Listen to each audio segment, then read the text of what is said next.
Declaro abierta la octava. The 8th plenary meeting of the General Assembly is called to order.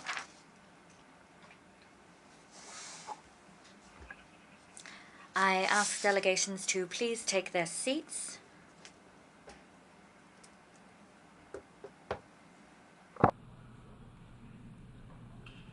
La Asamblea General. The General Assembly will hear an address by His Excellency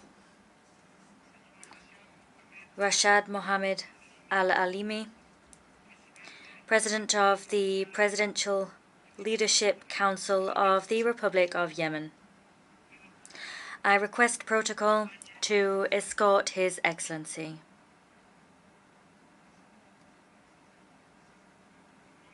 On behalf of the General Assembly, I have the honor to welcome His Excellency Rashad Mohammed Al-Alimi, President of the Presidential Leadership Council of the Republic of Yemen, and to invite him to address the Assembly. Bismillahir Rahmanir Rahim. In the name of God, the merciful, the compassionate, Your Excellency, Mr. Dennis Francis, the President of the General Assembly, Your Excellency, Mr. Antonio Guterres, the Secretary General of the United Nations, Your Majesties, Royal Highnesses, Excellencies, ladies and gentlemen, this new session of the United Nations is held as we face new and complicated environmental, political, and economic challenges. Therefore, we all need new solutions, and we need to change our traditional manner to address these challenges. We also need to put an end to the suffering of the Yemeni people. The slogan of this session truly meets the aspirations of our Yemeni people, so that we can rebuild trust in our institutions and reignite solidarity in order to support sustainable developments towards peace, prosperity, and progress for all.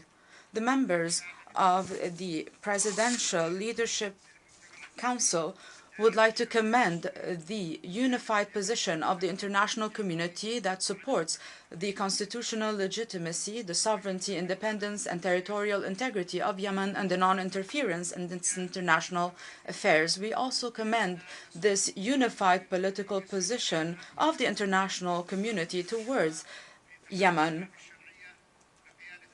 We also thank our brethren in the Kingdom of Saudi Arabia and the United Arab Emirates for their solidarity with our people. Their positions represented a strong fence to prevent the collapse of the institutions of the Yemeni state. They also supported our resistance in the face of Houthi militias supported by the Iranian regime. Mr. President,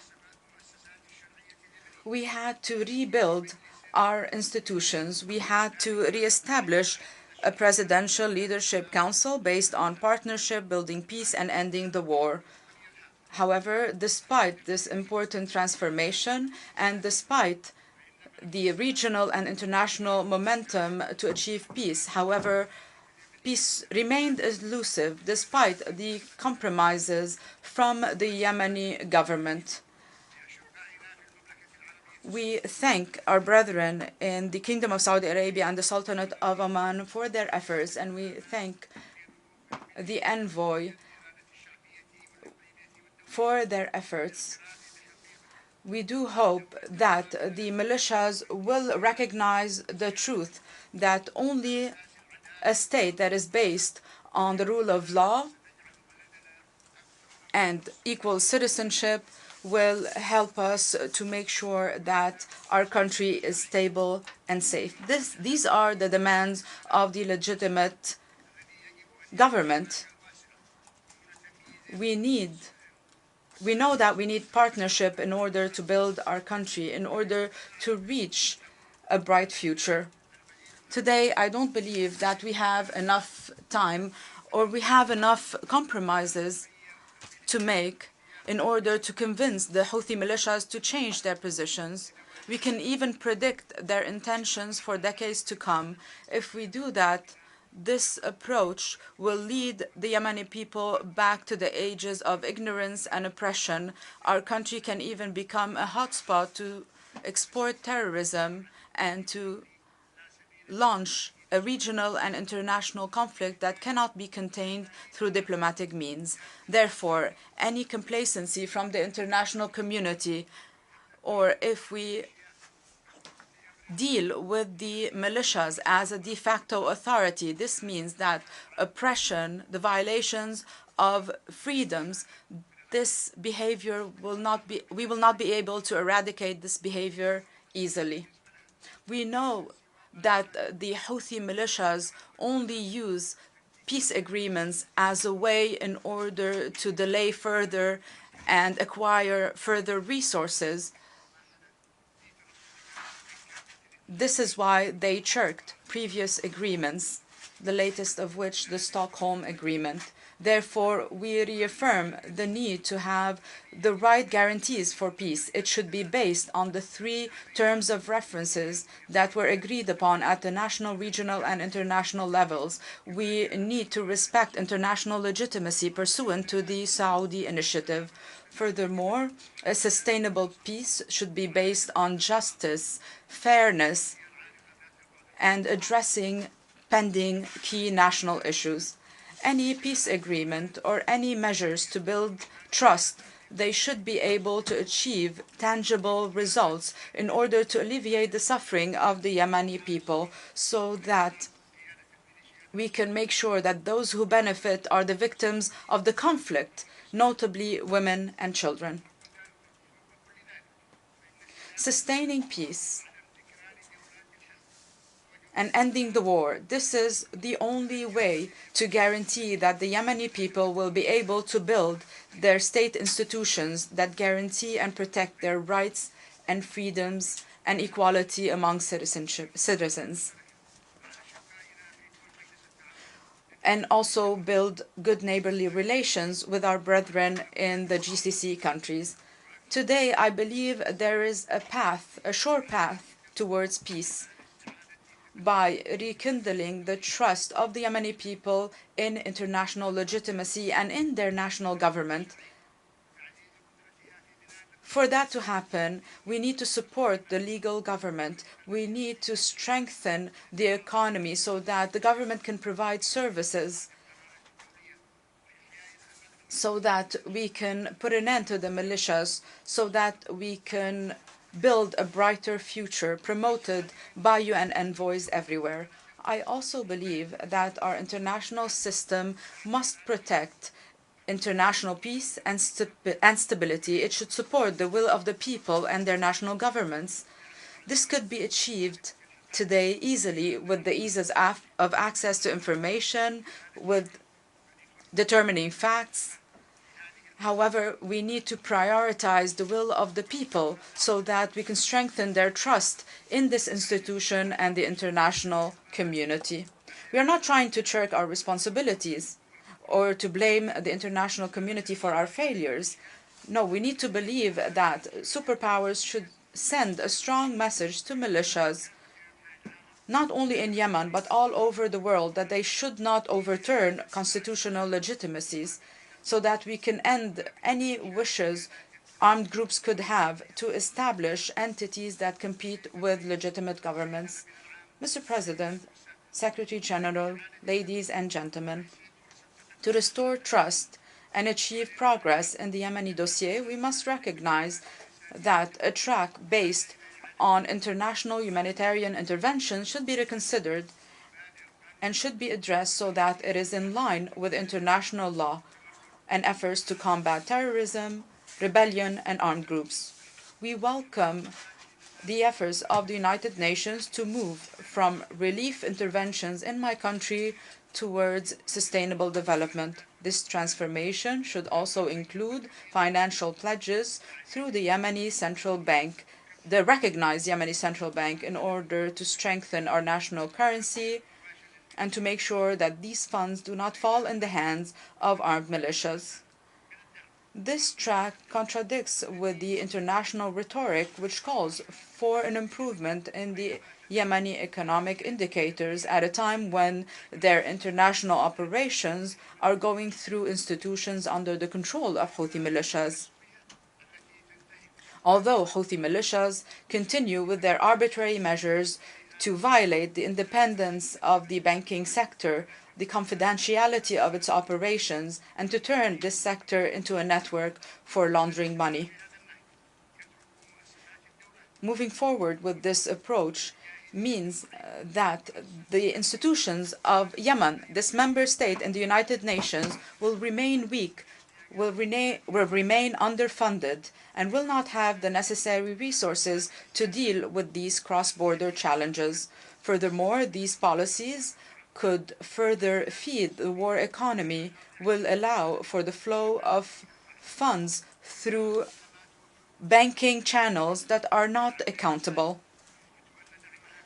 The humanitarian intervention of the Yemeni government proves that this support improves basic services to save the lives of millions of men, women, and children, to strengthen the prospects for peace. We choose to promote development and prosperity and not violence, death, and hatred as Houthi militias do.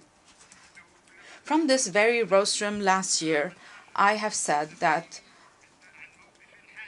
every delay from the international community to be more firm when it comes to the Yemeni dossier, the losses will be greater, and Houthi militias will continue with their cross-border threats. They will continue to commit grave violations of human rights, the same human rights that this institution has been promoting for the last 70 years.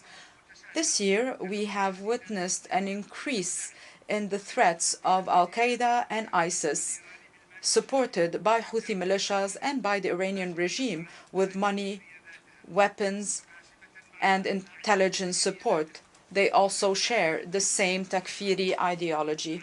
As I have said a year ago from this very rostrum, the public budget of our state showed great indicators since the start of the war.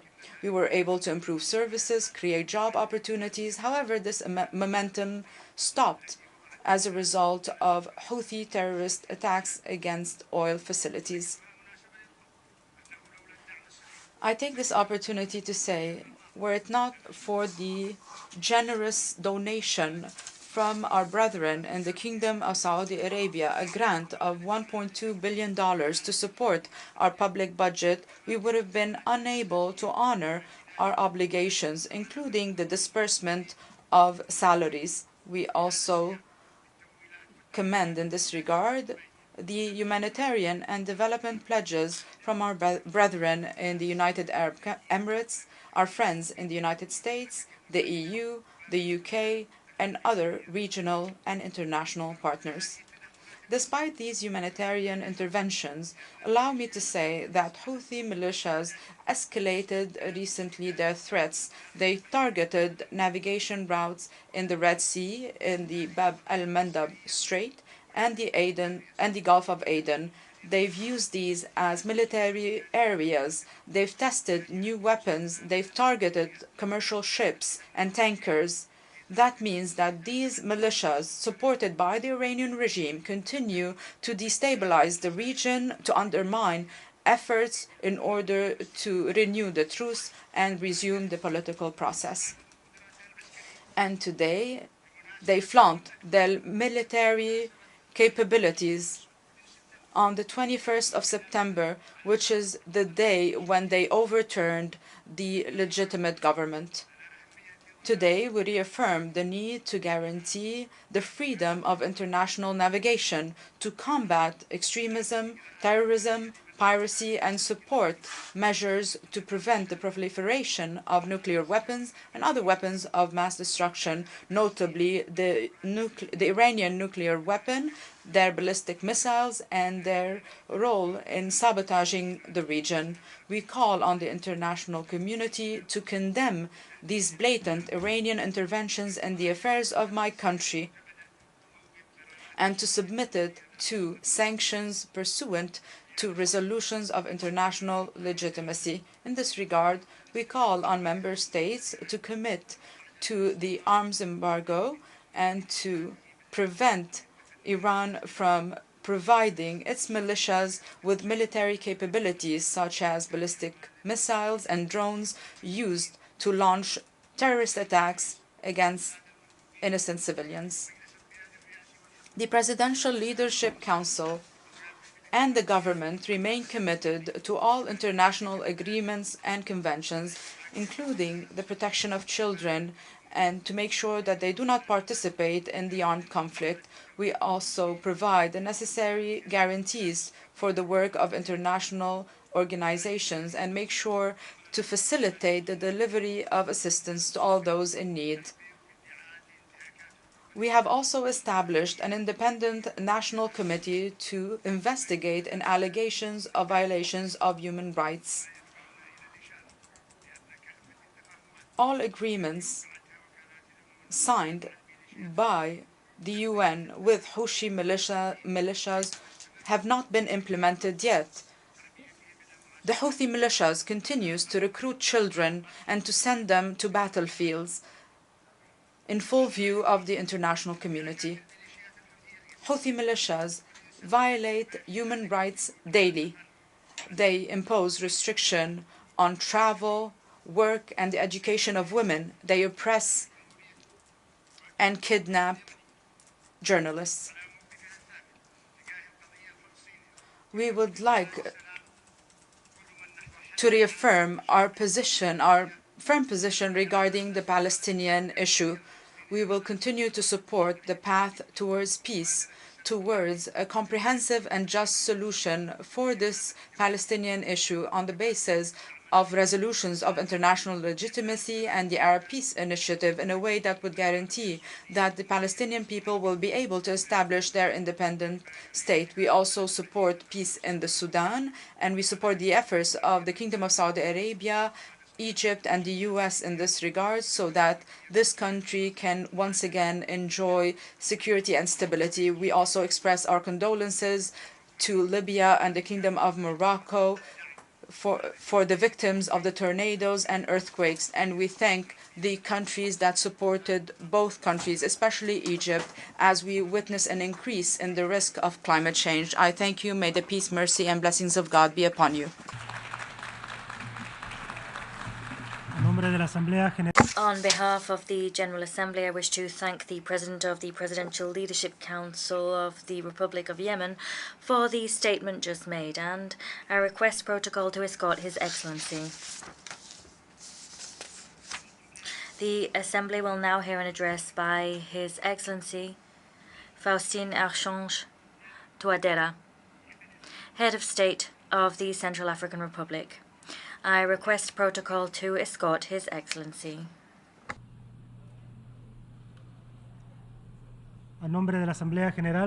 On behalf of the General Assembly, I have the honor to welcome His Excellency Faustin Archange Touadéra, Head of State of the Central African Republic, and to invite him to address the Assembly.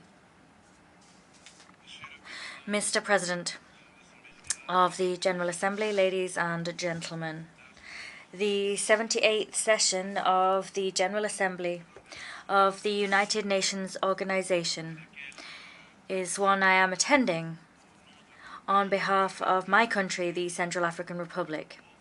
It provides me with a felicitous opportunity to reaffirm our staunch determination to contribute to the quest for common solutions to the challenges faced by humankind. Mr. President, before making my address by way of my country's contribution to the general debate, I wish from this high rostrum of the United Nations, symbol par excellence of human solidarity, I wish to express the solidarity of the CAR people to the brotherly peoples of Morocco and Libya, who have been devastated by natural disasters which have produced colossal material damage which is incalculable indeed, and have also claimed thousands of lives. This occurred just a few days before the opening of our session. As I have underscored on other occasions, the tragic consequences of these natural disasters must draw the attention of the world scientific community to the urgent need to pinpoint the regions of the world which are particularly vulnerable to extreme climate events, and must prompt them to make available to the states concerned the necessary information to limit the damage caused by such events. Moreover, the entire world followed with great dismay in recent days the arrival en masse of thousands of African migrants to the island of Lampedusa in Italy. These young people represent the present and the future of our continent of Africa. They are seeking desperately to reach the European continent in search of a promised land. This escalation of the migrant crisis is one of the terrifying consequences of the looting of the natural resources owned by the countries made poor by slavery, colonialism and Western imperialism, as well as terrorism and internal armed conflicts. These are often waged in furtherance of hegemonizing agendas and against a backdrop of geopolitical and geostrategic tensions between major global powers.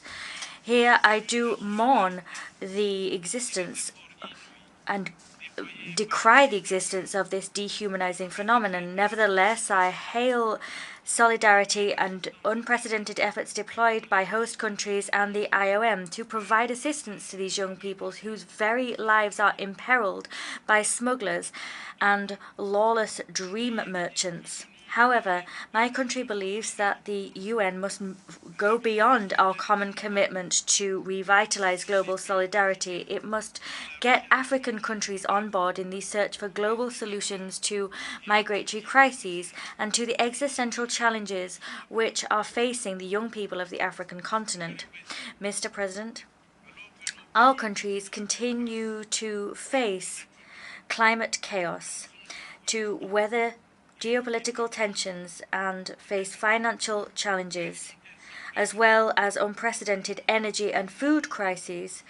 At this same time, new challenges are appearing day after day on the global horizon. Today, in Africa as elsewhere, conflicts, symptoms of geopolitical and geostrategic tensions that divide the major powers are plain to see.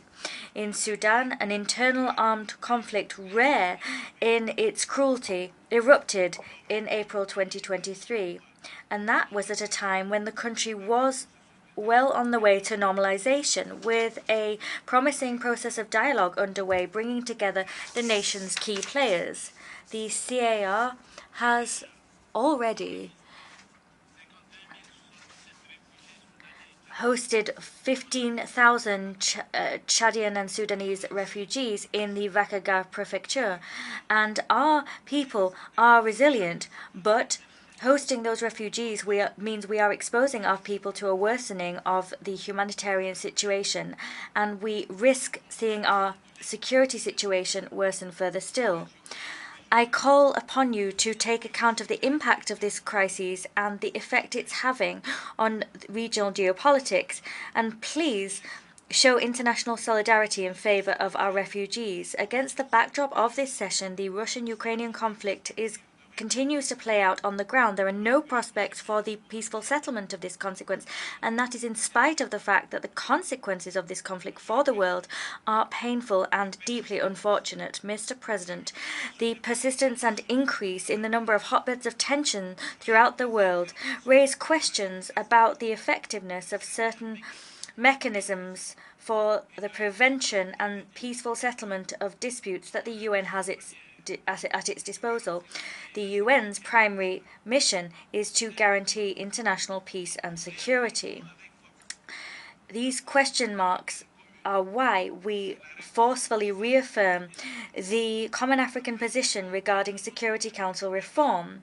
That position seeks to increase the number of permanent and non-permanent members on the Council and to grant a permanent seat to Africa, which is the only right and just thing to do. The CAR believes that there is an urgent need to provide redress for the historical injustices done to Africa in view of important agendas on the table and important summits, such as the Summit of the Future in 2024 and the 80th anniversary of the United Nations in 2025. Both of the above could provide opportunities for member states to unite and to take tangible measures to ultimately usher in the aforementioned reform.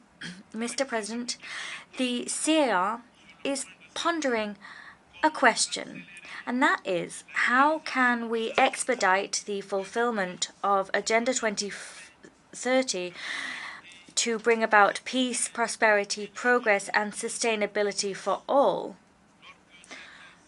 at a time when certain states, wielding all of their political, economic, and military might, continue and consistently avail themselves of coercive diplomacy or instrumentalize IFIs in order to impose economic, financial, and trade blockades against those countries that have been made poor by slavery, colonialism, and imperialism. Indeed, on the 29th of July 2023, the people of the CAR learned to their great distress of the renewal of the arms embargo. That was brought about by trumped-up reports and allegations, with spurious exemptions provided for the national security forces. The CAR criticizes here before the world this cynical decision which betrays the unspoken intention of the members of the Council that voted for it to instrumentalize sanction regimes for political purposes and to bring political pressure to bear under the aegis of the United Nations. Here, I remind you and I rue the fact that arms embargoes and diamond embargoes that have been renewed for the last 10 years happen in parallel with the suspension of budgetary and economic support, and both of these factors are real obstacle for my country's achievement of the realization of Agenda 2030. Here we repudiate this denial of our right to self-determination and permanent sovereignty over our wealth and natural resources, rights guaranteed by the relevant legal instruments of the United Nations. Please do away with these trumped-up mechanisms which thinly veil a desire to allow insecurity to reign and to continue a stranglehold over our natural resources for the benefit of foreign powers. These mechanisms ultimately legitimize armed groups and give them the status of being a subject of international law. Mr. President, our planet is burning, our planet is drowning, the world is collapsing, the world is crying. Yes, every day the media announce natural disasters linked to climate change, which look very much like harbingers of the apocalypse. Paradoxically, trust and solidarity between the nations, as founding values of the United Nations, are growing ever more brittle, and that is taking the human community, the community of mankind, further and further away from achieving the noble sustainable development goals for the benefit of peace, prosperity, progress, and sustainability for all, as enshrined in Agenda 2030. However, in order to rebuild trust and reignite solidarity in the face of devastating climate phenomena, commitments have been entered into by developed nations and major polluters. We saw that in the Paris Agreement, in Glasgow, and in Sharm el-Sheikh in Egypt. COP27, in particular, was particularly useful in setting 4 major goals that we all adopted, namely mitigation, adaptation, financing, and a just transition, in order to face up to the common challenges of humankind. Unfortunately, many countries have been the innocent victims of the tragic consequences of the overexploitation of our planet by developed countries, and these countries are not seeing the fruits of financial pledges made. Mr. President, we are rightly aware of the value of the contributions made by bilateral and multilateral partners in their desire to show solidarity towards Africa, our continent, and we thank them for that support.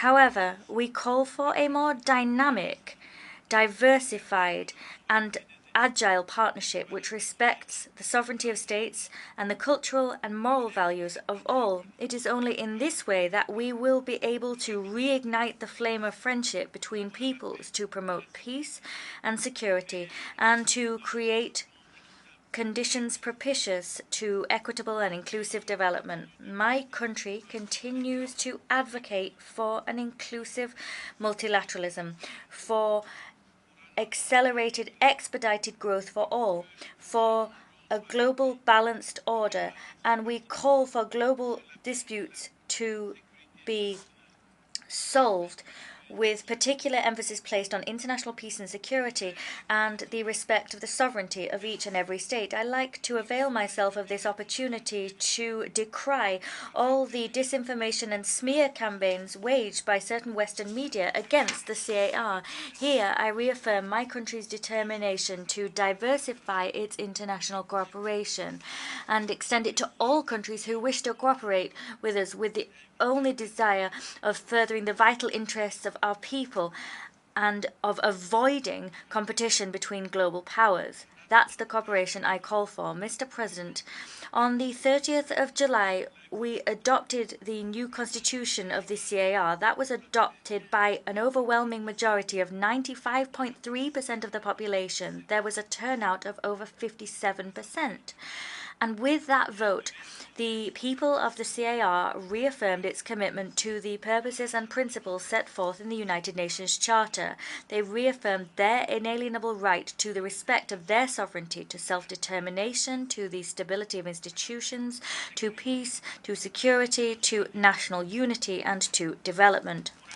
To speed up fulfillment of Agenda 2030 and its sustainable development goals to bring about peace, prosperity, progress and sustainability for all, the government continues to implement the political agreement for peace and reconciliation. And we continue also to implement the Luanda Joint Roadmap. We are striving to strengthen the commitment of all stakeholders to these processes. As part of the implementation of these agreements for peace and international security, 9 armed groups have already been dissolved. In parallel, the Special Criminal Court and other ordinary courts independently continue their fight against impunity. I wish to recall that beyond the Constitution, our national policy of decentralization is the expression of a deeply harbored will of the CAR. It is also an essential component of the peace agreement and of the Luanda Joint Roadmap. I wish to here point to all of the efforts already undertaken by the National Electoral Authority with the support of international technical assistance. These efforts have allowed us to reassess the timeline for elections. Now, local elections are scheduled to take place in October 2024. For us, this is a fundamental step in our journey towards ensuring local ownership of democracy, the promotion of participatory governance, and local development. It is in furtherance of these goals that we wish to have local elections which are inclusive, transparent, peaceful and credible. I urge all of our partners to support the government to ensure the electoral process that has got off to such a good start successfully concludes. I wish us every success in our work and I thank you for your kind attention.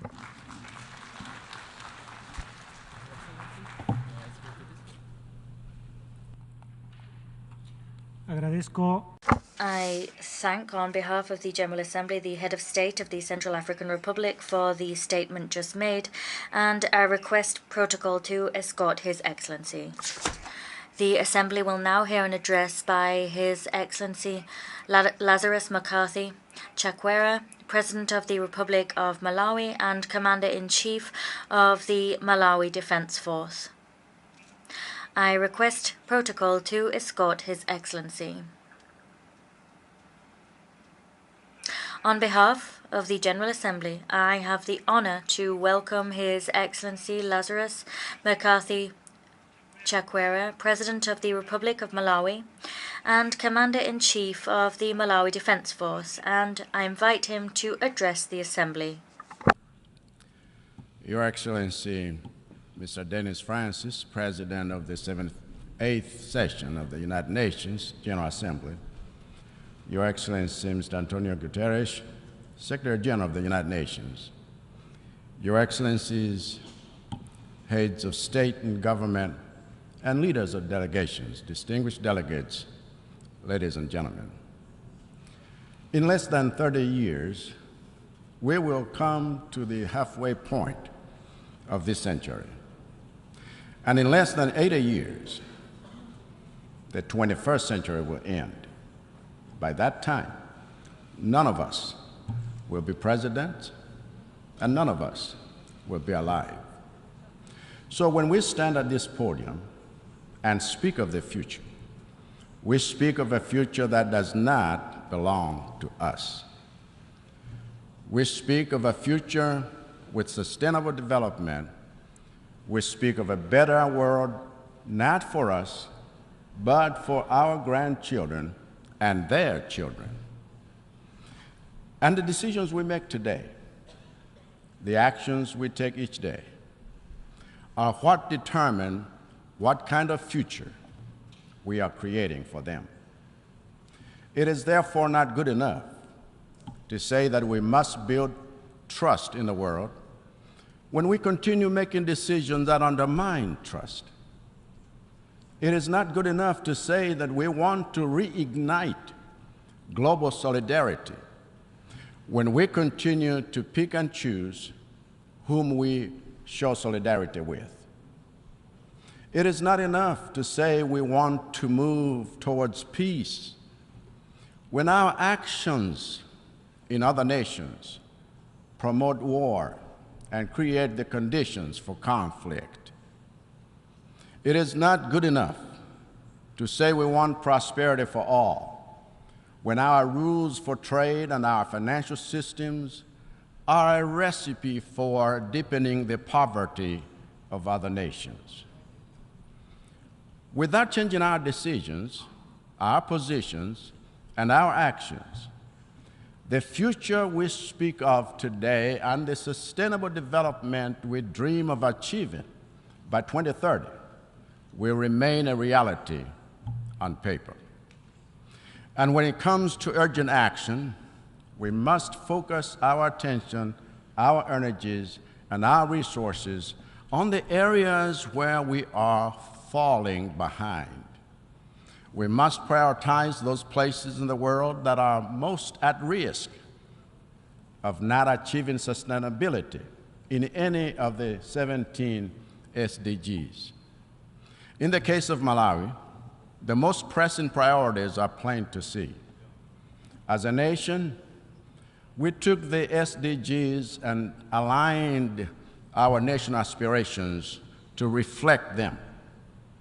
So even though we have our sights set on the Malawi 2063 vision, we also created an implementation plan for the first 10 years that coincides with the decade of action on SDGs in the context of Agenda 2030.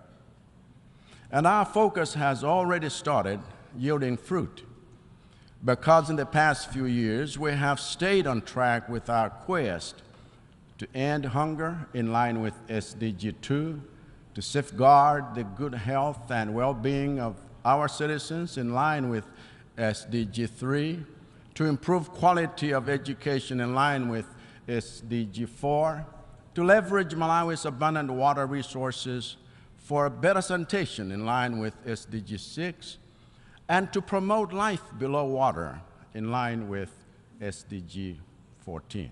Now, while we celebrate the progress we have made on these goals, with 7 years to go before the end of the decade of action on SDGs, we are not satisfied with seeing progress on only 5 out of 17 goals. In fact, not only do we need support with making gains in the areas where we are seeing little, but we even need urgent support with safeguarding the gains we have made in the areas where we are doing well. In short, we need urgent support in building resilience to inoculate our economy against the adverse effects of shocks. In 12 months since the last time I stood here, Malawi has had the worst cholera outbreak in its history, killing more people than COVID, a consequence of the contamination of water bodies and systems suffered when cyclones Ana and Gombe hit us 6 months before. In that time, Malawi has also had a drought in its northern region, resulting in the loss of half of our maize and 80% of our rice in one of the most productive districts in our country. In that time, Malawi has also come under assault by the worst cyclone on record, as Freddie made landfall twice and left a trail of death and destruction like you can't believe, killing over 1,000, displacing over 500,000, and washing away homes, roads, and bridges, businesses, and fields of crops that are a source of livelihood for over 2 million people. So when I say that our SDGs are under threat, the threat is real, and it is already here. What Malawi needs, therefore, is decision and action.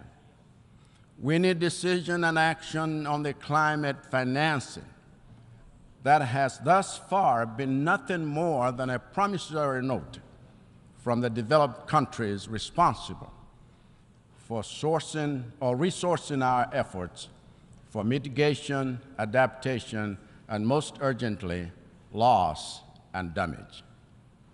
We need decision and action on debt.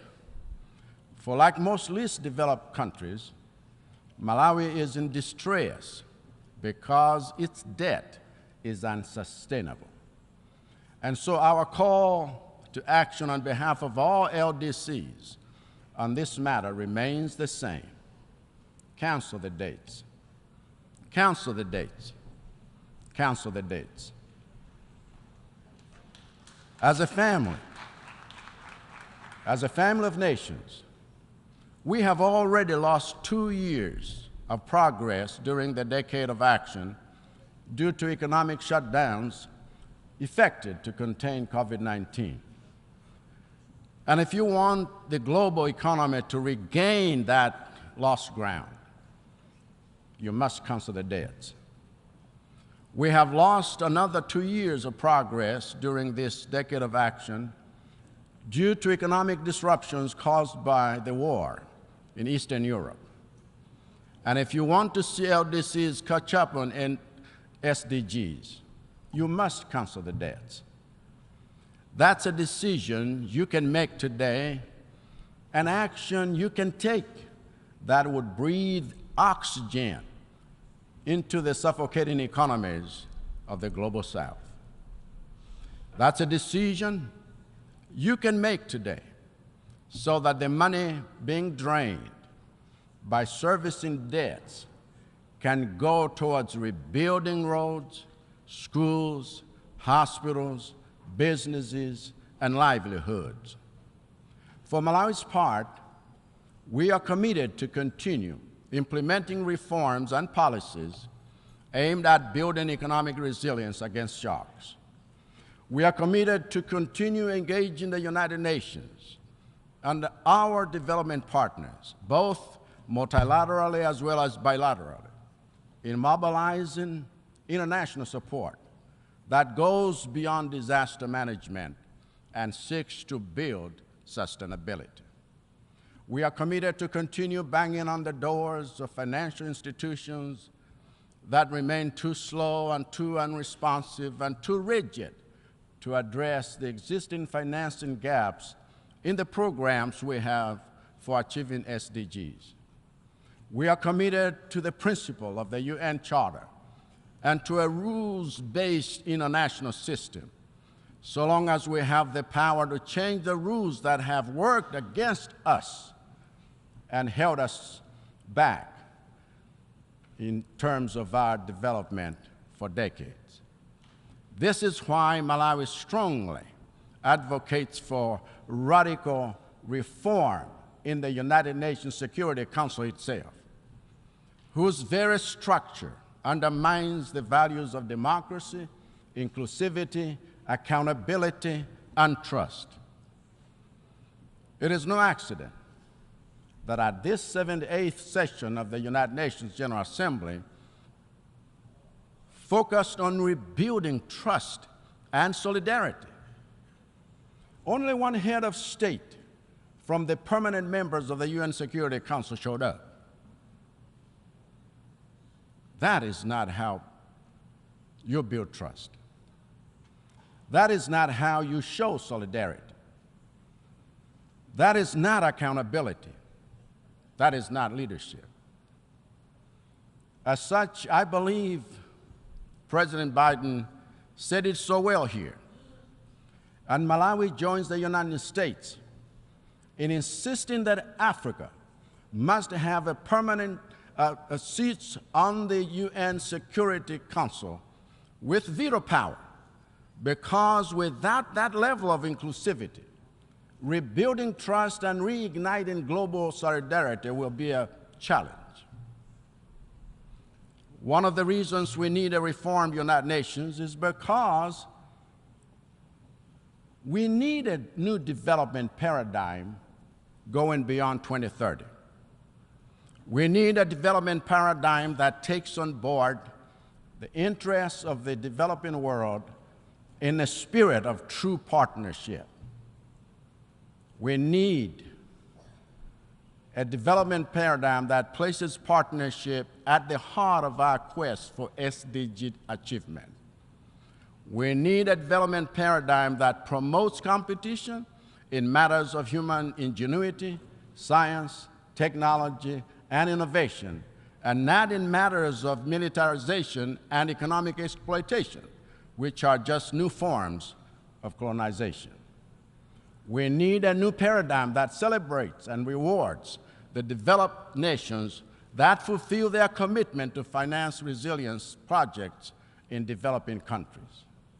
We need a new paradigm that establishes effective carbon markets to empower developing nations like Malawi with resources necessary for achieving sustainability and implementing their national adaptation plans.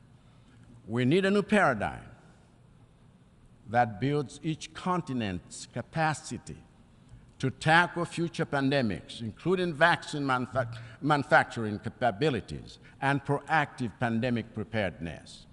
And most importantly, we need a new paradigm that unleashes the full potential of our youth and puts them in the driving seat of the vehicles we are using to reach our SDG targets. For the future we are chasing after is theirs and not ours. I thank you.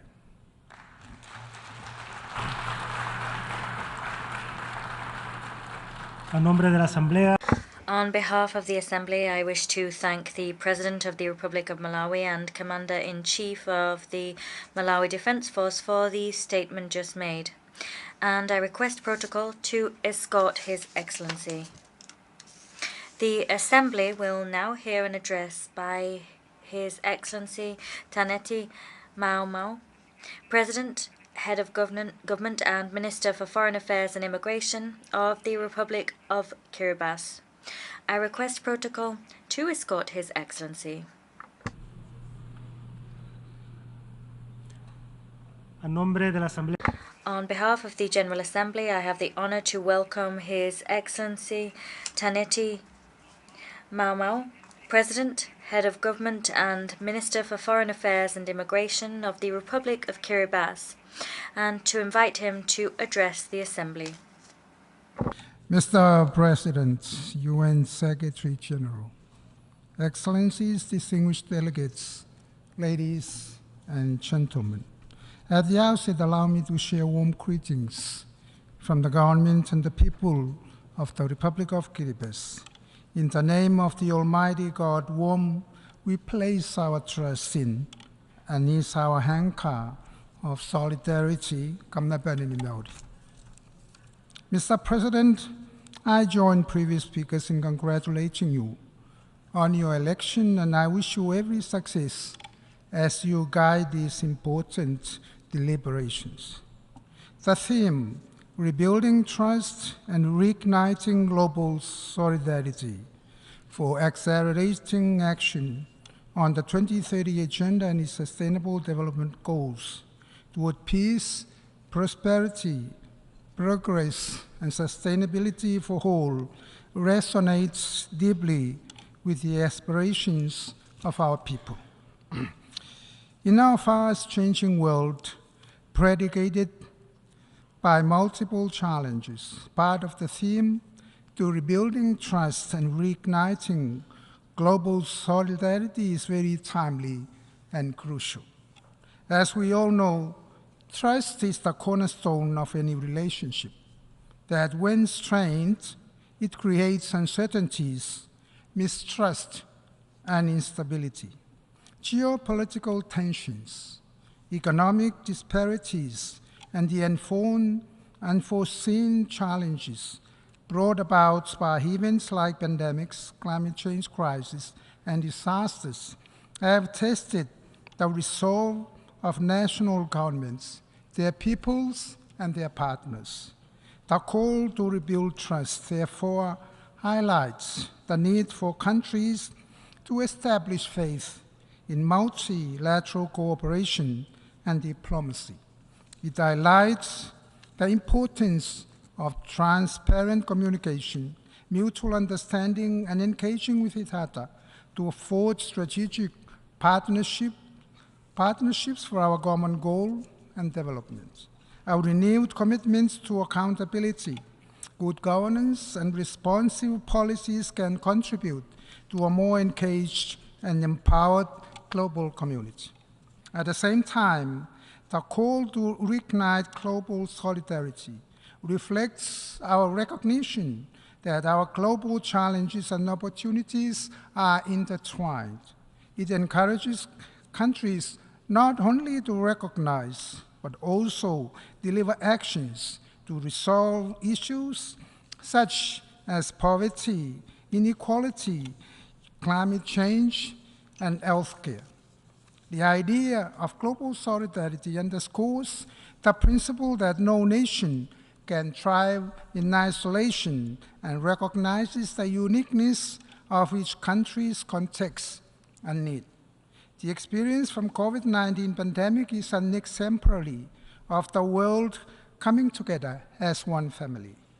When we recognize the essence of science, while we recognize the essence of science to address pandemics, it is important for member states to work together to gain a better understanding of the variants and vaccines before they are rolled out.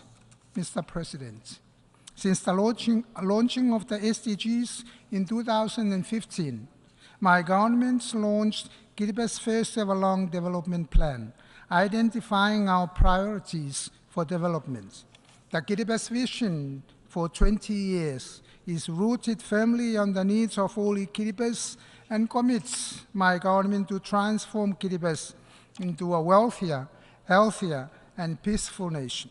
It recognizes the need to align our national priorities with the SDGs and complements our national efforts with those outlined by our UN family. In 2018, my government became one of the few member states that delivered a voluntary national report, VNR, outlining our policy actions to achieve our SDGs. The VNR enable us to take stock of our development and assess our future. To ensure sustainability and ownership of our desired developmental goals, we have engaged in extensive consultations at all levels. As the year 2030 is imminent, time is of the essence. It is imperative for our UN family to stay on track in our efforts to achieve our goals set forth in the SDGs. This entails setting ambitious targets and mobilizing resources, technology, innovation, and policy changes to ensure the goals are achieved on time. However, there is no guarantee that SDG goals will be achieved. Therefore, Kiriba's graduation from a least developed country would not be sustainable. Mr. President, since our independence in 1979, our nation has enjoyed 44 years of stable and peaceful governance. We continue to recognize the independence of the three arms of government, trusting that each arm discharges its duties with the highest level of integrity in a transparent, respectful, and honest manner. We are committed and determined to ensure that Kiribati remains peaceful as we chart our future. But peace can be precarious, as determining factors are often beyond our control. We have the human resources, yet lack the capacity or necessary skills to develop our country. Equally important is the commitment to maximize benefit to our people, uplift our communities, and maintain our cultural values for peace. During this year's National Day celebrations, after so many years, Kiribati, for the first time in history, successfully united all faith-based organizations to gather again as one family under one roof to worship God. All Christian denominations, including the Baha'i faith and Islam followers in Kiribati, rejoiced in songs of praise and in richness of prayers. During this worship, it was heartening to be in the atmosphere where one can truly feel the grace, peace, and love of God. Also, recognizing the greater humility of being an Kiribati is far more effective in sustaining peace rather than the differences in faith. We invite the rest of the world to follow this example. As part of our commitment to global peace, my government is working closely with the UN to engage our police in the UN peacekeeping missions and with the support of various partners. We will commit to support gender balance in recognition of Kiribati's ongoing commitment to equal representation and opportunities. In addition, Kiribati has strengthened its policies and laws to support and empower women and girls, people with disabilities, elders, the unemployed, youth, and children. Mr. President, we must recall our commitments under our UN Charter to build a safe, peaceful, and secure home for our peoples, individually as sovereign nations and collectively as members of the United Nations. In Kiribati, we strongly believe that this is deeply threatened and undermined by the continued existence of nuclear weapons, the discharge of nuclear treated water, and the leakage of radioactive materials into the blue Pacific Ocean. The existence of nuclear weapons also diminishes trust in our UN family members on their commitments to peace and stability if they continue to manufacture and possess nuclear weapons. Kiribati will continue promoting the non-proliferation and ultimately the total elimination of nuclear weapons to our United Nations, and in particular, our obligations in keeping our region, our land, our harbor, airspace, and our ocean free of environmental destruction and pollution with radioactive waste and other materials, including plastics. Most importantly is the health of our people, especially those who were exposed to the nuclear test blast on Christmas Island, and those whose ancestral land have been exploited, leaving pinnacles behind. Compensations must be made to those on Christmas Island, including the Barnabas people affected by environmental degradation, to rebuild trust. One of the global challenges and grave concerns that impacts our lives and future is corruption. The government recognizes that fighting corruption is critical to achieving sustainable development, and accordingly hosted the first ever regional anti-corruption conference for Pacific leaders in 2020. The outcome of this conference, the vision, reaffirms the Pacific unity against corruption, as well as integrating good governance principles into their broader developmental agenda. At the international level, the United Nations Office on Drugs and Crime, along with the General Assembly, can lead the way by ensuring that anti-corruption efforts are prioritized in our development efforts, in our pursuit of global sustainable development, with SDG 16 as our guidepost. Mr. President, enhancing prosperity is essential for sustaining peace, and so the government is dedicated to people-centric principles, placing these citizens at the center of our decisions and services, and promoting transparent governance. We value continuous learning and capacity development for a competent public service to deliver on development goals. Building capacity and transfer of knowledge to enhance the capacity of our people is sustainable. This allows our people to take ownership of our own national processes and procedures, thus guiding our development.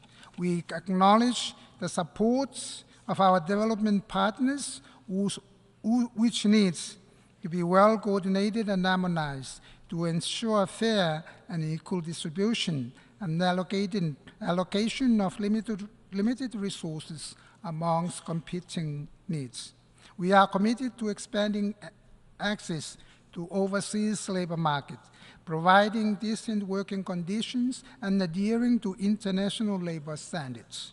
In education, we invest in our young generation and educators, support accessible, well-resourced schools for quality learning environments, and ensure equal access to high-quality education at all levels to nurture our people and advance our nation forward. Mr. President, in the pursuit of SDG acceleration, Guinea-Bissau is faced with significant challenges due to its geographical isolation, scatteredness of its islands within its 3.5 million square kilometers economic exclusive zone, and vulnerability to climate change, to name a few. Encountered with these significant challenges, delivery of essential services such as education, health, security, including the implementation of activities related to achieving SDGs in Kiribati, is very costly. We should be given increased access to financial resources to obtain equipment, infrastructure, and others to achieve SDGs and at the same time develop our country. This includes an urgent call to scale up global financial resources and simplifying guidelines to allow easy access. Achieving this guarantees Kiribati to be placed in a better position to sustain peace and harmony. With a vast ocean and airspace, Kiribati resources are central to our survival, development, and security. To harness our ocean resources sustainably, we need financial assistance and access to the right capabilities, technology, and equipment. Likewise, the management of our airspace is important for security purposes. This will enable us to effectively manage our maritime domain and airspace, ensuring responsible utilization while protecting our fragile ecosystem. At the front of climate change, Guinea-Bissau is experiencing intensifying severe drought, with coastal inundation affecting homes, public infrastructure, food, and water security. The projected cost for adaptation has significantly increased. Therefore, developed countries are urged to put more funds beyond the global pledge agreed to in Paris.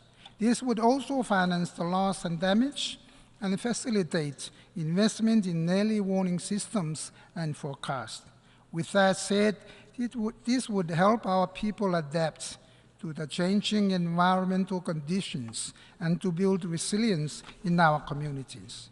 Mr. President, sustainability has become the new governance imperative, which needs to be clearly understood. As leaders of today, it is vital to know exactly what we want to sustain, at what scale, and be wary of its implications. This will require us to be more diligent, patient, and not working with sheer determination, so sustainability of resources, efforts, and time is optimally maximized for the betterment of all. Before I conclude, Mr. President, I would like, on behalf of my countrymen and the people of Guinea-Bissau, join previous speakers and excellencies in offering our condolences to the government and the people of Morocco and Libya for such a tragedy that they have faced. May God bless them. In conclusion, let's embrace our traditional blessings of the Nauru, the Roi, the Tabemoa, which literally means health, peace, and prosperity upon us all. Thank you.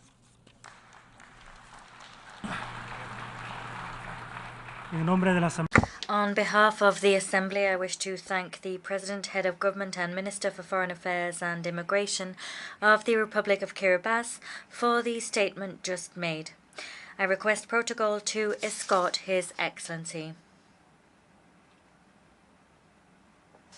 The Assembly, the General Assembly, will now hear an address by His Excellency Emmerson Dambudzo Mnangagwa, President of the Republic of Zimbabwe.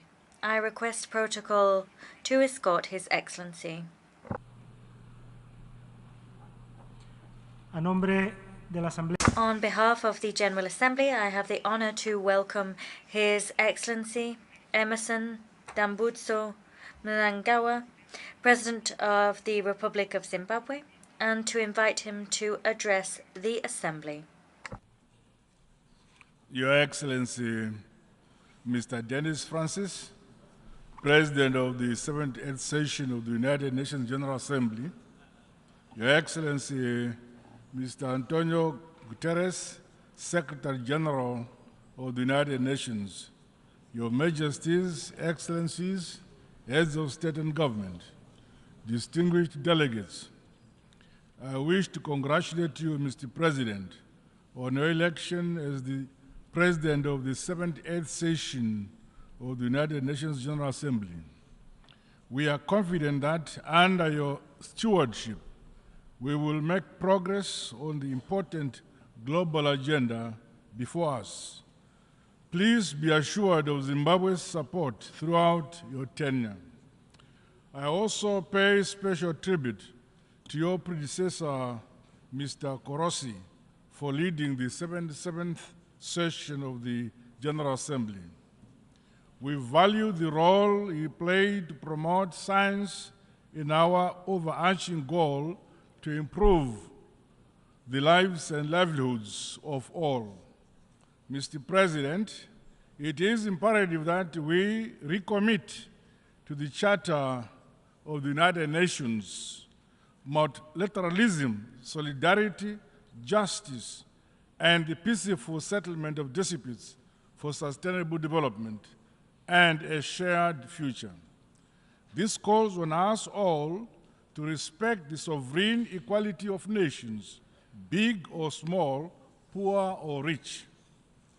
By working together, we can harness our expertise and learn from one another to strengthen international institutions for the accelerated attainment of Agenda 2030. The impact of conflicts, terrorism, climate change-induced natural disasters, biodiversity loss, and the rising prevalence of disease and pandemics, especially in the developing world, deserve our urgent attention.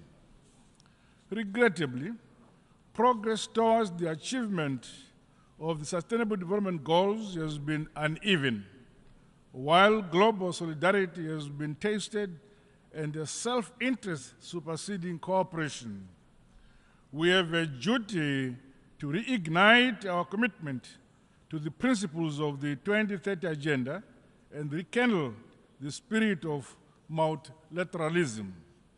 To accelerate our action on the SDGs, we must scale up investments in people and communities by ensuring access to quality education, health care, clean water, and sanitation for all. The creation of economic opportunities, decent jobs, and entrepreneurship, especially among women and youth, must remain a priority. Excellencies, Zimbabwe continues to entrench democracy, constitutionalism, good governance, and the rule of law following the recently held 2023 harmonized general elections. I am pleased to highlight that our country enjoyed peace before, during, and after our free, fair, transparent, and credible elections. Zimbabwe has been under the illegal unilateral economic sanctions for 23 years, imposed by some Western countries. These sanctions were designed to subjugate the sovereign will of the Zimbabwean people. We therefore demand that the unjustified unilateral sanctions be unconditionally lifted, including those imposed on countries like Cuba. We remain grateful for the support and solidarity of progressive countries in the Committee of Nations. In spite of these debilitating sanctions, the people of Zimbabwe have become masters of their destiny. This is anchored on a philosophy that, as a people, we have the duty and responsibility of developing our country using our own domestic resources. Partners and investors are welcome, but guided by our own vision and national priority areas. We are recording unprecedented development and economic success milestones. For the last 3 years, our country has been the fastest growing economy in our Southern Africa region. Further, Zimbabwe is prioritizing the eradication of poverty and improving the quality of life of our people, particularly those in rural areas. The empowerment and the capacitation of communal and small-scale farmers has seen us realize food and nutrition security at both household and national level. With effect from this year, our country will become a net exporter of wheat. Zimbabwe has not been spared from the negative impact of climate change. Hence, my government continues to make the requisite investment in infrastructure to mitigate and build resilience towards climate change adaptation. Dams are being built across the country. In addition, we have begun an ambitious and yet achievable program to to sink solar-powered balls in each of our country's 35,000 rural villages and schools. Alongside each of these water points are commercial nutritional gardens for the empowerment of our women and youth. Through the use of our own resources, we have constructed an unprecedented number of schools, clinics, and provided other social amenities throughout our communities. Mr. President, today's realities across all regions bring to the fore the importance of global solidarity. No nation, no matter how powerful, can stand alone to realize sustainable and inclusive development. The high-level meetings on universal health coverage, tuberculosis and pandemic prevention, preparedness and response are welcome opportunities to reflect on the importance of maintaining essential services during pandemics and health emergencies. The realization of affordable and quality health delivery, as outlined under SDG 3, is a key deliverable for my administration. Science, technology, and innovation are essential ingredients to leapfrog the modernization and industrialization of developing countries. To this end, Zimbabwe continues to reap the benefits of a comprehensive and transformative heritage-based higher education curriculum. The innovation hubs and industrial parks established within institutions of higher education have refocused young people in our tertiary institutions towards developing and producing goods and services. Allow me to reaffirm that Zimbabwe is actually open for business.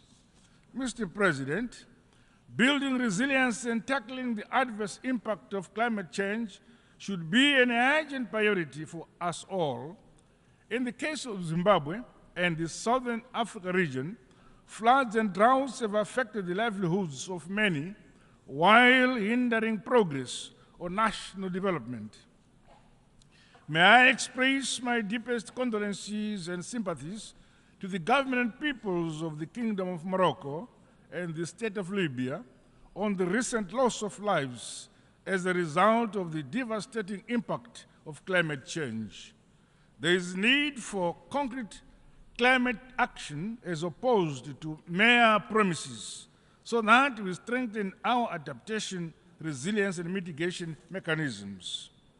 We must transition to a low-carbon and resilient global economy by increasing investments in renewable energy, sustainable agriculture, and a green infrastructure. Commitments made under the United Nations Framework Convention on Climate Change and the Paris Agreement must be honored to deliver climate justice. It is our hope that progress will be made to operationalize the loss and damage fund. Zimbabwe is implementing a climate change policy and response strategy, while disaster management and the early warning systems continue to be strengthened. Mr. President, the need to reform global financial institutions is of essence to unlock funding for developing countries. The current exclusionary architecture, dominated by a few states, is failing to deliver the requisite resources for countries to finance their developmental priorities and other pressing health and environmental challenges. The shortcomings in the last round of SDR allocations should be addressed. Zimbabwe supports the stimulus package proposed by the United Nations Secretary General. We further call for the long-term concessional loans, increased access to unused special drawing rights, as well as the use of modalities such as debt cancellation and restructuring as a stimulus for developing countries to grow their economies and build greater resilience.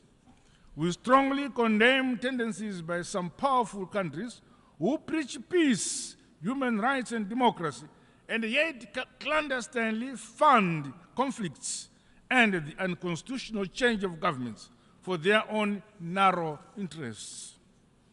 We further condemn the use of unilateral and illegal sanctions as a foreign policy tool at the disposal of some powerful nations, such as those sanctions imposed on Zimbabwe and the countries like Cuba. Such actions hamper the trust, global solidarity, and the multilateralism we desire.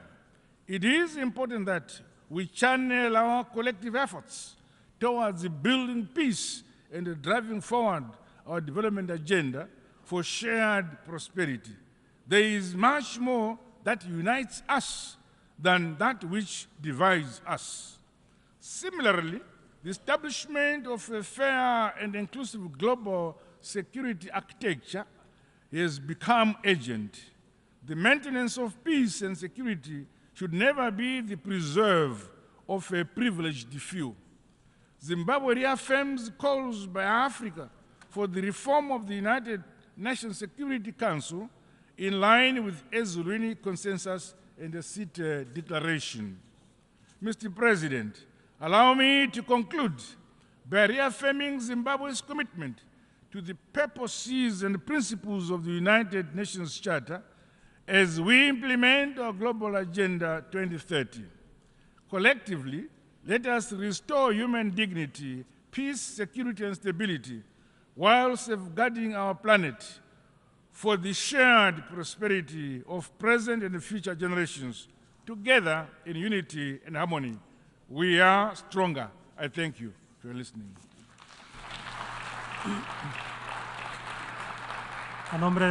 On behalf of the Assembly, I wish to thank the President of the Republic of Zimbabwe for the statement just made, and I request protocol to escort His Excellency.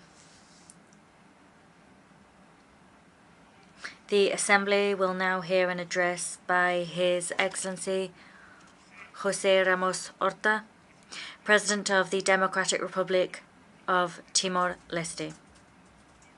I request protocol to escort His Excellency.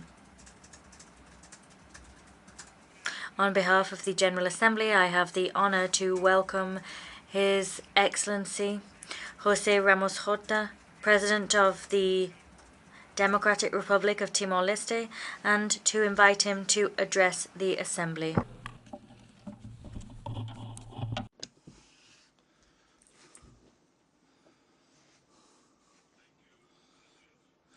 Thank you, Mr. President. In the Tetu language, the Derk Manek, in Portuguese, Bon dia, in Bahasa Indonesia, Selamat pagi, in English, of course, good morning. I begin my speech in English. In Portuguese, Excelências, somos uma democracia. Excellencies, we are a young, imperfect, and vibrant democracy, an oasis of peace, tolerance, and freedom. Since our independence in 2002, our democracy has evolved. It is alive and dynamic. The Economist magazine's Democracy Index rates Timor-Leste as the most democratic country in Southeast Asia. The Reporters Without Borders organization, in their most recent World Press Freedom Index, places Timor-Leste in the 10th global position in freedom of the press. We are a multicultural, multi-religious, multilingual, and multi-ethnic society. With humility, we continue to build a country that is open to the world, tolerant, free of hate and violence. A 98% majority of practicing Catholics live in harmony with our Protestant and Muslim brothers and sisters. Timor-Leste has no political violence, nor tensions or crimes based on ethnicity or religion. We have no domestic organized crime, nor armed robberies. Despite a significant reduction in poverty, multidimensional poverty remains high, around 45.8%, and even higher among children. To bring our population out of extreme poverty, food insecurity, neonatal mortality, rickets, and child malnutrition, and to provide care for children and their mothers are some of the challenges that we are determined to directly confront in the next 5 years. For this reason, child malnutrition and access to preschool education are two of our key priorities. In collaboration with UNICEF, our government plans to implement an intersectorial early childhood development policy in order to drive investments in a child's initial years and build a solid basis for social and human capital. We have a high and unacceptable incidence of domestic violence. However, UN Union has recognized that Timor-Leste is taking significant steps to implement legal frameworks and international policies, including CEDAW, the Convention on the Rights of Persons with Disabilities, and Security Council Resolution 1325, in order to promote gender equality and women's empowerment. We are an observer state at ASEAN, with the right to participate in all summits of heads of state and government, as well as meetings of ministers, high authorities, and technical staff.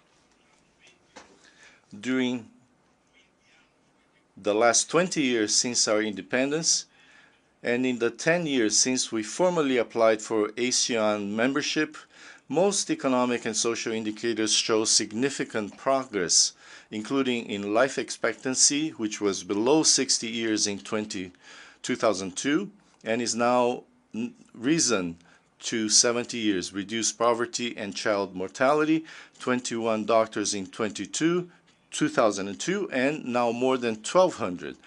In 2002, the capital had partial power coverage, while the rest of the country did not have such privilege. Currently, power is available in 96.1% of our territory.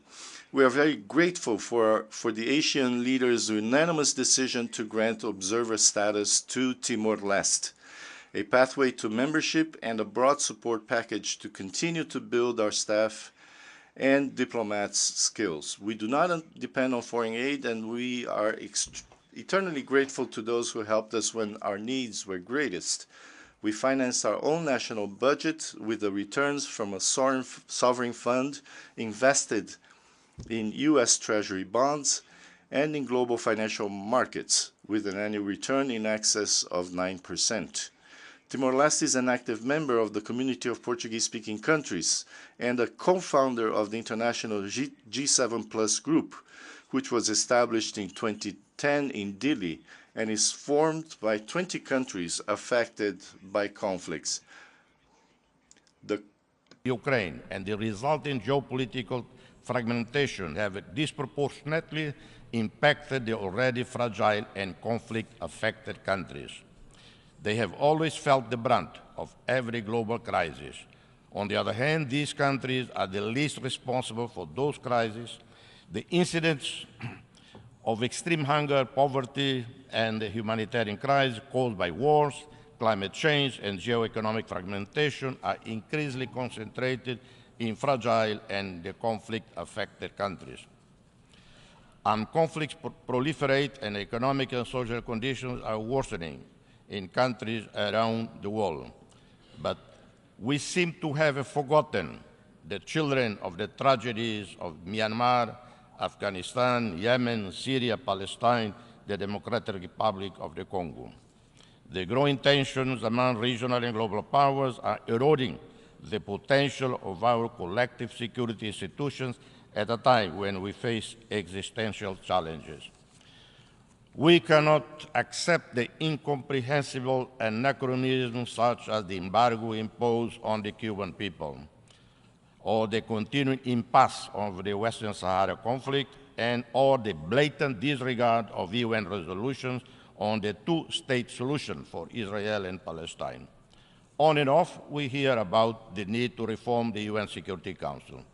Academics concoct an expanded Security Council, regurgitate ideas for a more representative body reflecting today's demographics, which is in itself an almost surreal task, bearing in mind that leaders up to the present have not ended nuclear arms race, remain the biggest arms merchants of death, led in the desecration of Mother Nature, failed to help the poorest out of poverty, have not shown wisdom in writing off the debt incurred by countries of the poorer South, burdens caused by loan sharks from Western commercial banks. Children living in conflict zones continue to come under attack on an alarming scale. Recent years have seen an exacerbation of children's vulnerability to grave violation. In Myanmar, unable to control the ground, the military pursue a scorched earth strategy with widespread use of aircraft, helicopter targeting civilians across the country. At least 3,000 civilians have been killed and 70,000 people arbitrarily imprisoned, including the legitimately elected leaders such as Nobel laureate Aung San Suu Kyi. Timor-Leste condemned the invasion, violation of sovereignty, territorial integrity of Ukraine, and the ongoing war with its catastrophic consequences for the Ukrainian people, but also for the Russians and for the rest of the world, with the disruption of global trade in grain and energy. We know from experience and history that very seldom wars are won on the battlefield. Miscalculation, false pride prevail, and the war goes on for years. Killings and utter destruction continue until exhaustion. Only then the sides involved decide to begin negotiations on a peace settlement. Why not talk now? Excellencies, people living in fragile circumstances already feel the effects of climate change most severely. We need a new outlook on the climate and security nexus, which will address the impact of climate change and environmental degradation on peace, security, and ensure that the quest for energy transition does not worsen the security situation in vulnerable and fragile countries. Therefore, we would propose a bold initiative. The initiative seeks to accelerate the just energy transition in fragile developing states that heavily rely on oil and gas production to prevent turmoil and unrest.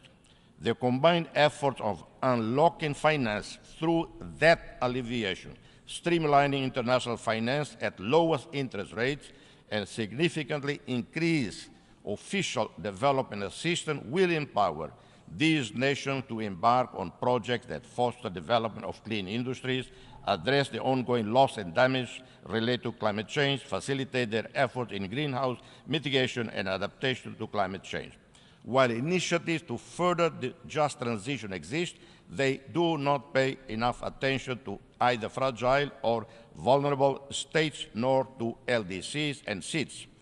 As a second priority, this initiative will pay urgent attention to particular challenges faced by fragile states that are not only susceptible to fragility and vulnerability on their own, but where there is heightened risk when faced with any massive economic turmoil, which the green transition, if not handled carefully, would increase. Thirdly, as the urgency to transition to low-carbon economy and clean energy accelerate, this initiative will seek to ensure that the quest for rare earth elements and critical minerals does not lead to further instability, nor promote weak governance or exacerbate local tensions, nor grievances in the countries where strategic reserves of such elements and minerals are found. This initiative seeks to create a brighter and more sustainable future for our planet and all inhabitants by facilitating the energy transition in small island states, LDCs, and climate-vulnerable nations. We aim to mitigate climate change impacts and preserve our shared global environment for generations to come. The super-rich CEO of banks and credit countries, in the face of agony of poverty, rising costs in the most impoverished countries, remain indifferent to the calls for debt cancellation.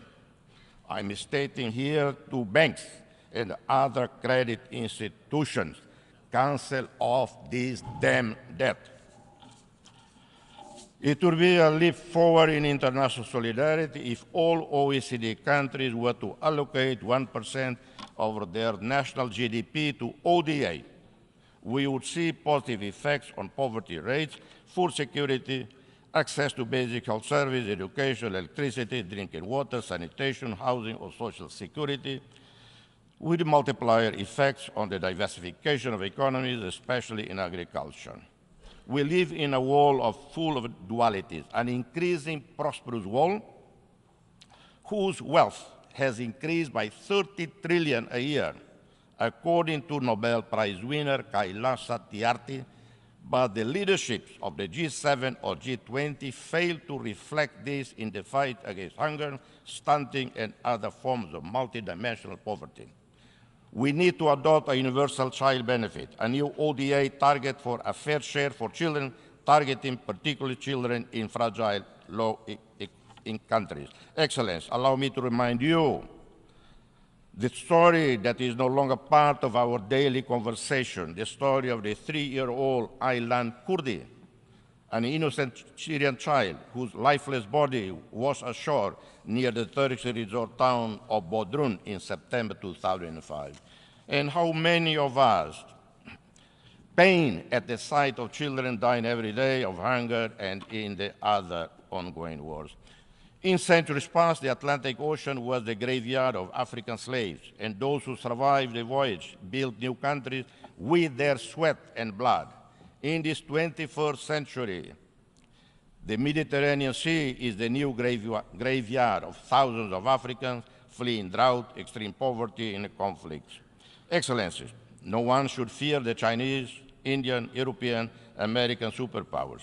Rather, we should welcome the positive reality of global countries that share with us diasporas, cultures, and interests in well-being or security that are deeply intertwined with our own. We can gain more from the free movement of people and goods than from building concrete walls. We all benefit from the impressive Indian transformation into a global economic success story. India has an admirable track record of decades of practical solidarity with other developing countries, even during the early stages of its own development.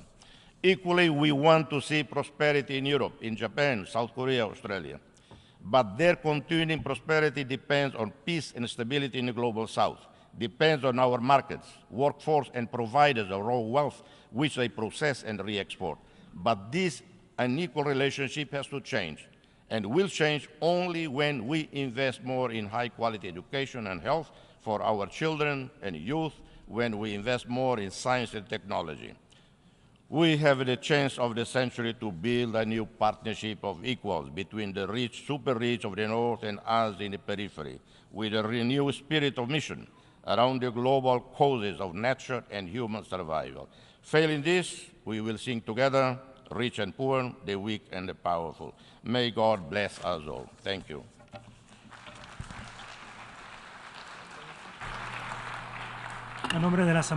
On behalf of the Assembly, I wish to thank the President of the Democratic Republic of Timor-Leste for the statement just made, and I request protocol to escort His Excellency. The Assembly will hear an address by His Excellency Salva Kiir Mayardit, President of the Republic of South Sudan.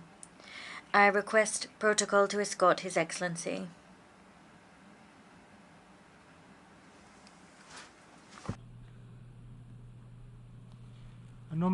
On behalf of the General Assembly, I have the honor to welcome His Excellency Salva Kiir Mayardit, President of the Republic of South Sudan, and to invite him to address the Assembly.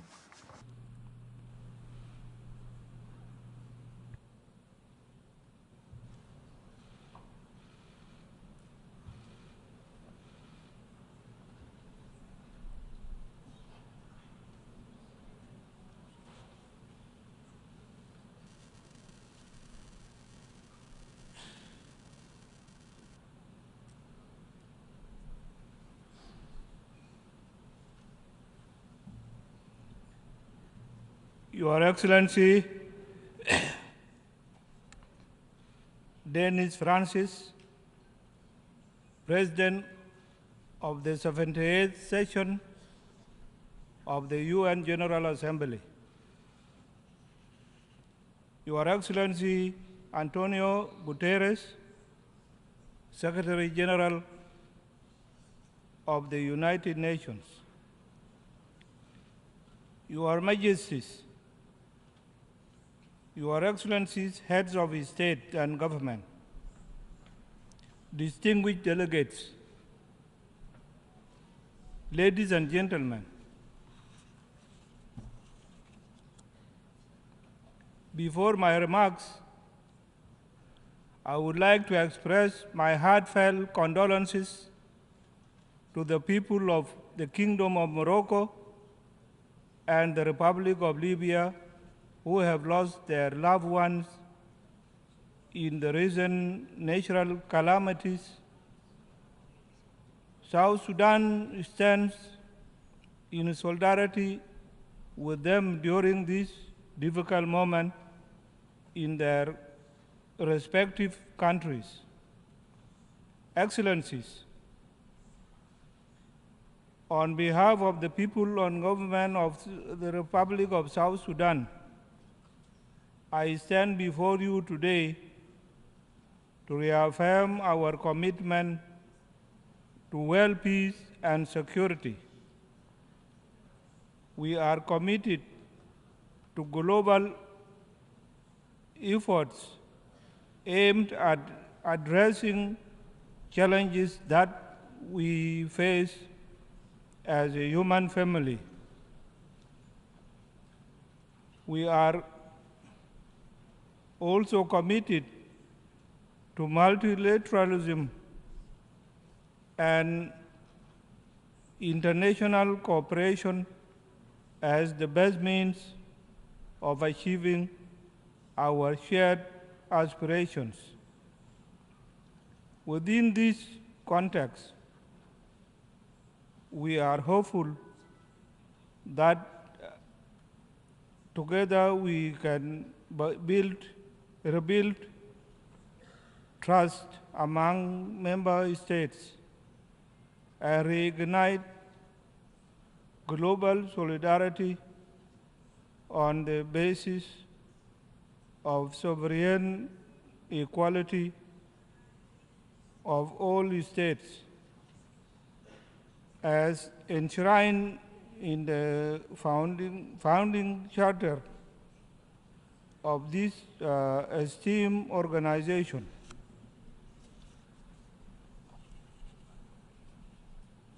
Excellencies, we recognize the urgency of challenges before us. We are also aware of concerted action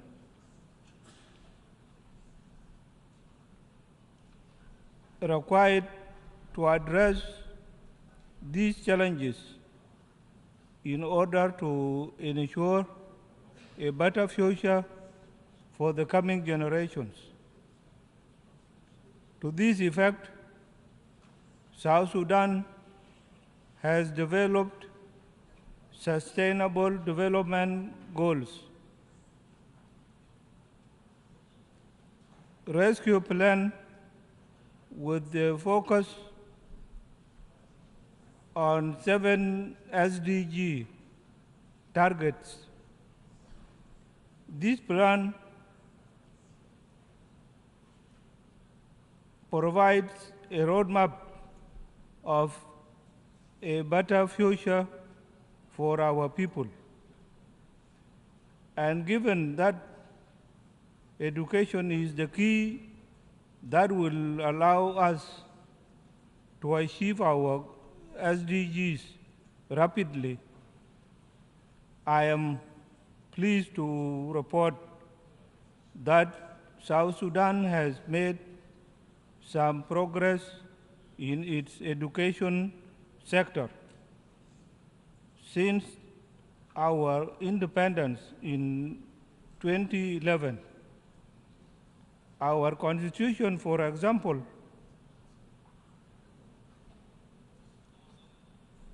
guarantees all children free access to education. We have also designated education as a human right of every child. In February this year, I directed the Ministry of Education to implement free primary and secondary education policy across the country. This policy has directly led to enrollment of 2.3 million children in our schools. To ensure that girls stay in schools, we have banned child marriages through an act of parliament. More importantly, we have increased education budget with the goal of paying teachers a living wage.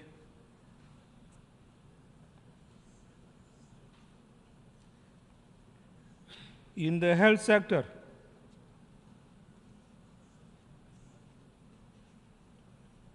we plan to dedicate resources towards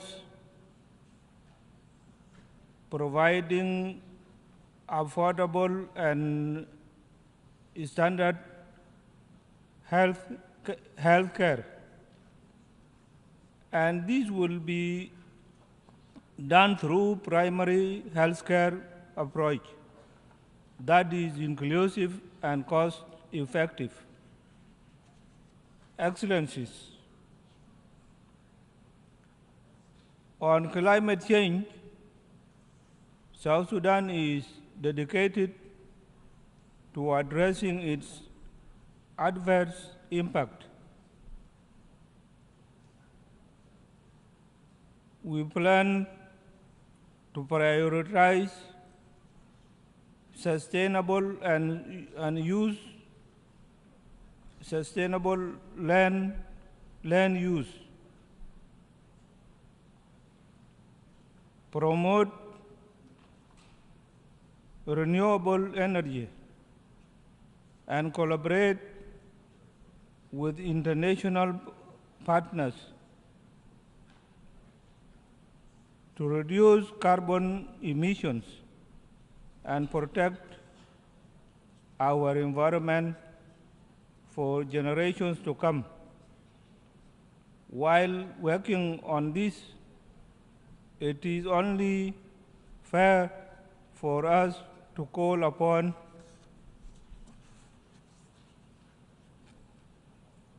developed countries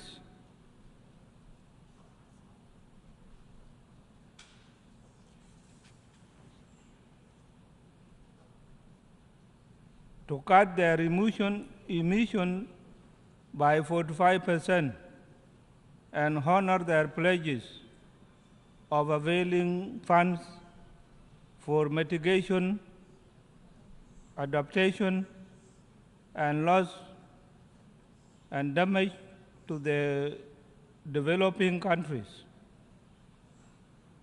With the recently concluded Africa Climate Summit held in Nairobi, Kenya, it is high time that the declaration of the summit forms the new crisis for rebuilding trust and regaining global solidarity for attaining the 2030 Agenda. Excellencies, we acknowledge the political, humanitarian, and security challenges we have faced as a country since 2013. However, we have turned the corner with the signing of the revitalized peace agreement in 2018. Now we are determined to build on the commitments of our revised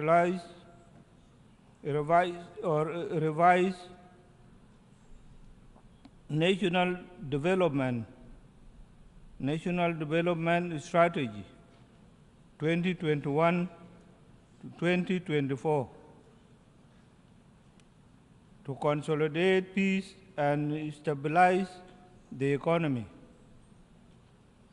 Ongoing public financial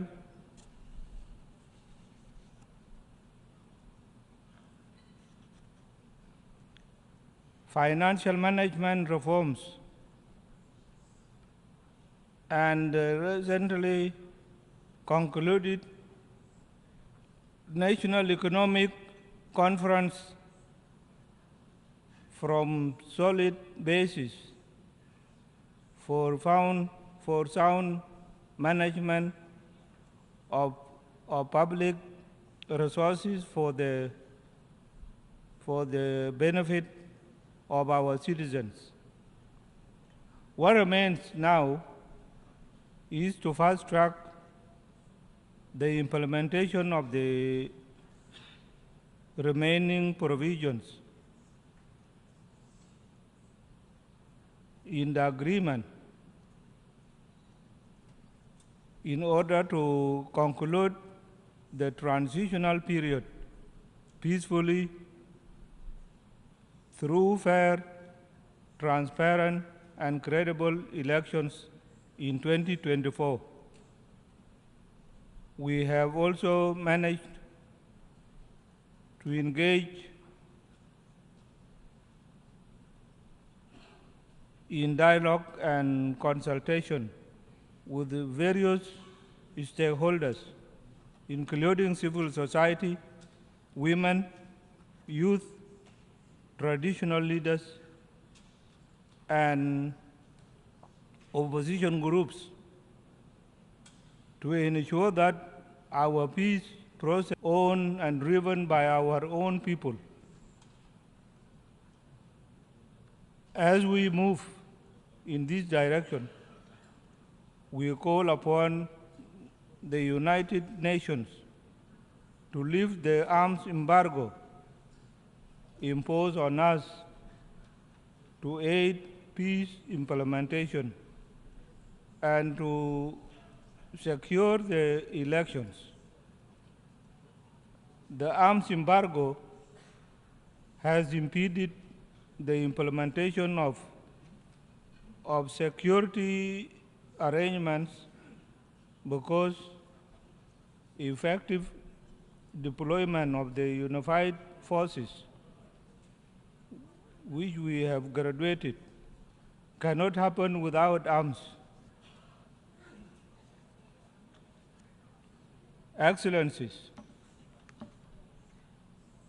as the country sharing the border with the Republic of Sudan,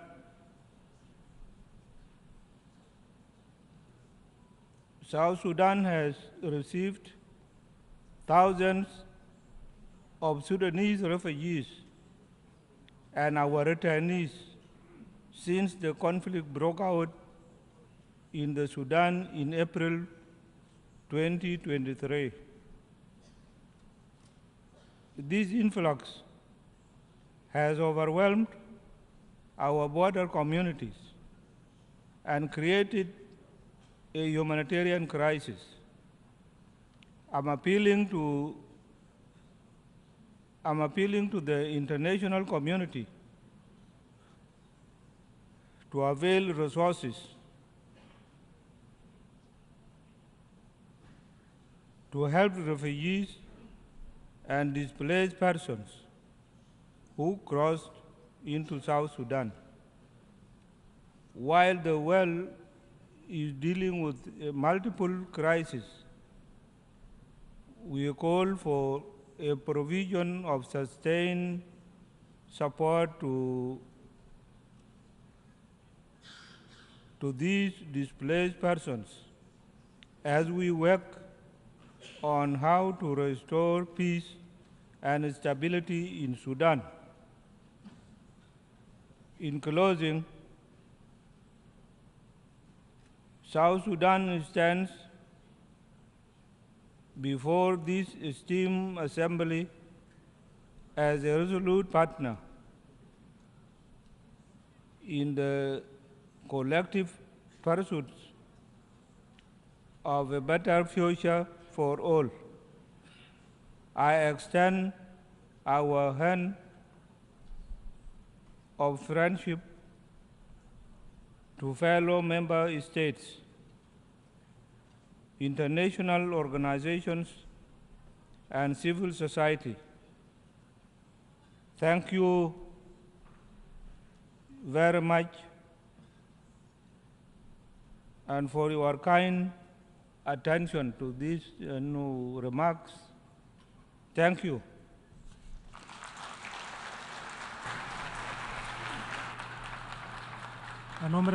On behalf of the Assembly, I wish to thank the President of the Republic of South Sudan for the statement just made, and I request protocol to escort His Excellency. Ahora, The Assembly will now hear an address by His Excellency Mamadi Doumbouya, President of the National Committee for the Reconciliation and Development, President of the Republic of Guinea, Head of State. I request protocol to escort His Excellency.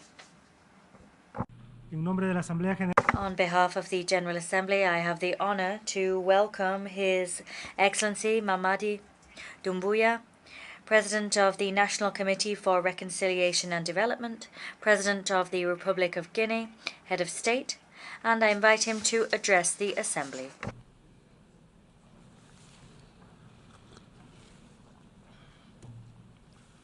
Monsieur le Président, Mr. President, Excellencies, ladies and gentlemen, heads of delegations, Mr. Secretary General, at the outset, Mr. President, I would like to extend the warm congratulations of the Guinean delegation on your brilliant election to the presidency of the 78th session of the United Nations General Assembly. Before this august assembly, I would also like to assure you of my country's support. I take this opportunity to also pay a well-deserved tribute to your predecessor, Mr. Sabakorsi of Hungary. To Mr. Secretary General Antonio Guterres, I extend my gratitude for the dedication with which he leads our organization.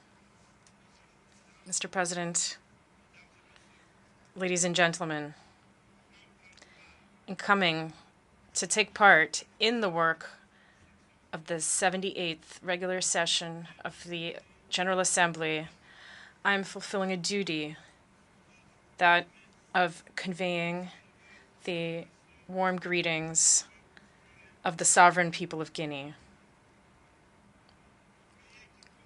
My country continues to place hope in the United Nations to find appropriate solutions to the issues our world continues to face.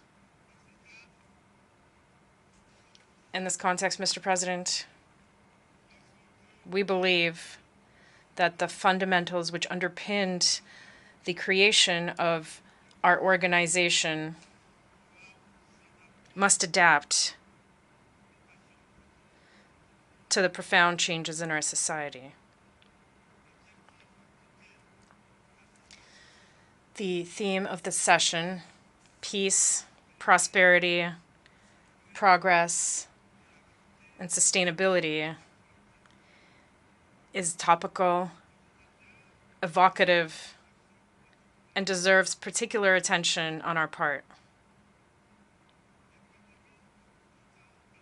There is a coup epidemic in Africa.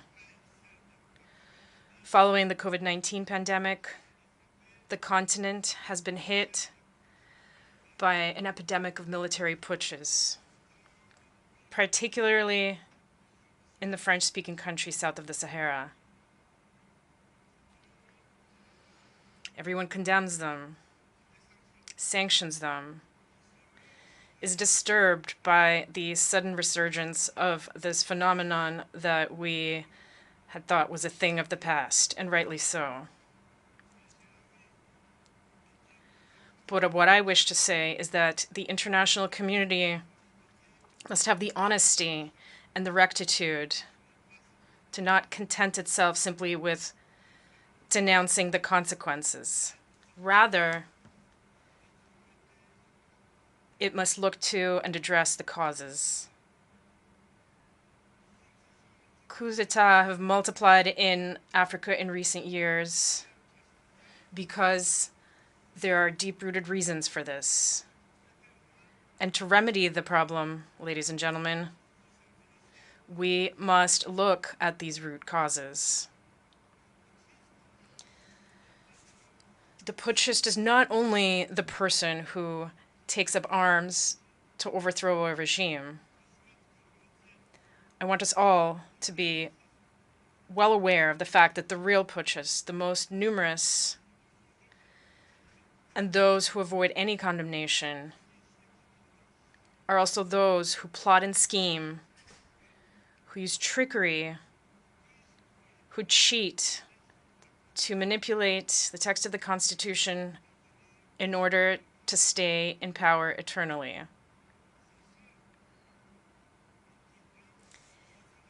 It is those in white-collar jobs who change the rules of the game as the game unfolds in order to keep the reins of power in their hands. These are the most numerous kinds of putschists. Mr. President, ladies and gentlemen, I am one of those who one day decided to shoulder our responsibility to prevent our country from slipping into complete chaos, into an insurrection. No political forces at the time had the courage nor the means to put an end to the duplicity that we were experiencing, as they were all completely neutralized back then. The institutional correction for which my brothers in arms and I took responsibility on September 5th, 2021, was only a consequence of that chaotic situation which had ended up tearing apart the social fabric of my country and undermining our coexistence. This is not an exhaustive list, but we believe that the transitions underway in Africa are due to several factors, including broken promises, the lethargy of the people, and leaders tampering with constitutions with the sole concern of remaining in power to the detriment of collective well-being. Today, the African people are more awake than ever and more than ever determined to take their destiny into their own hands. The unequal distribution of wealth creates endless inequalities, famine, and abject poverty, which make the daily lives of our populations increasingly difficult. These inequalities are part of the causes for the events that endanger our peaceful coexistence above all. When the wealth of a country is in the hands of an elite, while newborns die in hospitals due to a lack of incubators, It is not surprising that in such conditions we are seeing transitions in order to respond to the profound aspirations of the people. Africa, ladies and gentlemen, is suffering from a governance model that has been imposed on it. A model that is certainly good and effective for the West, which developed it over the course of its history, but which is difficult to incorporate and adapt to our realities, our customs, and our environment. Alas, I have to say that the graft did not take. I know that when I say this, many will immediately say to themselves, oh, another warmonger who wants to wring the neck of democracy, or another soldier who wants to impose his dictatorship.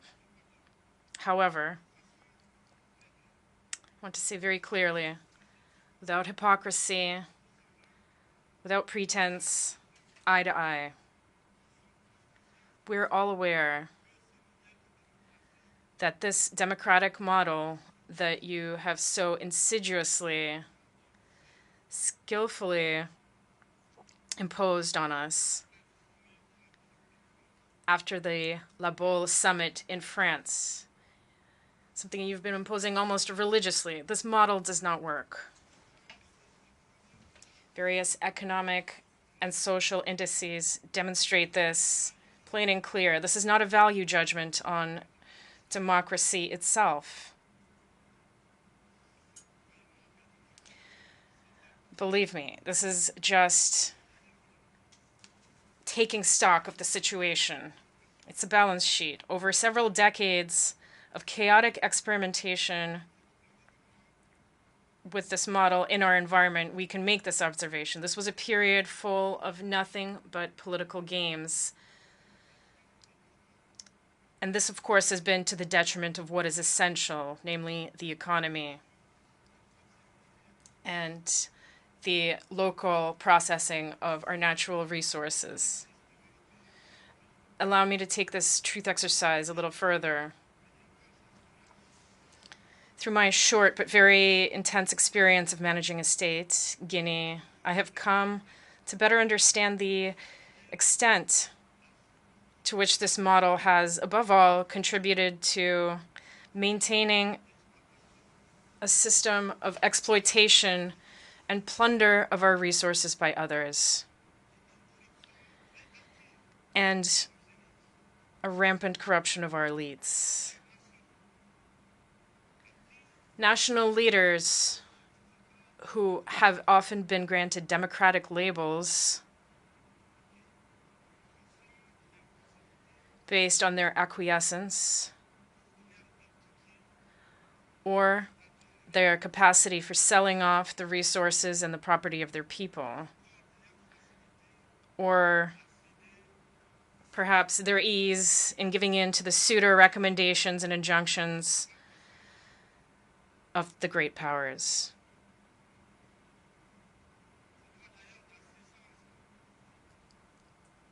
I must confess in this regard that everything that I am facing goes beyond all imagination. These are the same people who profess democracy, transparency, who denounce poor governance and corruption, who dictate the rules. It is they who, behind the scenes, very discreetly and underhandedly, are increasing pressure to make us cede our national wealth through unconscionable leonine contracts. I understand certain leaders and some of my predecessors who, because they possess certain weaknesses, because they were under pressure, or because they had skeletons in their closets, or particularly because they had a political agenda, gave in to what was being asked of them. I understand them, even if I do not approve. In some cases, I was even reminded that if I had a political agenda, I would be less comfortable carrying out the reforms that my government and I are tackling. One thing is certain. We have but one concern, and that is the well-being of the people and living together. This is our priority. This is why the transition I lead has chosen to focus methodically on clear objectives in a precise order: the social, the economic, and the political.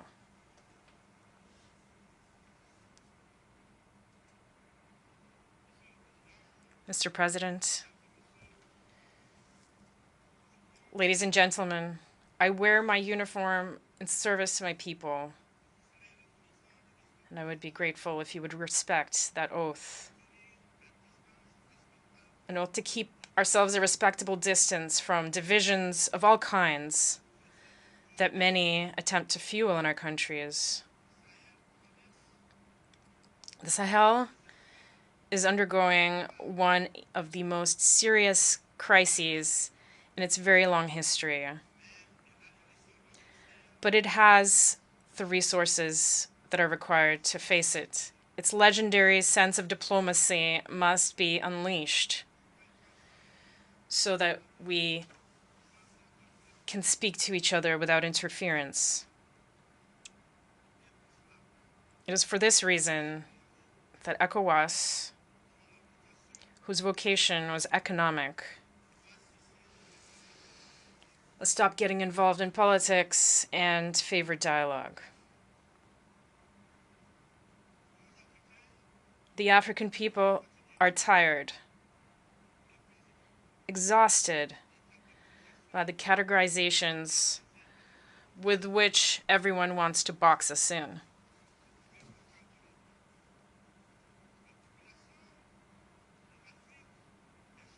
Africa's population is young. It did not experience the Cold War. It did not experience the ideological wars that have shaped the world over the last 70 years. That is why we, Africans, are insulted by the boxes, the categories, which sometimes place us under the influence of the Americans, sometimes under that of the British, sometimes the French, or the Chinese, or the Russians, and even the Turks. We are neither pro nor anti-American. We are neither pro nor anti-Chinese, nor pro or anti-French, nor pro or anti-Russian, nor pro or anti-Turkish. We are simply pro-African, that is all.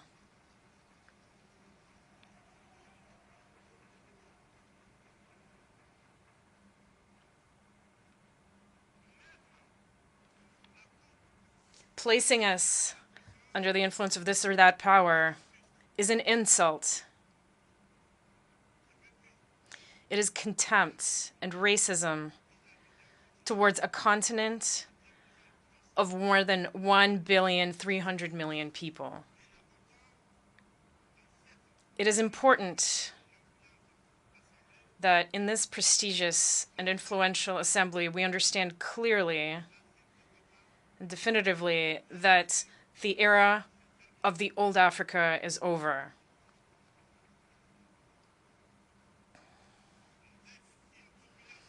With a population of more than 1 billion Africans, around 70% of whom are young people who are completely free, open-minded, open to the world, and determined to take their destiny into their own hands. The time has come to realize that the structures, the rules from the post-war era, established in the absence of our states, which did not yet exist at the time, are obsolete. This is the end of an unbalanced and unjust era where we had no say in the matter. It is time to take our rights into account and to let us take our proper place, but also, and above all, it is time to stop lecturing us and to stop treating us with condescension like children. Rest assured that we're old enough to know what is good for us.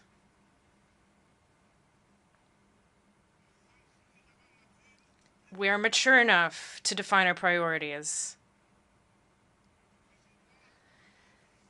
to design our own models which are in line with our identity,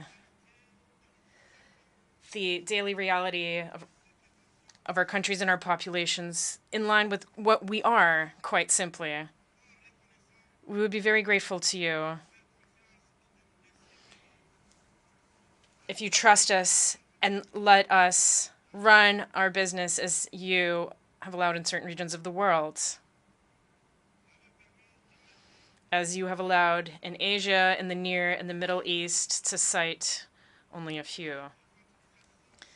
This infantilization that we have experienced has had the worst effects on African youth who are now emancipated. In this context, we are all challenged and called upon to carry out a better analysis of the situation with a view to initiating and pursuing new policies for the benefit of all. The international community must look to Africa with new eyes. It must now engage in genuine cooperation with Africa in a spirit of win-win partnership. I thank you for your attention. Thank you.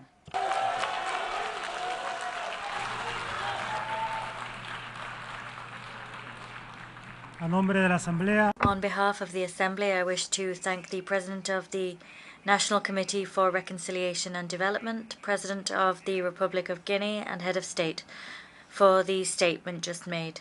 I request protocol to escort His Excellency.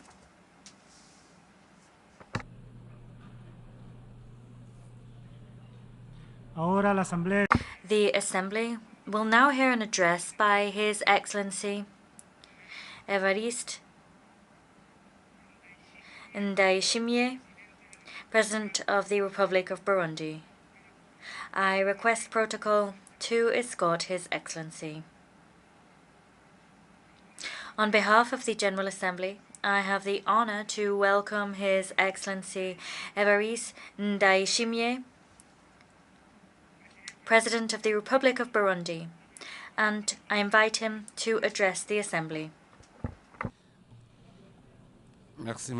Thank you, Mr. President. I first of all wish to give thanks to Almighty God for having guided our work and for bringing us here together in this beautiful cosmopolitan city of New York. Excellency Denis Francis, President of the 78th session of the United Nations General Assembly, Excellencies, Heads of State and Government, Your Majesty, Secretary General of the United Nations, distinguished delegates, ladies and gentlemen, all protocol observed. Allow me to express my sincere thanks to the host country of the United States of America and to its people, in particular to the authorities and people of the state of New York. I thank them all for the very warm welcome and exemplary hospitality that I and my accompanying delegation have been shown.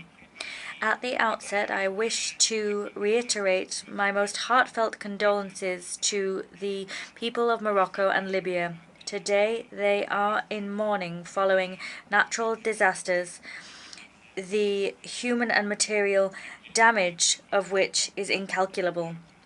May God bring comfort to those the families at this time of great suffering. Allow me to convey my hearty congratulations to His Excellency Mr. Denis Francis, following his successful election to the presidency of the 78th session of the United Nations General Assembly. Mr. President, Burundi assures you of its full cooperation and extends to you every wish for success as you discharge your mandate. I'm also delighted to pay a well-deserved tribute to Mr. Shaba Koroshi, your predecessor, for his sterling work during his term. Mr. President, Excellencies, ladies and gentlemen, the time has come to piece back together a world of peace, a world which can foster progress. We must cultivate trust, mutual understanding, and solidarity. It is for that reason that we hail the choice of theme which guides our discussion today. That theme is rebuilding trust and reigniting global solidarity, accelerating the 2030 Agenda and its sustainable development goals towards peace, prosperity, progress, and sustainability for all. Excellencies, ladies and gentlemen, we meet every year in this hall and in other equally important fora. However, the world nevertheless continues to face grave existential threats. As such, that world is unfortunately growing ever more unstable and vulnerable. Trust and solidarity are values which should characterize relations between our states. However, these values are rendered fragile because we have, so to speak, domesticated them and recreated them in our image to further our own interests. We must liberate these values so that they can be shared values. These values must recover their original meaning which was buried following colonialization and the expansion of other selfish ideologies, which sought to drag least developed countries ever deeper for the benefit of rich nations. In reality, colonization missed its chance because it could have created a solidarity by allowing the meeting of cultures and know-how, and by creating a mutually beneficial partnership instead of a partnership characterized by dependency. Trust and solidarity then lost every trace of their initial meaning, with the effects of neocolonialism. Neocolonialism marked by multifaceted forms of interference in the domestic affairs of developing states, through the unjust remuneration given for commodities and through the heavy demands imposed by the Bretton Woods institutions. There is what was called official development aid a few years ago. It's now come to be termed a partnership for development. That's the term in common parlance today. In any case, terms for this concept abound, but they're all tinged with bad faith. Indeed, terms abound to veil this hypocrisy. At the same time, resources disbursed with a view to generating economic returns that could foster economic recovery are themselves shrinking. Today, Mr. President, it is important to move beyond the needs and interests of states. These often vary greatly and are often difficult to reconcile. International solidarity must guarantee that all countries are able to interact on a level playing field. International solidarity that we wish to see does not seek to homogenize. Rather, it seeks to stand as a bridge between differences and even between radically opposing viewpoints. It seeks to allow respectful and mutually beneficial relations to flower. Mr. President, ladies and gentlemen, trust and solidarity should be the cornerstone on which thriving international relations can develop, international relations free of inequality and conflict. This is, incidentally, the goal that Burundi is striving to achieve, first and foremost at a national level. We're seeking to cultivate and strengthen this ideal within our people. As such, after years of instability, the process of Truth and Reconciliation, launched in Burundi, is today bearing a bounty of fruit because the people of Burundi are now energized in pursuit of a common ideal as they seek to achieve the Sustainable Development Goals. In this connection, we call upon friendly countries and partners to support the action of Burundi's government, and we heartily encourage foreign investment. However, the sad truth is that ODA, which should support the efforts of the government as it seeks to guarantee the well-being of its citizens, has little by little faded away to instead be channeled towards non-state actors which serve the geopolitical and economic interests of certain so-called donor states. These interests are unspoken and clandestine. Evidently, international solidarity should encourage developed nations to make tangible contributions to the socio-economic development of LDCs. A Kirundi proverb, Nwetanguro Muburu, means prosperity can only last if it is shared. That proverb reminds us that investing in the prosperity of a neighbor is to indisputably guarantee and shore up one's own sustainability and progress.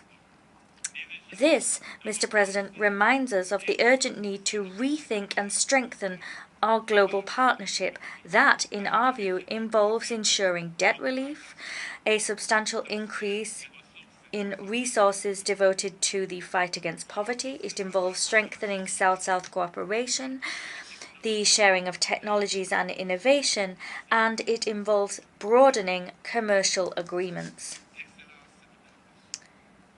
Ladies and gentlemen, in spite of all of the challenges above, Burundi remains determined, and indeed we trust that this Assembly will work to rebuild trust in my country.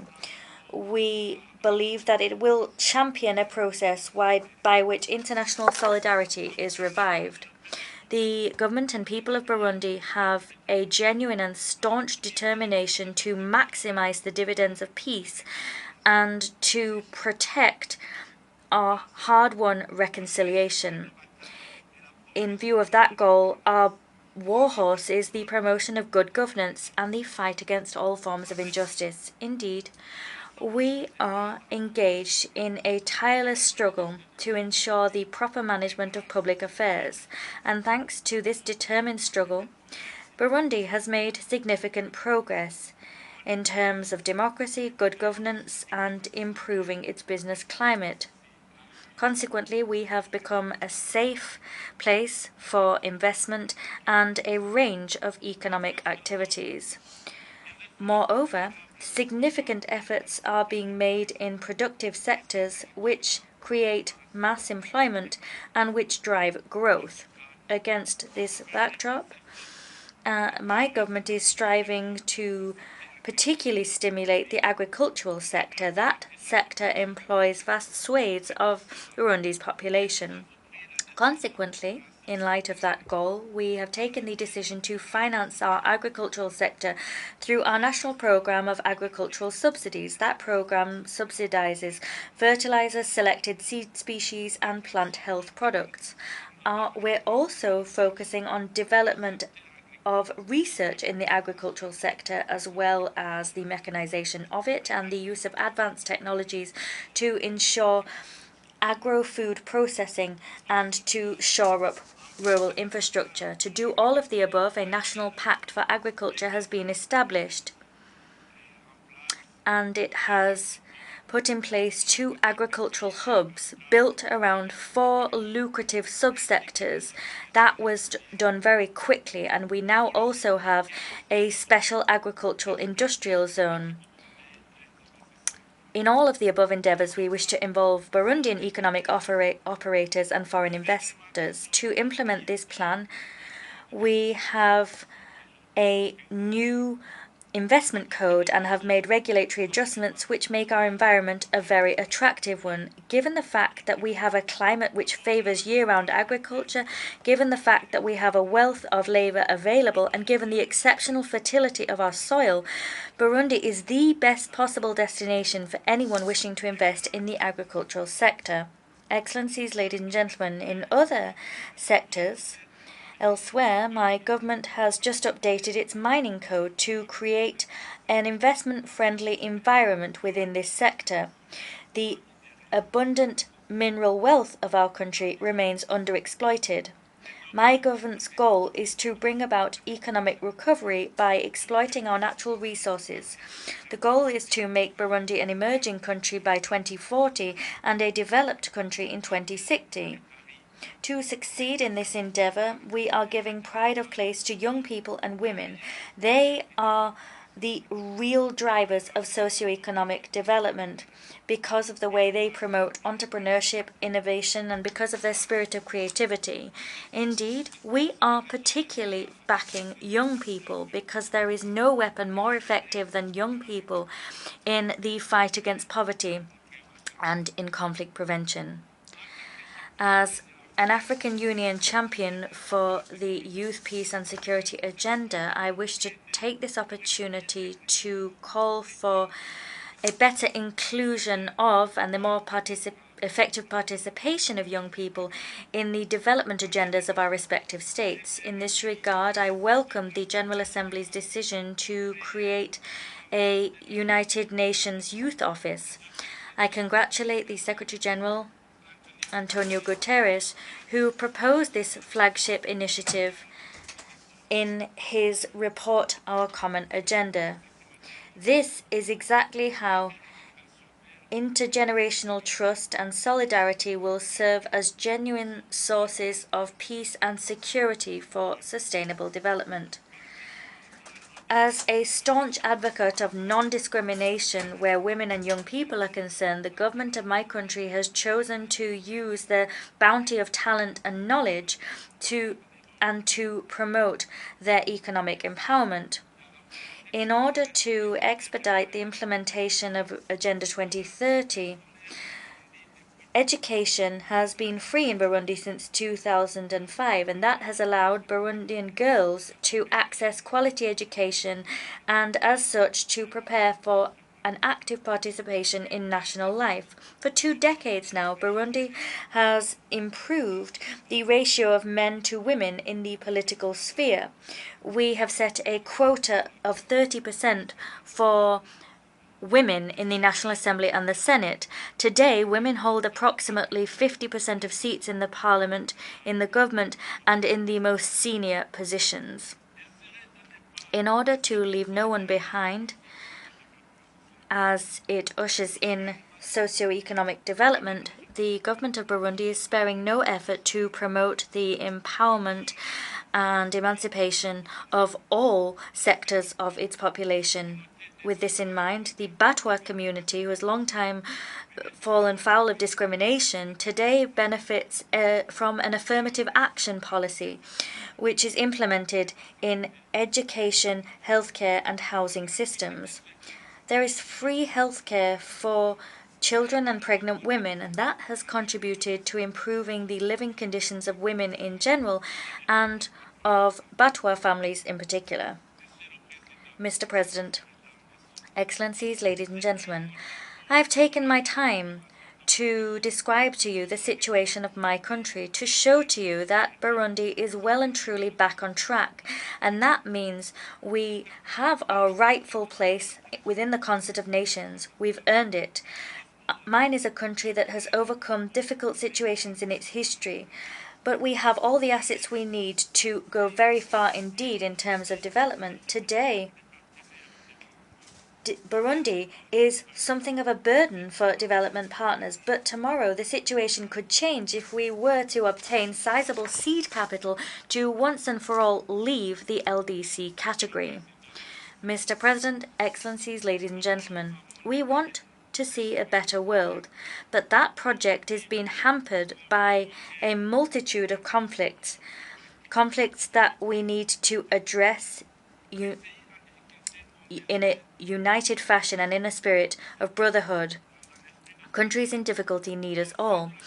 It is therefore in a spirit of solidarity that within the East African community that I chair, we've launched a series of initiatives in order to restore peace and security in the east of the DRC. Burundi also participates in peacekeeping operations and in the fight against terrorism in the CAR and in Somalia. That is testament to the desire harbored by the Burundian people to contribute to the advent of a better world built on foundations of solidarity. I reiterate the need for international solidarity to be shown in order to bring peace to the east of the DRC. At the same time, Burundi reaffirms its tireless support for the Luanda and Nairobi peace processes, as well as for the Peace, Security and Cooperation Framework Agreement for the DRC and the region. The regional oversight mechanism of that agreement is chaired by Burundi.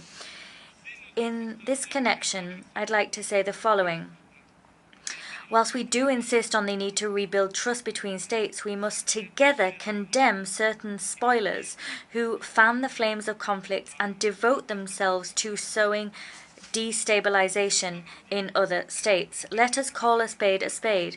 The political and security-related instability in countries of the South, particularly in Africa, is born of the desire of powers who wish to control the domestic policies of developing nations. Africa, in particular, has become the arena for geopolitical conflicts playing out between major powers, and we continue as such to fall behind in terms of economic development. That economic deficit becomes the cause of internal conflicts, which then plunge our countries into abject poverty. We are battling against external interference in domestic affairs. At the same time, we also condemn the re-emergence of anti-constitutional changes to systems of government, which are a serious erosion of democratic gains seen over the last several years in Africa and throughout the world. Constitutional order and the rule of law must prevail above all. My country reiterates its staunch commitment to the peaceful resolution of conflicts through dialogue, cooperation, joint work and negotiation. Mr. President, Excellencies, ladies and gentlemen, in general terms, security and stability throughout the world seem to be yielding to war, terrorism and violent extremism, as well as crime and violence in its myriad forms.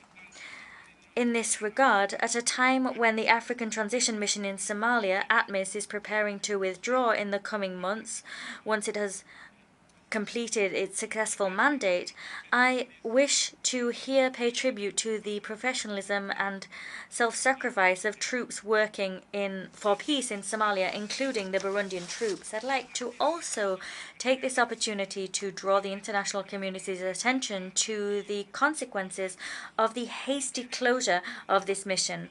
That hasty closure risks providing an opportunity to terrorist groups to grow stronger and regroup. Mr. President, turning now to the climate crisis, I welcome the commitments already entered into by states during various international climate negotiations, commitments to reduce greenhouse gas emissions and to finance the protection of the environment, climate resilience, and the green transition of the least polluting nations.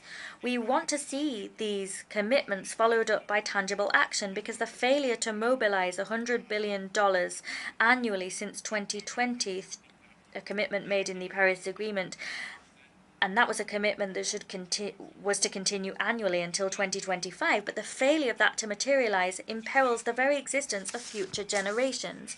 We believe that COP28, which will be held this year in Dubai, will provide an excellent opportunity to turn words into actions. Turning now to the increase in migratory flows, we are all aware that the extent of these migratory flows are threats to to peace and security. Indeed, this movement is of concern to rich countries, is the consequence of poverty, because these migrants are seeking a better life, and as such they leave poor areas to earn a living in more affluent nations. The reducing migration involves inevitably adopting appropriate cooperation-based measures which allow young people better opportunities to find opportunities for decent work, employment, independent employment, or entrepreneurship. This should be done namely through the implementation of programs which seek to achieve the SDGs and ensure they are achieved on a national level. We are now called upon to focus our efforts on establishing a global partnership which fights poverty in all its forms. However, as we await a lasting solution to poverty, countries of transit and destination must understand our situation and provide dignified and humane assistance to migrants and must guarantee them their fundamental rights. The respect of human rights is a matter on which we all agree. These rights must be universal and indivisible for all. My country is always against discrimination, as well as against the instrumentalization of human rights and the double standards used in their application. We condemn states who, under the pretext of protecting human rights, use human rights as fodder to interfere in the domestic affairs of states. Moreover, we stand against politically motivated resolutions which target specific states, and we are against the implementation of mechanisms which strangle the states targeted and stifle them without any constructive dialogue taking place. Excellencies, ladies and gentlemen, allow me, before I conclude, to reaffirm our commitment to the democratization of the multilateral system. This includes the reform of the United Nations Security Council as well as of the international financial system to make both more representative, just and inclusive, and able to more effectively address the challenges emerging in the world today. International law recognizes the principle of the sovereign equality of all states. Accordingly, these states must enjoy the same rights and the same international duties, including in the sensitive domains of the maintenance of international peace and security. I wish to thank the member states of the Security Council, some of which understand the desire long expressed by Africa. Mr. President, ladies and gentlemen, excellencies, as we mark this International Day of Peace, I wish to close my address by paying a fervent tribute to our brave peacekeepers, wherever they are in the world, because they defend a universal cause which transcends all of our differences. For peace, for the sake of peace, let us rebuild trust and reignite international solidarity. May God bless you. Thank you for your kind attention.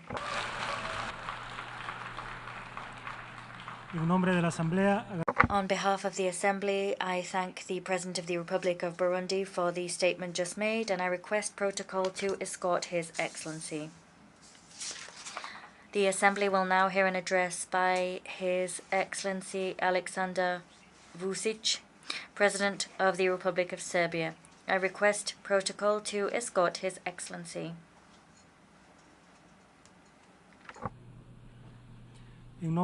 On behalf of the General Assembly, I have the honor to welcome His Excellency Alexander Vučić, President of the Republic of Serbia, and I invite him to address the Assembly.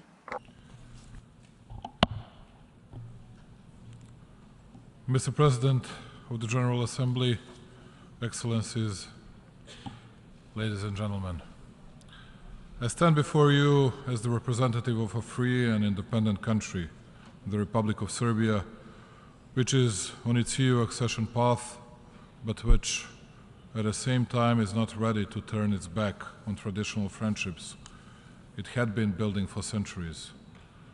I want to raise the voice on behalf of my country, but also on behalf of those who today, 78 years after the establishment of the United Nations, truly and equally believe that the principles of the UN Charter are the only substantial defense of the world peace, right to freedom and independence of nations and countries, but more than that, they are the pledge of the mere survival of the human civilization.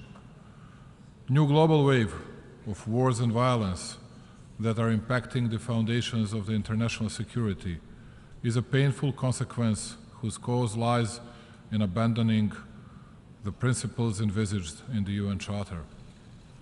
All of us speaking in this renowned organization speak about our own problems, confronting often with a real and imaginary enemy, patronizing our own public, telling fairy tales of the future with insufficient realistic view on the issues. What does the future of the world look like? Even though all of us listened the words of the Secretary General, not many were actually heard. And almost not a single word's news conveyed his words of warning. Nevertheless, in the era of social networks dominance, when only important thing is to get one more like, in the era when each pet gets more attention than children, it is no wonder that we cannot recognize the dangers that are in front of us. As the president of one not so big country, I cannot and I have no right to speak about relations between great powers.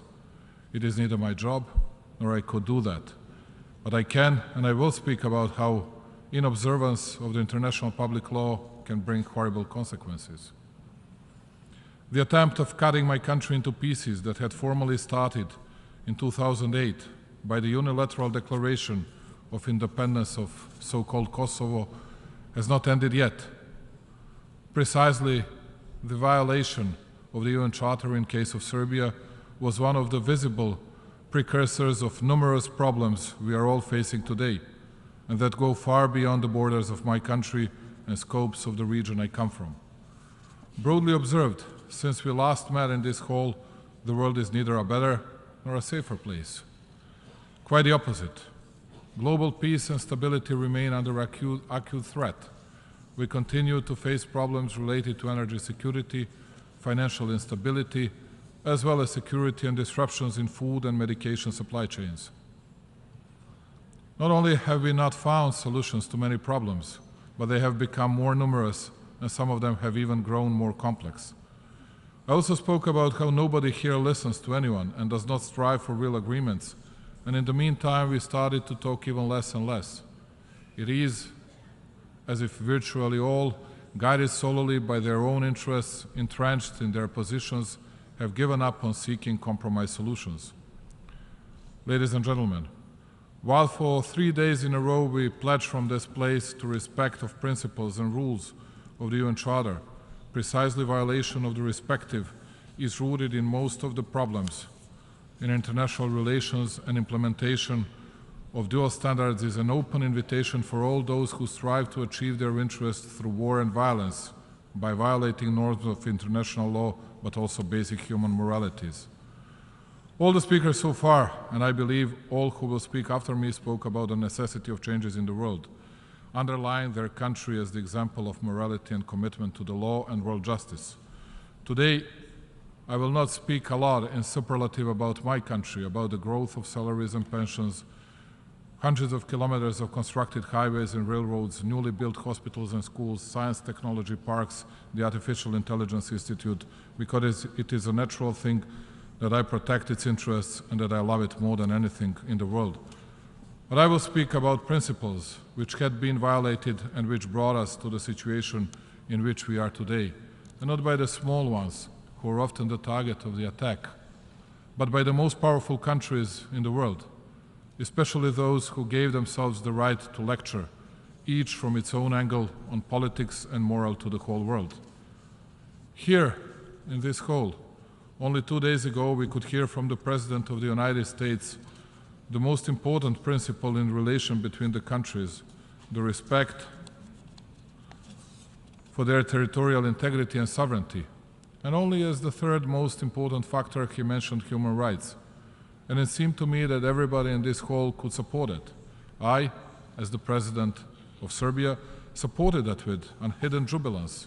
The only problem in all that was the fact that few hours after his speech, I had to see in these premises the President of the so-called Kosovo, who is considered by the most powerful part of the West the president of an independent country, originated, by the way, by the secession of the territory of the Republic of Serbia. At the same time, only a few meters away from this hall, the German minister said that Germany firmly observed the UN Charter and UN decisions and documents, and that it would never give up on it. All that would be nice if it were true.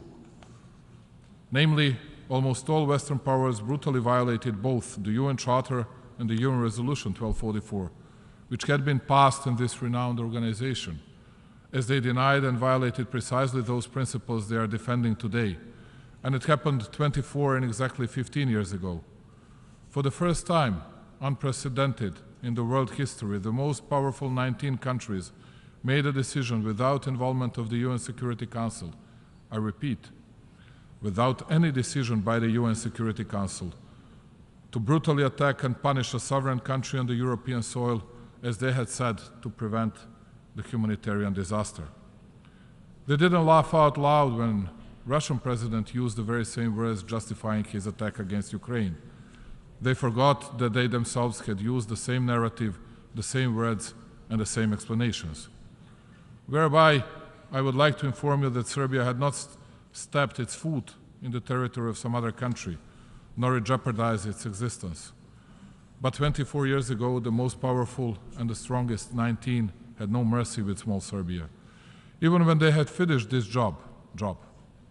They said that the issue of Kosovo is a democratic issue and that it would be resolved in accordance with the UN Charter and other international law documents. And then, contrary to all, but absolutely all documents of the international public law, it occurred to them in 2008 to support the independence of the so-called Kosovo. The illegal decision on secession of the autonomous province of Kosovo and Metohija from Serbia was made a decade after the war conflict in our country had ended, without a referendum or any other democratic forum for declaring their stances for the citizens of Serbia, or at least in Kosovo itself. This decision was made in a moment when Serbia had a government committed to European and Euro-Atlantic integration, and when including in its composition the province of Kosovo and Metohija, a full-fledged member of the UN, but also of Council of Europe, OSCE, and many other international organizations. Nevertheless, it did not prevent legal and political violence coming from those who are today at the forefront in lecturing from this place. Pointless and meaningless explanations like police terror that Serbian authorities had carried out in its southern province a decade earlier, humanitarian crisis expelling of the local Albanian population, were only a drop that spilled over the glass of lies and nonsense in order to justify the violence against a sovereign country and in order to undermine its integrity. Namely, since the moment of the victory of those 19 against small Serbia, 70% of Serbs from Kosovo have left their thresholds, and there are by 300,000 Albanians more than have ever been in Kosovo. Well, that much about the law, that much about the justice. Nevertheless, worse than anything is that all those who committed aggression against the Republic of Serbia lectured today about territorial integrity of Ukraine, as if we did not support the integrity of Ukraine. And we do support it, and we will keep supporting it, because we do not change our politics, we do not change our principles, regardless of centuries-long traditional friendship with the Russian Federation. To us, every violence is the same. Every violation of the UN Charter is the same, regardless of the strength of the power that exerts it or inevitably similar excuses makes for its illegal and immoral behavior. But when we ask them about the territorial integrity of the Republic of Serbia and about what they had done to my country, the answer is the one that all of you representatives of smaller countries in the world heard on countless of occasions. Do not go back in the past. Look towards the future, because it is the only way for your country to make progress. When it comes to the territorial integrity of Ukraine and Serbia and any other country, all of us are entitled to speak about from this podium at least a bit more than they are. I'm the president of Serbia in my second presidential term. On countless of occasions, I was under different political pressures, and I'm a political veteran. And what I will tell you today is the most important for me. Principles do not change from one circumstance to another. principles do not apply only on the strong ones, they apply to all. If that's not the case, then there are no longer principles. And that is why I believe that in the modern world, there will either be principles and the same rules will apply to all, or as the world, we will end up in the deepest divisions in our history, in the most difficult conflicts and in problems we will not manage to cope with. Another important thing, peace has become a forbidden word, because all of them have their favorites and their culprits. And the only value that remained to great powers are precisely the principles, but the false ones. As long as they are fine with them, they will call upon them. First time, as it was in the case of Serbia, they disagreed with the principles. Law and rules, law, justice and principles suffered. Today in Kosovo, southern province of the Republic of Serbia, the blunt violence is taking place, exerted against the Serbs by the separatist authorities of Albin Kurti.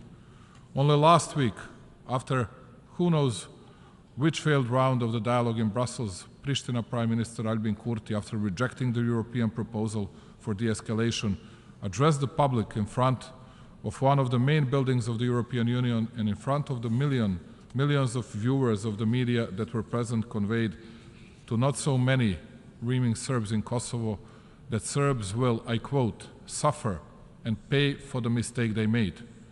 Is there any possible worse mocking humanity, international order based on the rules and international community than these words? Unfortunately, it is possible. Only one day later, as we sit in this hall, a new contingency of Serbs is being taken to Kurti's prisons, apprehended according to fabricated accusations as a part of his terror campaign. So much worse are the actions continuously done by that extremist regime in the past 20 months, and which in practice, together with repeated accelerated displacement of the remaining Serbs, are turning into a crawling ethnic cleansing in the heart of Europe. You can conclude by yourself how far that regime's cynicism goes from the following sentence. Since the European Union and the US State Secretary Antony Blinken issued a statement in early June condemning unilateral action of the so-called government of Kosovo, ethnically motivated attacks against Serbs in our southern province raised by 50%, while at the same period Pristina authorities made even 22 new escalatory moves.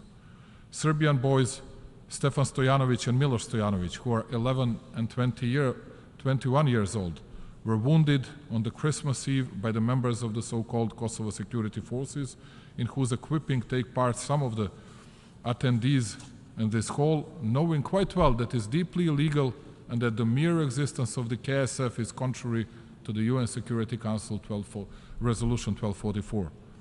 7 innocent civilians were shot by the representatives of the so-called Kosovo institutions.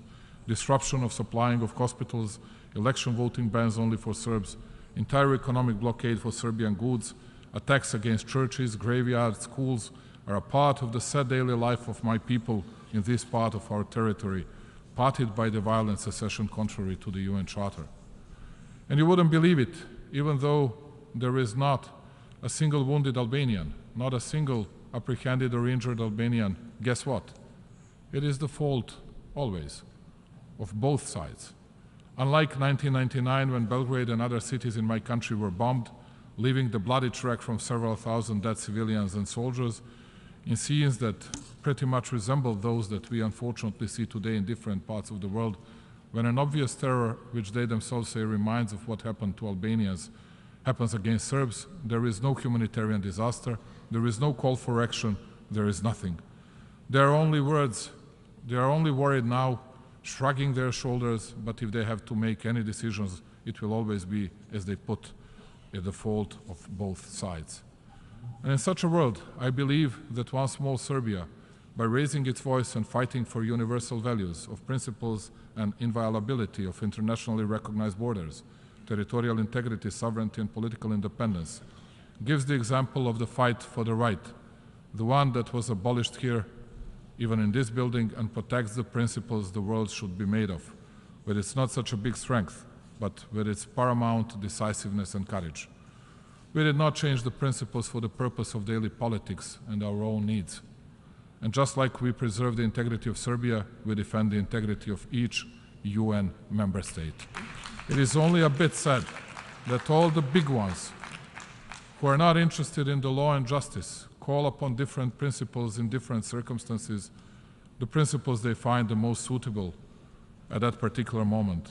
When one follows such politics, when there is no morality in the world politics, then it is clear that we are about to enter the era of big divisions and big conflicts, and not only political and economic, but military ones as well.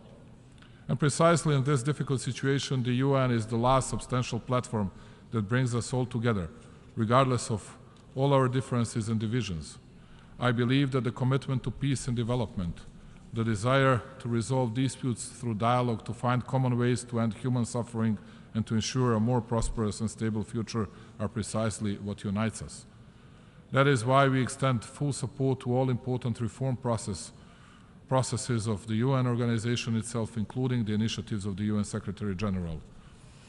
For preservation of global peace, and so that we all do not disappear in a Darwinist conflict led by great powers, it is necessary to join our forces, just like 78 years ago in common fight for international order based on the UN Charter. Ladies and gentlemen, respecting the UN Charter is not a choice, it is an obligation. After all, like I have already said by mentioning some names, this is what we had the opportunity to hear during the previous presentations of most of my colleagues while talking, among other issues, about a topic that is still dominant in all forums, the conflict in Ukraine. I will agree with them when it comes to the necessity of respecting the territorial integrity and sovereignty of Ukraine, which the Republic of Serbia has been consistently showing from the beginning. We have been making such appeals continuously for decades, but with a significant difference. Serbia supports the territorial integrity and sovereignty of all United Nations member states. I repeat, all member states. Therefore, it is hard for me to understand how some are still not acting in a consistent manner when it comes to the need to respect the territorial integrity of Serbia, and how they fail to understand that the selective application of principles leads to pronounced divisions, a lack of solidarity, and mutual understanding. However, I want to thank wholeheartedly to the global majority, significantly more than one-half of the UN member states in our example supports the UN Charter, and they do not support the violent partition of my country. I'm glad that for the majority of UN member states, double standards are out of the question. We are deeply grateful to all of you who selflessly support our efforts to preserve territorial integrity, thus demonstrating your commitment to the UN Charter. By safekeeping your borders today, you safekeep your borders and you preserve peace. On your behalf, as well as on our behalf, we will continue year after year to underline that defending the principles is the same as defending the freedom, independence, and peace. It often seems to us that the discussion with Prishtina's government is more like a monologue than the dialogue, because it is hard to explain why after more than 10 years after the signing of the Brussels Agreement, a taken obligation, the community of Serb majority municipalities has not been formed. The Republic of Serbia, its government, and all the institutions are working in their full capacity on preservation of the dialogue with the Pristina under the EU auspices. It is our task. The dialogue is possible only in case that all of us, including also the European facilitators, adhere firmly to what had been agreed.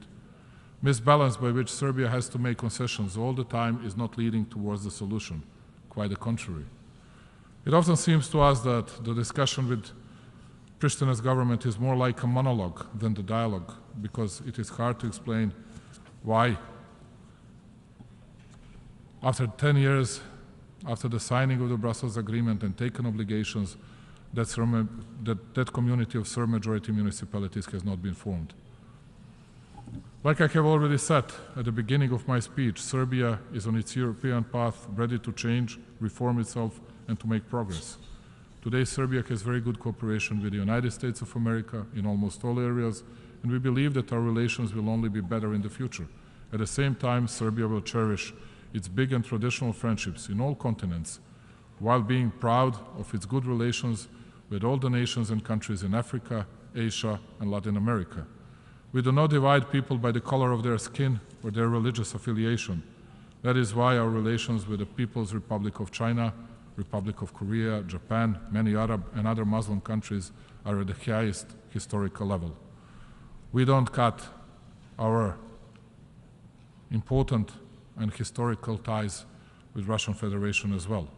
Believing that the dialogue is the only way for finding the compromise solution, Serbia remains committed to this process in the aim of providing peaceful coexistence of Serbs and Albanians. Peace and stability of the region have no alternative. It is with that belief that we approach to all discussions facilitated by the EU. As many of you maybe know, different interpretations of history are the cause of many disagreements and open issues, not only in our region. I believe in future, and I believe that by using joint efforts, we still have the capacity and ability to try to overcome differences and focus on what connects us, care for well-being of our nations. We want to build bridges, not walls. We need to look towards the future. We need to move forward, to use every chance for economic growth, connectivity, and exchange of ideas. Today we have common toll collection from Belgrade almost to the Adriatic Sea, and soon we'll have it to the Aegean Sea. We open borders in the Balkans, we open labor market and enable free flow of people, goods, and capital. Precisely this was the guiding star and initiator of the Open Balkan Initiative, which has given concrete results so far and strengthened regional ownership of the processes of the economic connectivity of the region. The Open Balkan improved also the political atmosphere. We have such approach to all our neighbors, and our key interest is to preserve stability in the region and turn towards as intensive cooperation as possible in all areas. These processes are certainly an inseparable part of our strivings to become a full-fledged member of the European Union, which is at some time one of the key priorities of our foreign policy.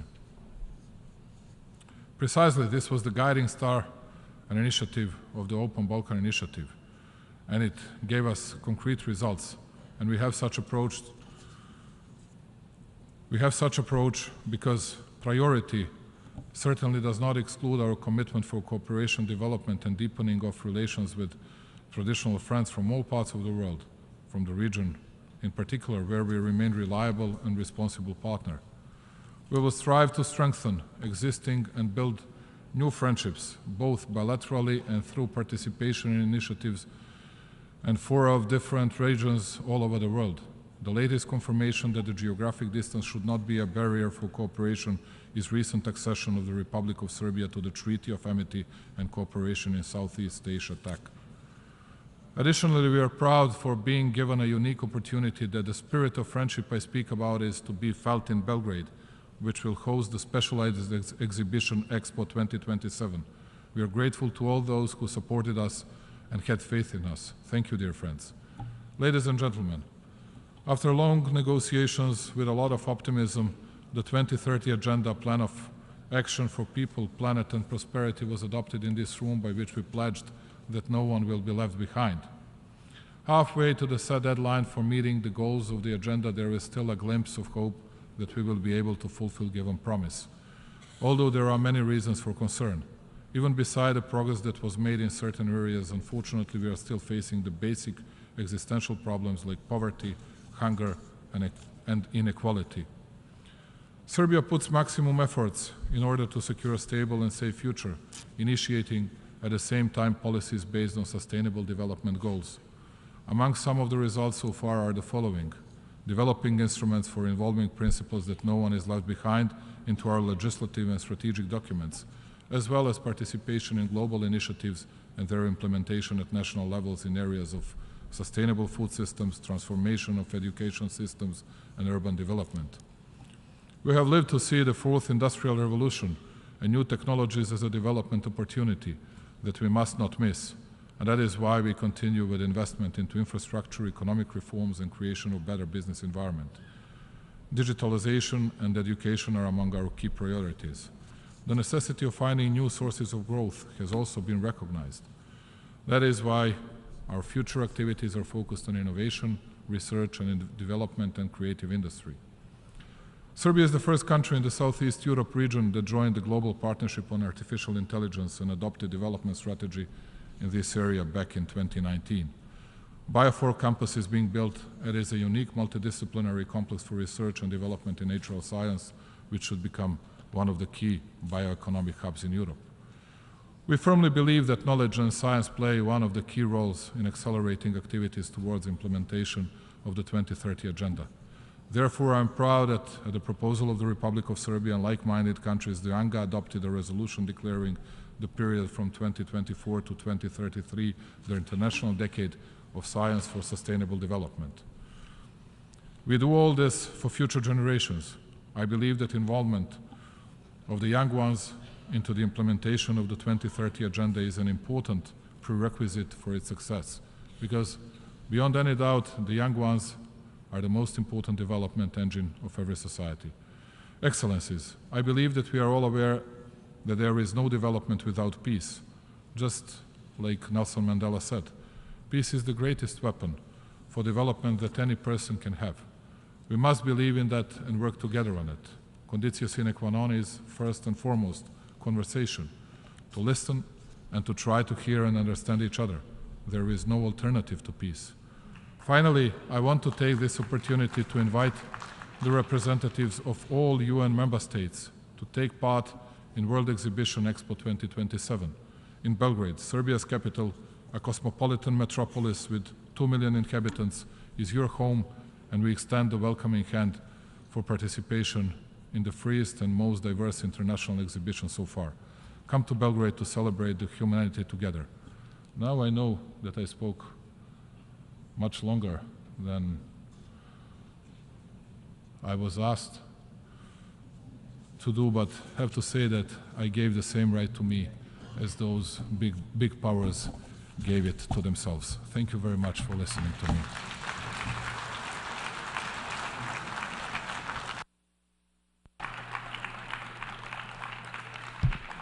On behalf of the Assembly, I wish to thank the President of the Republic of Serbia for the statement just made, and I request protocol to escort His Excellency.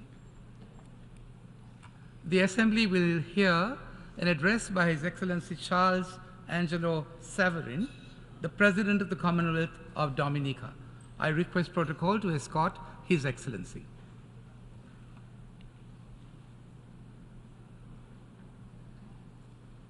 On behalf of the General Assembly, I have the honor to welcome His Excellency Charles Angelo Saverin, President of the Commonwealth of Dominica, and to invite him to address the Assembly.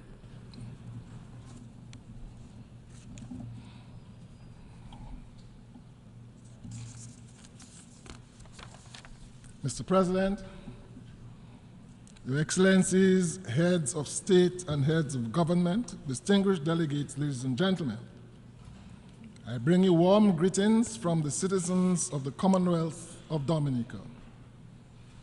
Mr. President, my delegation and by extension the government and people of the Commonwealth of Dominica wish to congratulate you on your elevation to the office of President of the 78th session of the United Nations General Assembly and wish you every success during your term. As Dominica currently holds the chairmanship of the Caribbean Community, CARICOM, I also extend to you the support of CARICOM during your tenure.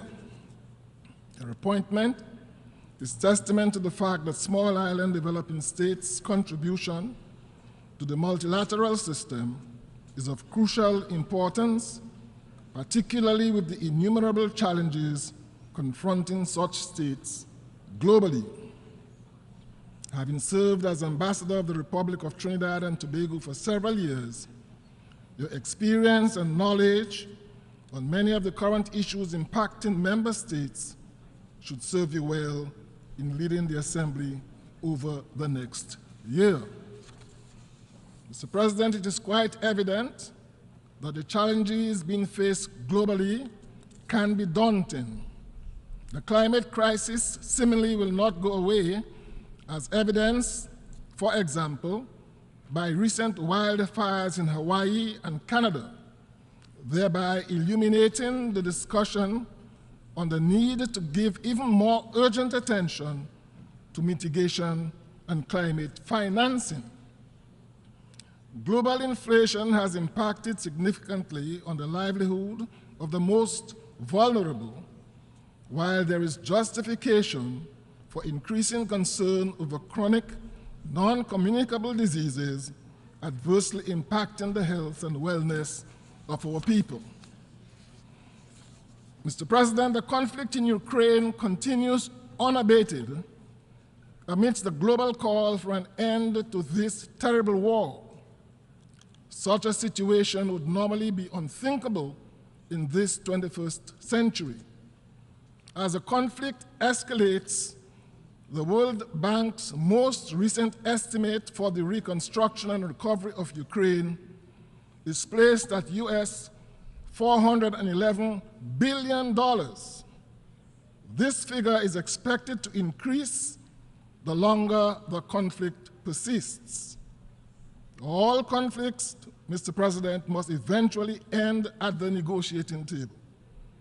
Dominica therefore calls for an end to the fighting and for good faith negotiations to prevail. We join all those resolute in their international obligation to uphold peace as outlined in the United Nations Charter, and we support the call for a resolution to the issues giving rise to this conflict.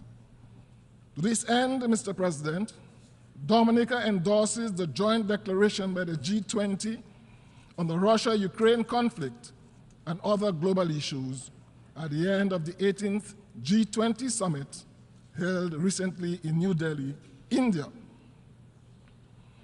Mr. President, while we in Dominica are opposed to coups and attempted coups, we are also aware that in 2010, there were a series of uprisings affecting Arab countries of the Middle East and North Africa, which was dubbed in the West as the Arab Spring. These uprisings, with at least the tacit support of the West, resulted in the removal of several governments. There was no talk of sanctions or military intervention to restore the ousted governments. Today, Mr. President, we are witnessing what I refer to as the African summer, and we are hearing the drumbeat of sanctions and military intervention. What is the difference between the Arab Spring and the African summer, I ask? The international community should pay heed to the wisdom of the leaders of the African Union who have opposed military intervention and urged diplomatic engagement. The question is, whose interest would military intervention serve? Certainly not the people of Africa. We in Dominica and the Caribbean urge that in all such situations, the interest of the population be foremost in any consideration of intervention by neighboring countries and indeed by the international community. Mr. President, this year's theme for the General Assembly is in keeping with the strides we should all be making at the international and multilateral levels to achieve an accelerated and progressive implementation of the 2030 Agenda. The challenges faced by small island developing states in achieving this objective are considerable. Typically, the narrow fiscal space and the increase in economic and environmental losses attributable to changes in weather patterns and other climate-related events have served to increase our vulnerabilities exponentially. The evidence suggests that we live in an imperfect world by virtue of our inherent geophysical and socioeconomic characteristics, and some countries, Dominica included, will always be disproportionately disadvantaged by the actions of others. In this regard, we welcome the high-level dialogue on financing for development and the call by the Secretary General for a Climate Ambition Summit. We are optimistic that this forum will be a practical demonstration of a commitment to securing the necessary funding to initiate transformative change. Mr. President, the key elements for accelerating realization of the 2030 agenda include the harnessing of information communication technologies and the role which science will play in ensuring effective decision-making. ICTs can provide a platform to get more done within a shorter period of time and further create an impetus to bridge the generational gap, allowing for innovation and creativity to emerge to the fore. Our youth must be continually engaged, thereby engendering a sense of trust in their leaders and institutions. This is critical to ensuring that the significant gaps which currently exist between the haves and the have-nots are addressed and drastically reduced.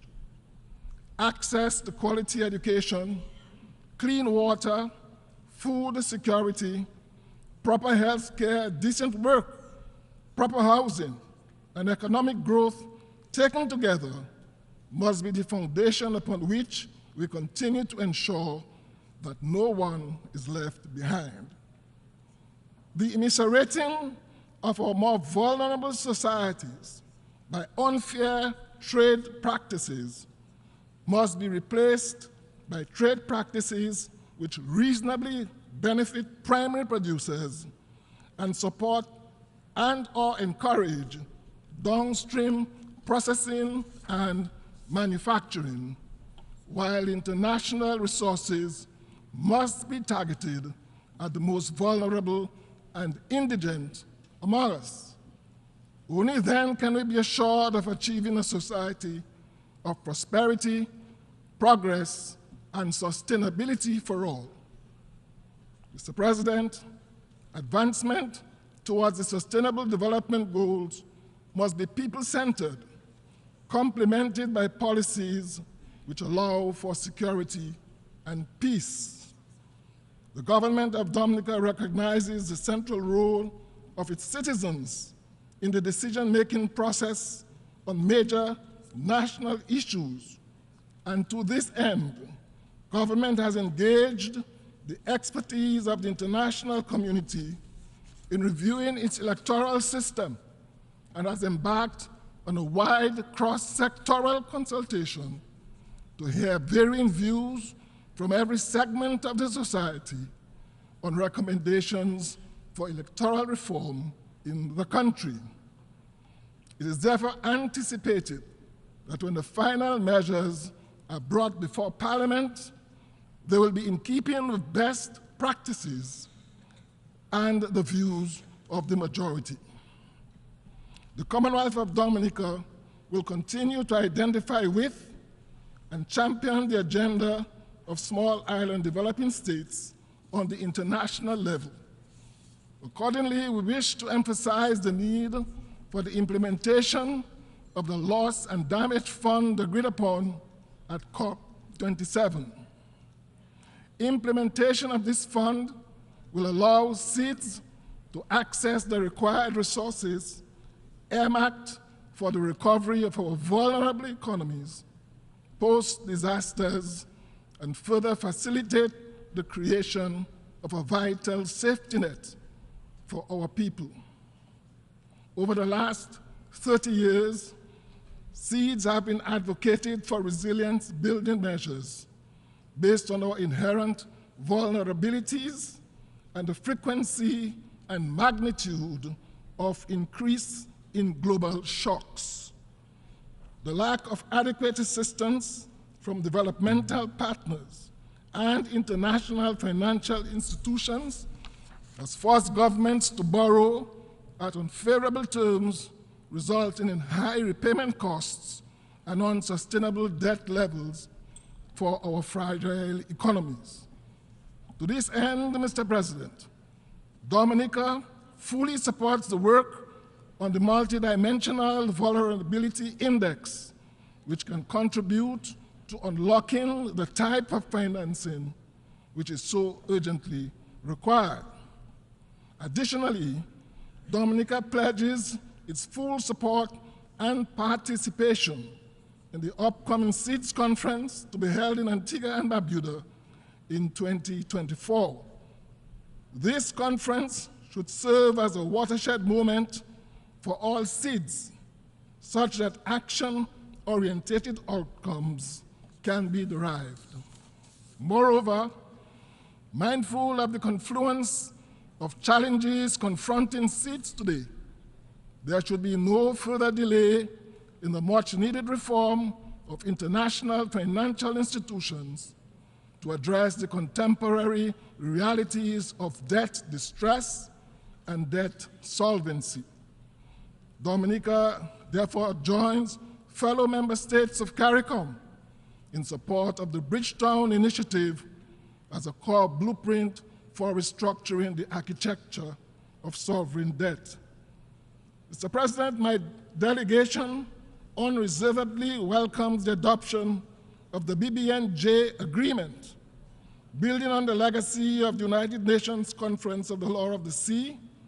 This achievement reaffirms the UN's role in facilitating the implementation of multilaterally agreed solutions to global challenges. Dominica supports the early entry into force of this agreement as well as its implementation. My delegation further welcomes the commitments shared by all to ensure capacity building and transfer of marine technology to support developing countries in their quest to implement and benefit from the said agreement. The prevailing situation in our fellow CARICOM member states of Haiti is a dire one which deserves urgent international intervention. Haiti faces deep-rooted crises on multiple fronts, much of it arising from its post-independence relations with the international community, poor governance over the years, and the lingering effects of the catastrophic devastation visited on that country by a 7.0 magnitude earthquake in January of 2010. To date, Mr. President, while there may have been preliminary figures, I am not aware that any comprehensive assessment detailing the extent of the destruction of the 2010 earthquake, nor a World Bank estimate of the cost of reconstruction, as has been done with the situation in Ukraine. The fact remains that since 2010, Haiti has been hit by several earthquakes, hurricanes, floods, pandemics, and socio-political instability. If ever there was a cause deserving the full attention of the international community, that cause is Haiti. The Commonwealth of Dominica aligns itself with processes outlined by the Organization of American States to support the people of Haiti in August of 2022, as well as decisions taken by the CARICOM community at its 45th regular meeting of heads of government in July of this year to lend active support to the government and people of Haiti in the effort to arrive at a Haitian-led solution to the ongoing crisis. While both these institutions have offered commendable and necessary recommendations, even collectively, these will not be sufficient to normalize the current situation in Haiti. We have accepted that the crises in Haiti are not limited to food shortage and security. The IPC report lays bare the severity of Haiti's food crisis, noting, and I quote, that nearly half of the population of 11 million is grappling with high levels of acute food insecurity. Additionally, the humanitarian situation is being further aggravated by a national security problem, including the illicit flow of arms and ammunition and gang-related violence. The Commonwealth of Dominica is of the view that a strategy which addresses the root causes of instability in Haiti, will be embraced by the people of Haiti. We also underscore that such an approach cannot be pursued without the unwavering support of the international community. My delegation therefore calls on the Security Council to move decisively to offer support to Haiti in key priority areas, including security, governance, education, health, water and electricity, sustainable livelihoods, and long-term development planning and advocacy. Mr. President, Dominica continues to stand with the overwhelming majority of the international community in calling for the removal of the 60-year-old economic blockade imposed on the Republic of Cuba by the United States. In November of 2022, this body voted overwhelmingly, 185-2, condemning the embargo. Even Ukraine, Mr. President, could not bring itself to support the United States in this outdated and unjust measure and abstained from voting. This body must continue to condemn this egregious violation until it is lifted, as it has severely impacted the lives and livelihoods of the ordinary Cuban citizens for the last 6 decades. Additionally, the inclusion of that country on the United States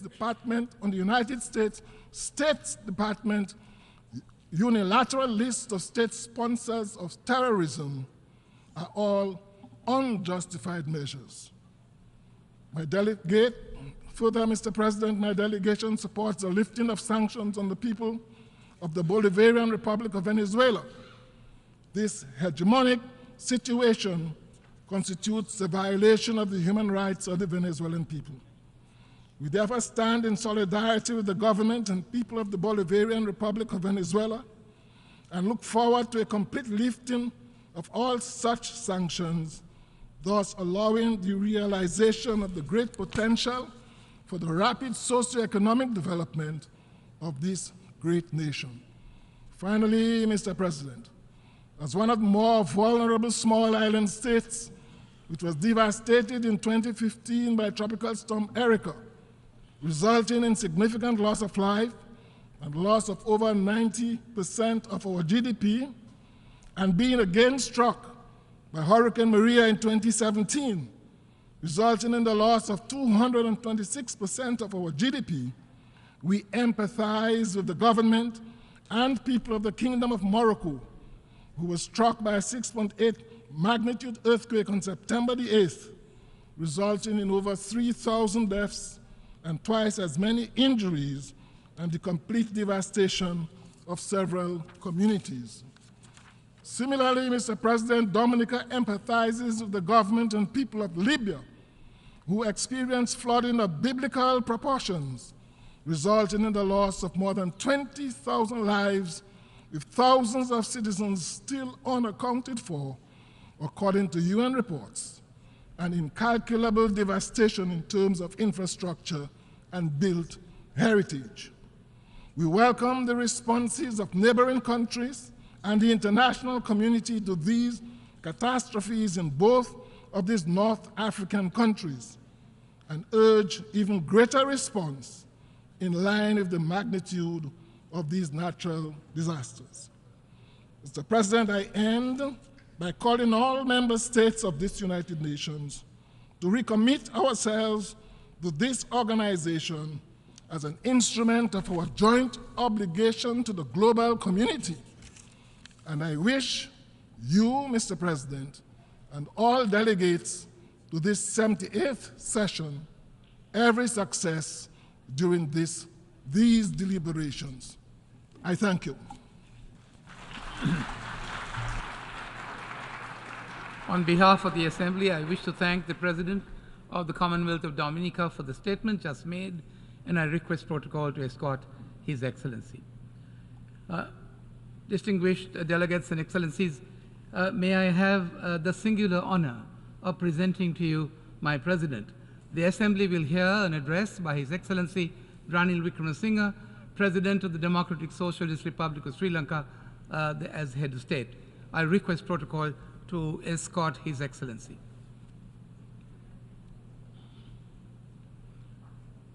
On behalf of the General Assembly, I have the honor to welcome His Excellency Ranil Wickremesinghe, President of the Democratic Socialist Republic of Sri Lanka, Head of State, and to invite him to address the Assembly.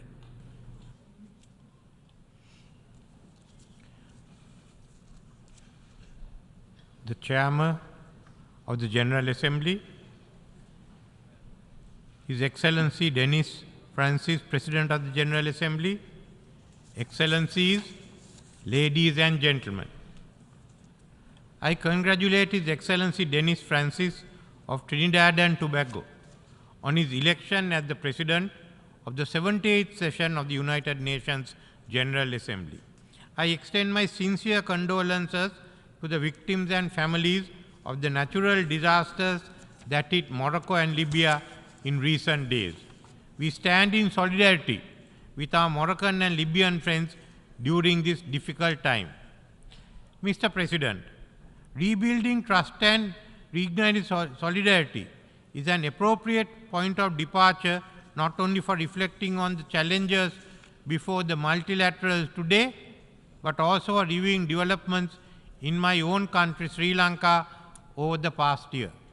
At this time last year, amidst multiple global crises, Sri Lanka was experiencing its most challenging period in recent times, socially, economically, and politically, which had a devastating impact on people's lives.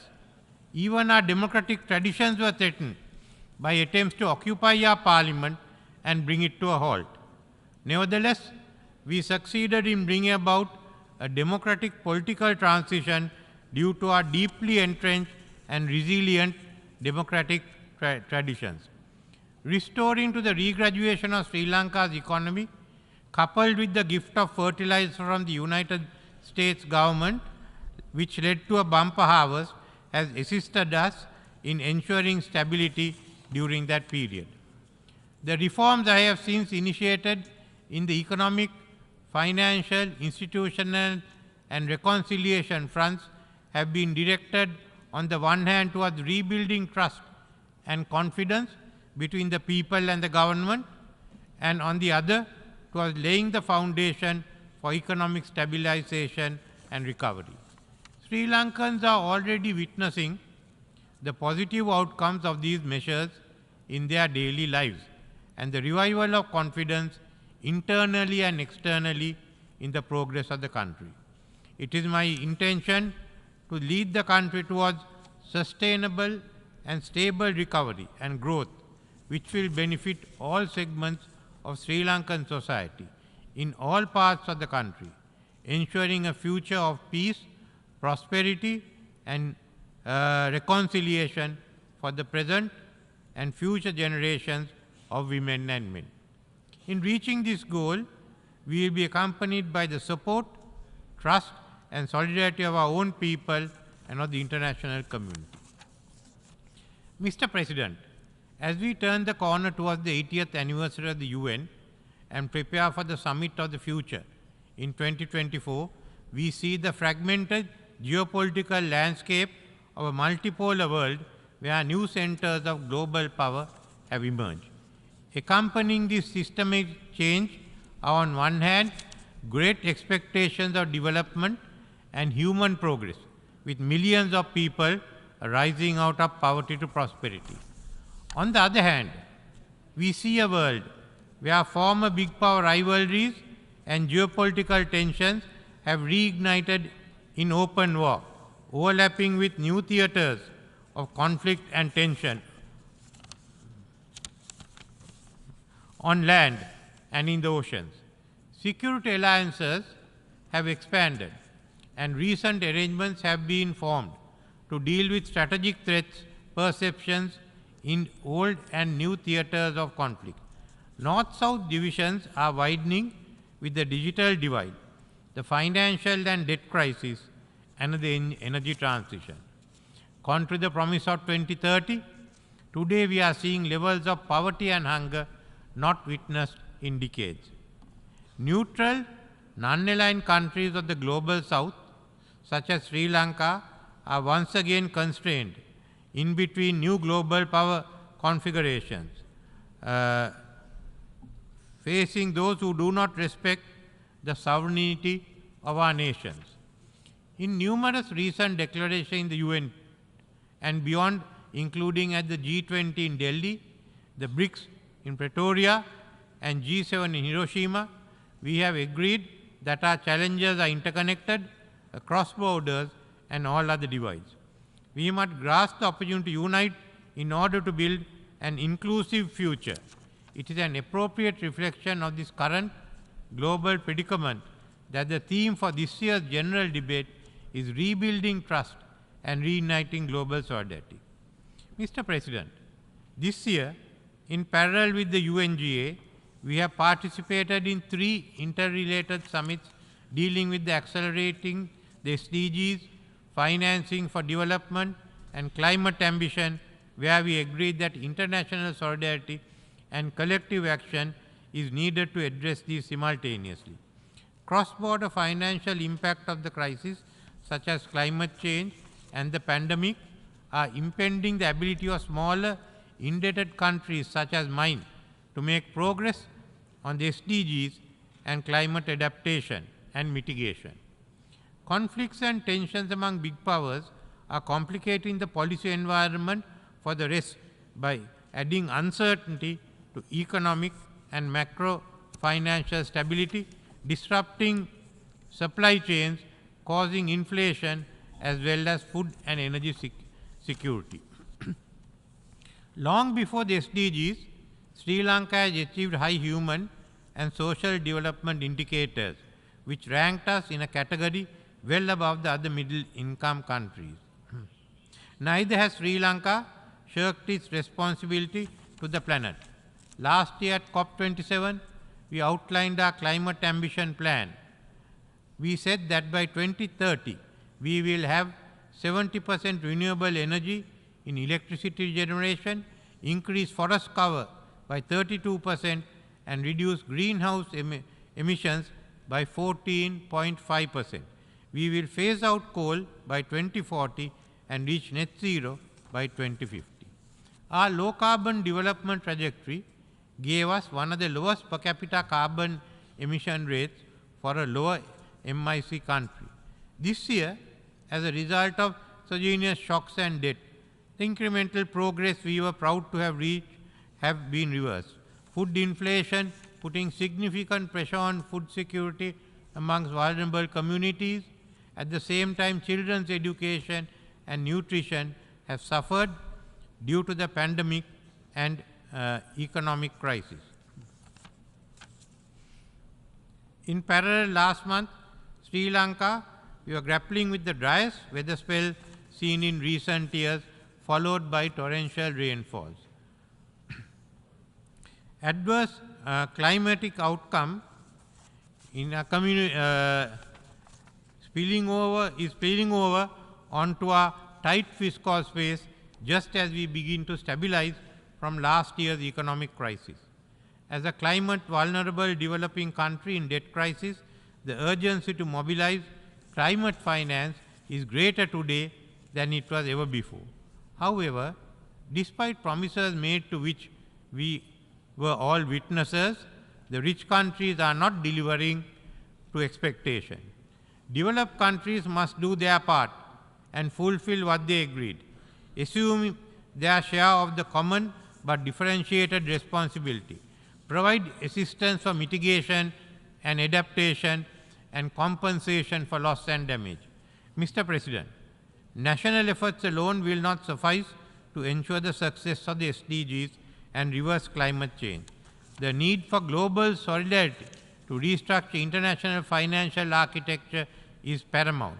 This is articulated loud and clear in multiple global fora, including in G20 and the BRICS.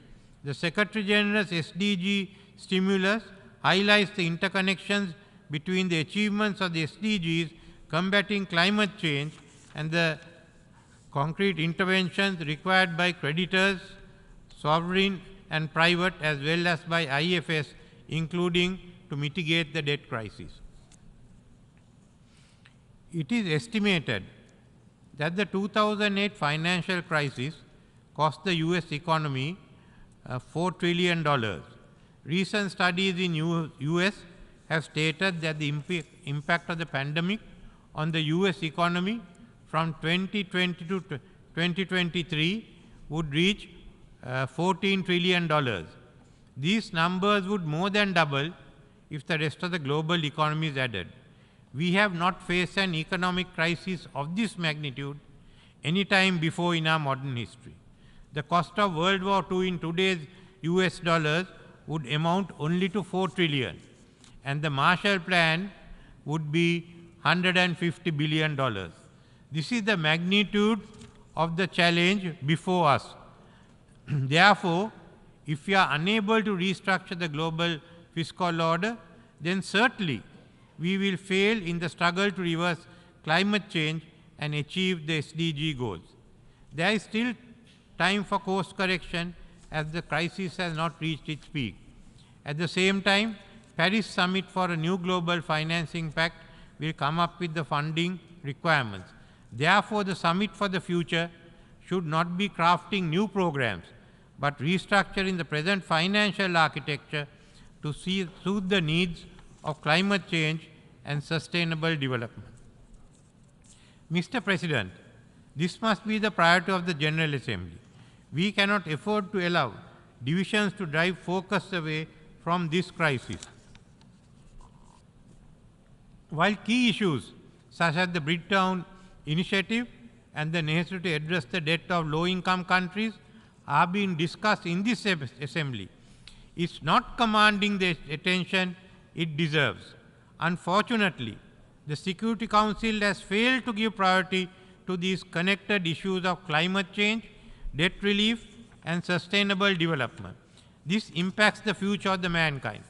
The survival of the planet must be our priority.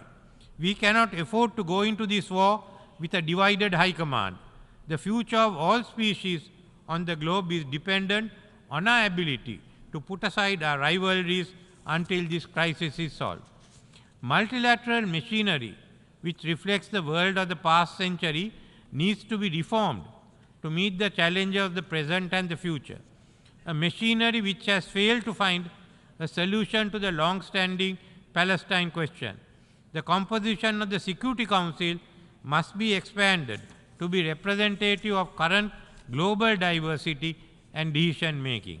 In parallel, the role of the UN General Assembly must be strengthened. We are asking that the permanent members engage in a credible dialogue which will lead to a unified approach to combat these threats ahead of the next sessions. I would like to repeat again, we are asking that the permanent members engage in a credible dialogue which will lead to a unified approach to combat these threats ahead of the next sessions.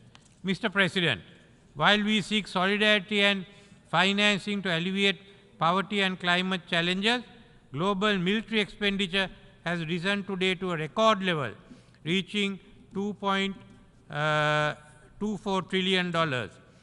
This reflects the strategic trust deficit among the powerful key arms control framework which were instrumental in maintaining system stability in the past, which have collapsed.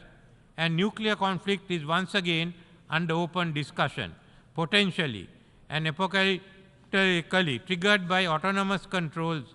We urge restraint in the increase of military expenditure which leads to escalation of conflict. Developing countries have been the voice of sanity and reason in this regard for decades. In keeping with Sri Lanka's long-standing position, supportive of disarmament of the weapons of mass destruction and nuclear weapons, this year Sri Lanka ratified the Comprehensive Test Ban Treaty. Yesterday, we acceded to the Treaty on Prohibition of Nuclear Weapons. The war in Ukraine has far-reaching and severe financial and humanitarian repercussions on food, hunger and debt in all parts of the world, including Sri Lanka. It is recalled that the UN Charter vests on powerful states in the Security Council the responsibility to maintain international peace and security and to de-escalate rather than ignite conflict. We need to halt the momentum where this and other big power tensions are spilling over into established areas of international rules-based cooperation forged over decades of multilateral negotiation, ranging from international trade to ocean governance.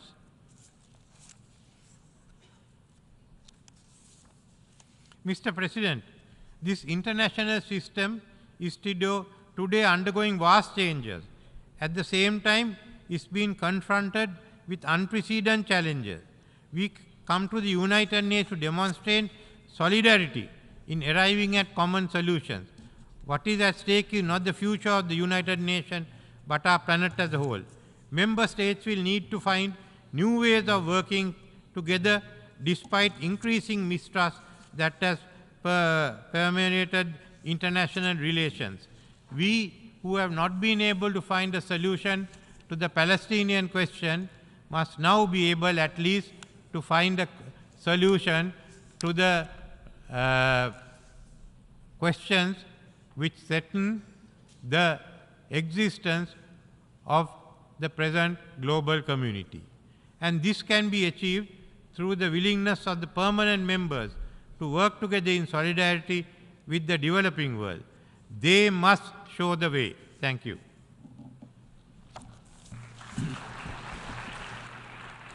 On behalf of the Assembly, I wish to thank the President of the Democratic Socialist Republic of Sri Lanka, Head of State, for the statement just made, and I request protocol to escort His Excellency. The Assembly will now hear an address by His Excellency Denis Sassou Nguesso, the President of the Republic of Congo. I request protocol to escort His Excellency.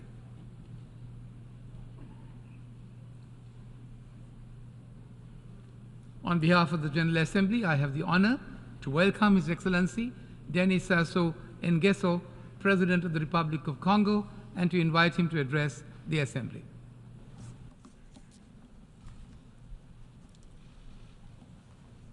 Monsieur le Président. Distinguished President of the General Assembly, distinguished heads of state and government, Secretary General of the United Nations, ladies and gentlemen. Like most preceding speakers,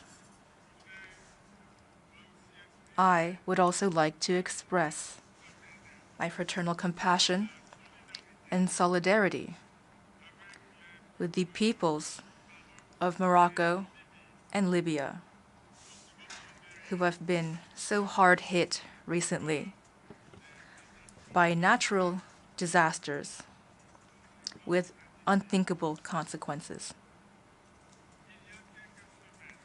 A few weeks ago, I received the report of a mission that I had sent to Libya as part of the African Union mission of peace and reconciliation, which I have headed for almost 6 years. The report from this mission is a testament to the courage and resilience of the Libyan people, who are weary of living divided. A people that is fighting to banish the demons of the country's partition, to return to the path of truth, reconciliation, and peace. A people determined to walk the path of recovery and to regain prosperity. This is a people, a brave and courageous people that have given so much to Africa. It is to them that I express my sincere condolences. Mr. President, ladies and gentlemen, the theme of our general debate clearly reflects our common will to change the world in a qualitative manner. Thus was the noble philosophy and the aim of the 17 Sustainable Development Goals of the UN 2030 Agenda to ensure peace, security, and prosperity for all the peoples of the world.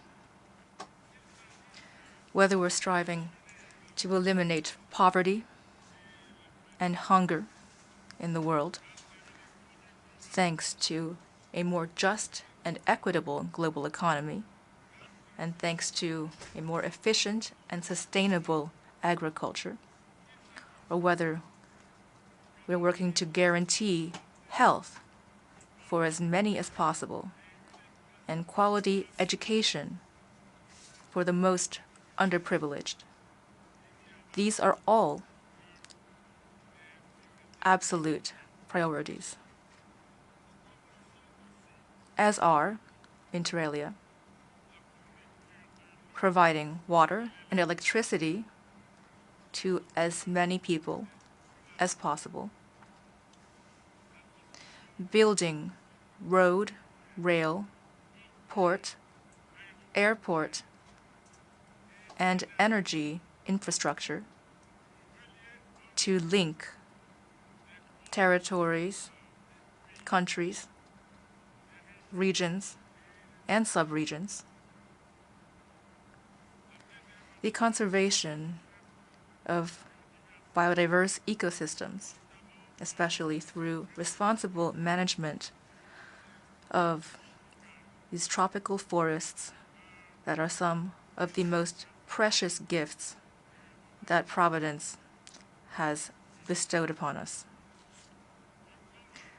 Fighting to change mindsets throughout the world while respecting the diversity of cultural expression and while promoting mutual tolerance. Inculcating our societies with the idea of gender equality and gender parity, and empowerment of women and girls. With regards to that last point, I'd like to underscore the weighty role played by women in my country over the last 15 years. Today, women contribute immensely to promoting their rights and freedoms, to eliminating poverty and expanding inclusive education through training and study of all kinds.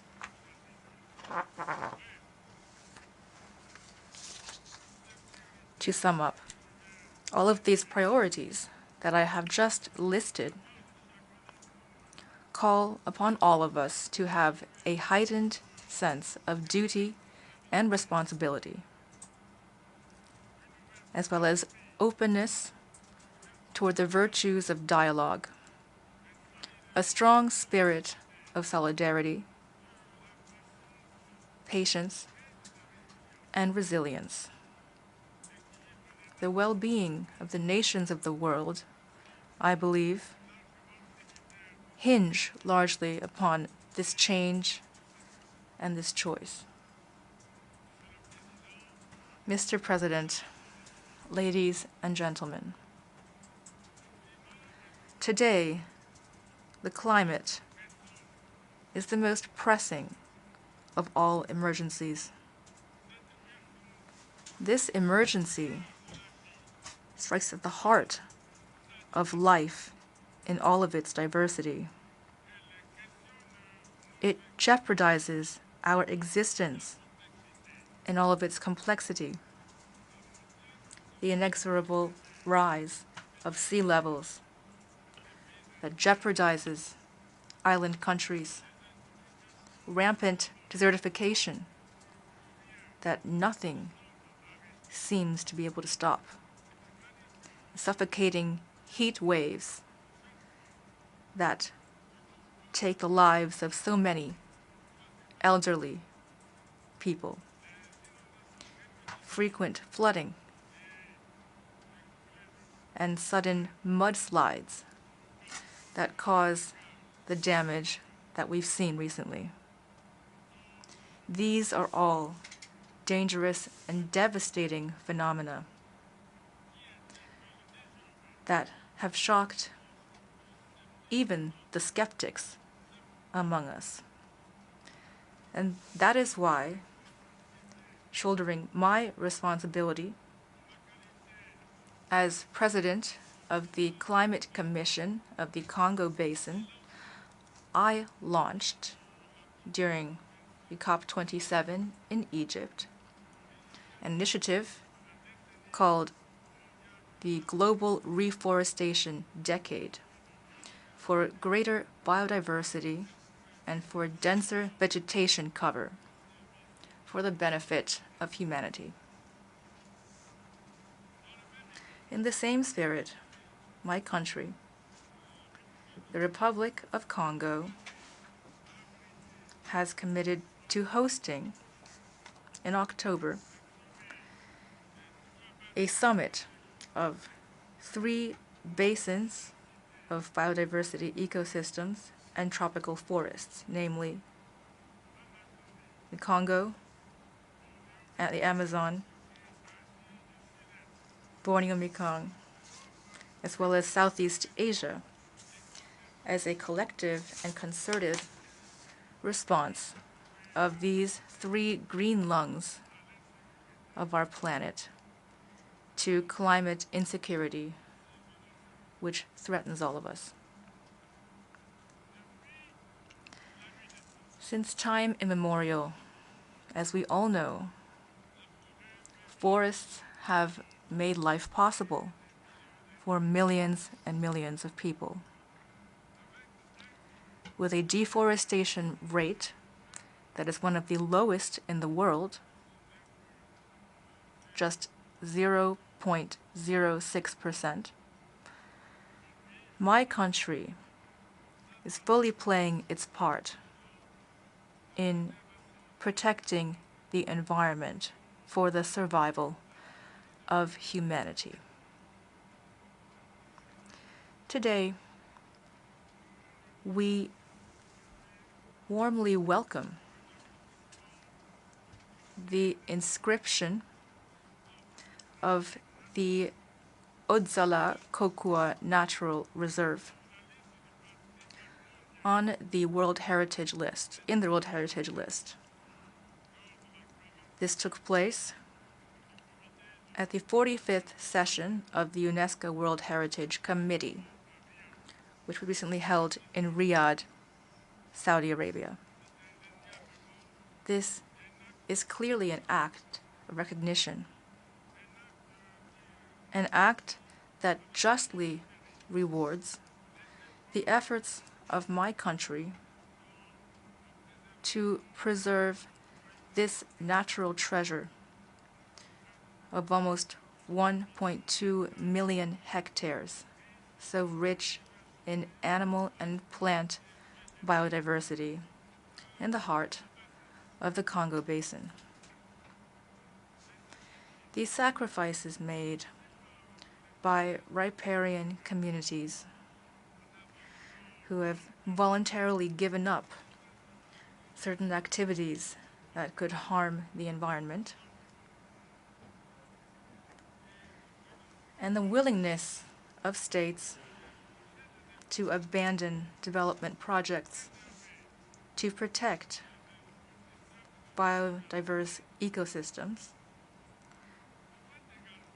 These should also be compensated financially by the international community, a compensation that is in no way charity. Mr. President, ladies and gentlemen, in Africa, with regard to agricultural development, we know that we must protect arable land from the harmful effects of climate change. Otherwise, production estimates would vary widely, and planning would become impossible. Our responsibility as leaders is clear as day. With a population of nearly 2 billion in 2050, Africa must now make a qualitative leap to ensure that in the future it has sufficient and high-quality food and can thus banish forever the specter of famine and population flight. Africa is in dire need of modern agriculture, supported by modern irrigation and mechanization systems.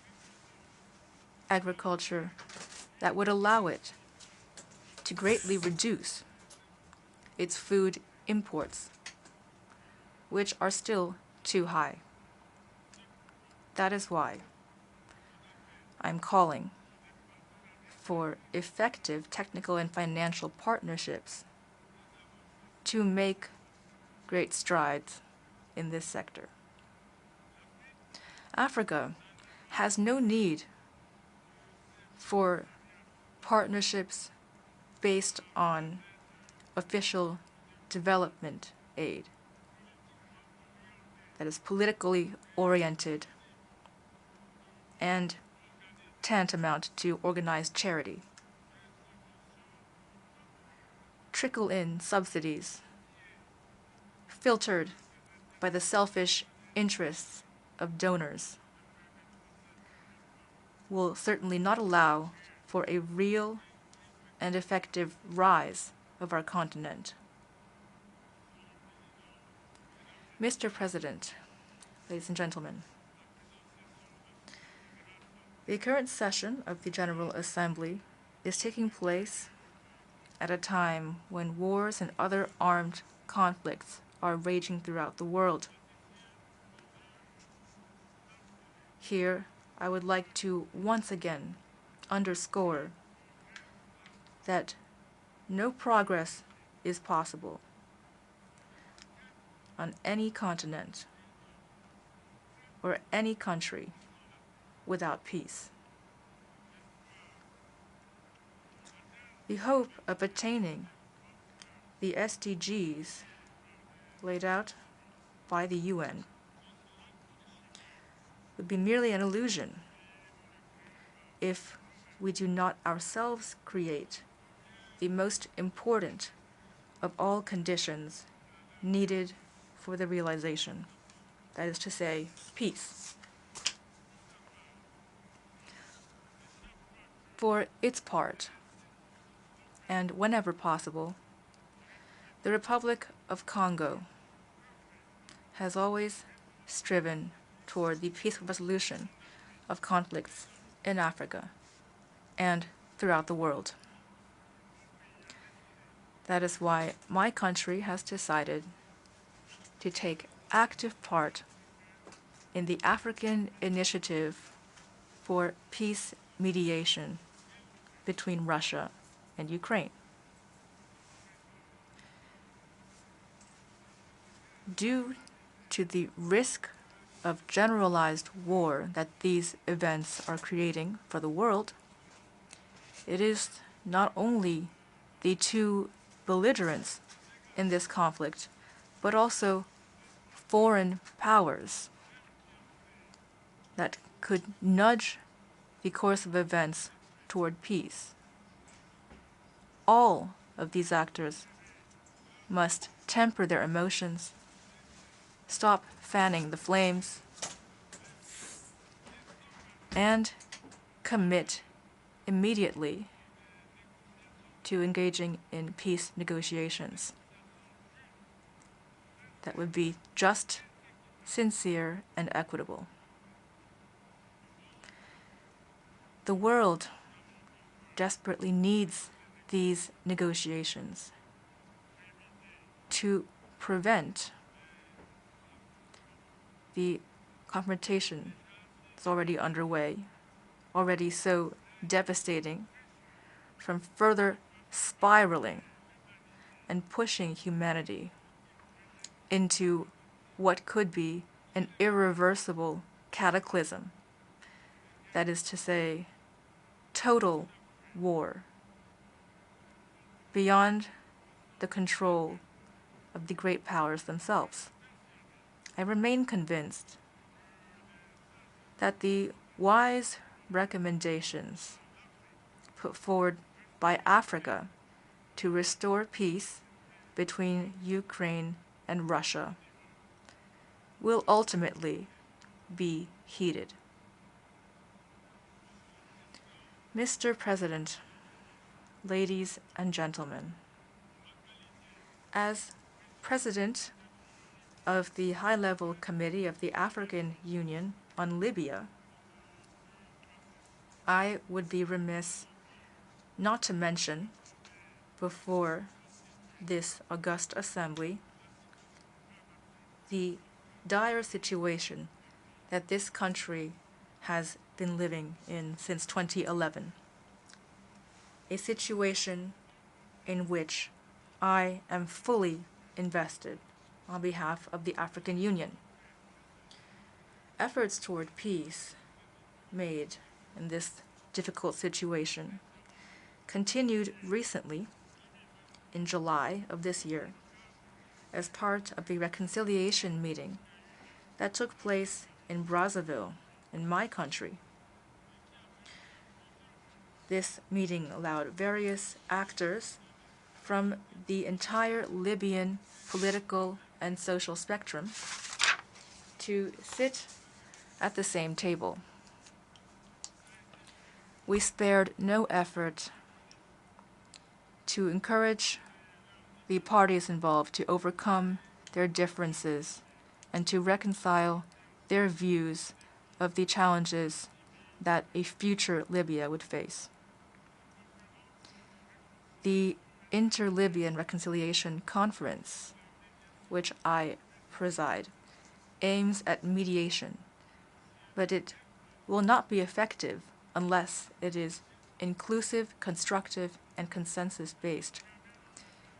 It must allow our Libyan brothers and sisters to rediscover the virtues of dialogue and to end their standoff, to learn to forgive each other, and to give precedence to justice, the foundation of the law-based state, whose history they are called on to write.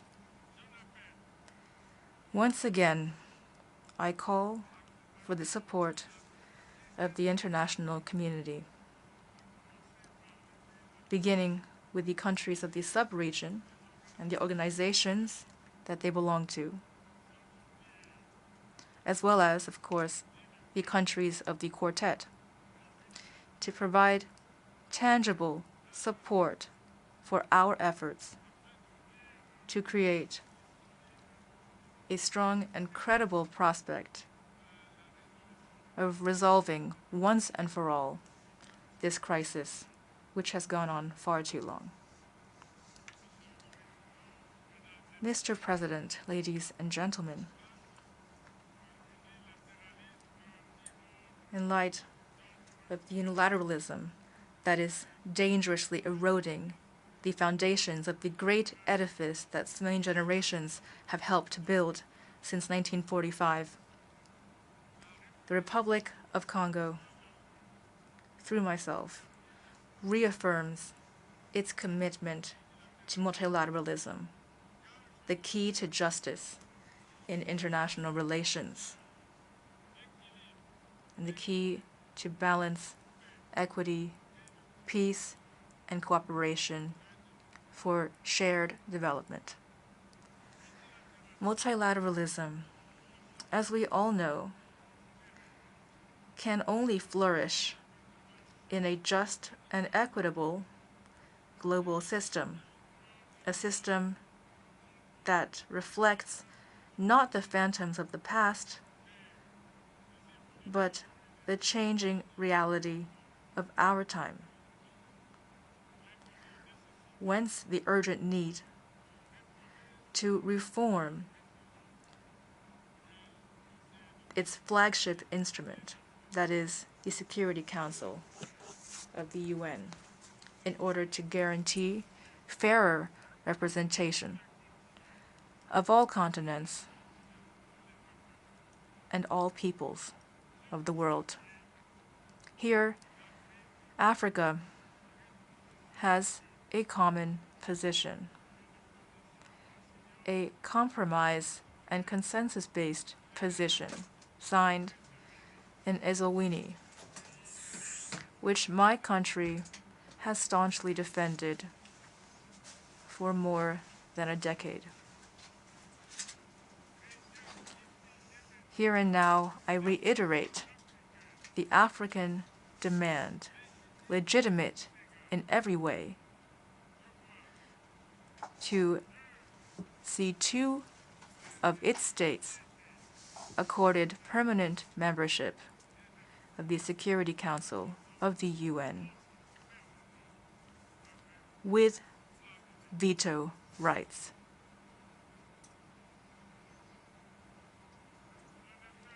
This would merely be justice in the face of history. Thank you.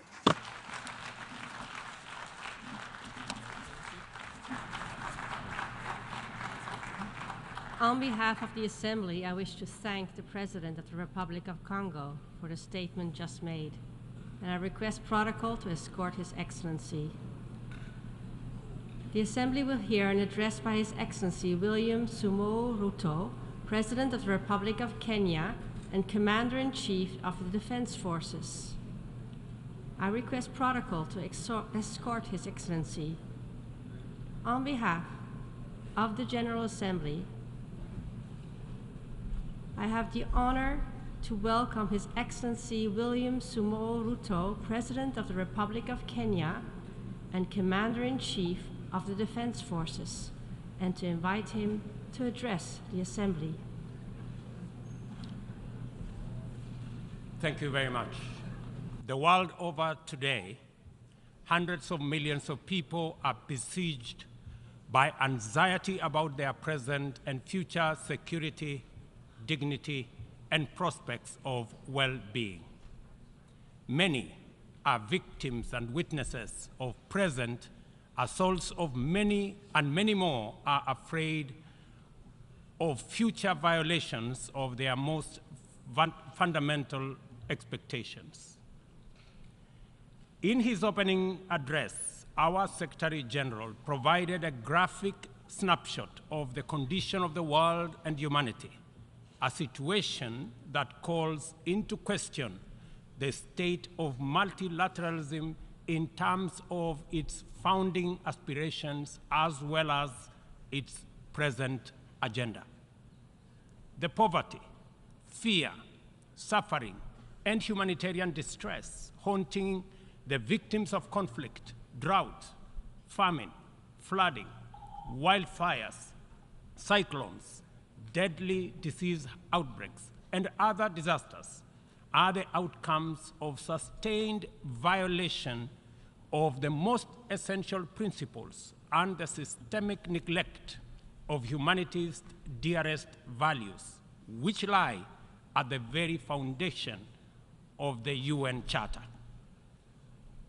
The failure of peace and security systems, inadequate development, and limited climate action amidst technological advancement and enormous wealth, has left us in a state of paralysis, enduring one of the darkest periods of human existence. We may all agree, without any fear of contradiction, that the world is headed in a most undesirable direction. It is moments like this that the affirmative spirit of multilateralism, international collective action, and global solidarity is most needed and should be attained. This is not the occasion for any member of the United Nations to escape when they should be rising to the challenge of the moment. Resorting to pursuit of narrow, insular, antisocial agendas within exclusive clubs constituted to maintain the status quo that undermines and cannibalizes the United Nations systems at the expense of progress in humanity's collective journey to the future of our aspirations is totally unacceptable. The existence of this inimical clique of geopolitical formations defies the fundamental values and principles of the UN system, and its operations have led to alienation, mistrust, insecurity, and exclusion of and among peoples, nations, regions, and continents. Moments like now place the nature and purpose of multilateralism under sharp scrutiny for history's honest examination and judgment. If any confirmation was ever needed that the United Nations Security Council is dysfunctional, undemocratic, non-inclusive, unrepresentative, and therefore incapable of delivering meaningful progress in our world as presently constituted, the rampant impunity of its actors on global scene settles that matter. The environment of pervasive mistrust between the global north versus the global south, developed versus developing, rich versus poor, polluters versus victims, and net emitters versus net victims, which complicate and frustrates multilateralism, is the inevitable result of promises not kept, commitments not actualized, resolutions not honored, and principles not observed. Multilateralism has been failed by abuse of trust, negligence, and impunity. A year ago, I stood in this assembly hall to call upon the global community to transform the UN system in order to achieve a consensus-driven, rules-based multilateral system which works for the people of the world in their diversity.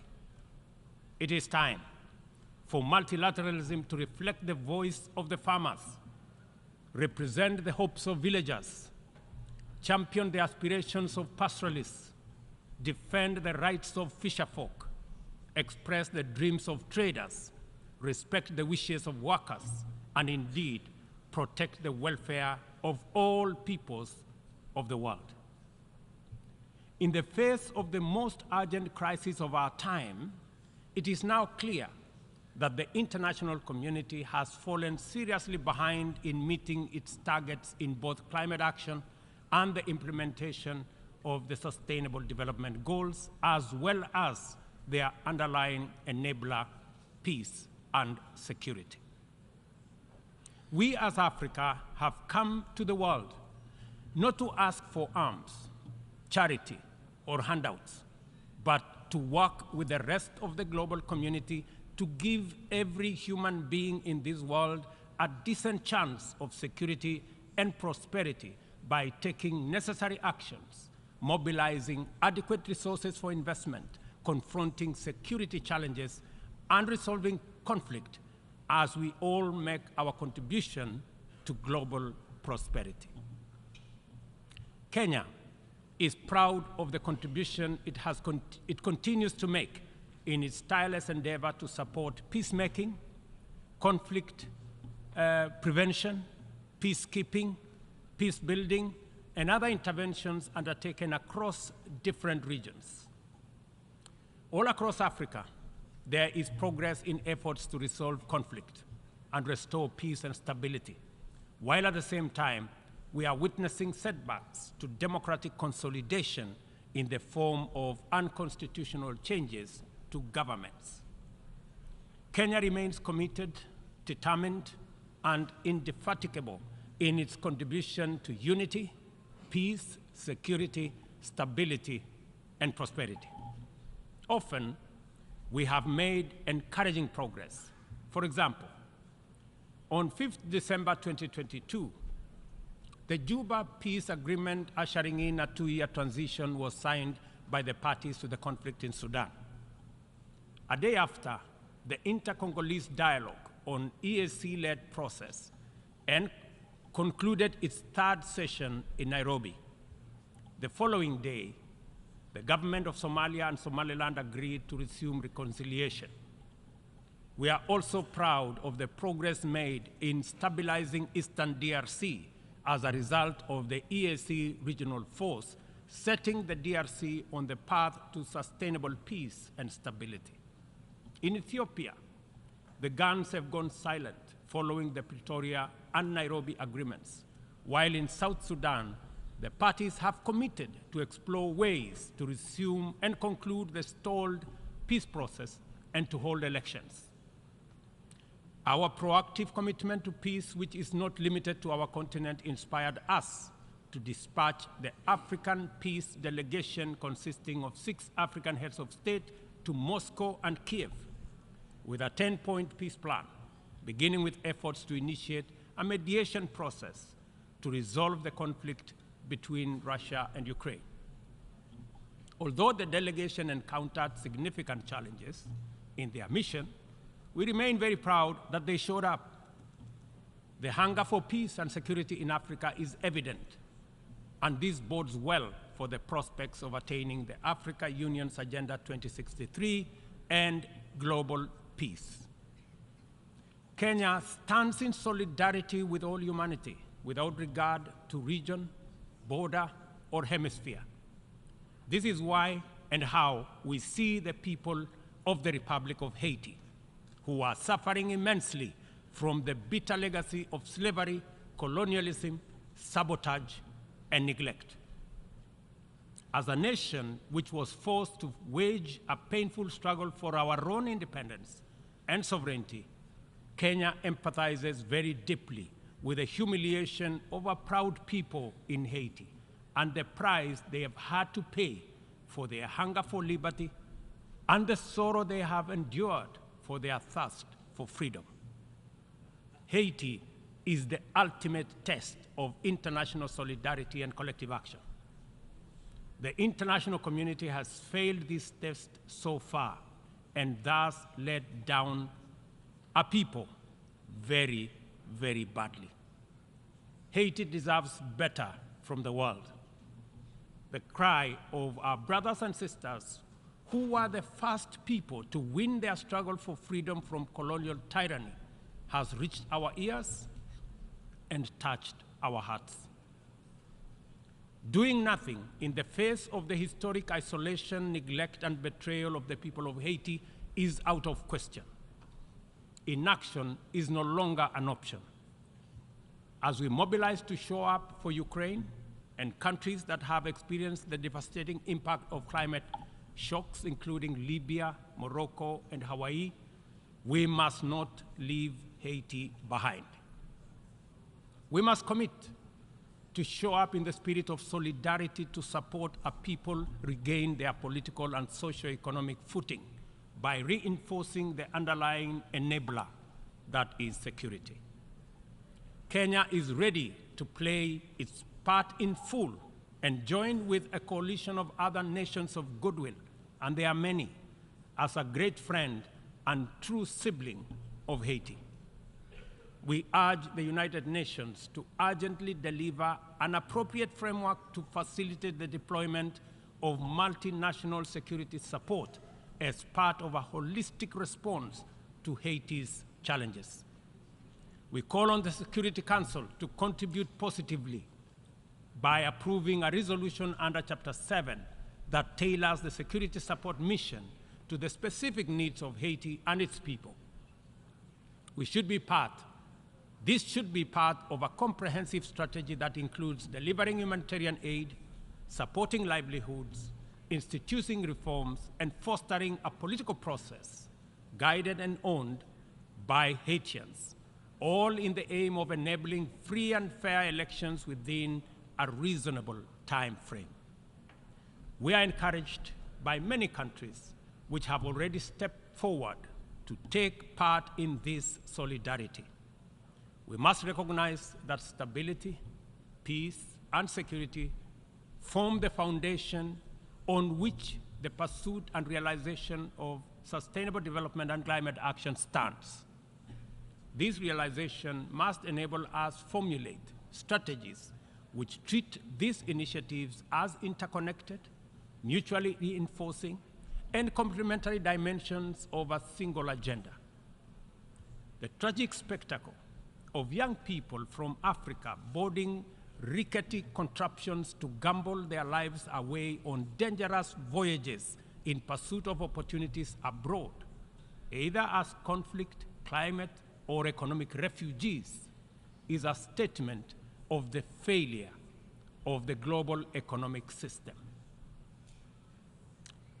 At the recently concluded Africa Climate Summit in Nairobi, we undertook to begin the journey to course correct and execute a paradigm shift in our pursuit for development and climate action. First, we recognize that both climate action and sustainable development goals must be pursued simultaneously with greater resolve, urgency, and ambition. No meaningful development can take place in countries that are also struggling with climate shocks, and yet, at the same time, the frequency of climate emergencies impedes any meaningful development. As a defining outcome of the Africa Climate Summit, we committed Africa to consider the dual problems through an opportunity lens and deliver effective solutions by pursuing a fresh trajectory. Development is a basic necessity for every society. It must happen one way or another. There should be no doubt about that. Annually, 30 million young people in our continent need jobs, and many more need food. Half of our continent is in the dark without access to electricity in 2023, while hundreds of millions can only cook using biomass because they have no electricity. This is why the commitment of African nations in the Nairobi Declaration is both radical and transformative. Development, in our opinion, is a fundamental imperative, and green growth is the only sustainable way to achieve it. From our standpoint, there is no need to be trapped in a false choice. Sustainable development is robust climate action, and climate action is development. Africa's potential is defined by abundant and diverse resources, ranging from a youthful, highly skilled, and motivated young population, immense renewable energy potential, and mineral resources, including critical minerals, and extensive natural capital endowment, including 60% of the world's unutilized arable land. Capital and technology can find no better returns anywhere than the tremendous investment opportunity in Africa's potential. Such investment would drive green growth, creating jobs and wealth, while decarbonizing global production and consumption. Further, the investments would also connect over 600 people to clean electricity, provide clean cooking to about 1 billion people, finance green manufacturing, including e-mobility, transform African agriculture and food systems, including the manufacture of green fertilizer, process vast tonnage of steel, aluminum, and lithium, required by new green industries and enable our young people find the livelihoods they desire at home and reverse the tide of migration in the opposite direction. To unlock financing at scale and create incentives for investment at scale in green opportunities, the Nairobi Declaration makes the reform of the international financial system a priority. No meaningful climate action or development can take place in conditions of financial distress.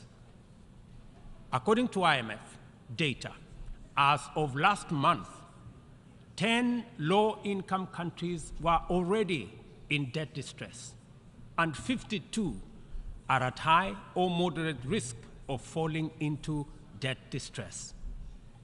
The 3.3 billion people in these countries are trapped in a vicious circle of emergency responses, reconstruction, and recovery from more frequent climate shocks, which diverts resources away from both development and climate action, and sucking vulnerable countries into a downward spiral of debt and environmental stress.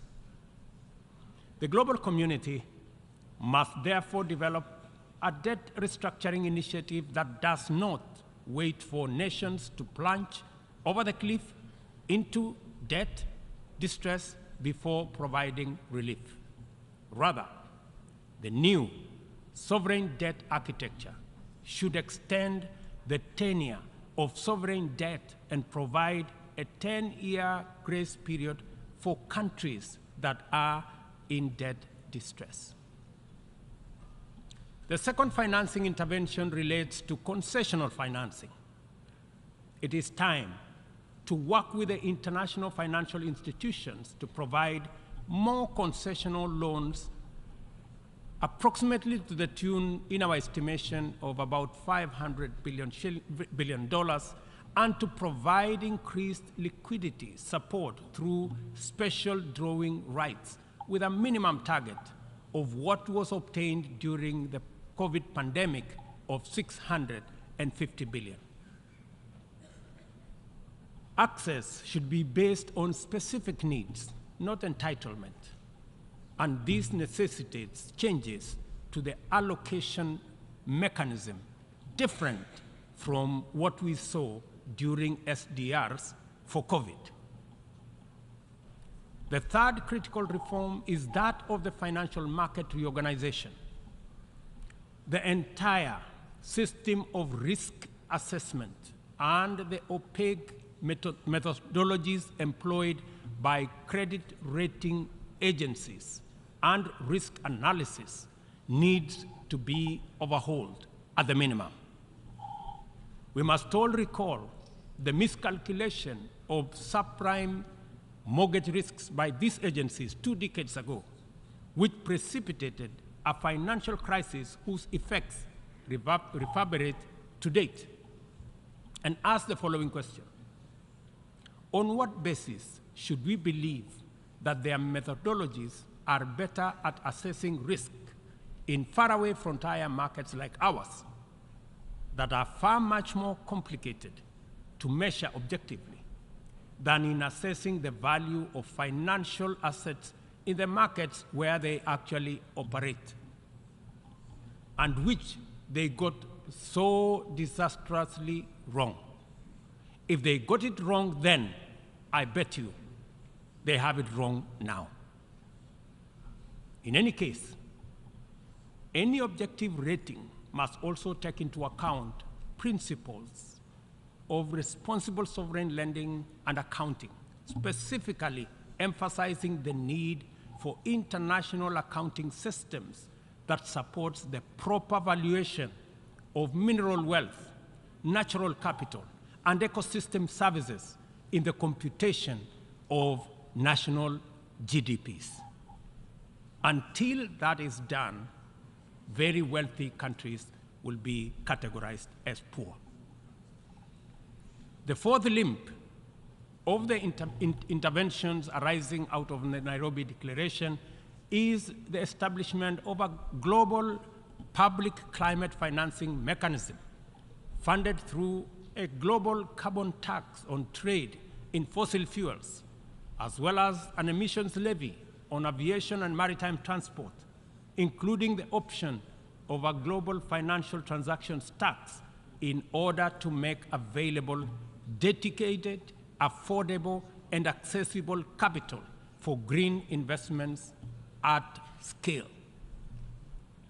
The roadmap to this new and urgently needed institutional infrastructure involves sustained engagement at various multilateral processes, and the instruments to actualize it by 2025 shall be a new global climate finance charter to be negotiated through the United Nations General Assembly, COP28, and associated processes. We understand the facts about our collective situation as a global community and as a member of the United Nations family. We know the magnitude of our shared challenges and common threats. We appreciate that multilateralism is on trial, and our task is to defend it. We also recognize that multilateralism is broken, and it is our responsibility to fix it. From this moment to 2030, and from our problems to their solutions, we are connected by a coherent agenda of robust collective action.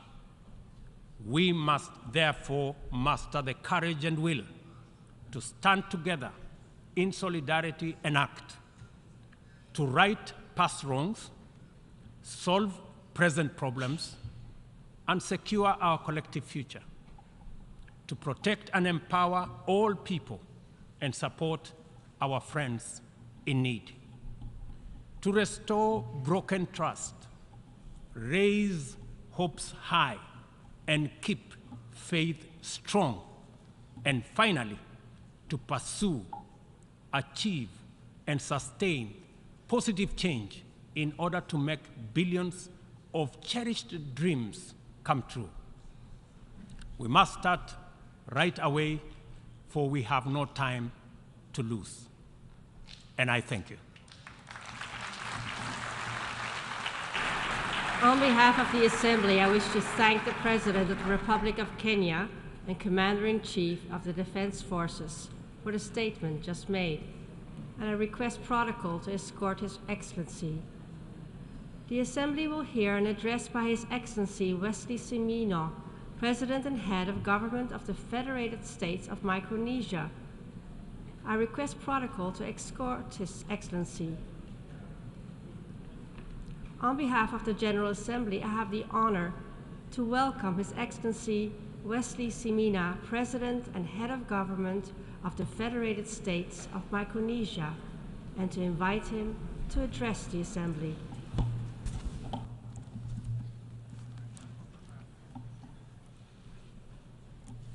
President, Secretary General, Excellencies, I bring warm greetings from the people of the Federated States of Micronesia to this august institution. At the outset, I congratulate you, Mr. President, on your election as the President of the 78th session of the UN General Assembly. I assure you of mine and my delegation's full support, and I have every confidence that you will be successful in leading the General Assembly to a successful conclusion.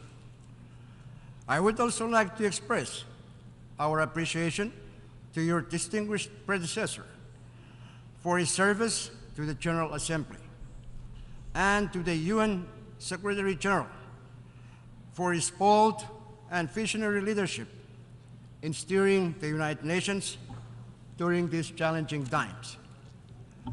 Mr. President, we have just come out of the COVID-19 pandemic, yet our collective challenges have not diminished, but rather we have faced a number of intersecting crises, from the adverse impact of climate change to the decline in the health of our ocean, from sustainable development to peace and security, I will briefly elaborate on them from the perspective of a Pacific small island development state.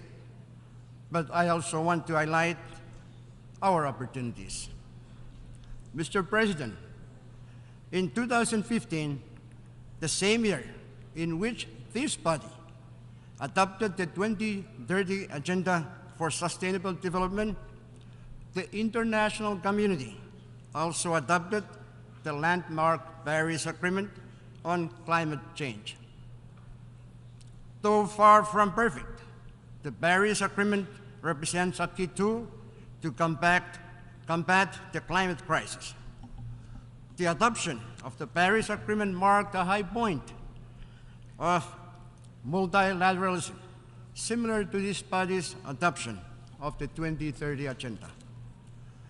Unfortunately, the international community has not done nearly enough to get us on track to limiting the global average temperature increase to 1.5 degrees Celsius.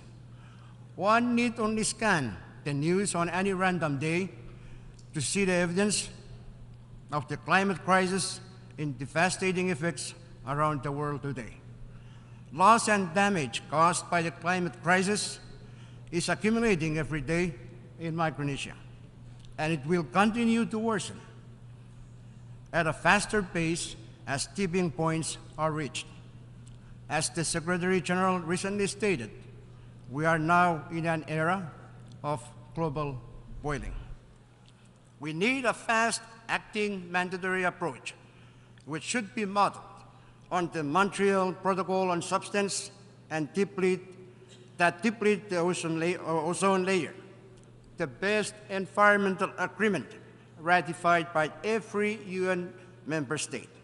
We should use this workhorse treaty, the little engine that could, as a model for a new agreement to cut methane, the blowtorch, pushing the planet from global warming to global boiling. The Intergovernmental Panel on Climate Change tells us that current nationally determined contributions under the Paris Agreement, if fully implemented, will still lead to over 2 degrees Celsius of warming by the end of this century, with 3 degrees Celsius being a very distinct possibility. This is an existential threat for my country and many other small island developing states. And yet, major emitters, including from the developing world, have yet to commit to updating their nationally determined contributions as part of this global stocktake in order to get us on a 5.5 degrees Celsius track. This week, I joined my fellow leaders in the High Ambition Coalition on Climate Change in issuing a statement with a strong call for action. In line with the statement, Micronesia strongly implores all parties to the Paris Agreement, particularly major emitters from the developed and developing world, to commit by COP28 to major reductions of emissions of at least half by 2030, with peaking of emissions by 2025, and peg their net zero goals to no later than 2050, in line with the recommendations of the IPCC. As part of this effort, countries should eliminate the emissions of methane, HFCs, and other short-lived climate pollutants from their industrial products and activities, which together could result in the avoidance of at least 0.5 degrees Celsius of global warming. While Micronesia has negligible global emissions, it has bold ambitions to limit its emissions. Through our NDC strategy, by 2030, we aim to reduce CO2 emissions from electricity generation by more than 65% below 2000 levels. By 2050, Micronesia will achieve a net zero. This bold pledge will result in a healthier, happier, and climate-resilient island nation. The climate crisis is indeed impacting health security, food security, water security, economic security, and peace security. It is, without a doubt, an existential threat. We reiterate our call for the appointment of a special representative for climate and security to address these threats. We also call for the full operationalization of the new loss and damage fund at COP28 in order to equip those who are most affected by climate change to deal with the ongoing loss and damage impacts that are faced every day. It is time for those most responsible for climate change to put your money where your mouth is, for the cost of not doing so is far greater than what could ever be quantified. Additionally, Micronesia is proud to announce that we have recently adopted an amendment to our national constitution that recognizes the right of the people to a healthy environment. As custodians of our natural heritage, we adopted the amendment in part to underscore the right that this right is a general principle of international law, applicable to all states, including major contributors to the climate crisis. We need all available tools to fight the climate crisis, including those provided to us under international law. For this reason, Micronesia is proud to have been a member of the core group of countries that advocated for the adoption by this body of a resolution requesting an advisory opinion from the International Court of Justice on obligations of states and consequences under international law in relation to climate change. Countries like mine and people like mine are the front lines of climate change. But we don't need more promises. What we need now is action, for promises to turn into policy and for policy to turn into proactive steps toward real solutions. As islanders, resilience is in our DNA. But let me remind you that our resilience should not be a placeholder for continued inaction. Mr. President, as a big ocean state, we recognize one clear truth. The ocean is suffering from multiple stressors. It is the duty of the international community to address the sources of those stressors for the sake of present and future generation of mankind, as well as for the sake of the ocean itself. SDG 14 would not have been included in the 2030 agenda if not for the sustained advocacy of Micronesia and other small island developing states, particularly from the Pacific. By the same token, the recent adoption of the PB&J agreement would not have been possible without the key contribution of Pacific small island developing states like Micronesia. As Micronesia had actively engaged in the negotiations of the PB&J agreement, it is also committed to implementing it. This is why I am honored to have been the first head of state to sign the PB&J agreement, which I did yesterday on behalf of Micronesia. I urge members of the UN and other world leaders to sign and ratify the agreement, and also urge for the full implementation of SDG 14 as soon as possible. We also commit to doing our part in implementing the Kunming-Montreal Global Biodiversity Framework, including with respect to the establishment of marine protected areas and similar measures for at least 30% of the global ocean by 2030. Our work on the Micronesia Challenge, Blue Prosperity Micronesia, and similar initiatives in our part of the world already contribute to that effort. Mr. President, the 2030 Agenda is at its halfway point. We are not on track on a number of issues. I have already pronounced myself in more detail at the SDG Summit. But we also have opportunities. We have just completed preparatory meetings for the 4th International Conference on Seeds. We expect the outcome of the conference to be concrete, action-oriented, yet address our most pressing needs in partnership with the international community, including how internet connectivity can change life in the islands by telemedicine and remote learning available at every outlying island, and how transportation can be more sustainable if your only means of transport is our boats. It is my hope that practical action will flow from the conference, including to support the implementation of the 2050 strategy for the Blue Pacific continent.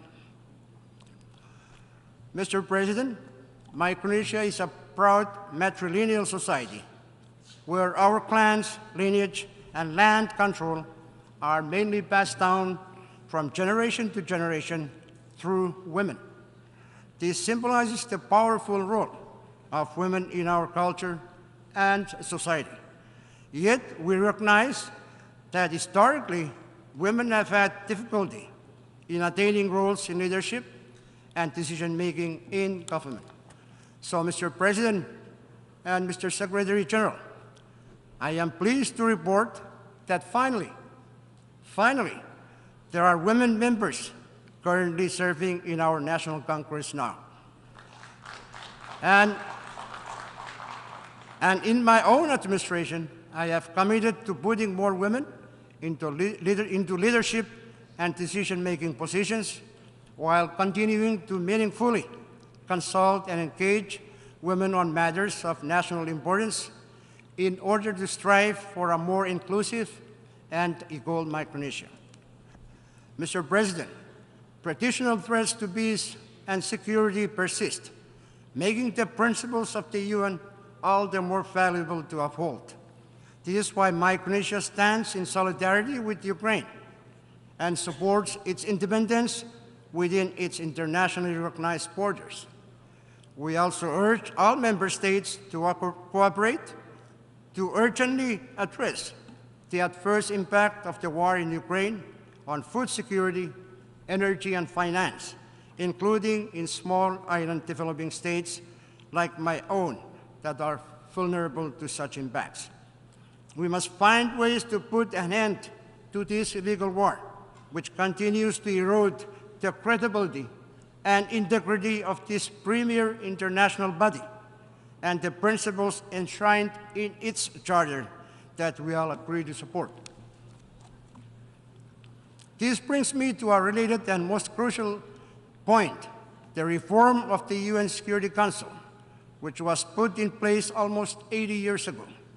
The Security Council has become archaic and ineffective in addressing security challenges of our contemporary world, which are much more complicated, interlocking, and interconnected, including the worsening and devastating impact of climate change.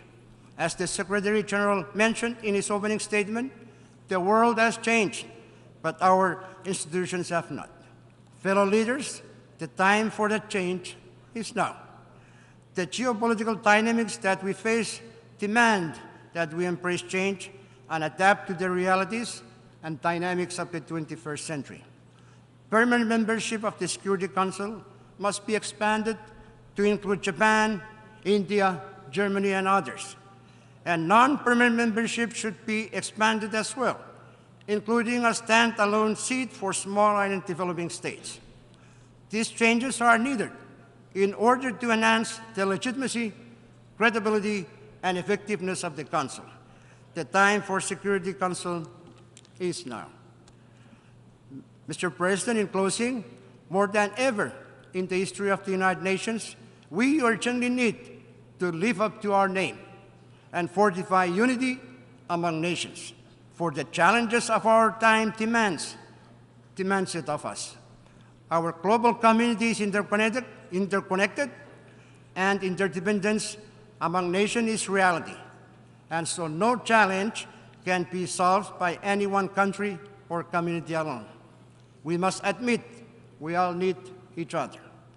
And so in addressing these challenges, we must remember that people lie at the heart of every solution, both as a driver and as a benefactor.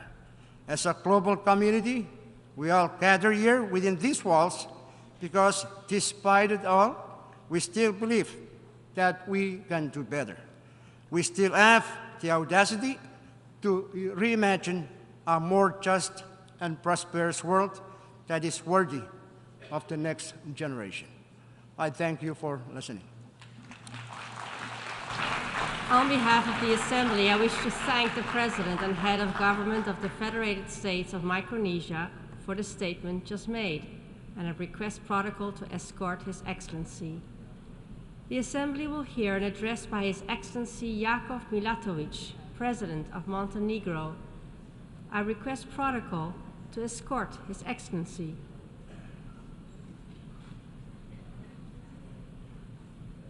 On behalf of the General Assembly, I have the honor to welcome His Excellency Jakov Milatovic, President of Montenegro, and to invite him to address the Assembly. Mrs. Chairman, fellow delegates, it is my true honor to be in this great hall today and address you on behalf of Montenegro. This year's general debate topic depicts the key challenges lying before the United Nations as the rebuilding of trust and global solidarity. It also accelerates action on the 2030 Sustainable Development Agenda. And indeed, achieving a sustainable and peaceful future requires our full attention and demonstrates our true commitment to a better world.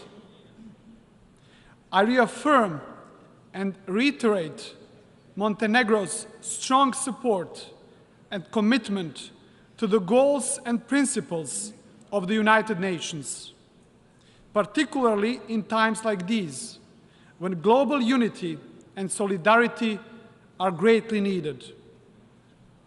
Ladies and gentlemen, to efficiently address global problems, we need wise leadership. Rather than uniting in joint efforts, most often we share only our joint concerns. Yet, the only way of tackling widespread crisis is to be united in action. And I believe we can all agree that the ongoing geopolitical crisis represents a grave challenge to the international peace and security, and an alarming indicator of the need to fully return to the provisions of the UN Charter, respect its binding character and the universality of its goals and principles, civilizational values on which the rule-based world order rests. Excellencies, ladies and gentlemen, I have assumed the position of the President of Montenegro just 4 months ago, after our citizens made a resounding choice for change in the recent election. This marks an unprecedented level of support for a new era of our country's democratic development. And this leaves me with no doubt about the political direction our citizens want to see. Strengthening the rule of law, developing prosperity, ensuring social cohesion and equal opportunities. And I'm highly aware of how vital these objectives are in safeguarding our young democracy and our freedom, especially at a time when de-democratization processes are becoming increasingly apparent worldwide. Let me particularly emphasize the importance of the rule of law as the key to unlock the economic potential and improve the living standards. Building truly democratic and independent institutions is crucial along that road. Thus, we are committed to a zero tolerance on corruption and organized crime. And to better achieve our wider policy goals, we base our foreign policy on three key pillars. Number one, accelerating our integration into the European Union. Number two, further strengthening the credibility of Montenegro as a NATO member. And number three, fostering the best possible relations with all our neighbors in the Balkans.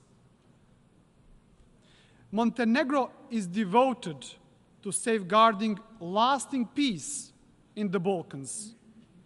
Therefore, I have commenced my term by strengthening the friendships with our Balkan neighbors.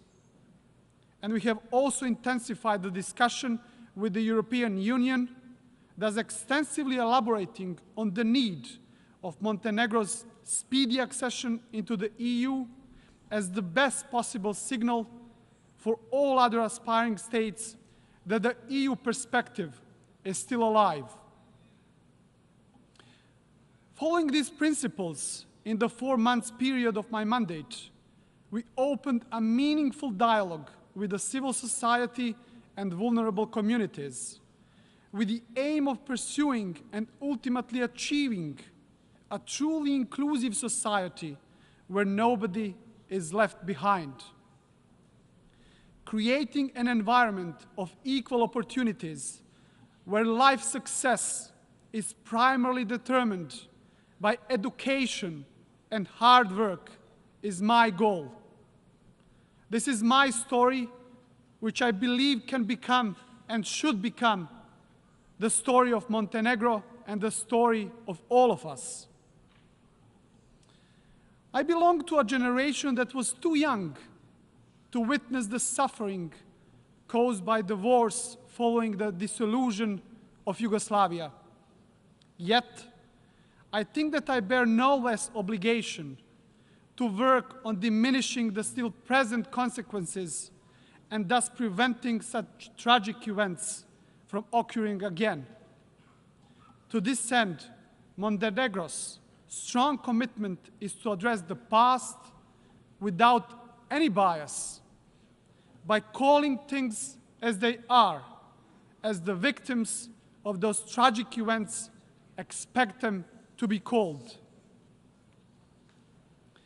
Notwithstanding the fact that we in Montenegro, as in many other democratic countries, often diverge on many political issues, we all agree that peace and prosperity, an equal and just society, and friendly relations, particularly with our neighbors, have no alternative.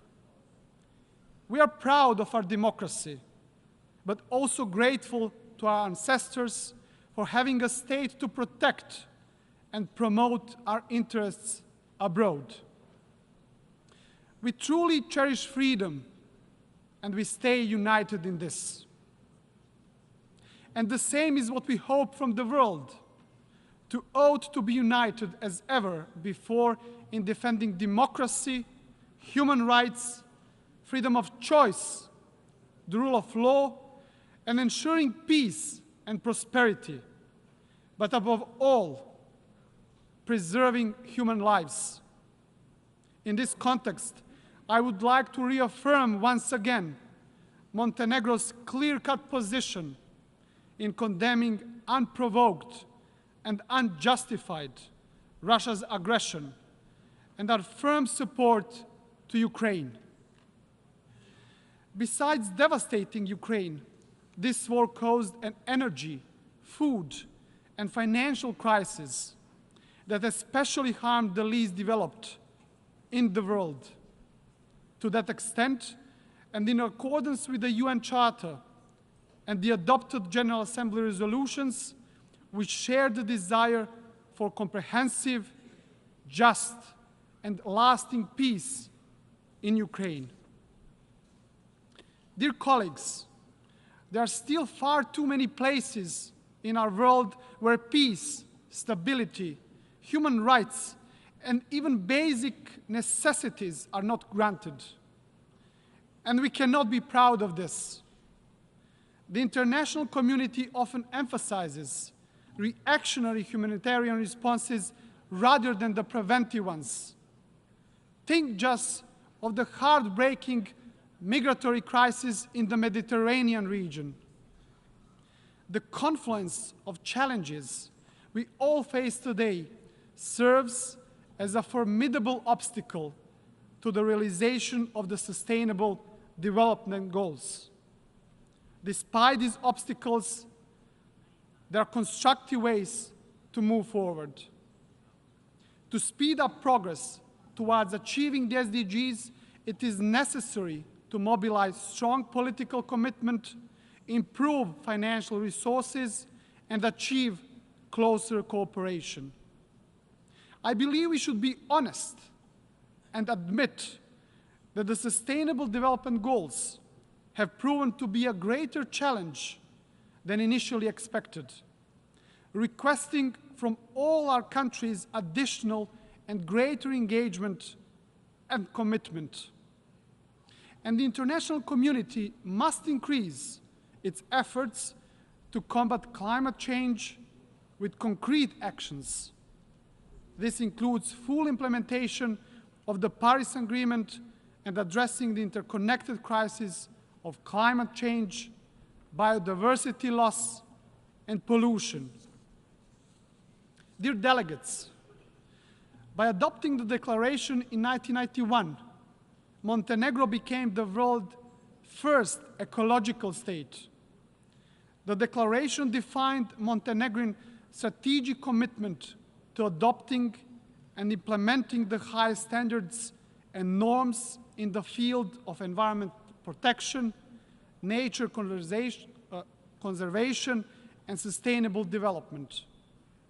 And we are proud of the fact that we were among the first countries to bring the SDGs commitment into the national framework through the Strategy for Sustainable Development. Another major step towards speeding up the implementation of the 2030 UN Development Agenda has been the establishment of the country's SDG Acceleration Fund.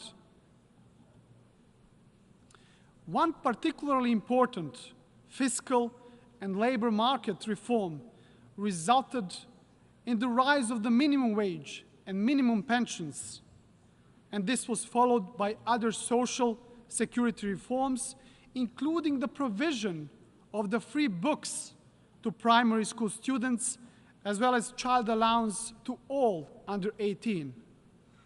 All those measures supported an environment of equal opportunities, thus tackling one problem that was present in our country for a long time: inequality. Dear colleagues, in the spirit of the 75th anniversary of the landmark Universal Declaration of Human Rights, Montenegro confirms its strong commitment to respecting, protecting, and promoting human rights. As a member of the Human Rights Council during the period of 2022-2024, we are determined to further strengthen the role of this pivotal international forum in responding to situations of serious human rights violations, preserving the universality of international human rights law, and the independence of the UN human rights system. Montenegro, as a secular state, takes great pride in our diverse and inclusive society, embracing various cultures and religions. A notable achievement lies in fostering a harmonious and inclusive political environment. And I am convinced that in the near future, even the smallest minority groups, such as the Roma population, should secure their seats in the national parliament. Dear delegates, we also call for a global response to the refugee and migrant crisis. In this regard, we must share responsibility as committed in the global agreements we adopted.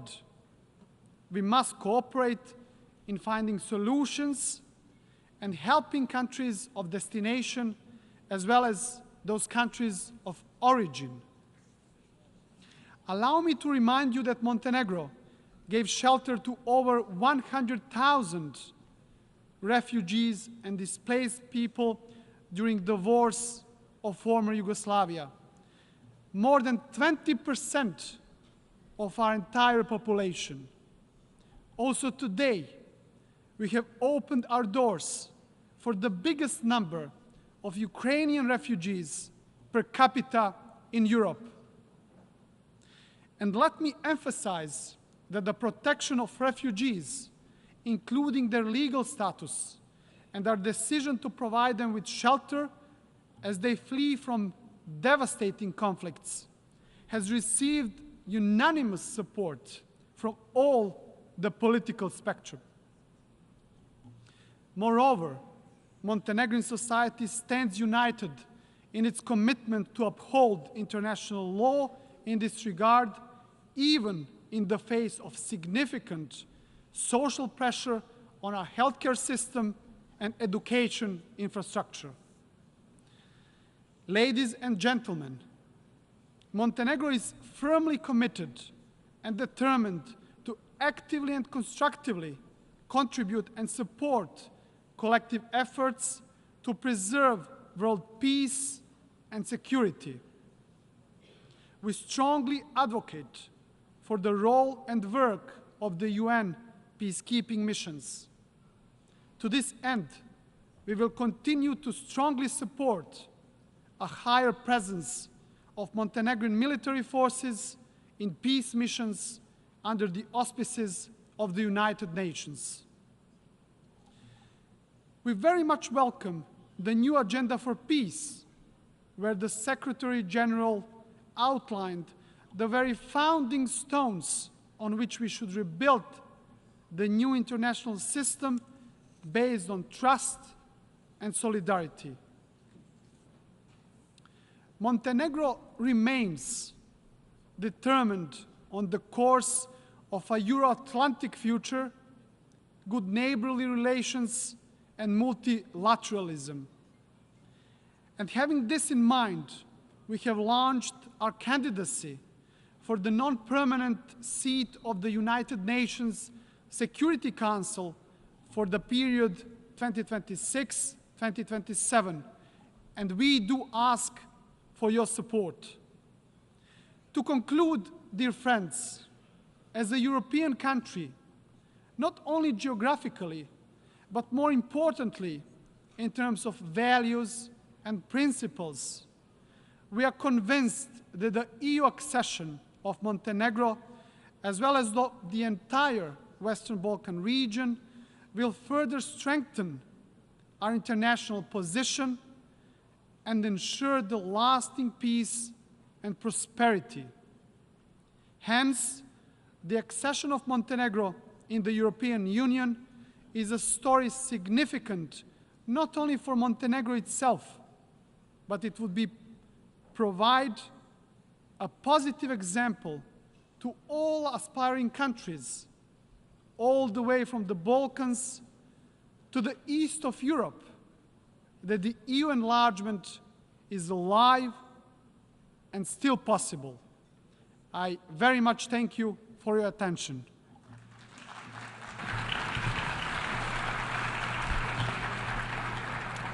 On behalf of the Assembly, I wish to thank the President of Montenegro for the statement just made, and I request protocol to escort His Excellency.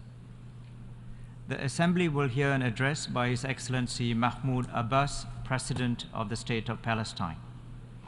I request protocol to escort His Excellency.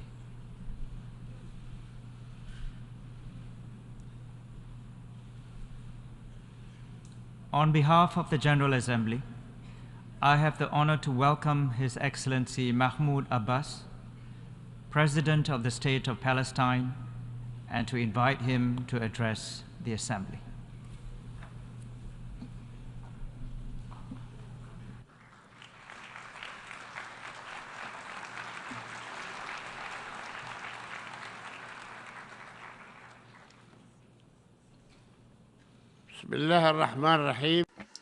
In the name of God, the most gracious, the most merciful, His Excellency, Mr. Dennis Francis, President of the United Nations General Assembly, His Excellency, Mr. Antonio Guterres, Secretary General of the United Nations, ladies and gentlemen, heads and members of delegations, may peace, blessings, and the mercy of God be upon you. Those who think that peace can prevail in the Middle East without the Palestinian people enjoying their full, legitimate, and national rights would be mistaken.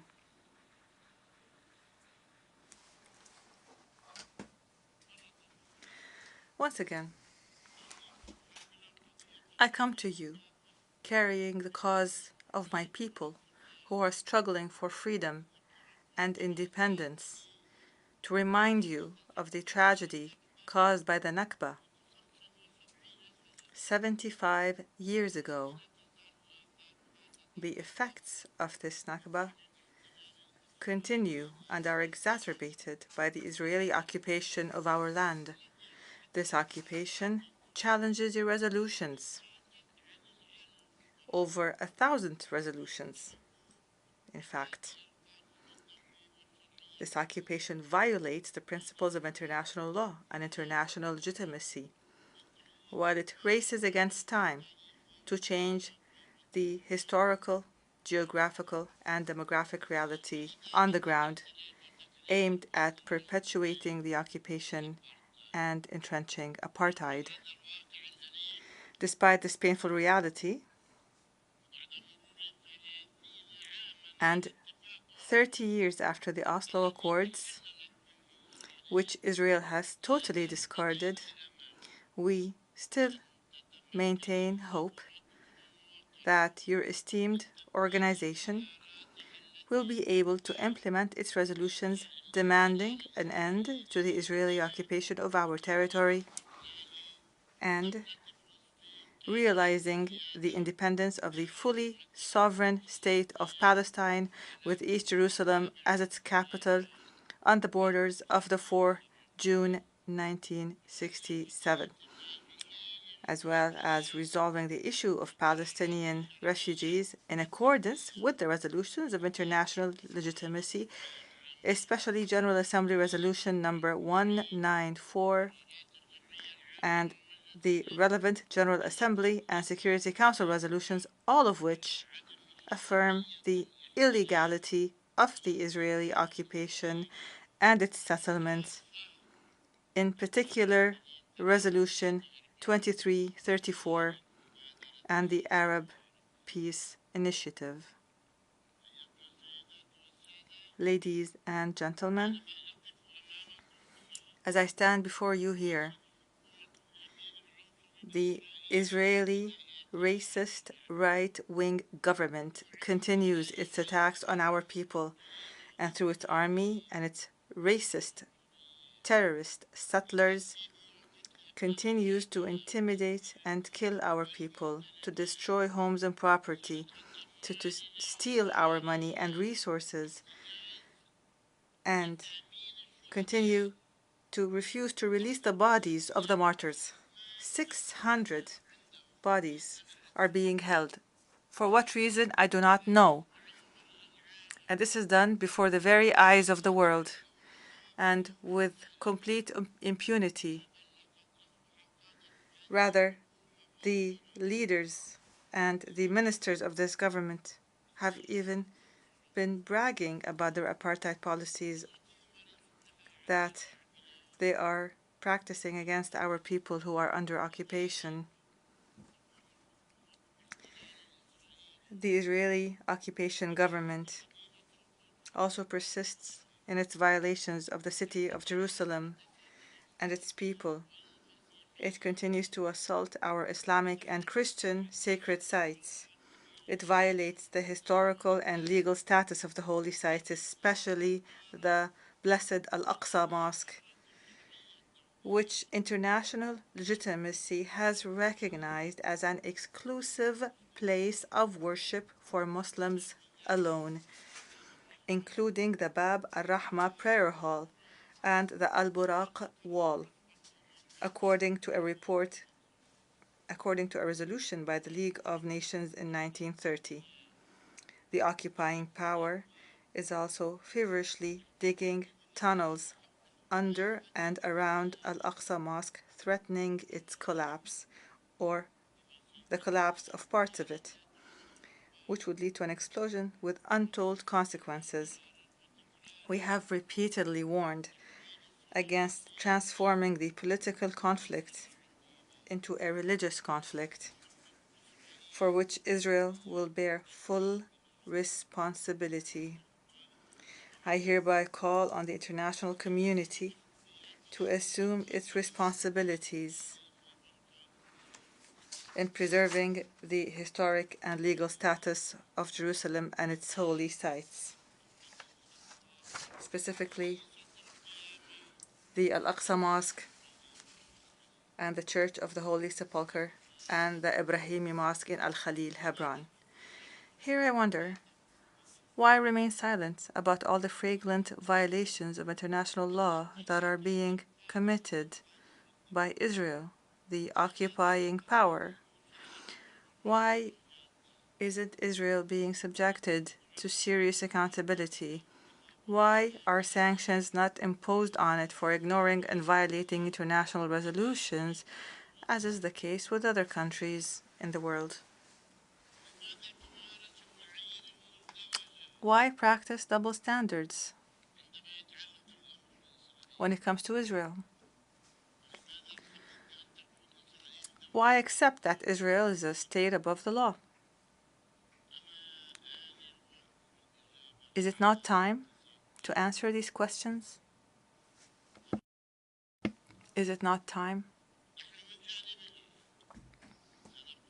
For our part, we will persist with our pursuit of accountability and justice at the relevant international bodies against Israel because of the continued Israeli occupation of our land and the crimes that have been committed and are still being committed against us, as well as against both Britain and America for their roles in the fateful Balfour Declaration.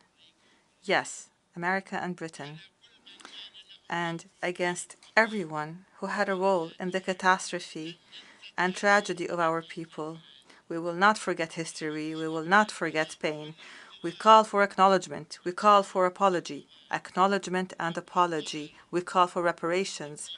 We call for compensation in accordance with international law. Ladies and gentlemen,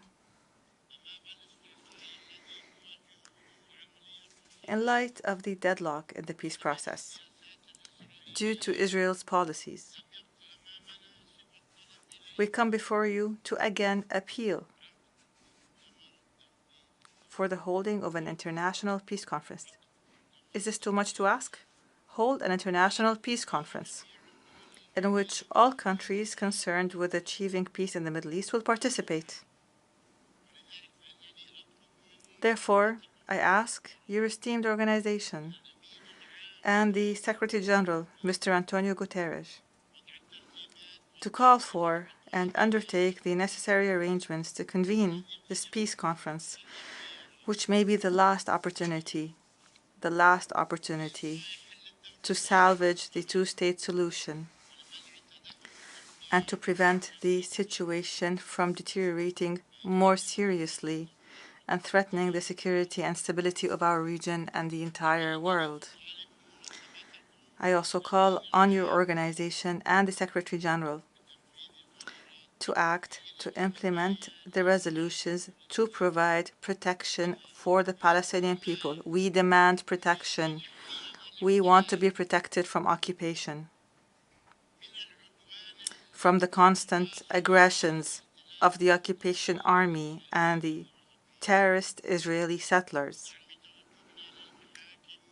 We call for support when we approach international courts and bodies with jurisdiction because the current situation is intolerable.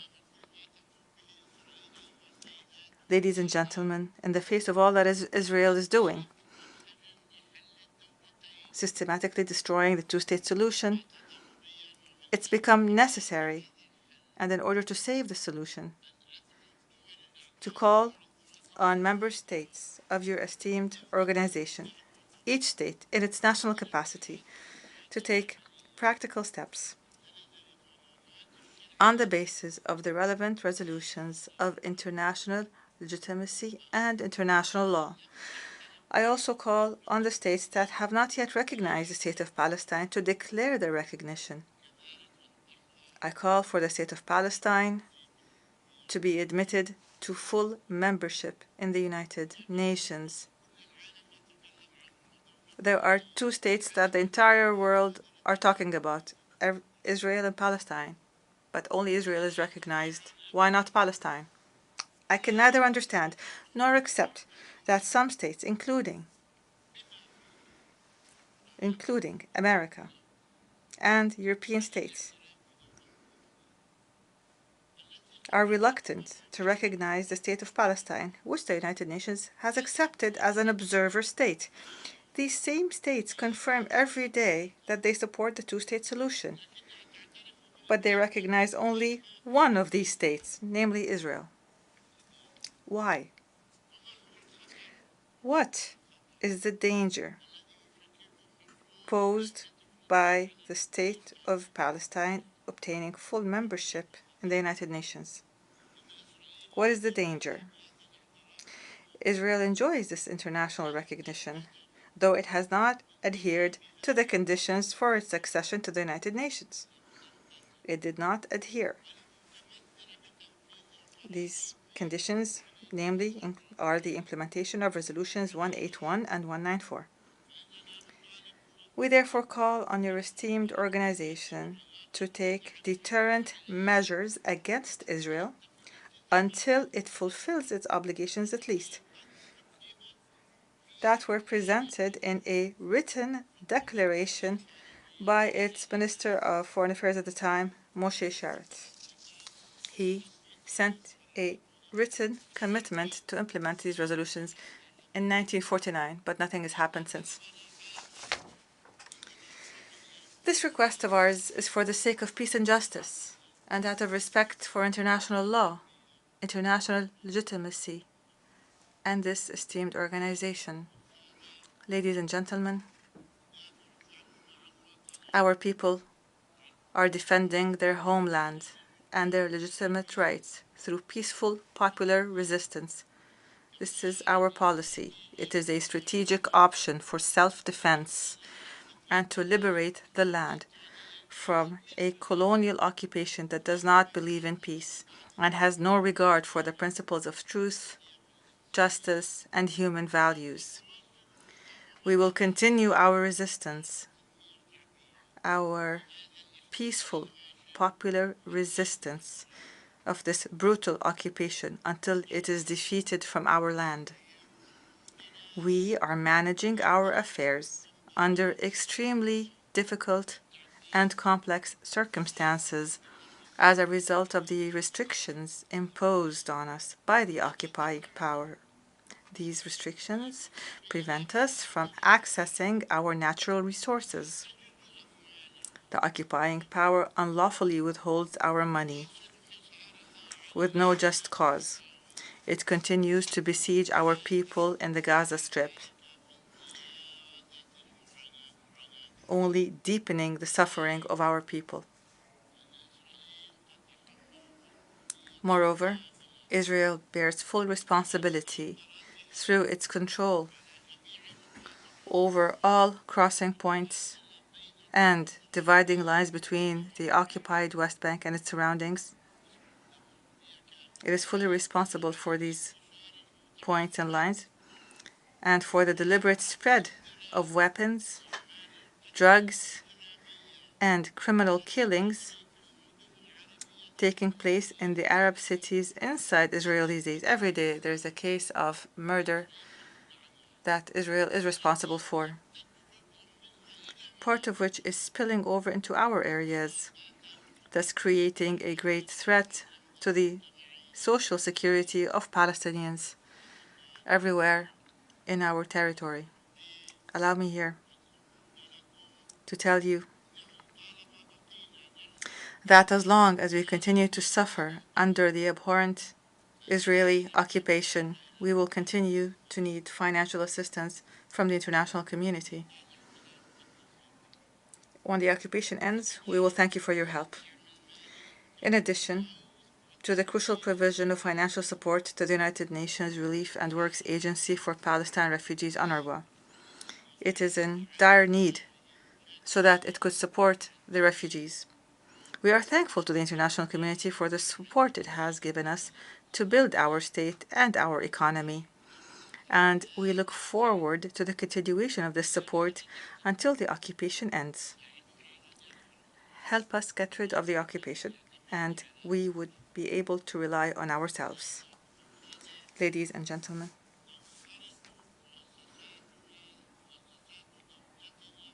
our state institutions are engaged in a comprehensive development and reform process, and in this context, they are cooperating with international institutions and with partners in the region and the world.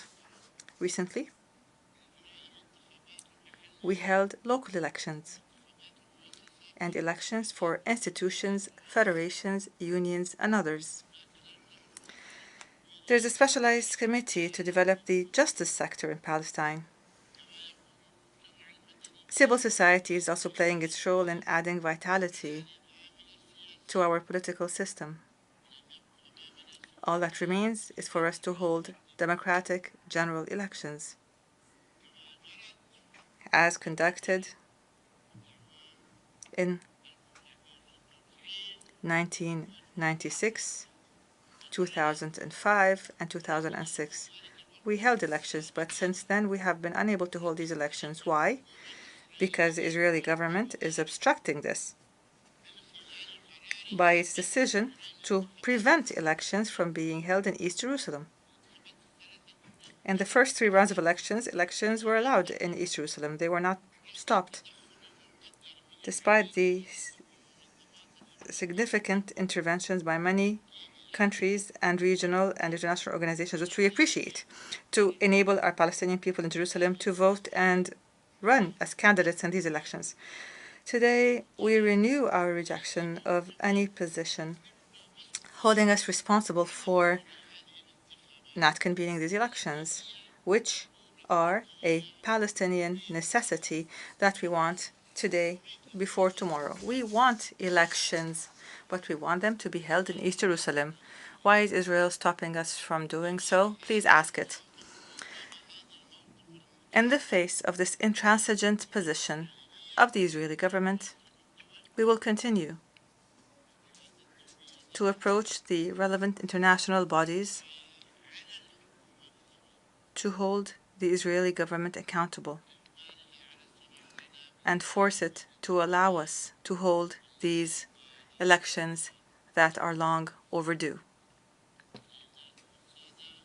Ladies and gentlemen, I participated in May in the commemoration of the 75th anniversary of the Palestinian Nakba of 1948, a tragedy recognized by this august organization. This painful anniversary continues to be ignored and denied by Israel, which is the party that is primarily responsible for this Nakba. I call upon you today to criminalize this denial, criminalize the denial of the Nakba.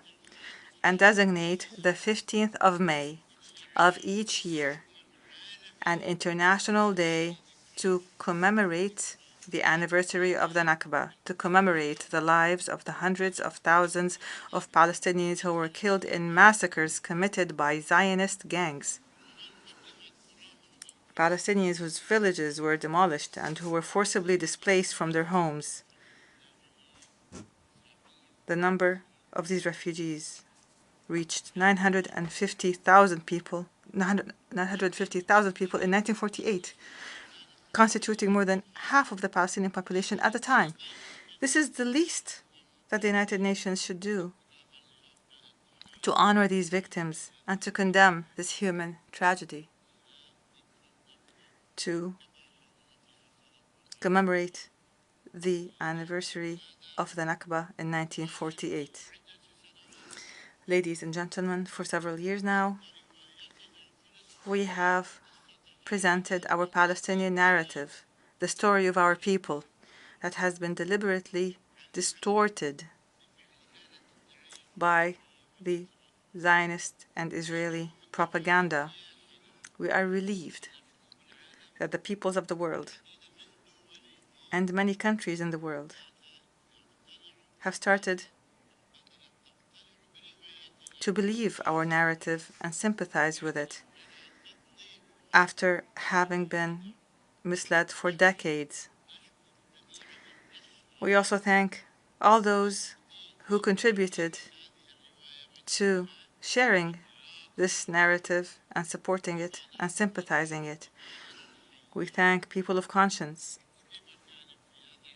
everywhere in the world who today stand up for Palestinian rights. We want and we thank support for our people's struggle for freedom and independence. Ladies and gentlemen, my message today to the Israelis is that this hideous occupation that is imposed on us will not last, regardless of their ambitions and their delusions, because the Palestinian people will remain on their land, which they have inhabited for thousands of years, one generation after the other, as again confirmed by a recent UNESCO resolution on the city of Jericho, which has existed for 10,000 years. The Palestinians cannot leave their land, and if anyone must leave this land, then it must be the occupier. The occupier should leave, not the people of the land. We will stay in our land. My message to the international community is that it should assume its responsibilities with full courage and implement its resolutions to realize Palestinian rights. We ask for no more than that. Realize our rights, implement our resolutions. 1,000 resolutions have been adopted. We're asking to implement just one resolution. Finally, I address all of our people in Palestine, in the refugee camps, in the diaspora, and every place in this vast world. I address you with the highest expressions of appreciation and gratitude for your steadfastness, for upholding your just cause and your rights. I pay tribute to our righteous martyrs and our brave prisoners and our heroic injured people. And I say to everyone, a right is never lost when there is a demand behind it. Victory is ours. We will celebrate the independence of our state in Jerusalem, our eternal capital, and the crown jewel, and the flower of all cities. They see it as impossible, and we see it as inevitable. God willing, peace and mercy and blessings be upon you. On behalf of the Assembly, I wish to thank the President of the State of Palestine for the statement just made, and I request protocol to escort His Excellency. Excellencies, distinguished delegates, the Assembly will continue its consideration of agenda item entitled General Debate. The Assembly will now hear an address by His Excellency Charles Michel, President of the European Council of the European Union. I request protocol to escort His Excellency.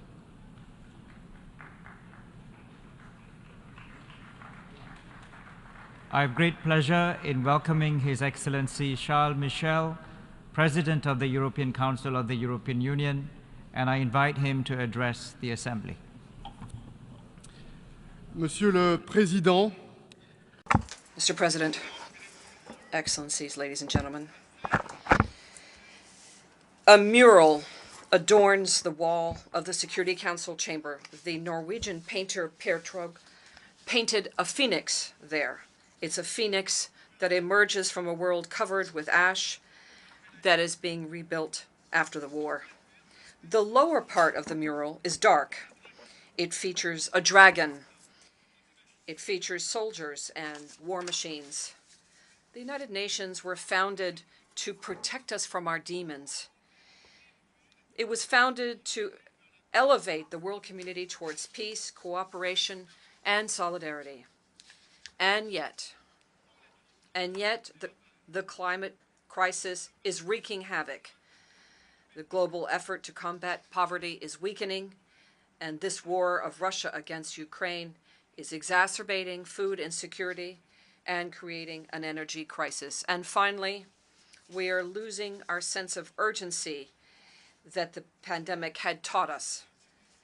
The progress is too slow.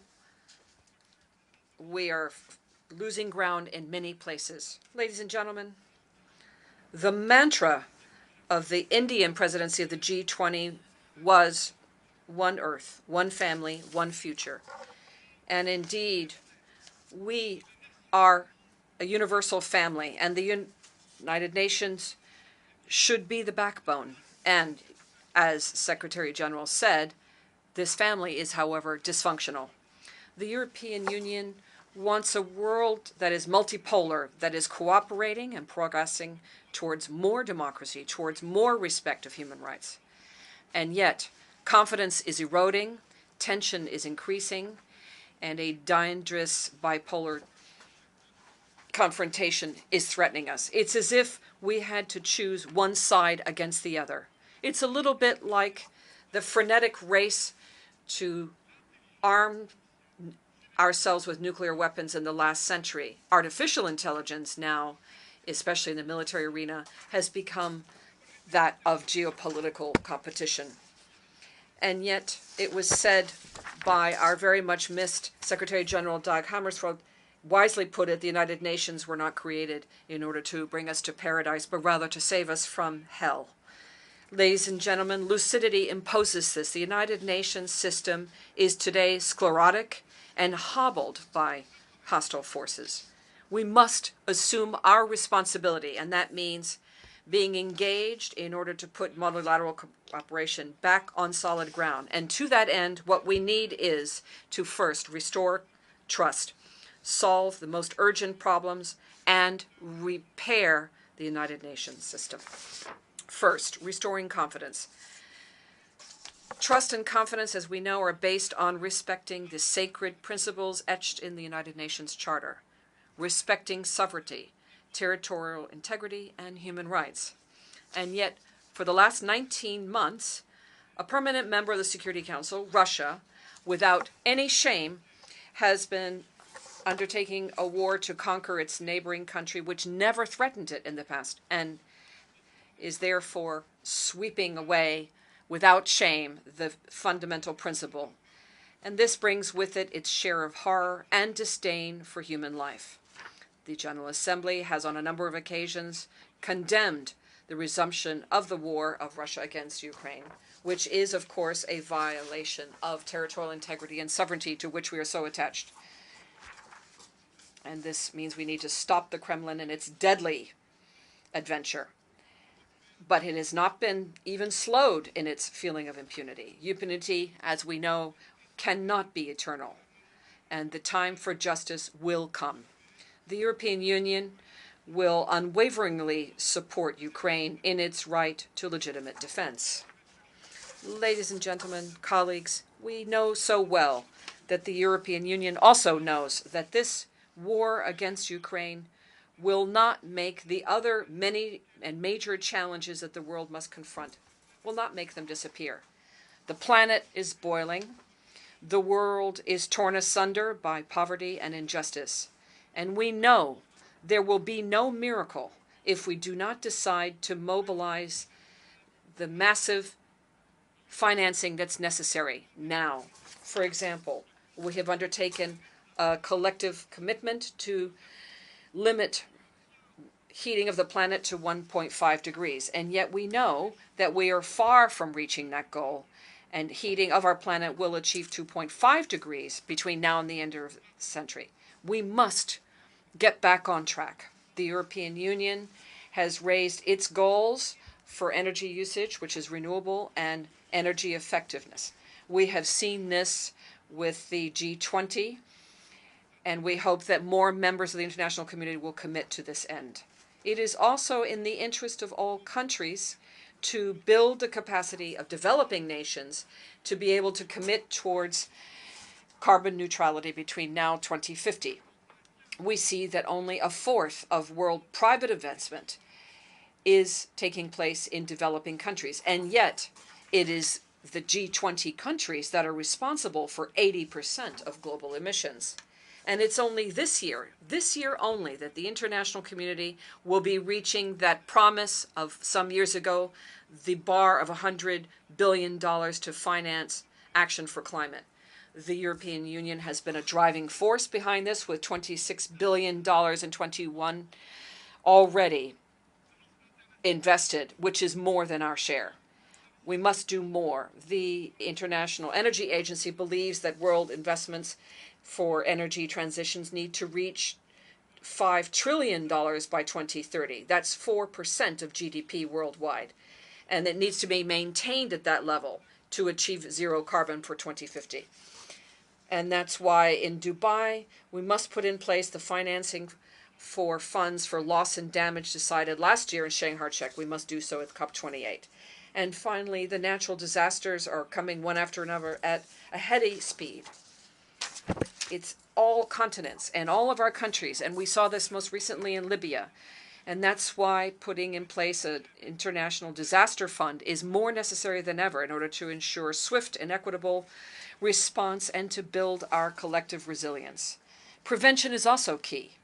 Hence, the efforts that we support in the United Nations in the context of the Sendai Path and Framework to manage disasters. And likewise, ladies and gentlemen, trade is powerful. It's a powerful tool to bring together climate challenges and prosperity. And that's why we call for urgent solutions to the mechanism for settlement of disputes in the World Trade Organization. Ladies and gentlemen, the economic and financial situation of vulnerable economies has been gravely affected. They were seriously affected by the COVID-19 crisis and the war between Russia and Ukraine. More than 50 low-income countries have defaulted on their debt, and another dozen might follow suit soon. And this is especially due to servicing the debt that replaces expenditures for social protection, education, health care. Due to that, 165 million people around the world have been swept into poverty. No one should have to choose between poverty reduction and greening the economy. Excellencies, ladies and gentlemen, we cannot allow ourselves the luxury of one more debate about the increase here. It's not about begging, it's about justice. What we're talking about here is a global financial system that's more robust and more fair and better prepared for the 21st century. Earmarking $100 million for special drawing rights is an important stage in this development, and we must do more. Of course, we support the stimulus of sustainable development goals presented by the Secretary General, and the European Union is fully committed to implement the common framework of the G20 for debt action. Excellencies, ladies and gentlemen, we have to go beyond, go even further. The Bretton Woods system needs to be reformed, and it must be done so deeply. It needs to be more equitable. It needs to be more inclusive and more effective. That should be the goal. These institutions were created when many countries were still colonial. And since then, the world has changed. It has changed so much. And yet today, the G7 countries still have almost absolute decision-making power. The European Union is prepared to better share this decision-making power. And regions that almost have no voice need, in our view, to be better involved in the decision-making that concerns them. Second, financial shock is necessary. Entire swaths of the world and peoples that are represented are deprived of access to financing, and this impedes progress towards the Sustainable Development Goals, and it also increases the possibility of a debt crisis. The Paris Summit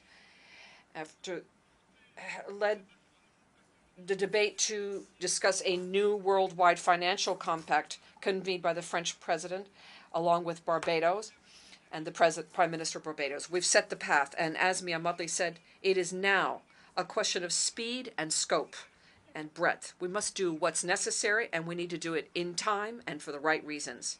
Indeed, we need to act to better mobilize capital, public capital, and act to increase and consolidate and tighten the financial flows which are key for lending capacity of international institutions.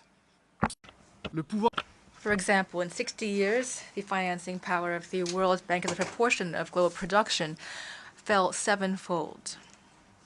And that speaks volumes. We must also reduce the cost of access to loans for vulnerable countries, which often is far higher than that for developed countries.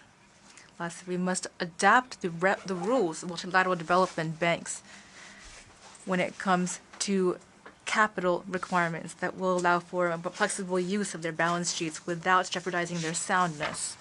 Ladies and gentlemen, excellencies, 3 years ago, Dr. Tedros and I launched the idea of an international treaty on pandemics. And together, we committed to try to persuade the international community to launch negotiations within the WHO. The world needs an ambitious and legally binding instrument to prevent, prepare for, and respond to future pandemics with solidarity. I now call on all of you to amplify your efforts to conclude negotiations by 2024. And we will be a constructive and open partner in this.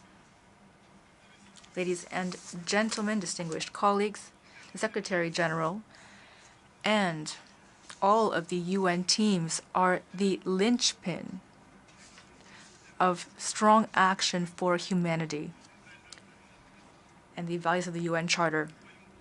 But as we've seen, UN governance is far too often and increasingly impeded.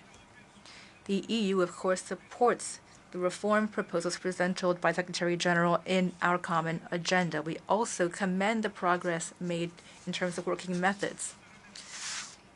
Today, we would like to go even further and to present a new perspective to the necessary and urgent debate on UN reform, as well as 3 proposals on voting rights, on representation, and on the role that should be played by multilateral organizations. On these 3 topics, I call for amending the UN Charter. First of all, veto rights in their current form are being abused. They lead the Council to be paralyzed. A permanent member of the Security Council can violate with impunity and flagrantly our Charter and international law. It can even abuse its veto right to prevent sanctions against itself. It can even exploit the Security Council to disseminate propaganda and disinformation, as well as lies, let's be honest. The Charter, however, says that Security Council members must abstain from a vote when it itself is the object of that vote. So I now would like to call on Council members to invoke this provision when Russia is concerned.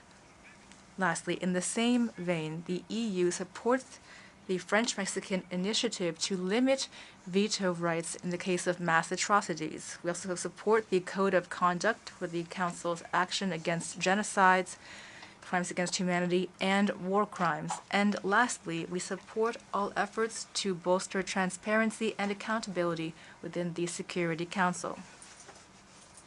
But beyond this, when it comes to reforming the UN Charter, I think we must establish a mechanism that would combine majority-based decision-making with a moderate and well-controlled, flexible use of the veto right. My second point is representation. The Security Council does not reflect today's world. Currently, 60 countries have never had a seat in the Security Council. Entire swaths of the world, Africa, South America, the Caribbean, Asia, are under or non-represented.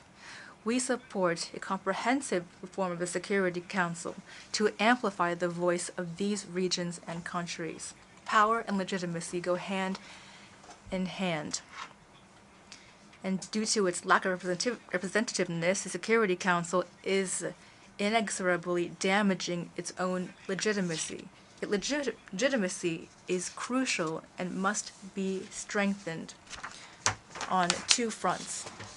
The UN is a club of nations, and we believe the nation is its basic unit. Therefore, an increased number of permanent Security Council members is inevitable. But we believe, my second point, is that we should go further than this. Regional and continental organizations today play a growing role. That is a fact. The EU, of course, as well as the African Union, the community, Latin American community, ASEAN, these all reflect a new level of legitimacy in international and multilateral fora. These organizations play an effective role in political and economic coordination, and they create spaces for cooperation, closer cooperation, as well as collective action. They also play an increasing role in security. And even more than before, they are also regulatory spaces. That is true of European integration. This example we see has inspired many others, such as the African Union, which is striving to establish a large free trade zone on the continent, or ASEAN as well, which works for coordination between its member states. These organizations have a growing influence in the multilateral arena, and they are crucial contributors toward stability. I believe that their role must increase in the multilateral system because they are helping to build the multipolar world that we all wish to see. And that is why, through me, the European Union immediately supported the call of Senegal's President Macky Sall to include the AU as a full-fledged member of G20, which has been the case, was done a few weeks ago. Ladies and gentlemen, as you see, I am deeply convinced the UN would gain legitimacy and effectiveness if, as well as authority, if it were to choose to guarantee the inclusion of regional organizations. And this inclusion would create a virtuous circle. It would encourage these organizations to cooperate further and better in order to further strengthen their own stability and that of the world. And in this context, I plan to initiate or to propose an institutional summit between the EU, the AU, CELAC, ASEAN, and of course the UN SG, who will be invited. The goal, as you can see, would be to reflect on how these organizations can act together to strengthen the multilateral system in the case of the UN as well as other international entities. Ladies and gentlemen, I'd like to conclude the EU through our history and our DNA would like to be a comprehensive, loyal, faithful partner. We and the member states are the largest donor for development and peacekeeping throughout the world, including in regions where conflicts have become deeply entrenched. In the Sahel, A series of military coups d'etats have increased instability and insecurity to the detriment of local populations.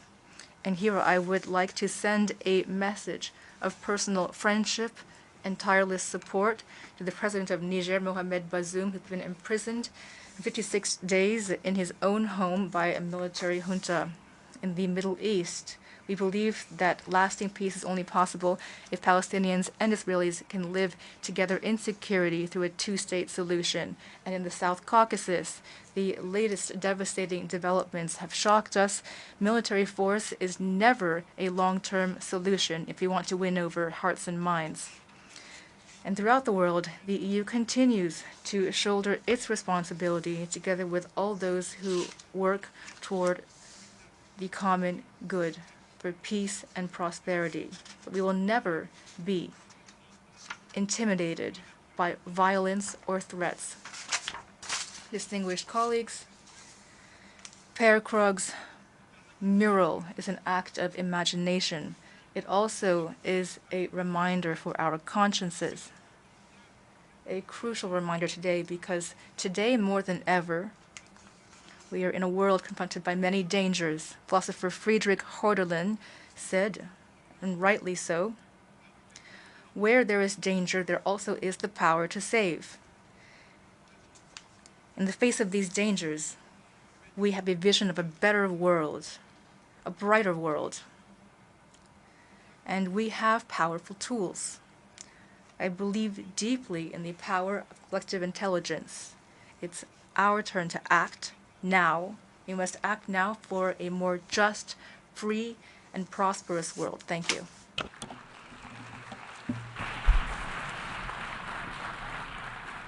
On behalf of the Assembly, I wish to thank the President of the European Council of the European Union for the statement just made, and I request protocol to escort His Excellency. We've heard the last speaker in the general debate for this morning's meeting. The 9th plenary meeting will continue with the general debate at this point shortly. The meeting now is adjourned.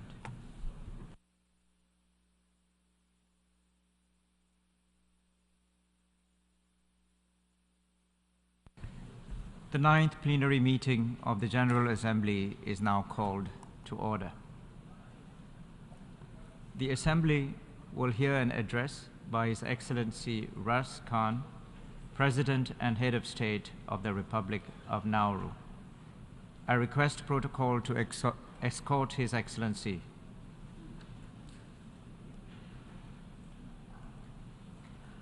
On behalf of the General Assembly, I have the honor to welcome His Excellency Ras Khan, President and Head of State of the Republic of Nauru, and I invite him to address the Assembly.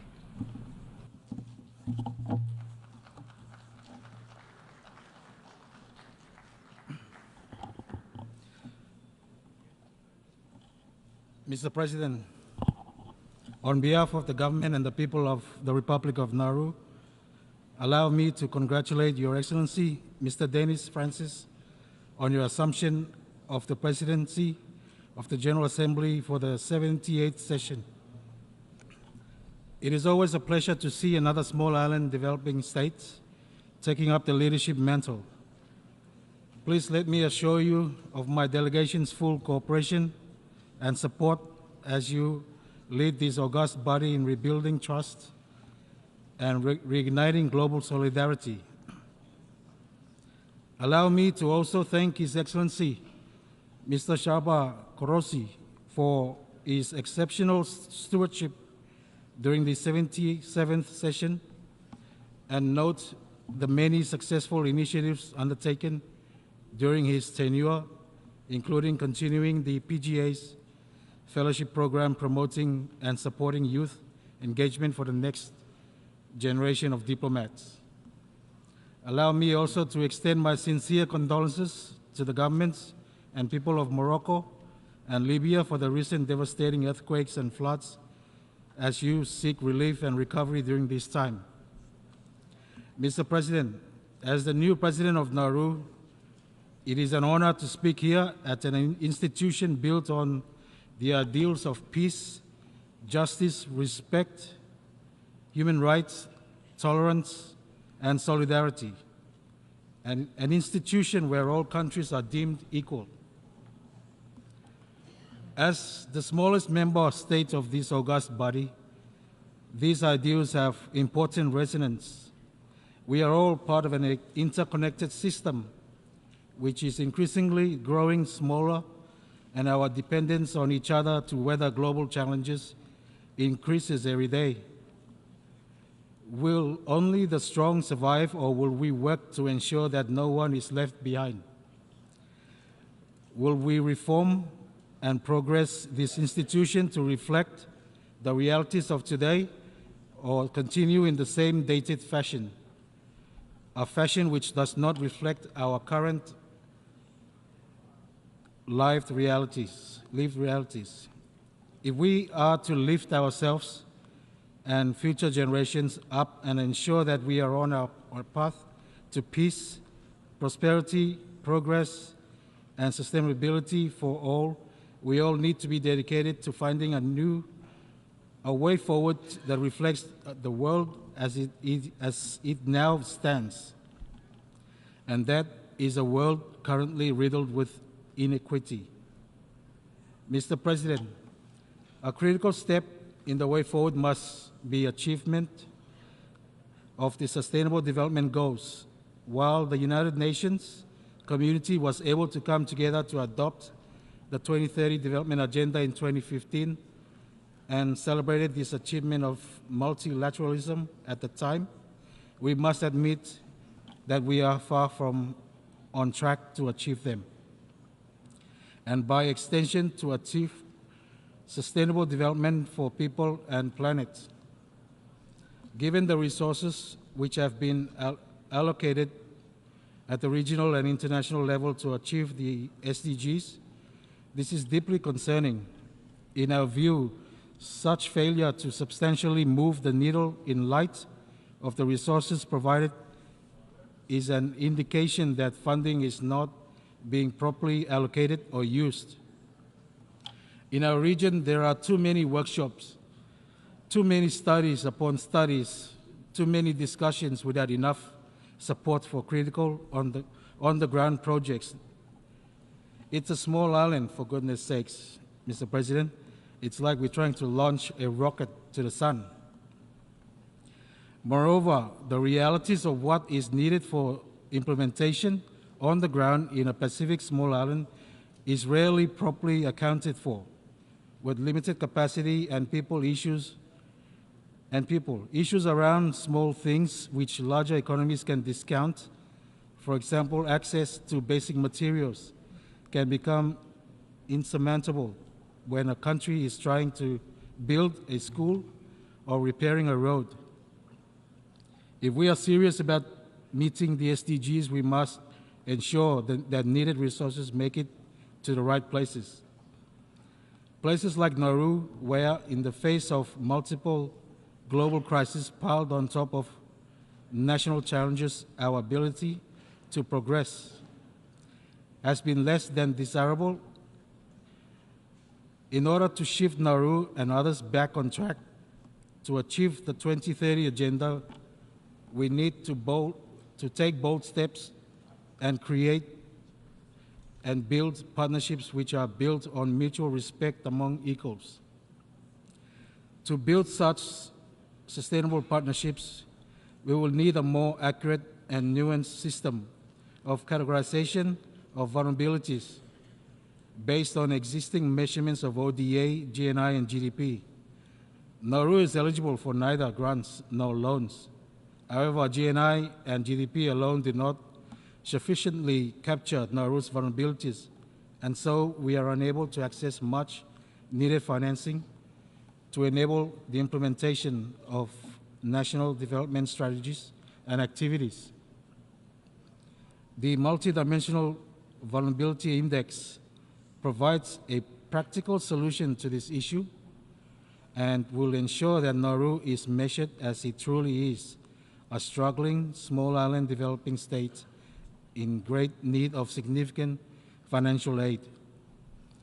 Nauru calls for the adoption of the MVI by member states, including the establishment of an interim secretariat that would support its operationalization and implementation by all stakeholders, including as a criterion for access to low-cost and long-term financing based on this index.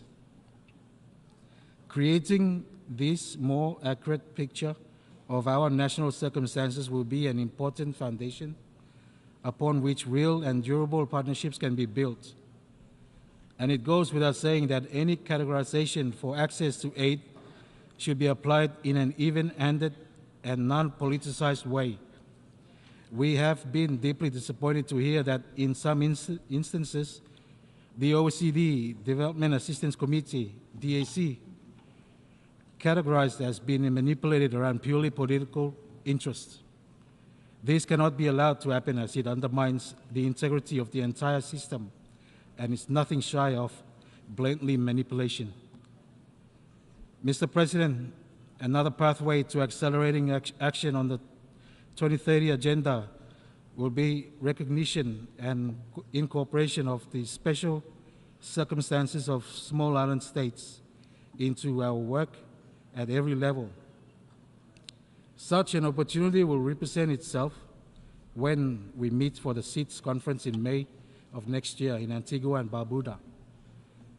If we are to make good on the promises for which the United Nations stands for, the next SEEDS conference must deliver the transformation needed to ensure that SEEDS are more resilient to external shocks. This can only be achieved through adopting a more focused, measurable, and fully resourced program of action that is tailored to the circumstances of SEEDS and provides practical and operational solutions to accelerate our sustainable development. The support of development partners and the international community, including funding, is critical for the next 10-year program of action as we seek to move towards resilient prosperity. Mr. President, even if these strides are taken towards achievement of the 2030 development agenda, any progress made is at risk if we do not address the threat of climate change. The adverse impacts are no longer a future problem. We have seen ourselves the ever-increasing disasters, fires, typhoons, heat waves, and a burning ocean. What kind of legacy are we creating? Is it essential that the global community accelerate?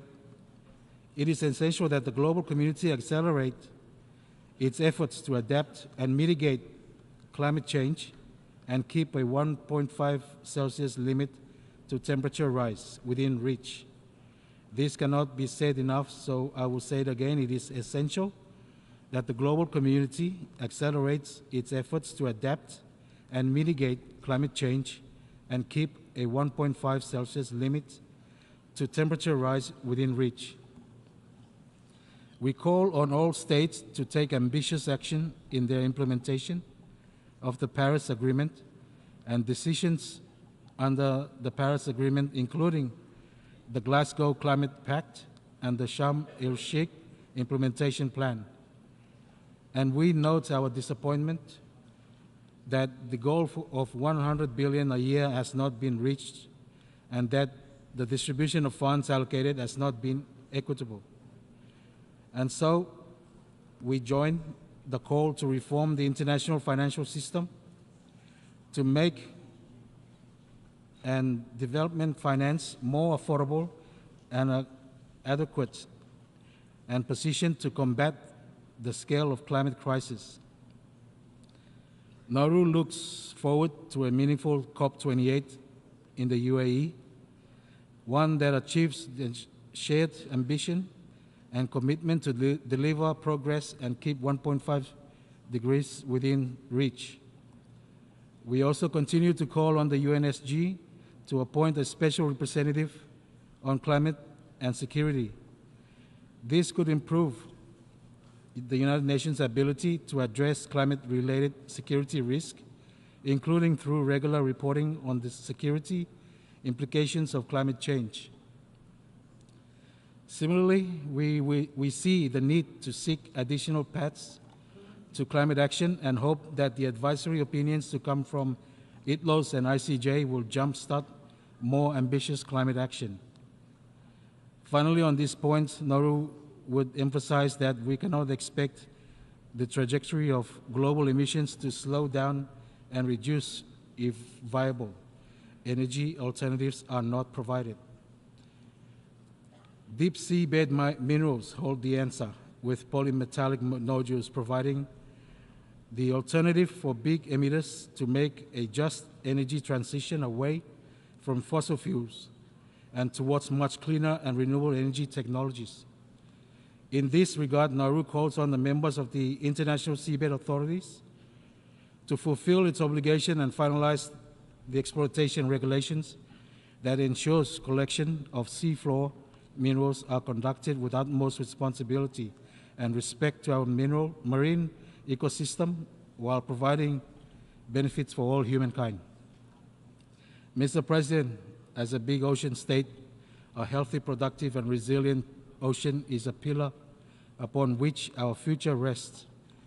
We are proud to have been actively engaged in the negotiations and successful conclusion of the Treaty of the Biodiversity Beyond National Jurisdiction, BBNJ.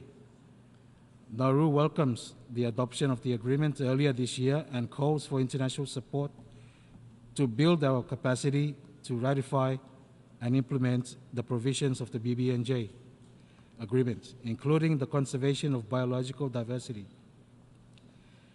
the sustainable use of its components, and the fair and equitable sharing of the benefits arising out of the utilization of genetic resource.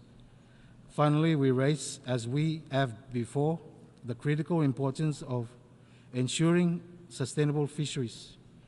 This includes ensuring that overfishing is not taking place, that fair prices are paid to small islands for fish taken from our water, and that we eliminate illegal, unreported, and unregulated fishing.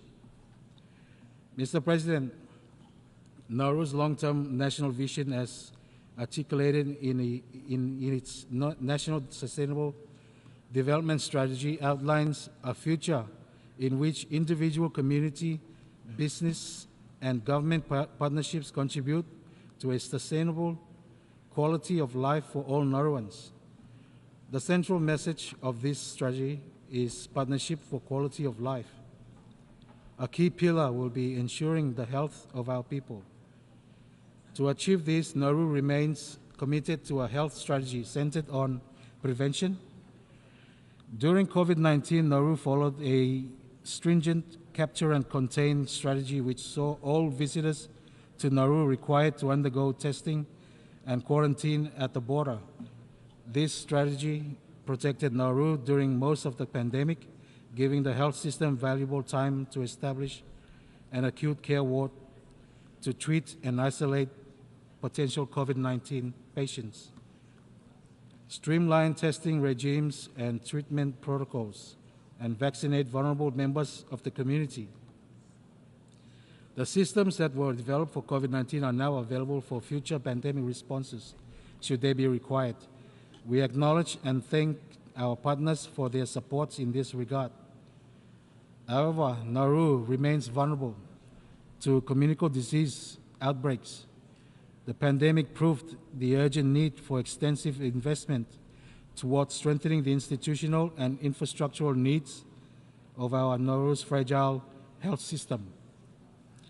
In a post-pandemic reality, we must ensure that rebuilding efforts are centered on resilience building. We must remain vigilant in ensuring that our vaccination rates remain high and are not undermined by the spread of misinformation and fear-mongering through mainstream and social media. Nauru needs support and technical expertise to develop innovative solutions to address viral risk, for example, e-medicine and development and use of digital technologies for outpatient referrals and patient records. In this regard, we'd like to thank our friends from Cuba. There is still much to be learned from their innovation in their field of health. Cuba developed their own COVID vaccines. Moreover, they deploy their medical brigade worldwide, helping others. As a staunch friend, we would call for an end to the embargo imposed by the United States. We must also recognize and thank the Republic of China, Taiwan, for their help and support to our health system. They were and continue to be a leading exemplar in good practice to responding and containing disease. We call for their recognition, their right to participate and engage with us all in this global forum on this issue and in the implementation of 2030 Agenda and its Sustainable Development Goals, leaving no one behind. Mr. President, another crucial element of accelerating action on the 2030 Agenda and its Sustainable Development Goals towards peace, prosperity, progress, and sustainability for all is education.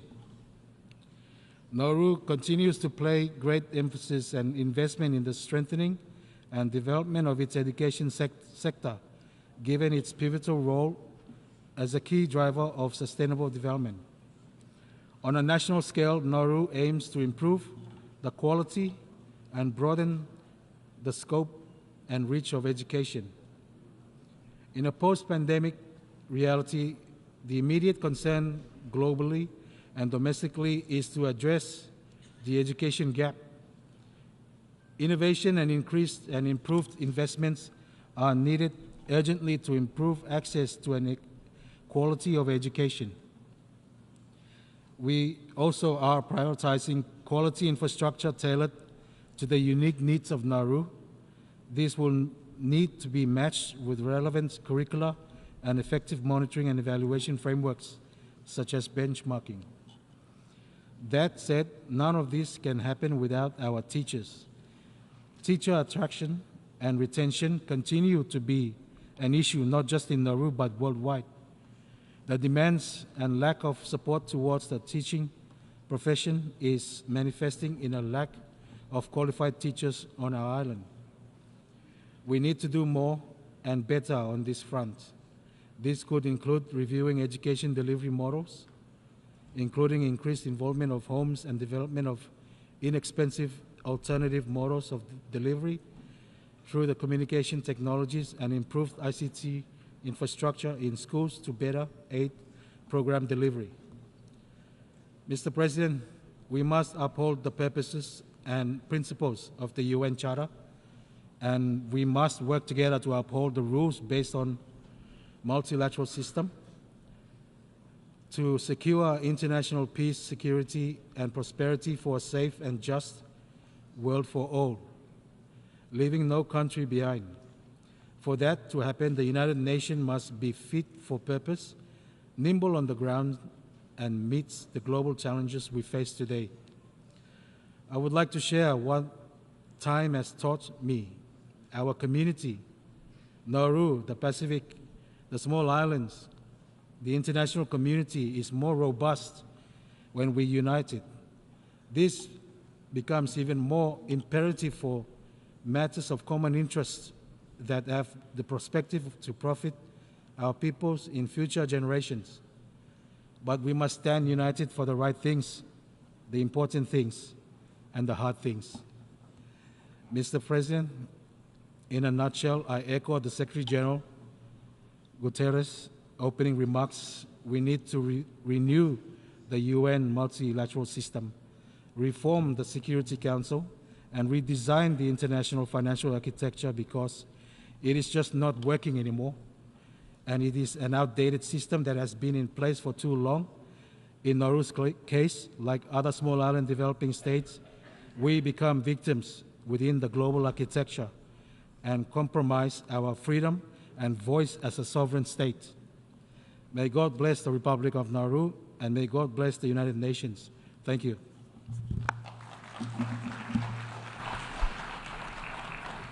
On behalf of the Assembly, I wish to thank the President and Head of State of the Republic of Nauru for the statement just made, and I request protocol to escort His Excellency. The Assembly will hear an address by His Excellency Umaro Sissoco Embalo, President of the Republic of Guinea-Bissau. I request protocol to escort His Excellency.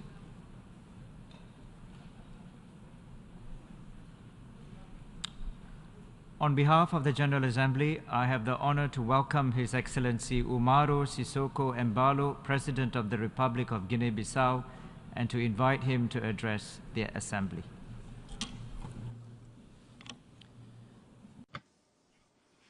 Mr. President, Mr. Secretary General, Excellencies, Honorable Heads of State and Government, ladies and gentlemen, first, I would like to congratulate from this podium at the United Nations. Firstly, I would like to offer our most heartfelt condolences to the governments of the Kingdom of Morocco and Libya, and to express our feelings of fraternal solidarity with the peoples of these two countries who are our friends and brothers and sisters. I would like also to congratulate Mr. Dennis Francis from Trinidad and Tobago for his election as President of the 78th session of the United Nations General Assembly. I wish him much success during his term, and I would also like to congratulate his predecessor, Mr. Csaba Kurosi from Hungary, for the results achieved during his presidency. I also congratulate Secretary General Antonio Guterres for his performance in promoting peace and development in the world. Mr. President, these distinguished speakers who preceded me on this podium presented important analyses and observations on current challenges and the international scenario. Therefore, I will focus on concrete actions that, in my view, are expected from us, the United Nations. For Guinea-Bissau, the best response to the challenges that confront the international community includes strengthening multilateralism and international cooperation. In our view, multilateralism is an indispensable instrument and a moral imperative if we wish to build together a solidary world and well-being for all. To this end, we welcome the choice and significance of the theme for the session of the General Assembly, which stresses the importance of global trust and solidarity, prosperity, progress, and sustainability for all. Mr. President, Excellencies,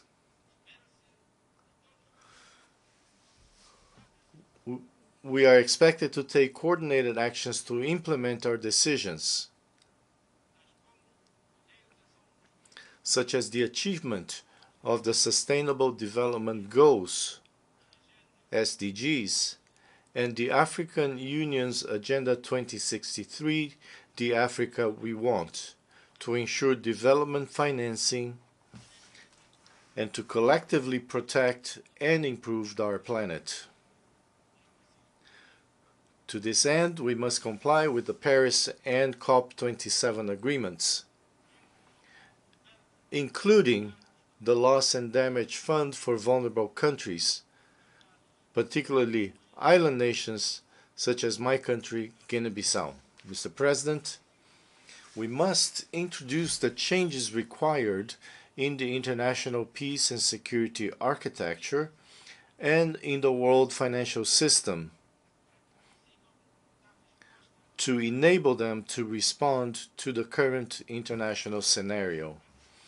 Security Council reform, which has long been deemed as necessary, must consider the position of the African Union in order to ensure a realistic and fairer representation. consistently with the increasingly preponderant role of Africa in building and maintaining balance in the world.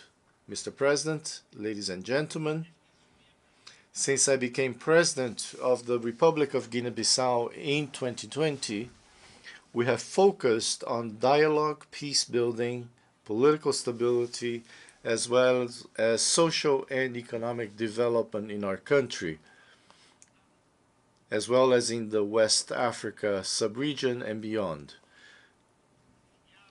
These principles also guided us during our term as President of the Conference of Heads of State and Government of ECOWAS, which we accepted with determination and a heightened sense of responsibility, and which ended last July. To this end, we wish to reiterate our great concern with the recurrence of coups d'etats and steps back in democracy and the rule of law in some countries in our sub-region, in flagrant violation of the population's freedom of choice as expressed through ballot boxes.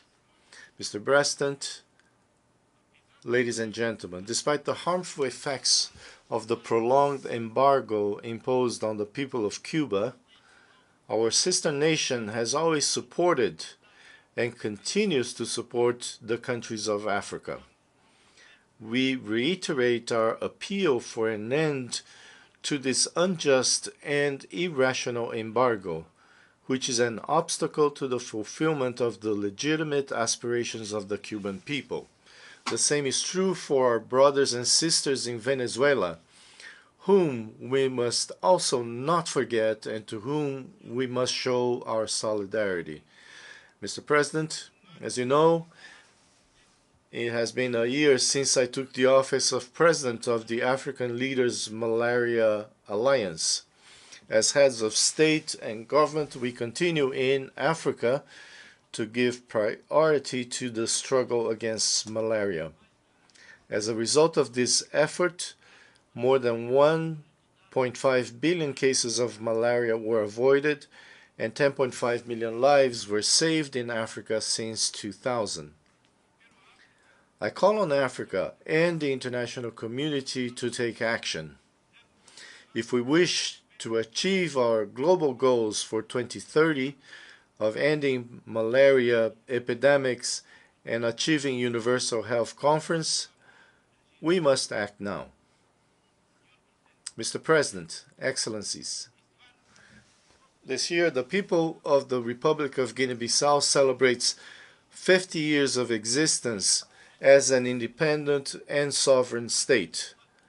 Thus, as an emissary of the Bissau-Guinean nation, I am thankful for the extraordinary aid provided by the former Soviet Union, the Republic of Guinea, Conakry, Cuba, Algeria, and Morocco, and other countries to our struggle for liberation, as well as the United Nations in its historic visit to our liberated regions, confirming the existence of effective political, administrative, and military control.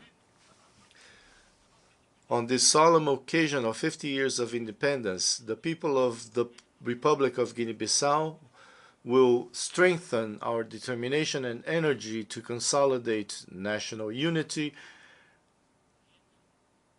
and mobilize even more, as enshrined in the national anthem of Guinea-Bissau, to build peace and progress in our everlasting homeland. Mr. President, at this historic juncture in the history of the Republic of Guinea-Bissau, and before I finish my remarks, I wish to reaffirm on behalf of our government and the Bissau-Guinean people, from this podium and before the world, our engagement and continuous availability to continue to work with the UN and to cooperate with all friendly governments and peoples for world peace and development, and to protect our planet. Thank you very much.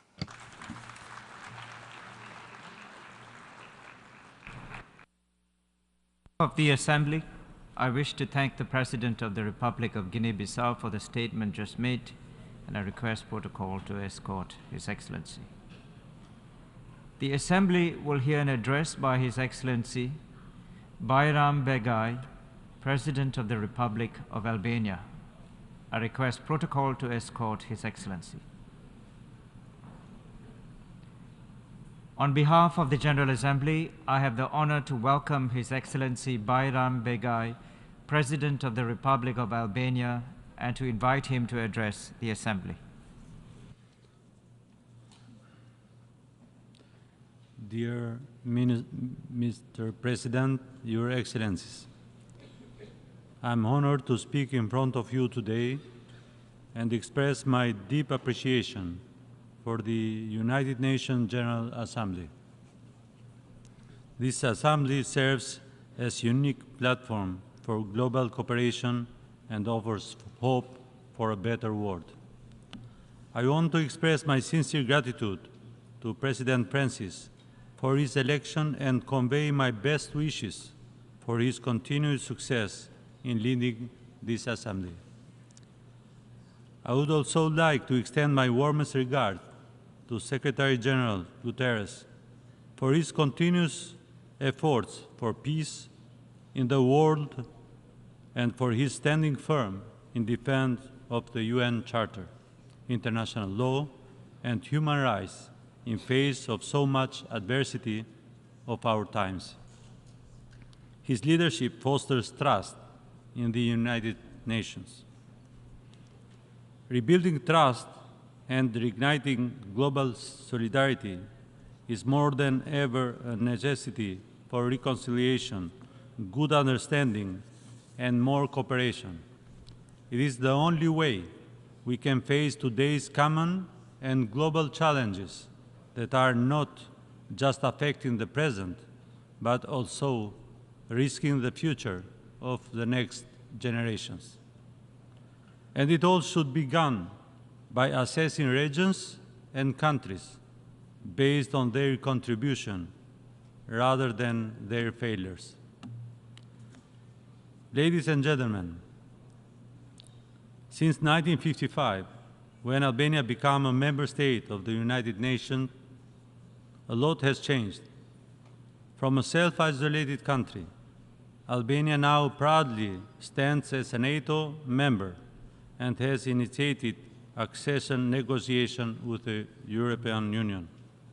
Currently, Albania is concluding its first term as a non-permanent member of the Security Council, and this month we are productively chairing this UN body for the second time.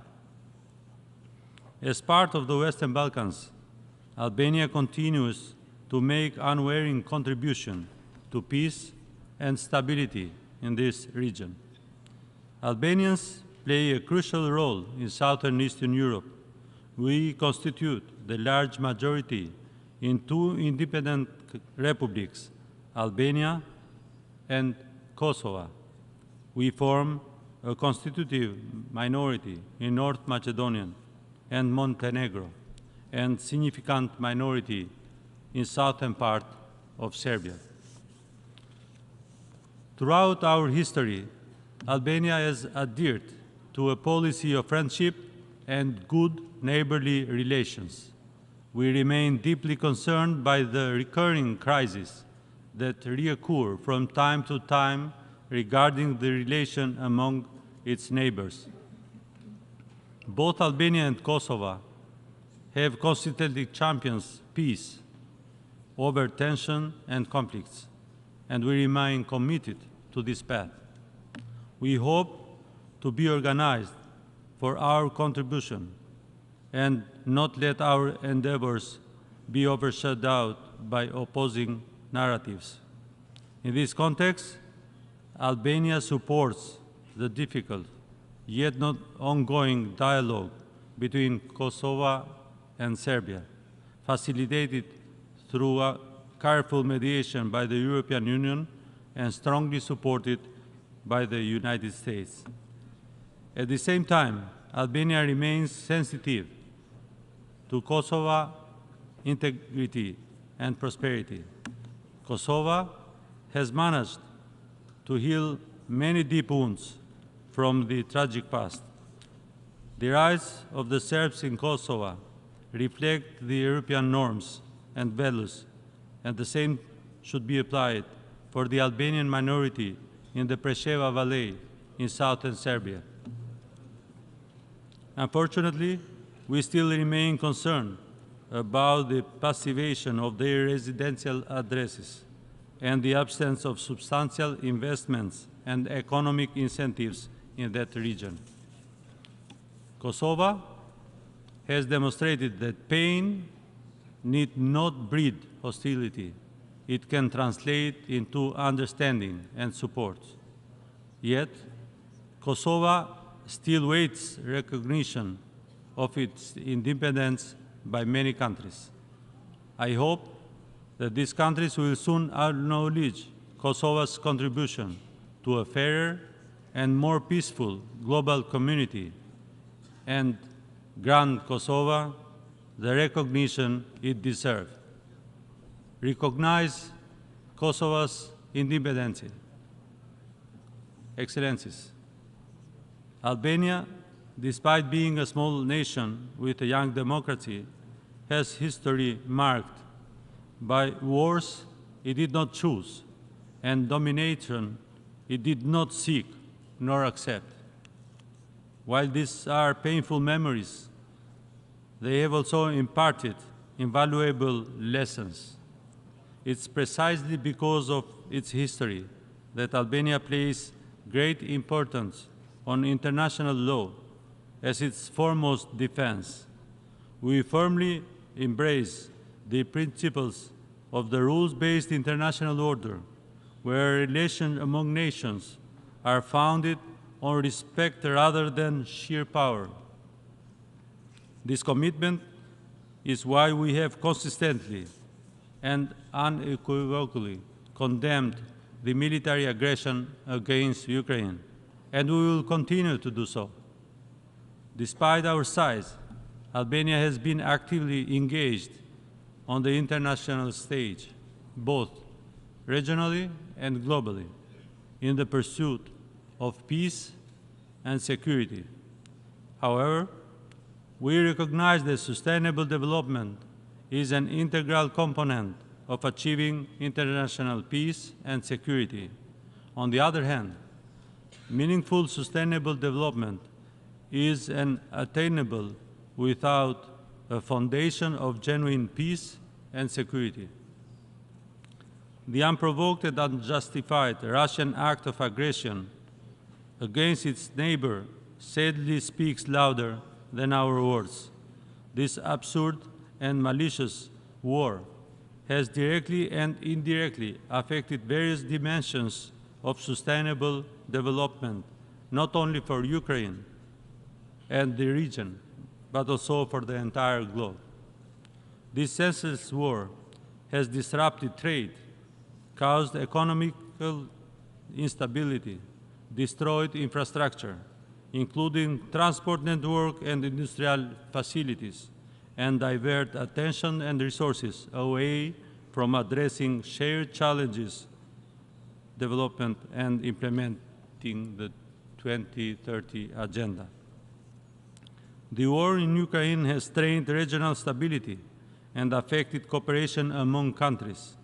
It's highlighted geopolitical tensions and strained diplomatic relations, hindering international collaboration on sustainable development initiatives. The spillover effects of the war, including displacement, migration, and economic and security concerns, as we have witnessed, can have global ramifications that impede progress toward achieving sustainable development goals. Ladies and gentlemen, Albania welcomed the SDG summit called by UN Secretary-General and the political declaration adopted. It's a milestone in re-energizing our joint efforts and commitments to achieving the 2030 agenda. We firmly believe that the success of SDGs lies in our collective efforts to address challenges that hinder sustainable development. Collective efforts means the urgent needs for decisive actions to better support developing countries. Albania acknowledges the imperative for reforms and stands ready to work alongside the international community in ensuring an enabling environment that allows developing countries to actively participate in and benefit from the global economy. I would like to emphasize that Albania is committed to reducing domestic poverty and inequality levels by 2027 and 2030, in line with our nationally determined climate contributions. We recognize the need for comprehensive policy commitments to drive the necessary energy, food, digital, and social transitions to achieve these benchmarks. Aligning our national budget with SDGs, mainstreaming gender equality, revitalizing public sector capacities, and strengthening our data and monitoring systems are among the fundamental actions we prioritize. Albania recognizes the significance of this session as a pivotal moment for our world. It's an opportunity to shift from fear to hope and from deepening pessimism to accelerated actions. We are committed to playing our part and collaborating with the international community to ensure the successful realization of the 2030 Agenda. Ladies and gentlemen, I would also like to bring to your attention Albania's position on one of the most debated issues today, that of multilateralism. Today's critical challenges show that universal reason is the only way out. We recognize that peace is indivisible. We cannot secure peace on the back of the people who perish in war. No one can truly have lasting peace until everyone has it. Albania recognized that human rights are indivisible. We cannot ensure basic rights for all if we select one subset of rights and ignore the rest. The suffering caused by torture or famine is hard to distinguish. It's unacceptable and unnecessary suffering that can be eliminated if we embrace all civil, political, socio-economic, and cultural rights. Albania is a candidate for the Human Rights Council in the upcoming election next month. If elected, we will be championing human rights in their broadest sense. This includes human rights, women's rights, children's rights, minority rights, and the fundamental rights to equal opportunities. We will work with other countries to protect, promote, and defend human rights and freedoms as a vital condition for individual and collective development and prosperity. On the region front, we eagerly anticipate the upcoming EU Western Balkan Summit in Tirana this October. We are committed to transforming our region into an example of trust and partnership that transcend borders and communities. Multilateralism is central to our collective endeavors.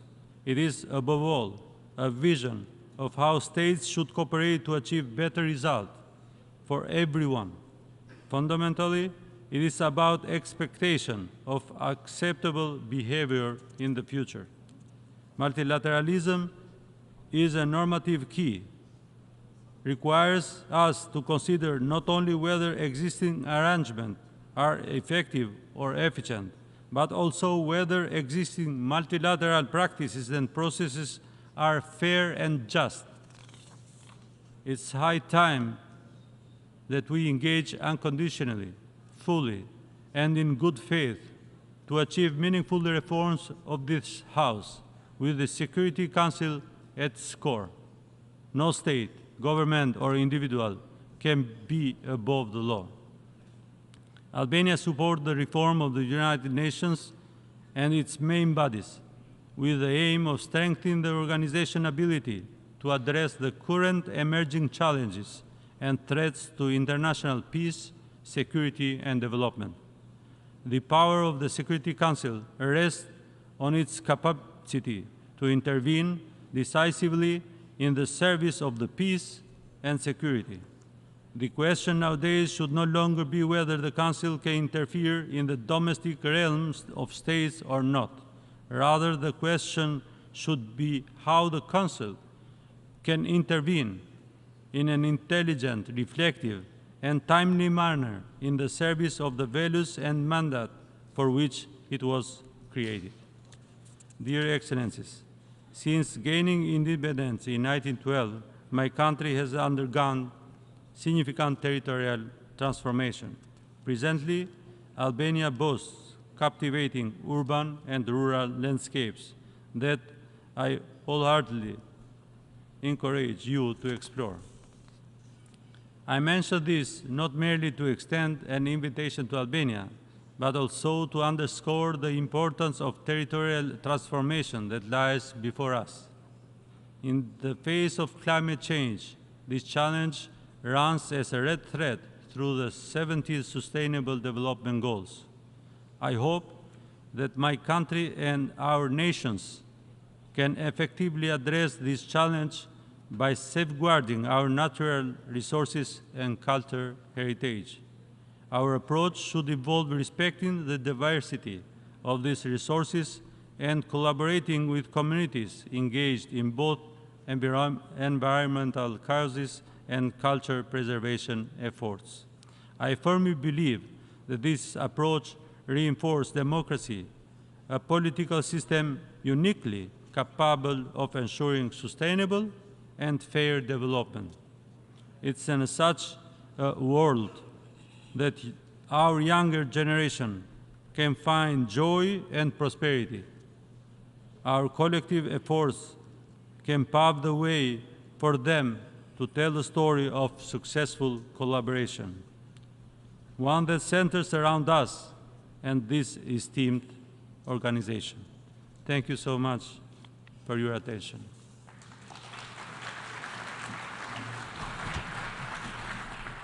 On behalf of the Assembly, I wish to thank the President of the Republic of Albania for the statement just made, and I request protocol to escort His Excellency. The Assembly will hear an address by His Excellency Abdel Fattah al-Burhan Abdul Rahman al-Burhan, President of the Transitional Sovereign Council of the Republic of Sudan. I request protocol to escort His Excellency.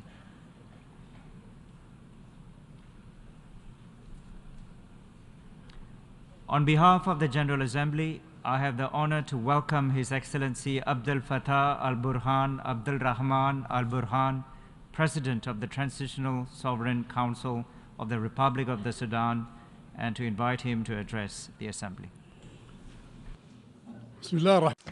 In the name of God, the compassionate, the merciful, Mr. President, honorable heads of state and governments, ladies and gentlemen, peace and blessings of God be upon you. In the name of the government and people of Sudan, I would like to congratulate you, Mr. President, on assuming the presidency of this session. I would also like to thank your predecessor and His Excellency, the Secretary General, for their efforts to counter the challenges that faced our world over the past year. Mr. President, since the 15th of April, the Sudanese people have been facing a destructive war launched by the rebel Rapid Support Forces. They established alliances with tribal militias and other regional and international ones. They brought mercenaries from different corners of the globe, committing some of the most horrendous crimes against the Sudanese people. These groups have killed, looted, stealed, raped, and seized citizens' homes and properties.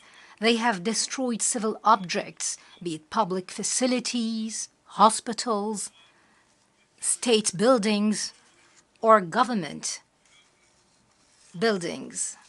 They attempted to obliterate the history of the Sudanese people by attacking museums, antiquities, by destroying land records, civil registries, and court registries. They've also looted banks, private and public corporations, and released prisoners and detainees, including those who have been wanted by international justice, including terrorists. These rebel groups have committed crimes against humanity and war crimes in many corners of Sudan. They have carried out ethnic cleansing and forced displacement, as well as sexual violence and killing based on ethnicity. They are guilty of torture and many acts that amount to war crimes in Darfur, Khartoum, and other places. What was witnessed in West Darfur, in Al Junaina, was a shock to international conscience. So was what happened in Tawila, Morni, Menweshe, and even in Khartoum. It was a testimony of the acts of these rebel groups and their allies. We call upon you, Mr. President, and we call upon the international community to designate these groups and their allies as terrorist groups that must be countered by all. They must be fought to protect the Sudanese people, the region, and the entire world. They are responsible for the killing of thousands and the displacement of millions. Mr. President, Excellencies, despite what has been committed by these groups, and since their attack against the state, we've knocked all doors to stop this war. We responded to each and every initiative by our friends and brothers. We attended the Jeddah meeting based on a friendly invitation by the Kingdom of Saudi Arabia and the USA. We made good progress if it was not for the intransigence of the rebels who have refused to exit inhabited neighborhoods. We've also accepted the IGAD initiative and the initiative of the neighboring countries held in Egypt. Till this very day, we're extending a hand of peace to put an end to this war and to alleviate the suffering of our people. We have also accepted the initiative of our brothers in Turkey and South Sudan, as well as Uganda, to find solutions. However, they were all faced with the rebels' refusal to find a peaceful solution and their insistence to destroy the state, to commit genocide, and forced displacement. Mr. President, some characterize this war as an internal feud between two armed parties. However, the aggression was not only against the armed forces, instead it extended to all state components. The innocent citizens are not part of the armed forces. The people in West Darfur are not part of the armed forces. The homes of our citizens are not part of the armed forces. Therefore, this war cannot be characterized as a war between the armed forces and the rapid support forces. It actually extends to all state components. However, I would like to assure you that the danger of this war is now a threat to regional and international peace and security. For those rebels have sought the support of outlaws and terrorist groups from different countries in the region and the world. This is like the spark of war, a war that will spill over to other countries in the region. Regional and international interference to support these groups is crystal clear by now. This means that this is the first sparkle that will burn the region and will have a direct impact on regional and international peace and security. Mr. President, honorable attendees, allow me to express my thanks for the valuable effort of the United Nations and the Secretary General to support the humanitarian situation in Sudan. We also appreciate all effort made by the different UN agencies and other regional and international agencies, along with the efforts of the sister countries who have provided humanitarian assistance to Sudan. They've stood by our side to alleviate the repercussions of this criminal war. On its part, the government of Sudan has opened ports and airports and facilitated the movement and transit of convoys. It attempted to alleviate and remove all obstacles facing humanitarian action.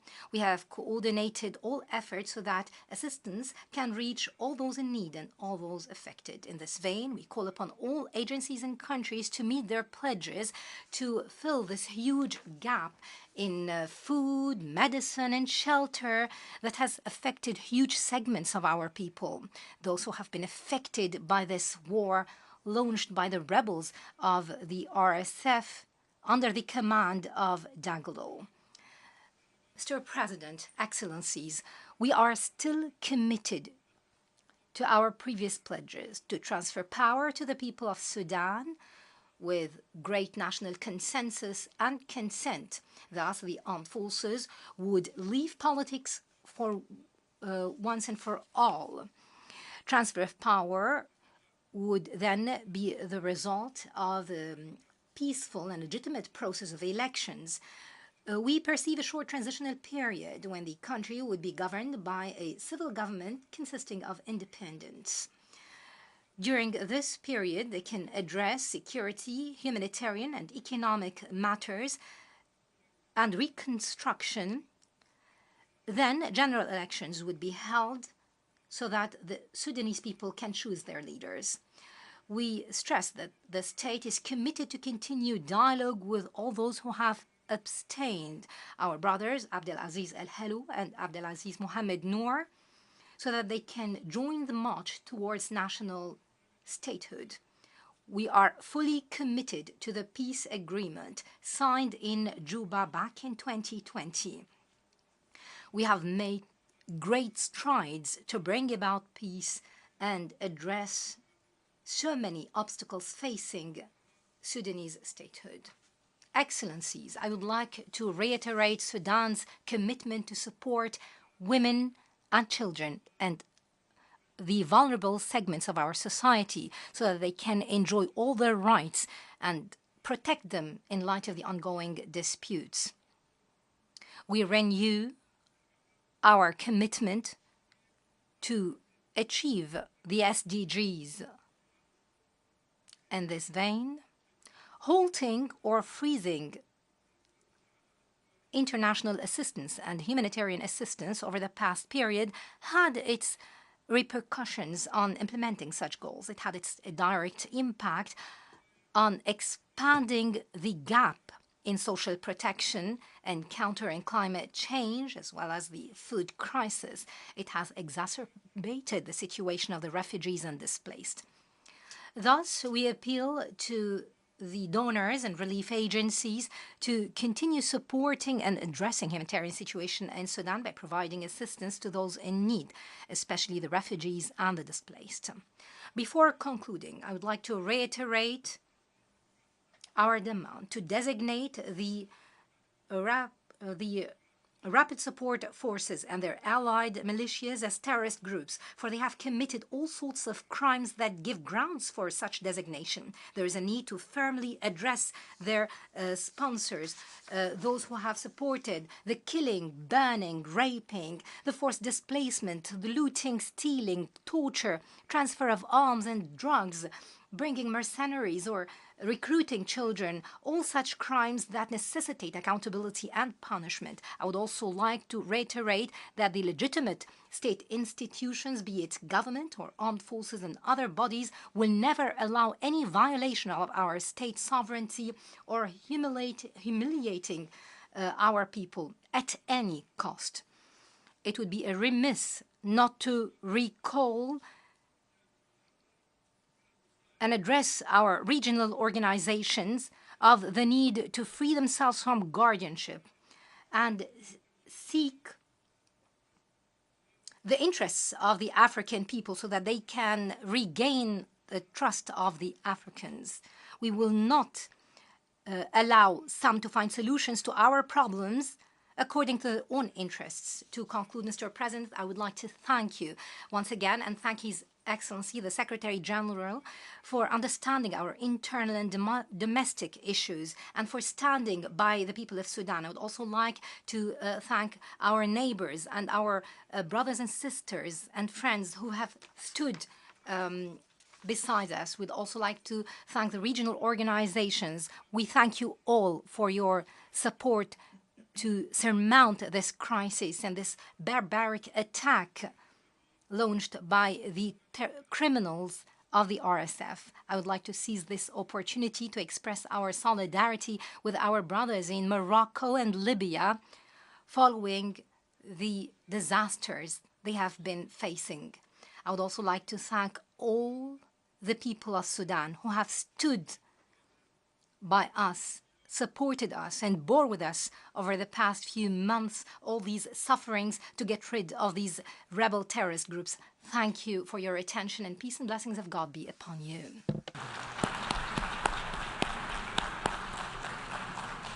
On behalf of the Assembly, I wish to thank the President of the Transitional Sovereign Council of the Republic of Sudan for the statement just made, and I request protocol to escort His Excellency.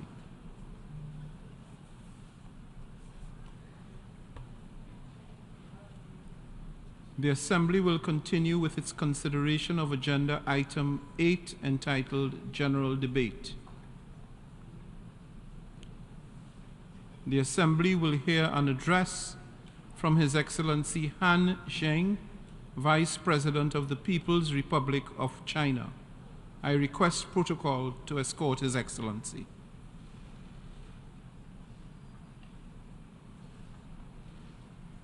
I have great pleasure in welcoming His Excellency Han Zheng, Vice President of the People's Republic of China, and I invite him to address the Assembly.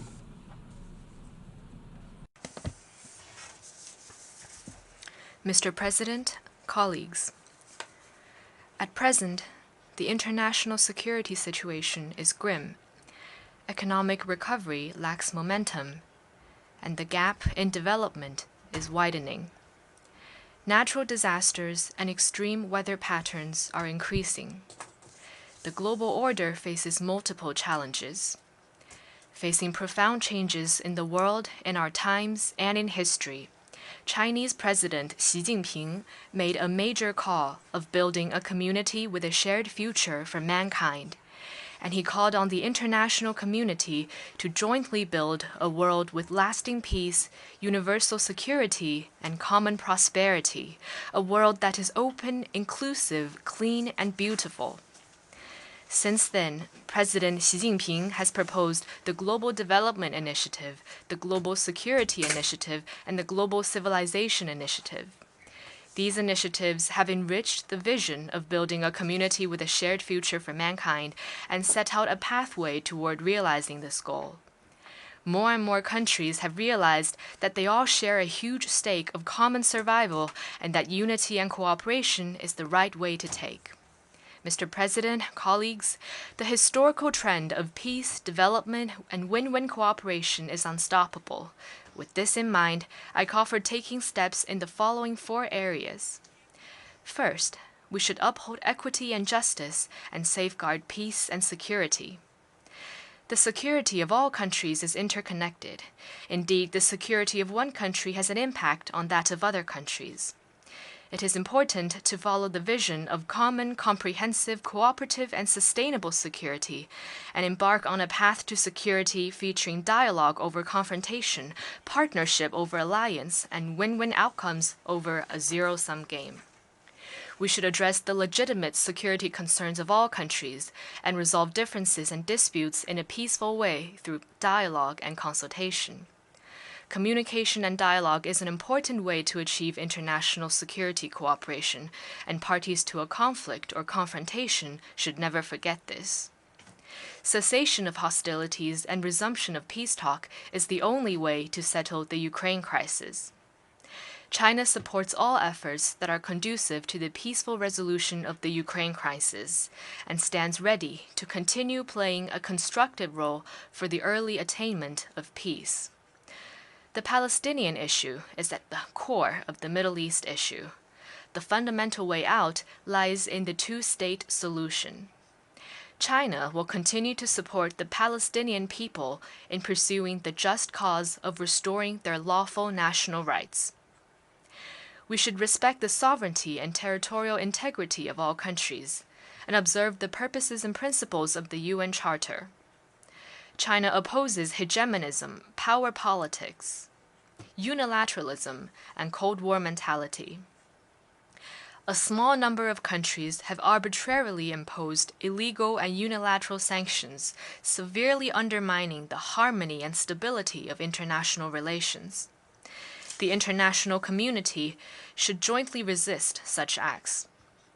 China firmly supports the Cuban people in their just struggle to defend their sovereignty and oppose external interference and blockade. We appreciate Cuba's efforts to fight terrorism. We should maintain security in both traditional and non-traditional domains.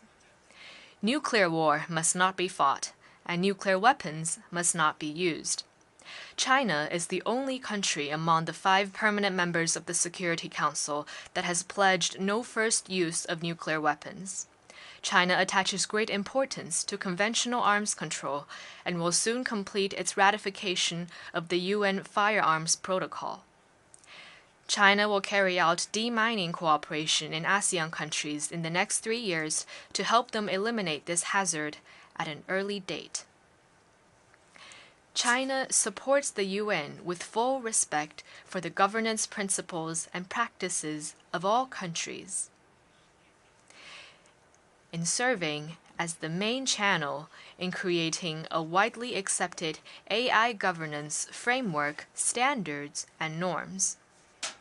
Second, we should pursue mutual benefit, deliver win-win outcomes, and achieve development for all.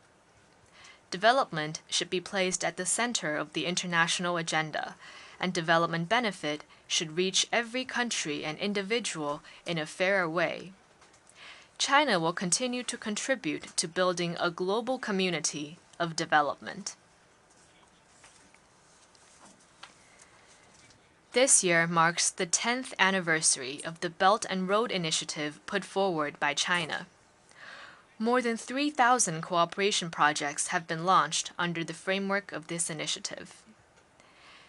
The China-Europe Railway Express had 16,000 freight services in 2022, which fully demonstrates the vitality of the Belt and Road Initiative.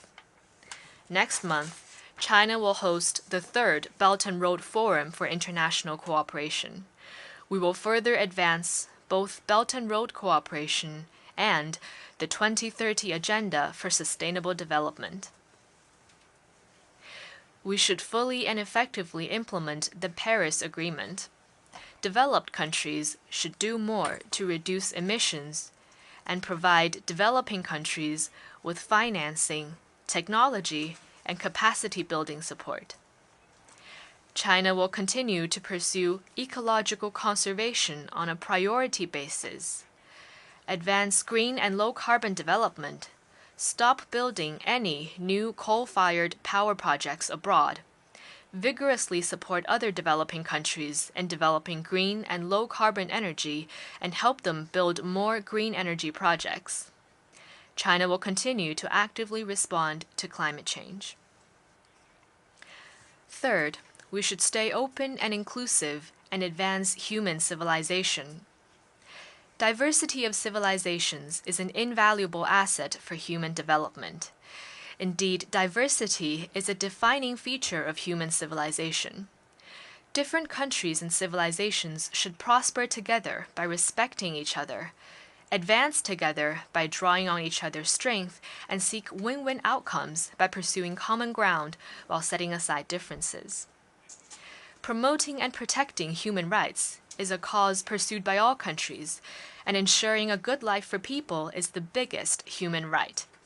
As countries have different histories, traditions, and conditions, we must and can only explore a path of human rights development suited to our national conditions in response to the needs of our people. We should advance the international human rights cause through dialogue and cooperation, and oppose politicization and double standard, in particular, the use of human rights and democracy as a political tool to interfere in the affairs of other countries. Fourth, we should stay true to multilateralism and improve global governance. China is firm in supporting the international system with the UN at its core. The UN should make advances in all the three pillar areas of security, development, and human rights in a balanced manner, and see that all countries jointly safeguard universal security, share development achievements, and chart the course for the future of the world. Major countries should lead by example and deliver on their commitment to multilateralism. Next year, the UN will hold the Summit of the Future. The international community should follow the direction of a multipolar world and democracy in international relations. Use this occasion to promote reform in such areas as peace and security, economy, finance, and trade in a coordinated manner, increase the representation and say of developing countries, and make global governance more just and equitable. Mr. President, colleagues, last October, the Communist Party of China convened its 20th National Congress, during which an inspiring blueprint was drawn for achieving the great rejuvenation of the Chinese nation on all fronts by pursuing Chinese modernization. Chinese modernization involves a huge population. It aims to deliver prosperity for all Chinese people, promote material and cultural ethical advancement, and achieve harmony between humanity and nature and peaceful development. By pursuing Chinese modernization, we will boost world peace and development and make new and greater contributions to the advancement of human civilization. China stays committed to opening itself wider to the world. Today, the Chinese economy is already an integral part of the global economy.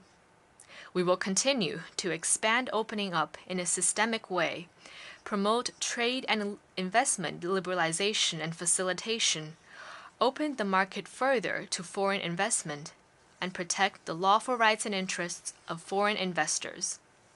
We will continue to add new momentum to global economic development, and we welcome all countries to share in the opportunities and benefits created by China's development. China stays committed to an independent foreign policy. Independence is the defining feature of China's diplomacy, and defiance of hegemony is a distinctive feature of China's diplomacy. No matter what stage of development it reaches, China will never practice hegemony and expansion. China will uphold the common values of humanity, that is, peace, development, equity, justice, democracy, and freedom, and continue to advance peaceful, open, cooperative, and common development. China stays committed to safeguarding its sovereignty and territorial integrity. There is but one China in the world. The government of the People's Republic of China is the sole legal government representing the whole of China.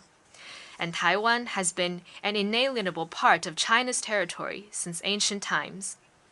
No one, no force should ever underestimate the firm resolve, strong will, and the power of the Chinese people to safeguard their sovereignty and territorial integrity.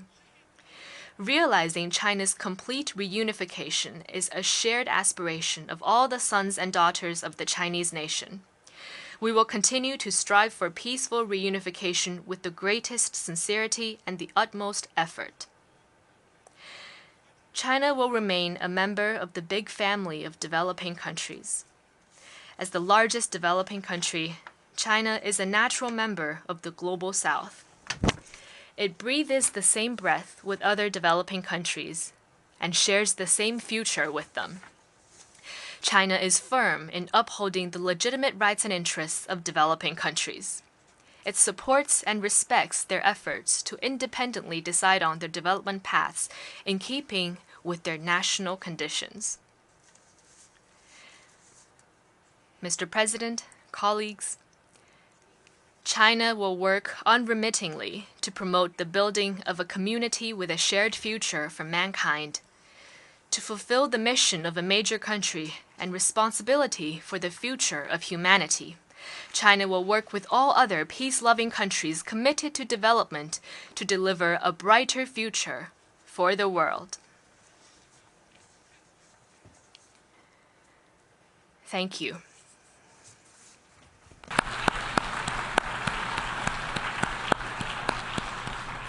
On behalf of the Assembly, I wish to thank the Vice President of the People's Republic of China for the statement just made, and I request protocol to escort His Excellency.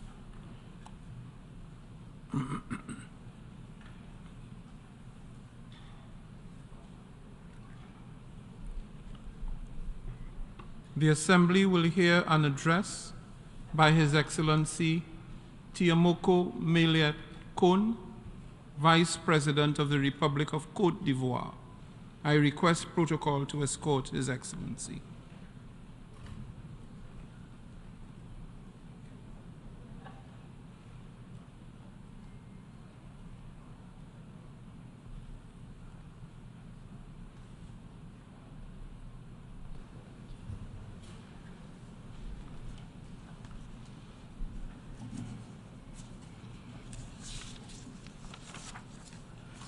I have great pleasure in welcoming His Excellency Timoko Mele Kone, Vice President of the Republic of Côte d'Ivoire, and I invite him to address the Assembly.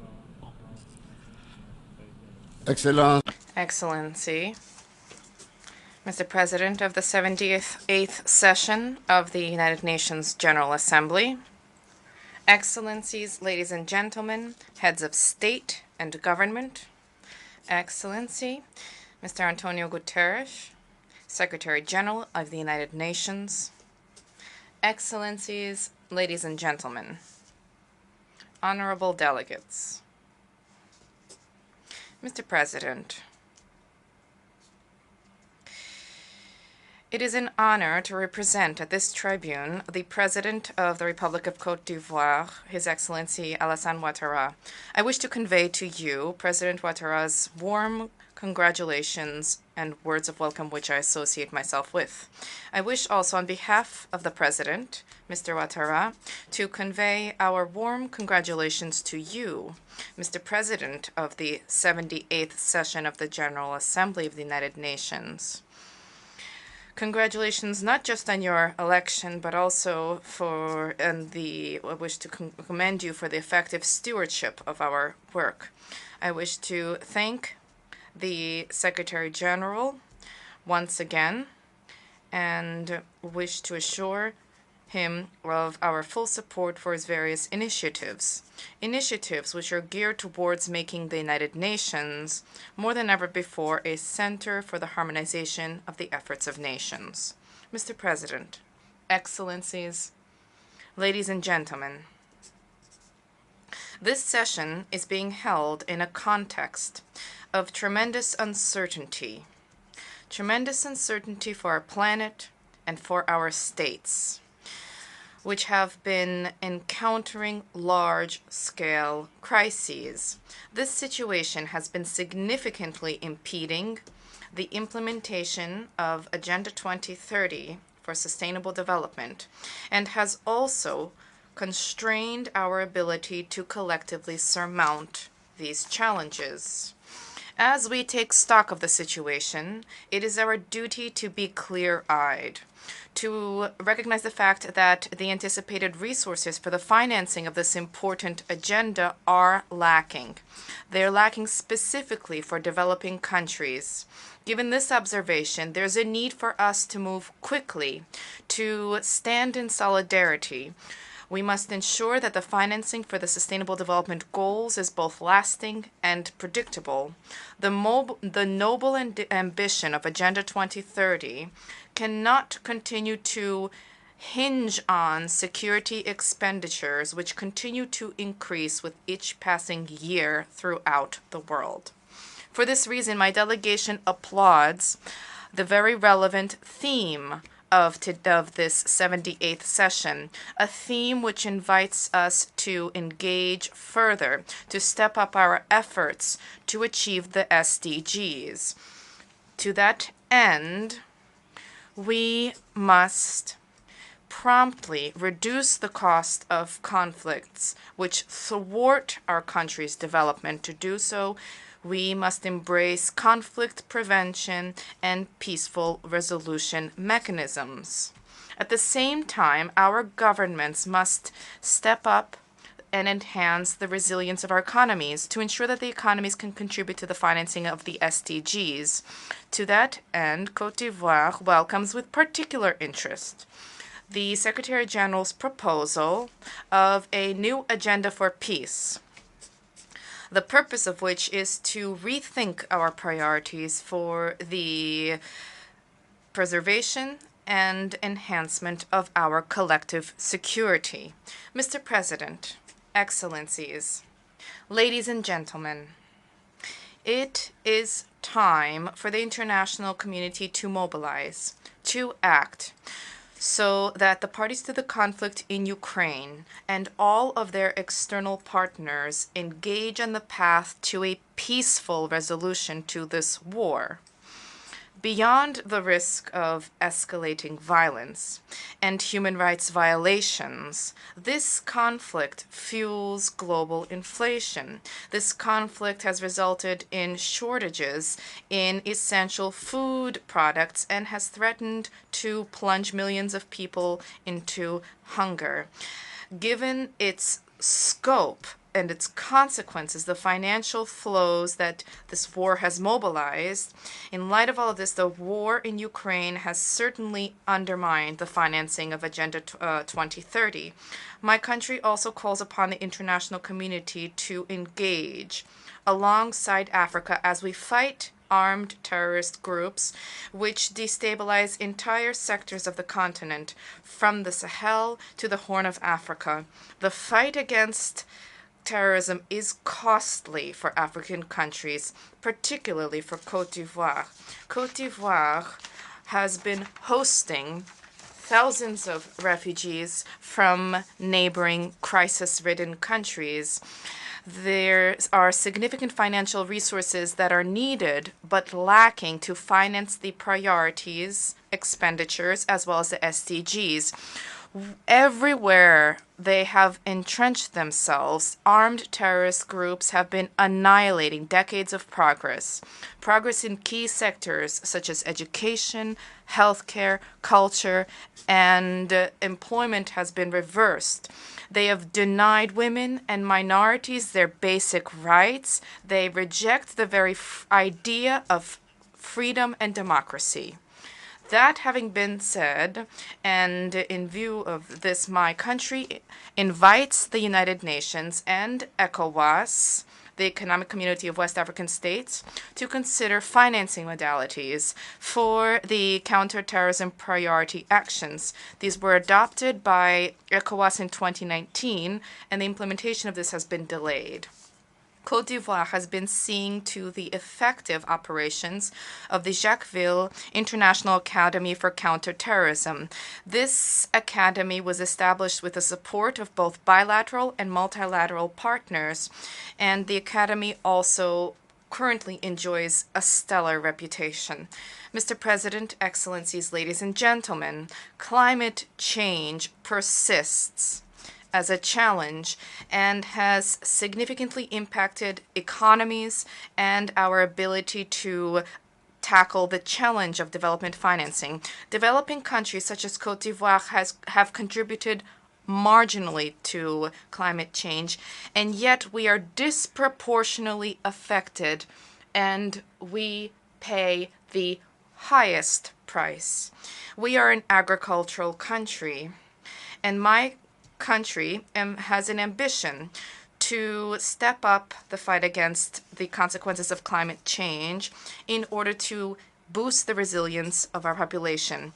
First and foremost, the aim is to improve sustainable management of natural resources and biodiversity, and subsequently, we aim to cultivate in our population a civic awareness for the preservation of the environment and the advancement of sustainable development.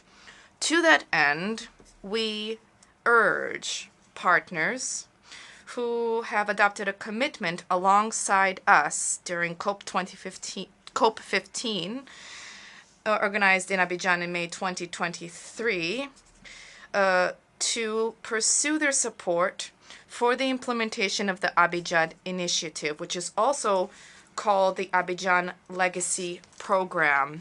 This hallmark initiative for land restoration, for the preservation of the biodiversity, and for the development of responsible agriculture is an opportunity for both current and future generations. In light of current challenges, bilateral and multilateral partners need to meet their financial commitments under the Paris Climate Agreement. They should thereby facilitate the entry into force of the Loss and Damage Fund, which was established during COP27 in Egypt. Côte d'Ivoire welcomes the success of the African Summit on Climate, held in Nairobi on the 5th to the 6th of September 2023. And we applaud the exceptional mobilization of Africa to have our voice heard during the forthcoming COP28 in Dubai. I wish to take this opportunity to invite the international community to support the Nairobi climate recommendations, specifically with respect to enhancement production capacity for renewable energies in Africa. The proliferation and succession of violent climate events have been observed in recent years, and this has resulted in widespread, significant material damage and tragic human casualties and costs. These ravages are a consequence of our climate inaction, and it wipes out progress achieved in the area of the SDGs, specifically for the most vulnerable countries, the countries most vulnerable to climate change. This reflects just how much the fight against climate change will require greater solidarity, as well as resources dedicated to the financing of the SDGs, and will also require that both our economies and our societies adapt. Mr. President, the COVID-19 pandemic has revealed the fragility of our health systems and has, among other things, slowed down the pace of economic growth in Africa. COVID-19 has also served as a reminder of the importance of forging meaningful international solidarity to tackle the multifaceted threats which humanity continues to face. The repercussions of COVID-19 continue to loom over our economies and affect our capability to address urgent social demands. We must draw lessons from the threat that can once again imperil the entire world. For this reason, my delegation welcomes the conduct, during this session of high-level meetings on pandemic prevention, preparation, and response, as well as on the fight against tuberculosis, as well as on universal health coverage. Turning to universal health coverage, I wish to recall the fact that my country has adopted a regime entitled Universal Health Coverage. This entered into force in October 2019.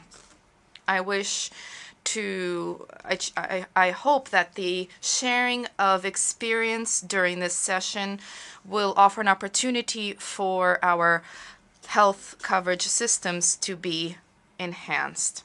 Mr. President, Excellencies, ladies and gentlemen, under the aegis of the President of the Republic, Côte d'Ivoire has been shoring up our democratic progress. This has been attested to recently by the smooth conduct of recent municipal, regional, and senatorial elections, which we organized respectively on the 2nd and 16th of September 2023. These elections saw large turnout with all political parties participating. They were carried out in a transparent and calm way, thereby demonstrating the political maturity of the people of Côte d'Ivoire. Stability, peace, and democracy which reign in Côte d'Ivoire have allowed the President of Côte d'Ivoire, His Excellency Mr. Ouattara, to pursue his efforts towards the transformation and modernization of his country. There has been remarkable progress achieved by Côte d'Ivoire in all sectors. This has fostered significant headway in the achievement of the SDGs. The solidity of the Ivorian economy has helped to significantly reduce poverty rates, which are presently at approximately 36.5% as compared to 56% in 2011. These rates should continue to move downwards and drop to 20% by 2030. At the same time, since 2015, there has been an ambitious program in place of productive social networks to assist the most vulnerable households. In the same vein, the government adopted an ambitious social program, the PSGov. This program helps to counter social fragility. The policy of the government and successive national development plans have helped to improve progress towards the SDGs in Côte d'Ivoire. However, this social progress has been undermined by large refugee flows from neighboring countries stricken by terrorism. Excellency, ladies and gentlemen, we have all arrived at the same conclusion. Our states are far from being in a position to achieve the SDGs by 2030. The financing of our development agenda reflects the urgent need for a multilateral approach. Multilateralism to tackle current global challenges. And there's also a need for us to consider the need to reform global governance at all levels and to restore the meaning of solidarity among nations, a principle dear to His Excellency President Ouattara, which we were also invited to embrace by the Secretary General, Mr. Antonio Guterres, in his opening statement for this session. Thank you. On behalf of the Assembly, I wish to thank the Vice President of the Republic of Ivory Coast for the statement just made, and I request protocol to escort His Excellency.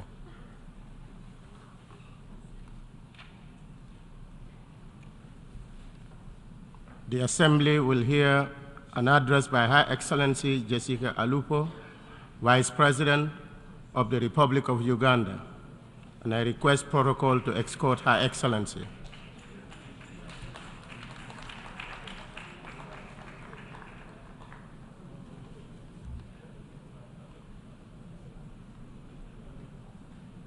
And I invite Her Excellency to address the Assembly.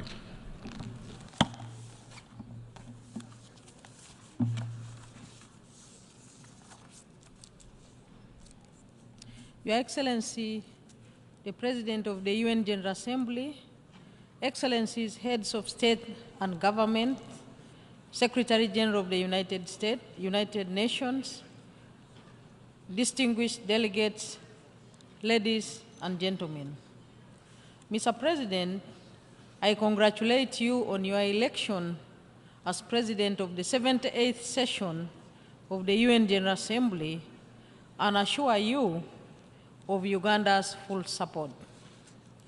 I would like to thank His Excellency, Mr. Saba Kososi, for his stewardship of the 77th session, and I pay tribute to the Secretary General, His Excellency Antonio Guterres, for his leadership and commitment to the work of the United Nations.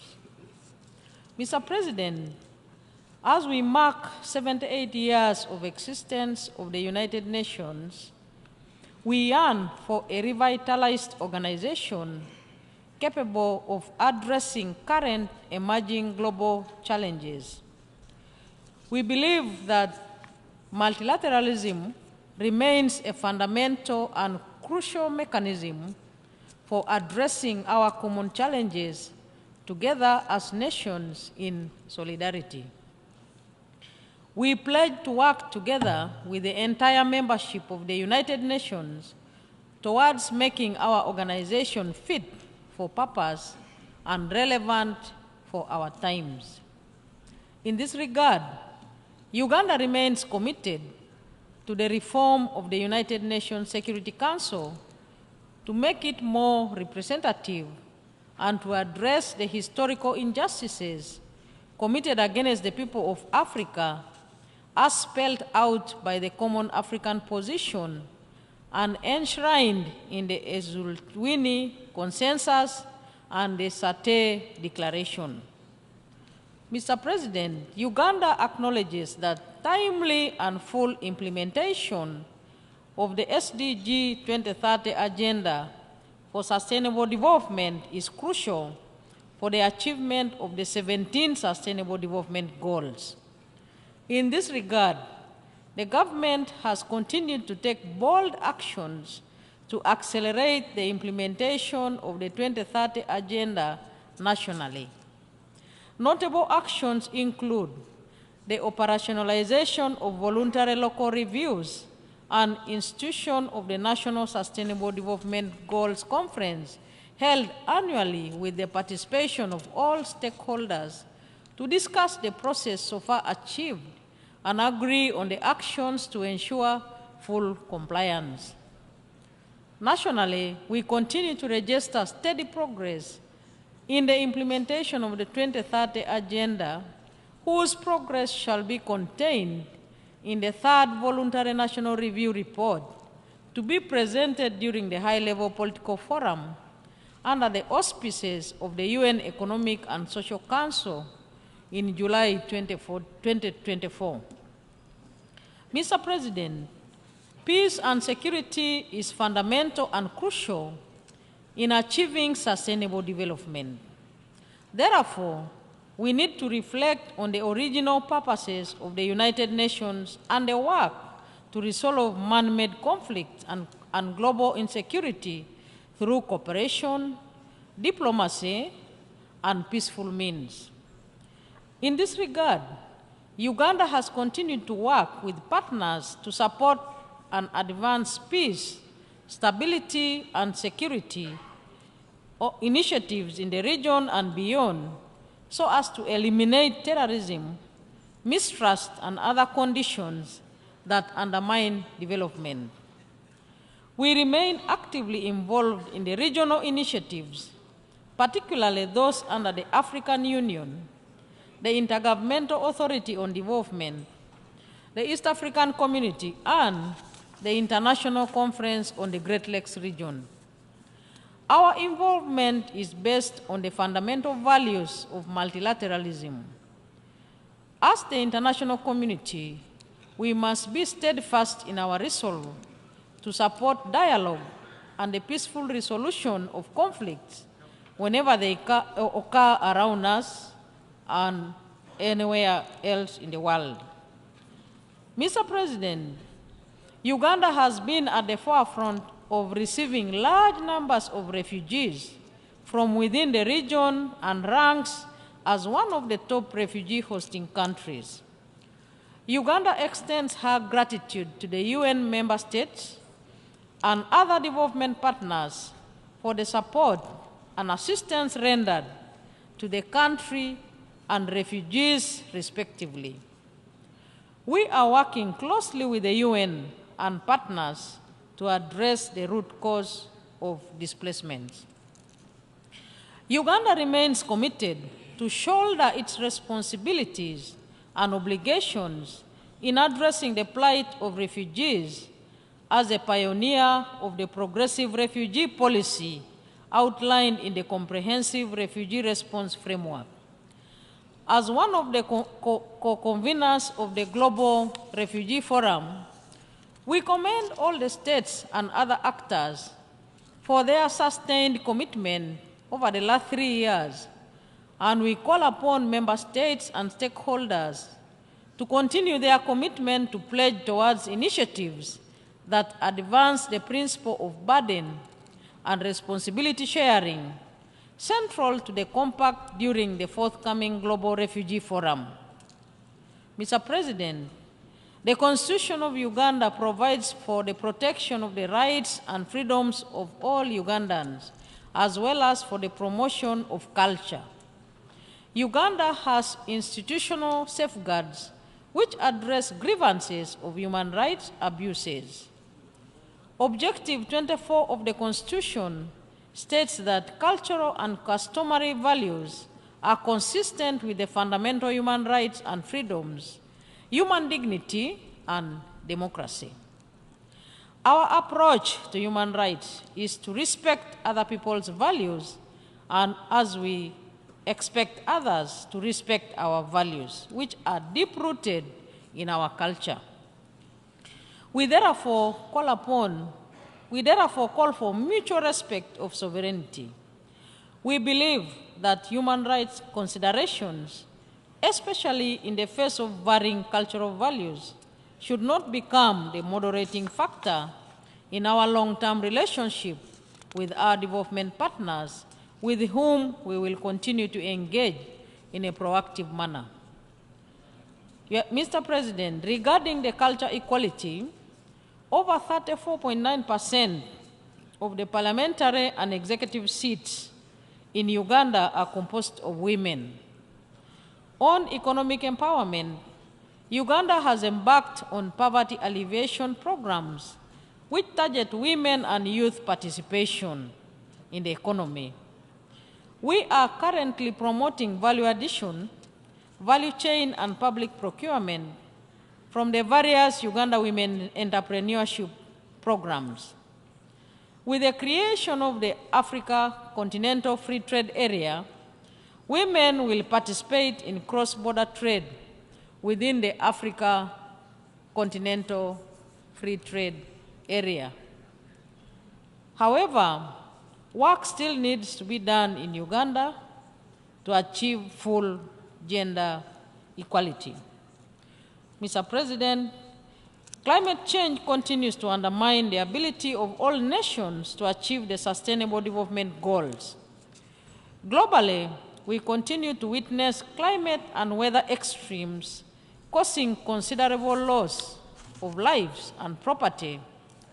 We remain concerned that countries that are less contributors to the global greenhouse gases continue to be disproportionately affected by the impacts of climate change. In this regard, Mr. President, my country extends its sincere condolences to the people of Morocco following the devastating 6.8 magnitude earthquake, which claimed more than 800 lives, and the people of Libya following the aftermath of Storm Daniel that resulted in the unprecedented flooding and loss of lives. To address the adverse impacts of climate change, Uganda continues to take bold climate adaptation and mitigation measures that include increasing access to affordable, reliable, sustainable, and modern energy to enhance production and value addition, increasing forest and wetland cover, and championing the operationalization of climate-smart agriculture, among others. In line with our ambitions updated nationally, determined contributions. However, we note that the lack of sufficient means of implementation continues to undermine our efforts to adequately address the impacts of climate change.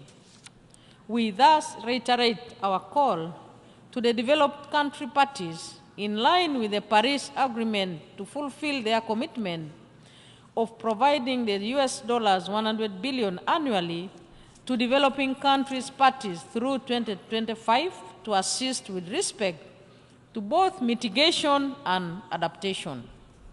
Mr. President, we remain deeply concerned about the increasing trend in biodiversity laws.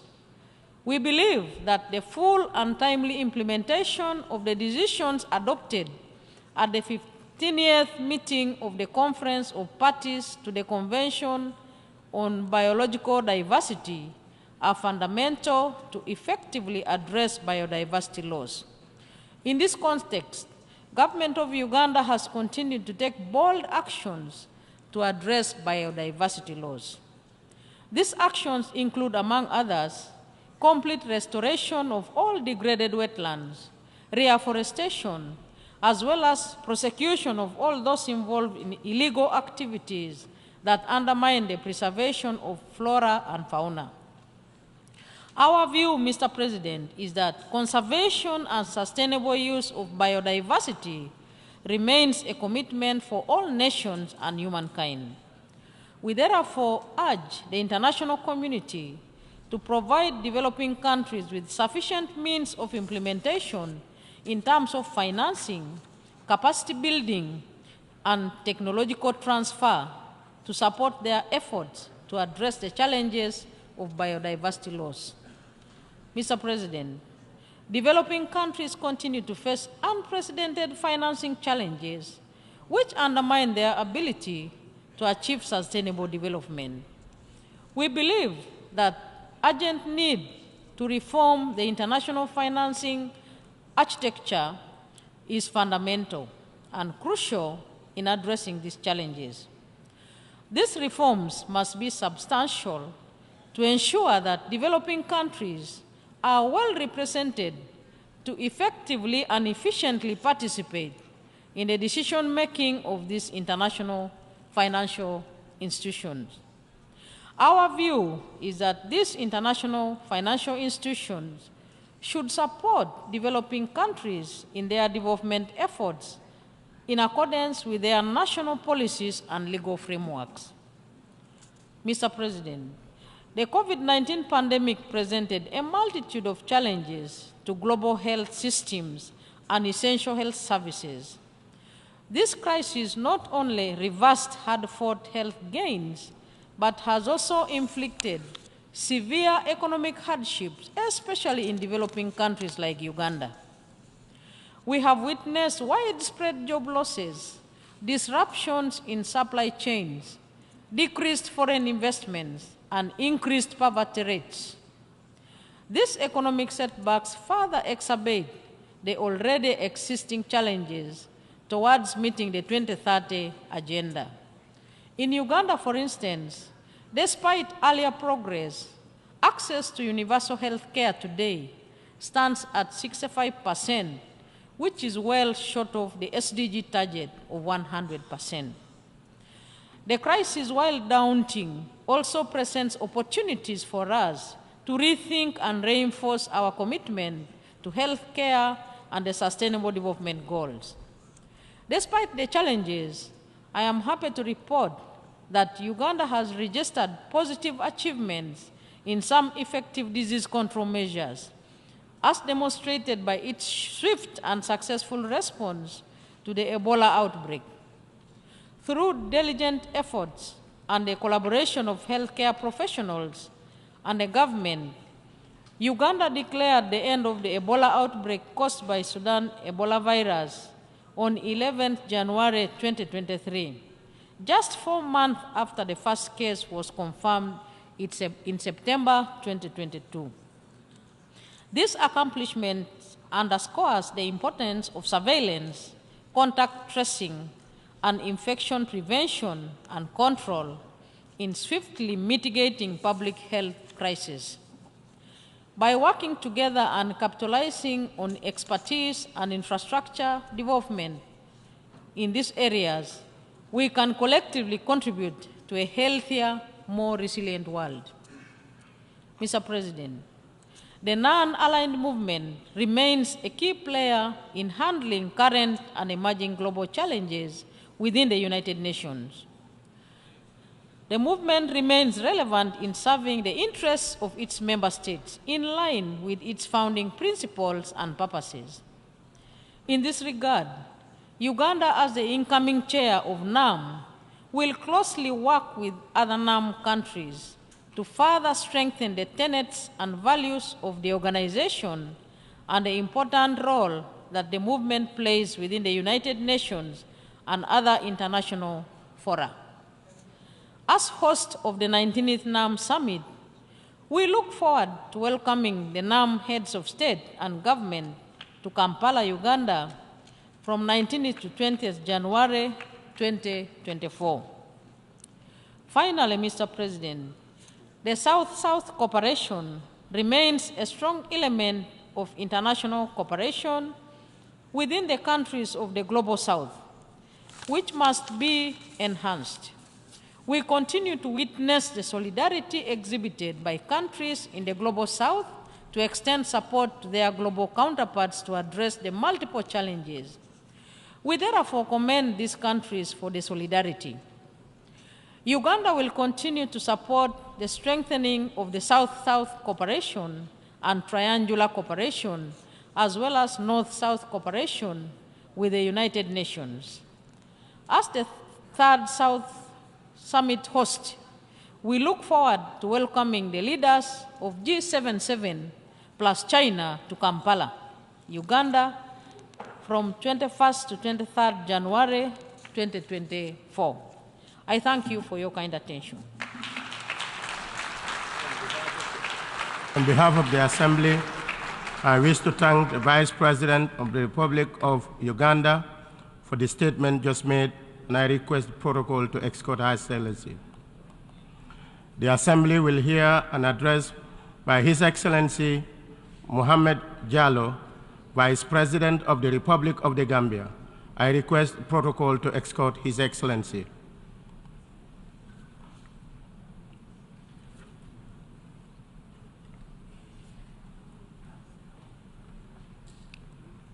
I have great pleasure in welcoming His Excellency Mohamed Jallow, Vice President of the Republic of the Gambia, and I invite him to address the Assembly.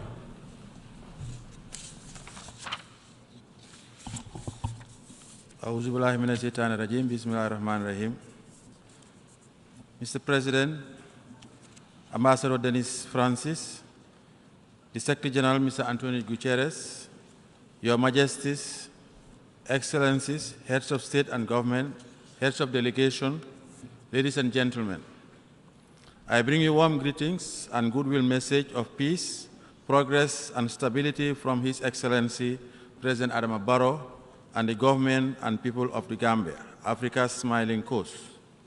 Mr. President, we congratulate you on your election as President of the 78th session of the General Assembly and thank your predecessor, His Excellency Mr. Zaba Korosi, for his sterling leadership during the 77th session. We also express our gratitude to Excellency Mr. Antonio Guterres, Secretary General of our organization, for his hands-on leadership during these heady and turbulent times the world over. Mr. President, the world is facing numerous crises and a multiplicity of daunting challenges that raise serious questions about the readiness and viability of our multilateral institutions and arrangements in the event of another crisis or pandemic. The priorities of our times urgently warrant our collective attention and action. We must therefore undertake major reforms, and organize our institutions better to make them fit for purpose. Achieving this has to begin with renewing our faith in both the Charter of the United Nations and inclusive multilateralism. For these reasons, we believe that the theme for this session, rebuilding trust and igniting global solidarity, accelerating action on the 2030 Agenda and its Sustainable Development Goals towards peace, prosperity, progress, and sustainability for all, mirrors the Gambia's national ethos of peace, progress, and prosperity. Our world is in dire need of rebuilding that lost trust, and our multilateral institutions must assist in regaining it by first reforming and retooling ourselves. From underdevelopment to climate change, unsustainable debts to cost of living crisis, and conflicts to marginalization, we need to cooperate better and share the burden of solutions equitably through greater partnerships and solidarity. Mr. President, we have 7 more years before the decade of action ends, yet the story on our global attainment of the Sustainable Development Goals is not very positive. It is a story of unfulfilled commitments, weak international cooperation, and lack of genuine global solidarity. It is a story that is all too common when it comes to implementing global commitments. Consequently, we must recognize these global challenges and redouble our efforts by recommitting ourselves to the attainment of the SDGs in the Global South. If we remain on our current trajectory without effecting corrective action, the world's most vulnerable peoples will be left behind, and much further we can even fathom. As LDCs, we call for the steadfast implementation of the new Doha Program of Action so that it will not be another lost decade of unfulfilled commitments. Mr. President, in view of the current harsh economic realities across the Global South, many developing countries are contending with unsustainable debt burdens that are compromising their ability to dig themselves out of poverty. In the quest for post-pandemic recovery, debt servicing is severely shrinking our economies, especially in the least developed countries. It is essential to find ways to address this burden urgently, as most of our countries run the risk of being left behind. Our goal is to recover by building back our economies much better and faster, and to create the policy space that would once again generate growth. With a deep sense of urgency, the international community should step up its efforts through new and existing initiatives towards finding durable solutions to the debt problem. In sum, we must get back on track to attaining the SDGs. Mr. President, the issue of debt relief for LDCs is linked to the necessity for greater reform of the international financial institutions and their decision-making mechanisms, particularly those relating to development finance and debt. We join other developing countries in calling for reforms that ensure our greater participation and a stronger voice in decision-making. Also, we would like to see mechanisms developed that adequately mainstream our concerns and interests in decisions that affect us. In this context, we strongly welcome the recent designation of a permanent seat for the African Union at the G20 group. This will immensely amplify Africa's voice and participation in global geopolitical and development issues that concern the well-being of its people. Mr. President, one of the important global issues affecting Africa is negatively disproportionate waste in climate change. Africa is paying a very heavy price for global warming, even though it is the least contributor to climate change. Cataclysmic weather events that currently impact our world clearly make it imperative and urgent to undertake collective action to tackle climate change for a more livable world. The world is neither short of climate action commitments nor the financial resources to match our ambition, but we are short of the genuine political will to act decisively. When shall we meet the $100 billion annual commitment to combat the phenomenon? Shall we ever agree on the modalities for the loss of damage fund at COP28? These are important questions to ask, considering the prevailing mistrust that continues to characterize the global dialogue on climate change and climate action. We have to act soonest and rebuild trust in our collective fight against global warming. In the Gambia, through our nationally determined contribution under the Paris Agreement, we are acting through various initiatives and projects to combat climate change. We call on member states and the international community to fulfill their commitments towards Mother Earth with a greater sense of urgency. Mr. President, on behalf of the people of the Gambia, I extend our heartfelt condolences and deepest sympathies to the Kingdom of Morocco in the wake of the recent earthquake that have struck their nation. Our thoughts are with the affected communities as they recover from these tragic events. Additionally, we sympathize with all countries that have recently endured the devastating consequences of deadly floods, wildfires, and other natural disasters exacerbated by the effects of climate change. These events serve as a stark reminder of the urgent need for collective action to address the challenges posed by our changing climate. The Gambia reaffirms its commitment to working together with the international community to mitigate and adapt to climate change. Mr. President, our world is also facing a lot of challenges relating to maintenance of international peace and security. In Africa, we continue to face the threat of terrorism, piracy, the emergence of unconstitutional change of governments, civil strife, and armed conflicts across the Sahel and the Horn of Africa. The scenario is similar across parts of the Middle East. The ongoing Russia-Ukraine conflict is another matter of serious geopolitical concern in view of its wider global impact. The institutional failures, human suffering, and huge number of lives lost should serve as a wake-up call for all member states. It is an understatement to state that the institutions, mechanisms, and processes we have created in the aftermath of World War II are inadequate, with reference to preventing the scourge of war. It is thus pressing to revisit our responses to conflicts and devise new and effective arrangements for conflict resolution and management. Today, we are hamstrung by the weaknesses of our institutions and arrangements, largely exacerbated by mistrust and lack of true international solidarity. In the face of the ongoing conflict between Russia and Ukraine, we call on the warring parties to give peace a chance. We further call on them to respect the sanctity of human life. It is only through negotiation and political dialogue that such conflicts can end. We also call on our brothers and sisters in the Sahel and the Horn of Africa to choose peace over armed conflict. Mr. President, since our political transition in 2017, the Gambia has committed itself to the consolidation of democracy, human rights, and the rule of law. Good governance, accountability, and institutional reforms are progressively taking root in our society. Sustaining and building the peace that we have so heavily invested in will remain a priority for the government. We have also instituted transitional justice mechanisms that have yielded substantial results, and we are fully committed to implementing the recommendations of the Truth, Reconciliation, and Reparation Commissions set up in 2018.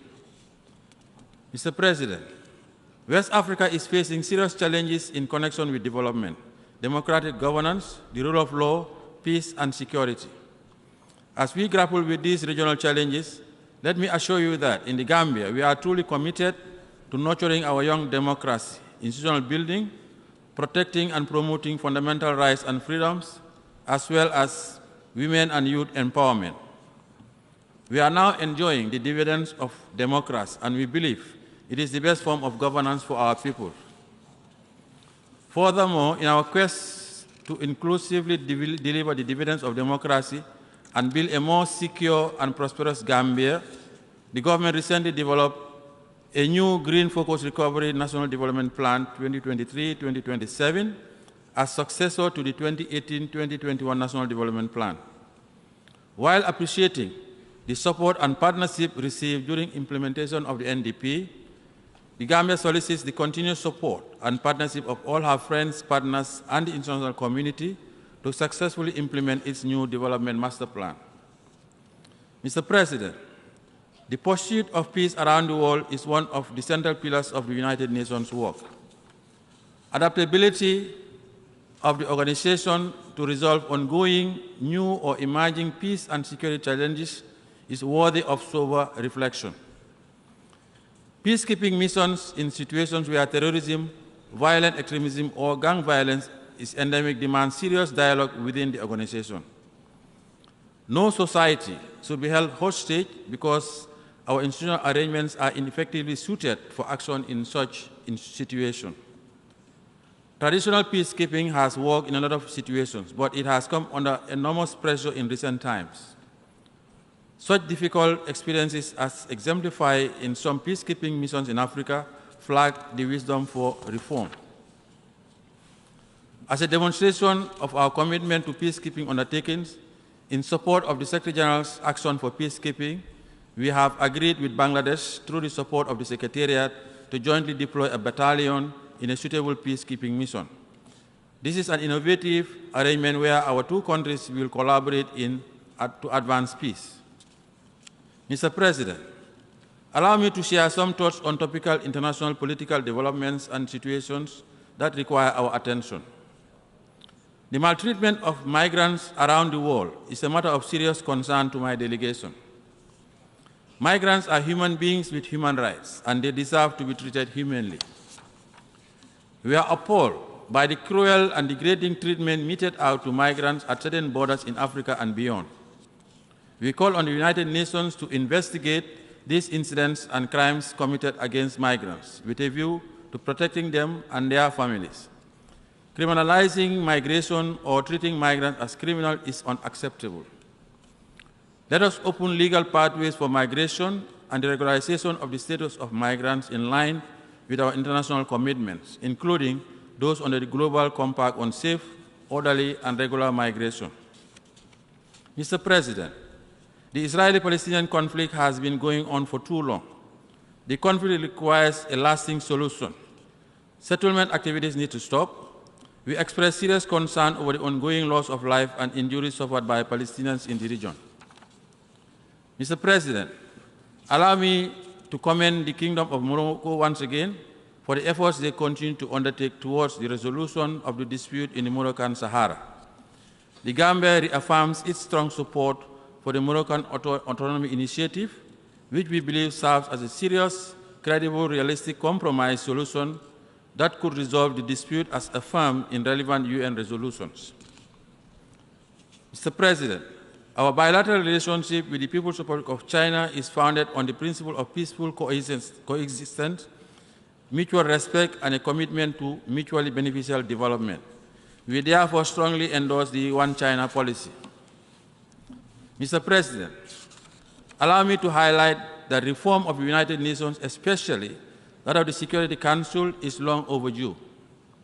Africa's marginalization and underrepresentation in the membership of the Council calls for corrective measures. After more than 75 years of existence, this body deserves urgent reforms to regain the world's trust. In furtherance of this call, my delegation strongly supports the common African position on this important issue. Mr. President, in conclusion, rebuilding trust across the wide spectrum of issues that I have raised is a matter of topmost priority.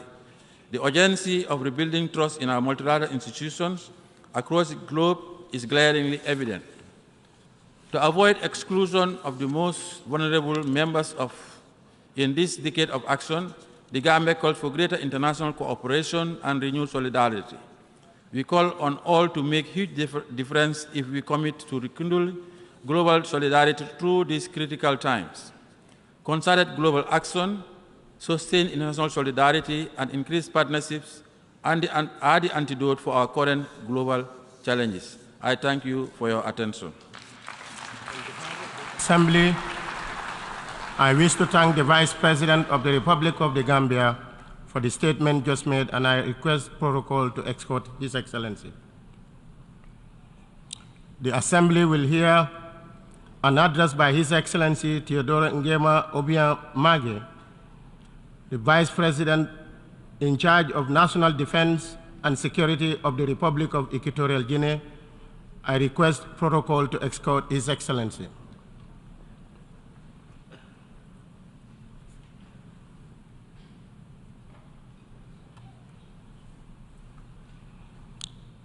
I have great honor in welcoming His Excellency Theodore Ngema Obiang, Vice President in charge of National Defense and Security of the Republic of Equatorial Guinea, and I invite him to address the Assembly.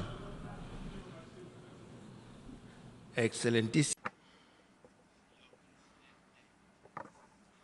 Your Excellency, President of the 78th United Nations General Assembly session,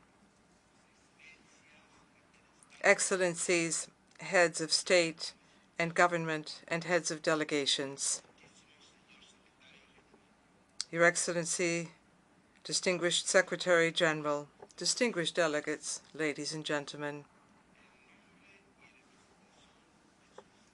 On behalf of His Excellency Obiang Ngema Basogwa, President of the Republic of Equatorial Guinea, I should like to begin by congratulating His Excellency Denis Francis on his unanimous election as President of this 78th session of the General Assembly. And I extend those congratulations to the other members of the Bureau. Rest assured that you can count on the support and cooperation of the Republic of Equatorial Guinea during your presidency.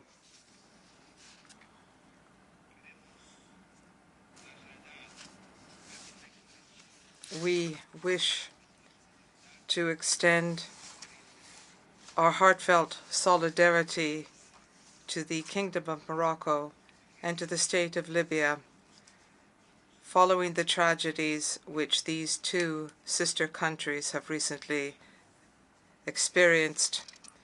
Those tragedies have led to great loss of life and to massive destruction of infrastructure. Mr. President, Excellencies, ladies and gentlemen,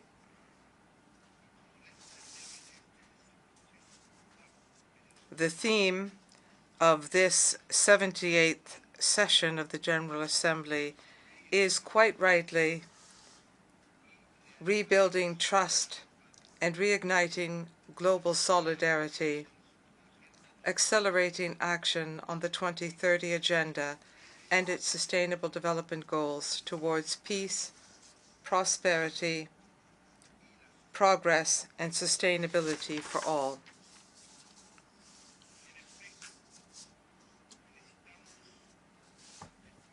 We do indeed welcome the relevance of this theme because it points at the very heart of the burning issues which the world is currently facing.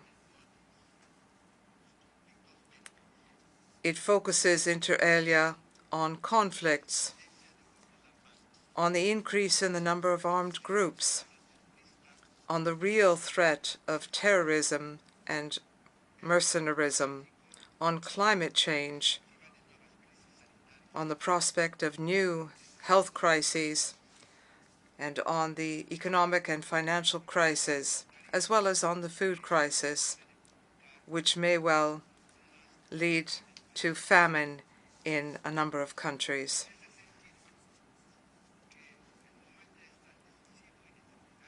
This is a decisive and crucial crossroads, and leaders of the world must find lasting, consensual, transformative, and sustainable solutions in order to tackle the multifaceted challenges which are impacting all of the continents of our planet.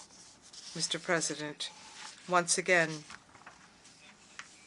we are here to denounce and to condemn interference by some countries and exploitation by some countries of our natural resources. This continues to be a major factor leading to underdevelopment, to conflicts, and to instability. We are very concerned about the increasingly serious situation in the countries of the Sahel, as well as in other regions of the African continent,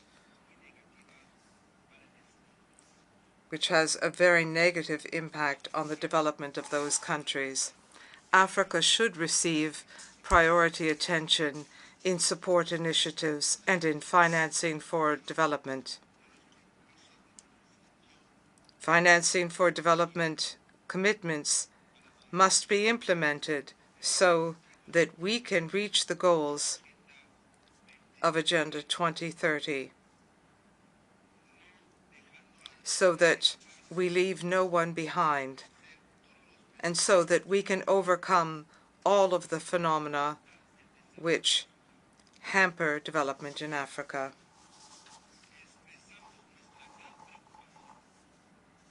We are quite concerned at the chronic crises in Haiti. That country is currently besieged by gangs of criminals, inflicting enormous damage on the population. Equatorial Guinea is therefore proposing the holding of a UN conference for Haiti in order to analyze this situation in depth and in order to find a sustainable and lasting solution.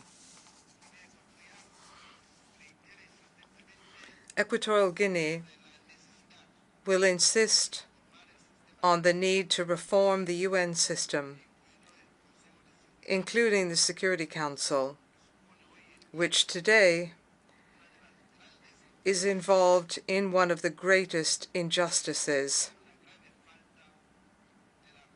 namely the failure to implement international law. The African continent continues to be a victim of the historic injustice of being the only continent without permanent representation in the Security Council, despite the fact that the vast majority of issues on the agenda of this decision-making body are issues of concern to Africa. Mr. President, Excellencies, ladies and gentlemen, in this increasingly interdependent, interconnected world, we resoundingly reject the use of unilateral coercive measures which undermine the principles and purposes of the UN Charter and international law.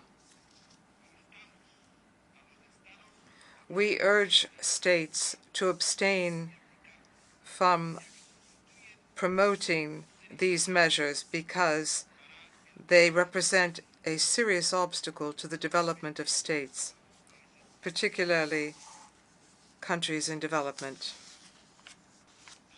developing countries. Once again, we raise our voice and we call for an immediate lifting of the commercial, economic, and financial embargo which has been imposed on the Republic of Cuba for several decades. This sister country deserves the opportunity to join the global community as a sovereign country.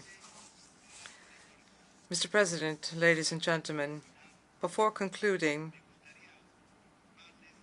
I wish to report to you that the government of Equatorial Guinea has designed a strategic plan through 2035 for economic diversity.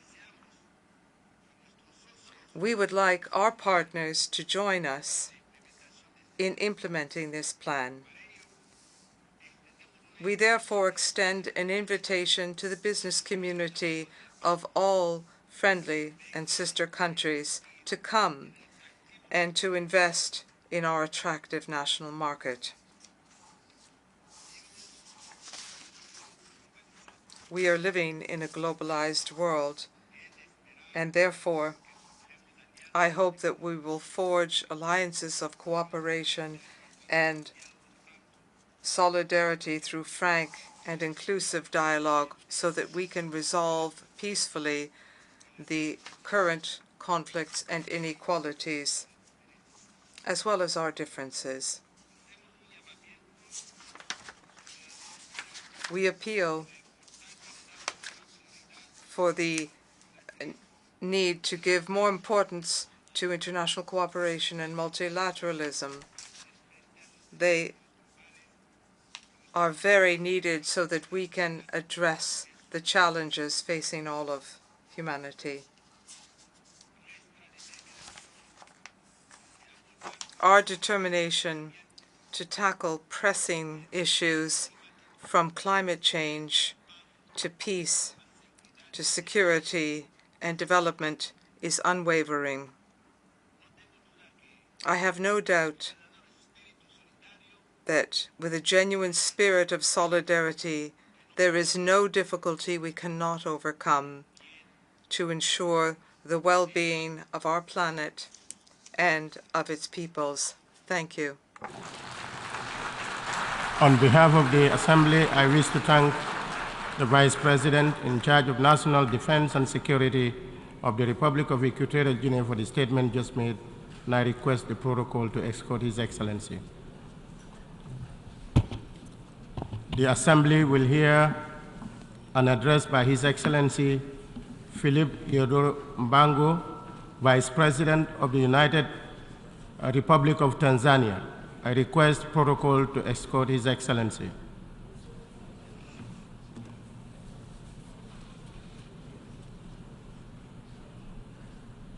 I have great pleasure in welcoming His Excellency Philip Izodo Mbango, Vice President of the United Republic of Tanzania. I invite him to address the Assembly.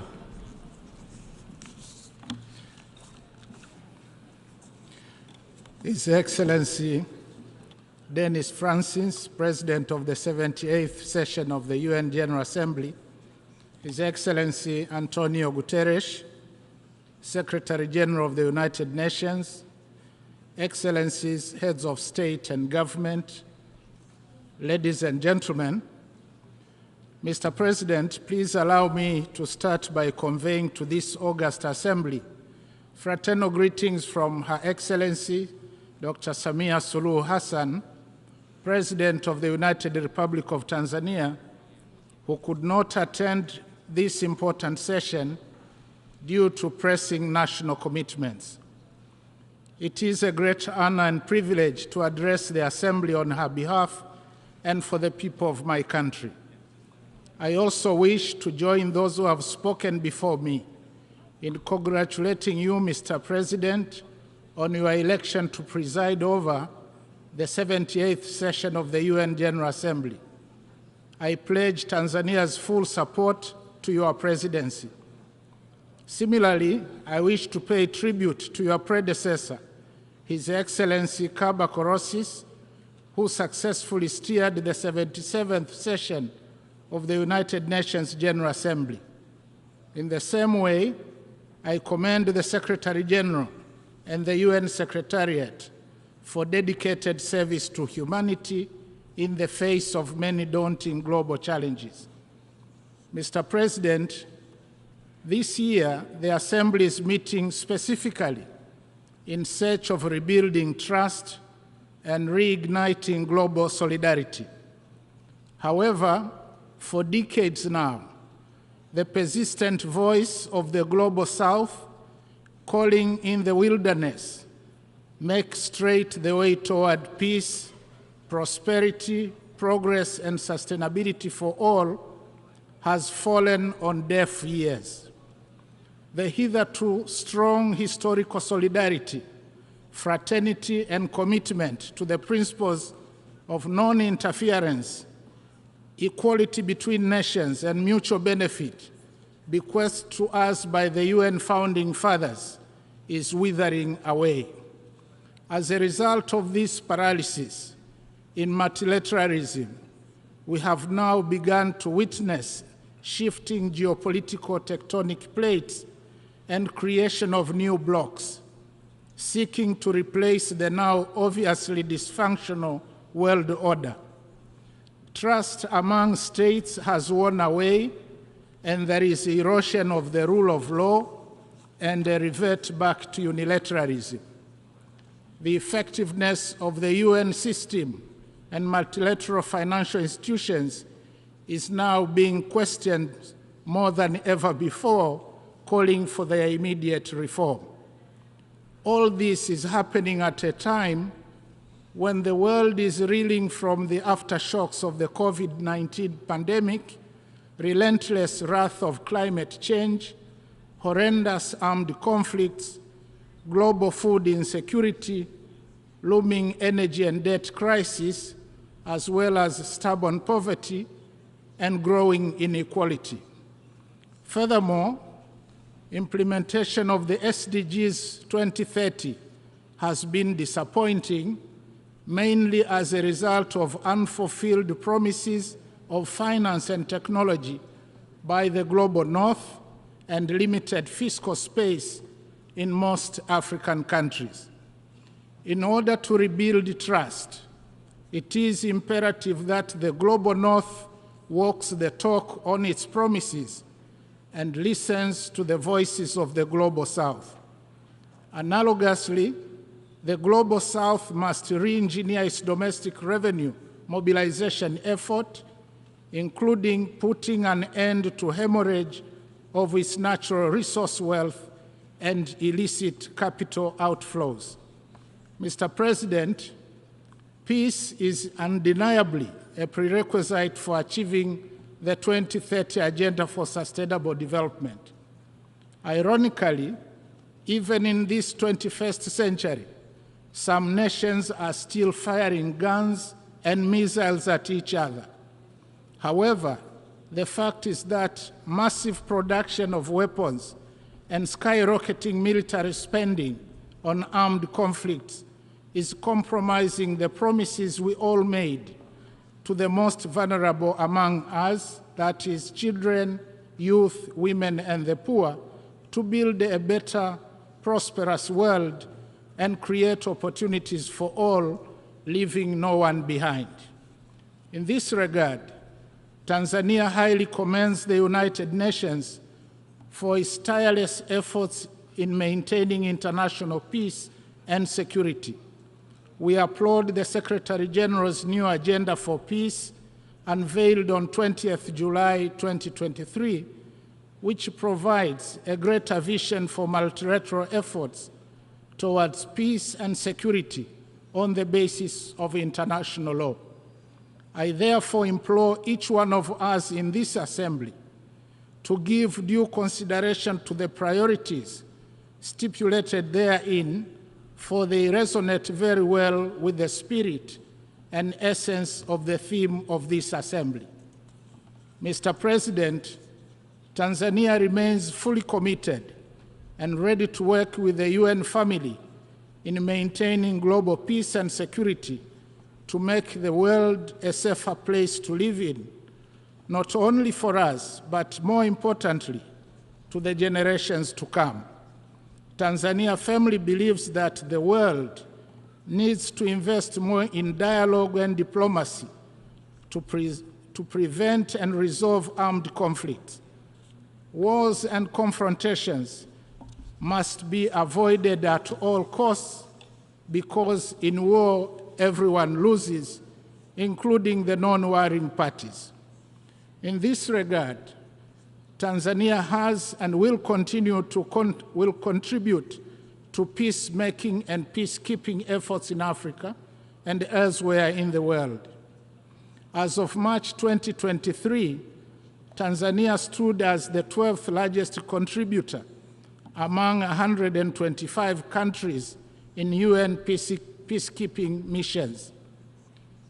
Tanzania urges the international community to increase support to regional initiatives to bring peace to war-torn parts of the African continent. Those who participate in fueling conflicts in Africa, either for the purpose of profiting from arms trade or access to blood mineral wealth, should be tracked and condemned openly by the United Nations. With regard to combating terrorism, Tanzania has strengthened capacity to deal with cross-border terrorism, working with our neighbors and international partners, especially through sharing of information and strategies. Mr. President, 3 days ago, we gathered in this hall for a second review of the 2030 Agenda for Sustainable Development and implementation of the 17 SDGs. It is discouraging to note that at halftime, we are off track to meet most of the goals. The UN Secretary General's progress report reveals that a mere 15% of the 140 targets are on track, while a staggering 37% have either stagnated or even regressed from the 2015 baseline. This underperformance calls for supercharged implementation and partnership, especially prioritizing to scale up investment in people. Mr. President, Tanzania is fully committed to implement the SDGs as envisaged. In July this year, Tanzania presented its second voluntary national report, which shows that overall there has been significant progress with respect to SDG 2 to 7, as indicated by an increase in food sufficiency ratio, availability of essential medicines, decline in under 5 mortality, increase in pre- and primary gross enrollment rates, significant milestones in pioneering gender equality, improved water supply coverage in urban and rural areas, as well as population connected to electricity. However, only moderate performance has been recorded for SDG 1, 8, and SDG 10. To ensure successful implementation of SDGs, Tanzania is determined to take actions to improve further the domestic revenue effort while capitalizing on PPPs. We are also prioritizing investments in the social service sectors, agriculture and agribusiness, value addition and infrastructure, as well as uplifting of skills for the youth. In addition, harnessing science, technology, and innovation is also key to hastening implementation of the SDGs. Mr. President, climate change has now become the world's greatest threat. Recent natural calamities, which have devastated parts of some countries around the world, amplify the horrible effects of climate change. And on this note, Tanzania offers deepest condolences to the governments and the people of Libya and the Kingdom of Morocco for the loss of lives and properties caused by floods and earthquakes. Furthermore, the latest assessment report of the Intergovernmental Panel on Climate Change sounded an alarming reality that the world is off track, the 1.5 degrees Celsius limit agreed in Paris. Disturbingly, the report indicates that Africa is warming at an accelerated pace, outstripping the global rate. As such, climate change has and will continue to adversely impact Africa and hamper its progress. Tanzania, therefore, reiterates its call for urgent and concerted actions by all nations to cut down greenhouse gas emissions and strengthen mitigation and adaptation measures. Together, we must create an enabling environment and facilitate investments needed to unlock resources for scaling up implementation of our climate commitments and decarbonization of the global economy. We, the global community, must act with urgency. Tanzania also reiterates its call for a fair and just clean energy transition for Africa. Mr. President, unilateral coercive measures have serious adverse effects on the targeted economies and innocent lives, especially of women and children, the very people we have committed not to leave behind. Tanzania remains steadfast in its opposition to injustice, wherever it is committed and by whoever. We stand against the imposition of unjust economic sanctions and other unilateral coercive measures that undermine sovereignty and prosperity for all. Likewise, we continue to stand in solidarity with our brothers and sisters who continue to be denied their rights to self-determination and those living under occupation or domination. We call for the lifting of unjust sanctions and an end to the occupation or subjugation. Tanzania also advocates for peaceful resolution of all territorial disputes in accordance with the principles set out in the United Nations Charter. Mr. President, in closing, I wish to reaffirm Tanzania's unwavering commitment to support the United Nations and its member states in implementing our common global agenda. We call upon warring parties around the world to silence their guns and missiles and give prominence to peace. Let us act towards each other with humility, not arrogance. Let's heed the old wisdom that says, an eye for an eye leaves everybody blind. Let's act together to address the climate crisis and hasten implementation of Agenda 2030. Our humble plea is that the voices, promises, and solutions made or provided on this rostrum ought to bring hope to the hopeless, dignity to the humiliated, and justice to all. I thank you. On behalf of the Assembly, I wish to thank the Vice President of the United Republic of Tanzania for the statement just made, and I request protocol to escort His Excellency. The Assembly will hear an address by His Excellency Keith Christopher Rowley, Prime Minister of the Republic of Trinidad and Tobago. I request protocol to escort His Excellency. I have great pleasure in welcoming His Excellency Keith Rowley, Prime Minister of the Republic of Trinidad and Tobago, and I invite him to address the Assembly. Mr. President, it's an honor to address this August Assembly of States at this 78th session of the United Nations General Assembly. I stand before you on behalf of a proud nation which is celebrating the leadership of the General Assembly for the next year by a son of the soil of Trinidad and Tobago. We are proud of you, Mr. President.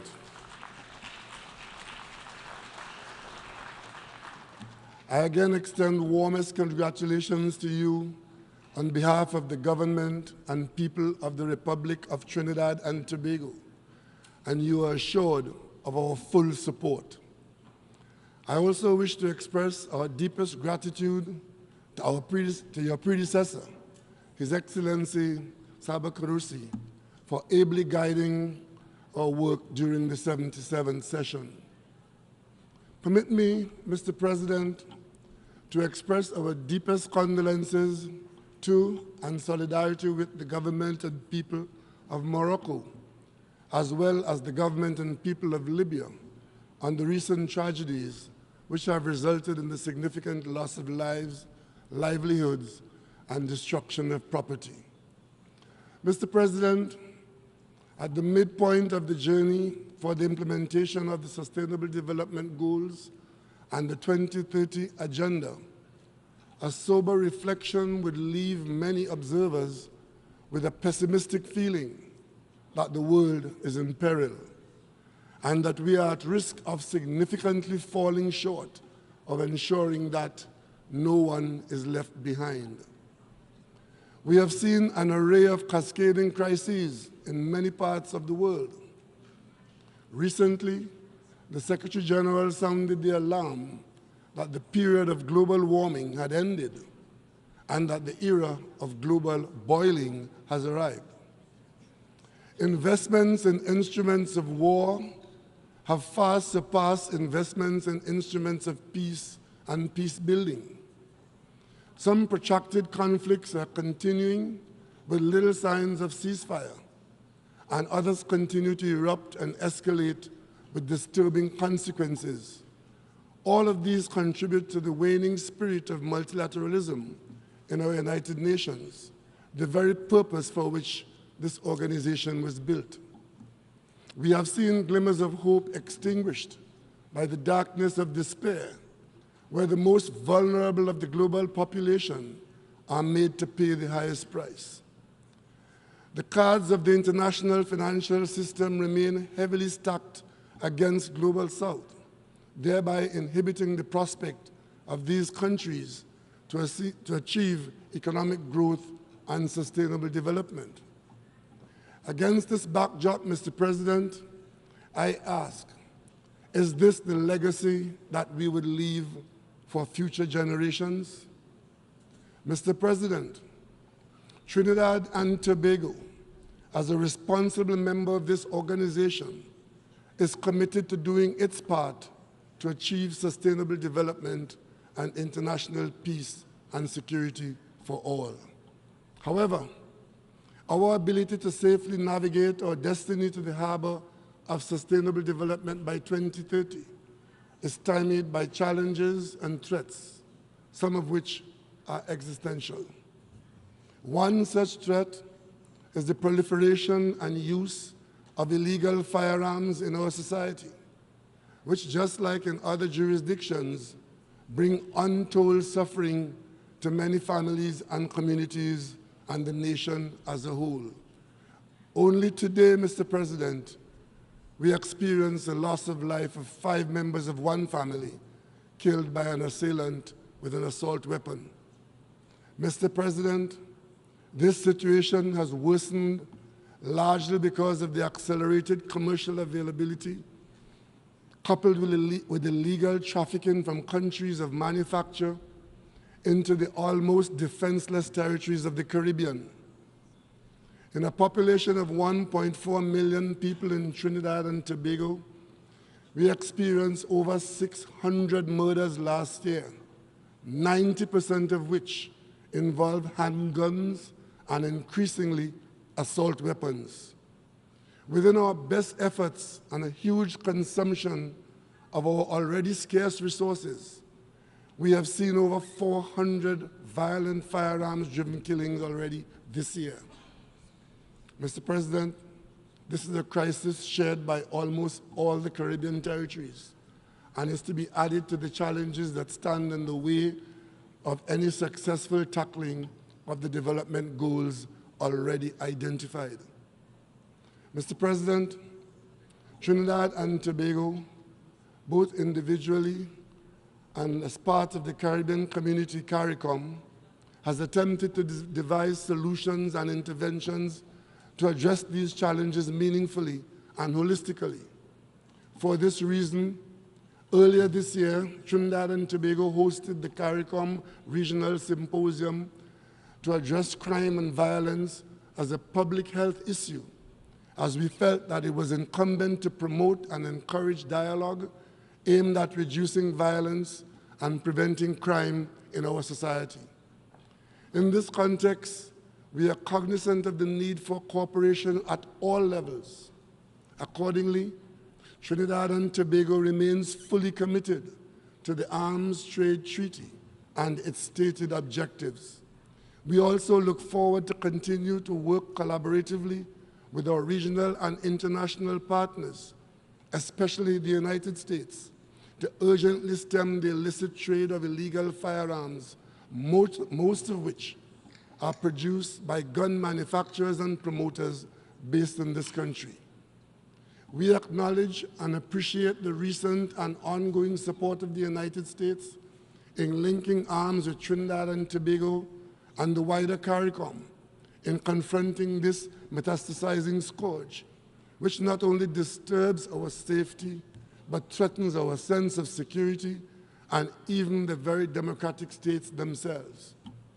Mr. President, we acknowledge that the proliferation of violent crime, concomitant with other escalating crises, provides fertile conditions to destabilize any country.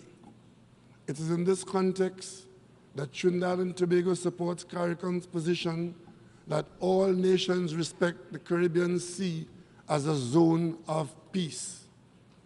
Consequently, Trinidad and Tobago, as it fights its own battles in this area, remains deeply concerned over the developments in our fellow CARICOM country, Haiti, that are causing unimaginable humanitarian, socio-economic, and security consequences. We applaud the decision of the government of Kenya to offer to help lead a multinational unit in Haiti, and welcome the decision of the governments of the Bahamas and Jamaica to contribute personnel to it. Rwanda's offer to help is also very significant and commendable.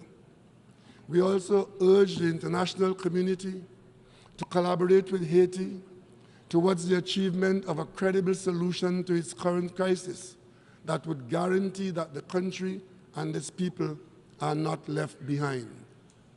I recall the exhortation by Trinidad and Tobago's iconic calypsonian David Rudder in his timeless classic, and I quote, Mr. President, when David Rudder says, "Haiti, I'm sorry," where he intoned, and I could continue to quote, "I refuse to believe that we, good people, would forever turn our hearts and eyes away.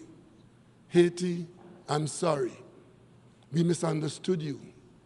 One day we'll turn our heads and look inside you," unquote. Mr. President, that day has come. That day is now. We, the United Nations gathered here, must prioritize authorization for the external help that Haiti desperately needs. Mr. President, just like anywhere else in the world, Haiti deserves peace. Haiti deserves prosperity. Haiti deserves progress, and Haiti deserves sustainability. Haiti requires the intervention of the United Nations now. I wish to assure you that Trinidad and Tobago, as an honest broker, remains fully committed to working with the government of Haiti and all other stakeholders to arrive at an indigenous solution to comprehensively address the crisis in that country.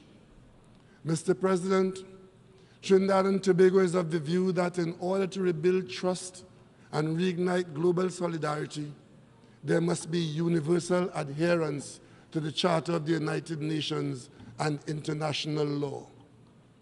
Respect for the sovereignty and territorial integrity of all states must be paramount and permanent.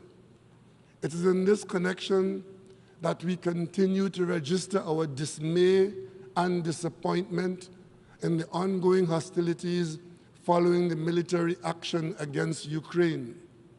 Mr. President, though we are geographically far removed from the threat of the conflict, we are not unaffected. It is indeed disappointing that the Black Sea Grain Initiative, which assisted in stabilizing global food prices and potentially protecting millions from the threat of famine, starvation, that has been terminated. We noted with great anxiety that global food prices during the month of July rose for the first time in months. This situation is of priority concern for the CARICOM community, as we acknowledge that food security remains a crucial issue for our region and is a vital component in our quest to achieve the 2030 agenda. Mr. President, it is also regrettable that after all this time, a credible solution to the Israeli-Palestinian conflict remains elusive. In this regard, Trinidad and Tobago reiterates its strong support for a two-state solution based on mutual understanding, tolerance, and respect, which would serve as a foundation for Israel and Palestine to live as peaceful, responsible neighbors.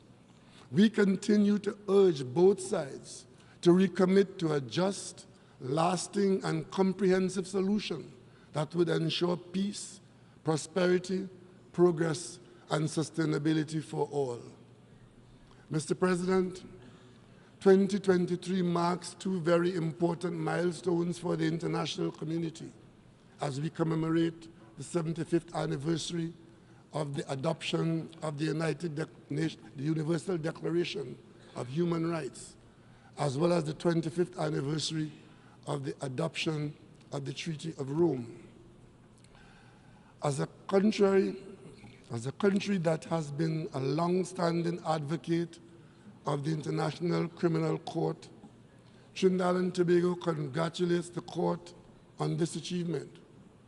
In recognizing this milestone, we remember and pay tribute to an outstanding pioneer of the court, the late Arthur N.R. Robinson, former Prime Minister and President of the Republic of Trinidad and Tobago. We have seen sufficient evidence to be convinced that his efforts, which in part resulted in the creation of the International Criminal Court, were not in vain. For this reason, Trinidad and Tobago remains steadfast in its support of the work and mandate of the court, as we believe that access to justice is a critical element towards achieving sustainable peace. We therefore continue to urge those countries that have not done so to submit to the jurisdiction of the International Criminal Court so that it can comprehensively fulfill its mandate as a truly universal court. Mr. President, while we acknowledge that the International Criminal Court provides a beacon of hope for access to justice, we also recognize that it is an absolute injustice that 75 years after the adoption of the Universal Declaration of Human Rights, there still exists discrimination and a lack of tolerance for fundamental human rights. We remain concerned that in some quarters, women and girls continue to be denied similar opportunities offered to men and boys, which stymies the collective pursuit to building peaceful and sustainable societies. It is quite paradoxical, Mr. President, that we are attempting to achieve the 2030 agenda while leaving substantial segments of communities behind. Everyone must be allowed to live a life free of fear and free from all forms of violence, a life in which they are respected, where their dignity and liberty are not compromised. These ideals must also shape the way forward for reconciliation, truth, and justice. The persistent underdevelopment of Caribbean nations and so many others is directly attributed to the unpaid debt for centuries of enslavement and economic exploitation of African people by Europeans. The descendants of these people populate the Caribbean islands, where they struggle manfully against the residual rigors of these historic crimes, even as they are visited by the worst effects of climate change and the constant threat of exclusion from the world's mainstream financial systems. In this regard, Trinidad and Tobago continues to call for bold, decisive action to ensure reparatory justice for the untold suffering of millions of people in the developing world. We would welcome Africa's support in this quest for justice. Mr. President, it is undeniable that climate change is an existential threat to all of us and does not recognize geographical boundaries. We also acknowledge that our people, the people of the small island developing states, those who bear the least culpability for the climate crisis, are the ones who continue to be most disproportionately affected. The experts have told us that this past July was the hottest month on record and that global ocean temperatures were also at record levels. Most disconcertingly, we noted with justifiable alarm the recent dire warning by scientists that without ambitious climate action, we will exceed the critical 1.5 degrees Celsius temperature threshold. However, recent developments have shown that overambitious net zero targets ought not to be forced upon small island nations. Mr. President, we are called upon to be game changers on this issue. We have a responsibility for the survival and continued existence of life on this planet that no other generation of leaders has had. A global stocktake at COP28 is crucial. The global stocktake must result in a roadmap that brings the world nearer to the track by ensuring that NDCs are aligned with the 1.5 degree temperature goal. Nationally determined contributions must become nationally implemented contributions. Trinidad and Tobago is in the process of implementing its commitment to installing some infrastructure for sustainable energy supply. We urge developed countries to increase their support for the second replenishment of the Green Climate Fund. In these commitments, if they're made, we will be honored in full sooner rather than later. They would go a long way towards rebuilding trust and reigniting global solidarity, particularly for the Global South. Mr. President, the global economic crisis has landed heavily on the developing world, with small island developing states such as Trinidad and Tobago and our Caribbean neighbors facing the harshest impacts of the socio-economic fallout. For this reason, the next 10-year program of action will be crucial to ensuring that no one is left behind. We call on the international community to lend its support for the 4th International Conference on Small Island Developing States and to reach an ambitious and transformative global blueprint that will drive the sustainable development ambitions of small island developing nations towards long-term resilient prosperity. We will also continue to advocate that international financial institutions should be sensitive to the specific circumstances of developing countries and the challenges that they face. Trinidad and Tobago therefore reiterates its support for the development of a multidimensional vulnerability index, the Bridgetown Initiative, and any other effort that addresses the most pressing needs of developing countries, including those encountering liquidity challenges and debt distress. Mr. President, earlier this year, Trinidad and Tobago welcomed the landmark adoption of the agreement under the United Nations Convention on the Law of the Sea, on the conservation and sustainable use of marine biological diversity of areas beyond national jurisdiction. Trinidad and Tobago actively participated in the negotiations along with its CARICOM partners. We are fully confident that when this treaty enters into force, the benefits will redound to all of humankind. Mr. President, the 2030 Agenda envisions a revitalized global partnership for sustainable development based on a spirit of strengthened global solidarity. It would, however, be impossible, Mr. President, for our sisters and brothers in Cuba to achieve these goals if the anachronistic economic, commercial, and financial embargo imposed against that country remains in place. For over 6 decades, the people of Cuba have been grappling with significantly diminished prospects for charting a course towards prosperity, meaningful progress, and sustainable development. To this end, Trinidad and Tobago reiterates its call for the unconditional lifting of the economic, commercial, and financial embargo against Cuba, and certainly for its removal from any unjustified listing as an alleged state sponsor of terrorism. Mr. President, despite our challenges, 2023 has been a momentous year for us in CARICOM. In addition to your election as President of the General Assembly, we recently celebrated in Port of Spain the 50th anniversary of the Caribbean community under the theme, 50 Years Strong, a solid foundation to build on. It was indeed a confluence of celebratory events as we all rejoiced over the election of CARICOM members to major UN bodies.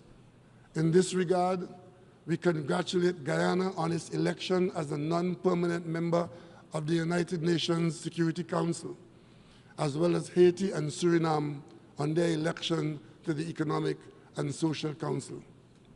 Mr. President, guided by our charter and the spirit of multilateralism, we can use the popular aphorism as inspiration, and I quote, "Coming together is the beginning. Keeping together is progress. Working together is success," unquote. If we were to apply that maxim, I have no doubt that we can achieve peace, prosperity, progress, and sustainability for all. Mr. President, Trinidad and Tobago will be doing its part.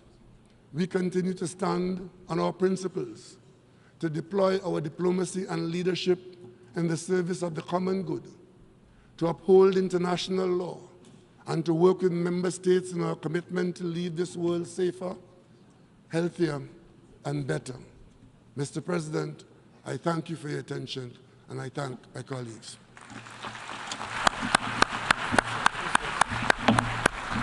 On behalf of the Assembly, I wish to thank the Prime Minister of the Republic of Trinidad and Tobago for the statement just delivered, and I request protocol to escort His Excellency.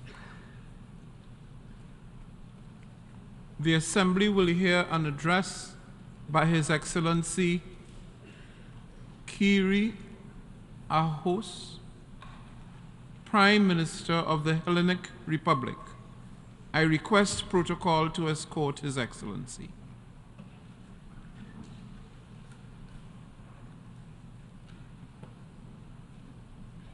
I have great pleasure in welcoming His Excellency Kyriakos Mitsotakis, Prime Minister of the Hellenic Republic, and I invite him to address the Assembly.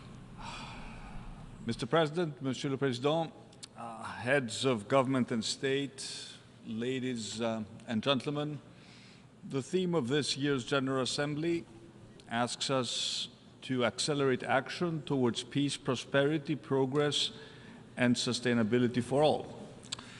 It is a laudable goal, and one I would argue matters more now than ever before. But I must also ask if it is anywhere near enough.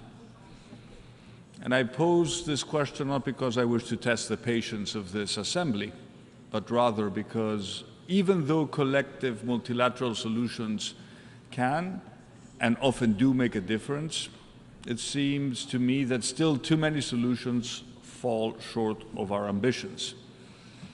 Our words are never quite matched by our actions, and our achievements are never quite meet our expectations. It is as if in this United Nations, nations are not quite united enough.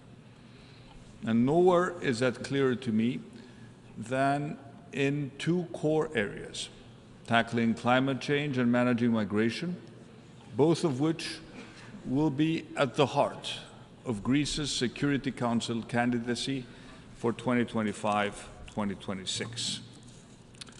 If successful, Greece will make climate and migration central tenets of our time on the Security Council, together with respect for international law and maritime security.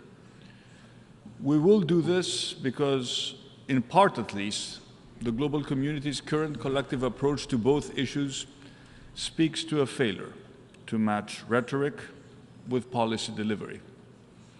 When we have lived through a summer like the one in 2023, the hottest on record, and when we talk rather than act on tackling the main drivers of irregular migration or even the implementation of existing transnational agreements, we are in fact failing.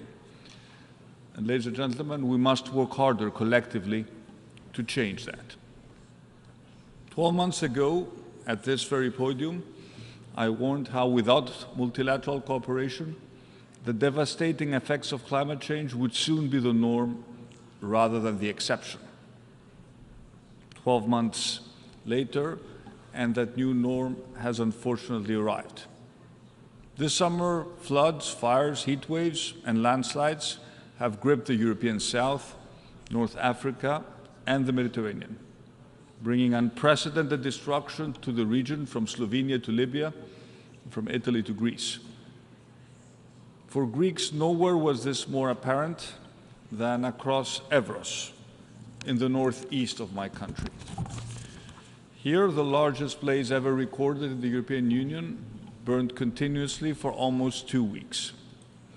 In all, 20 people were killed, hundreds lost homes and livelihoods, and an area greater in size than this city, New York, was razed to ashes.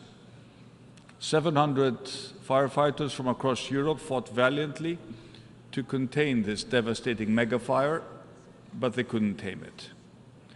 And as if that was not enough, 10 days later, Greece was struck by Storm Daniel. The Thessaly region, in the center of the country, saw twice as much rainfall in one day than falls in London in an entire year. It was the worst storm to hit Greece in over a century. And Daniel carved its destructive path not only through my country, but through Libya too, landing upon the coastal city of Derna, where the death toll now stands in the tens of thousands. The impact of these events across the Mediterranean is unprecedented. Lives lost, businesses destroyed, communities upended, social cohesion undermined, the fragile ecology of our most precious natural habitats severely compromised. I accept, of course, that the climate crisis is not an alibi for everything, but the science is clear. Unprecedented temperatures fueled by global warming are creating the conditions that drive these catastrophic events. And this is no longer a crisis of the poorest or the global south. Our own very unequal battle with nature is now being fought out across the European south and the Mediterranean in particular. And this, ladies and gentlemen, is the new reality of climate change. Greece and our many friends and neighbors who ring the Mediterranean now face similar challenges to those countries which have been at the sharp end of the climate crisis. And like those countries, we need a much more coordinated response. In Greece, we have pumped hundreds of millions into mitigation. We have introduced our first ever climate law. We're driving ambitious proposals around decarbonizing our islands. We partner with multinationals in the pursuit of green technology. We invest heavily in renewables, where given our natural assets of wind, sun, and sea, the potential is huge. And yet, while we act decisively on long-term mitigation, we are collectively guilty of not placing enough emphasis on short-term adaptation, even though the need to become more resilient is about change today, not tomorrow. After all, this crisis is already here.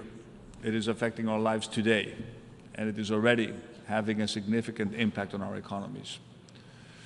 For the European Union, this represents a failure, not just of policy, but also of financial resourcing. We are spending peanuts on adaptation and emergency relief. We have two funds which are completely depleted, and this must change. which is why earlier this week I wrote to the leaders of Croatia, Cyprus, France, Italy, Malta, Portugal, Slovenia, and Spain, who, along with Greece, make up the EU Med-9 group of countries. In my letter, I suggested two solutions to the short-term adaptation issue. First, that we recognize that the circumstances now demand that we act outside the EU's long-term budget framework and state subsidy rules. And second, that we lead the EU-wide efforts to define and implement a comprehensive, properly resourced strategic plan that addresses the new challenges we are now facing. But this isn't just about Europe. The problems faced by the European South and North Africa are, after all, no different to the issues faced by Canada this summer, or indeed the likes of Pakistan last summer, when that country also suffered from catastrophic floods. That is why I'm calling for the creation of a global adaptation alliance, a forum from where we can deliver new collective thinking, renewed cooperation, access to new finance, to drive short-term adaptation before it is too late.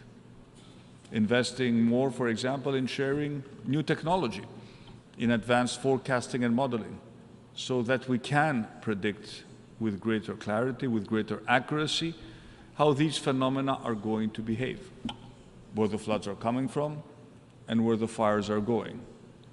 We will therefore push for the inclusion of an adaptation alliance at the upcoming COP28 meeting in the United Arab Emirates, because only by working together can we make a real difference.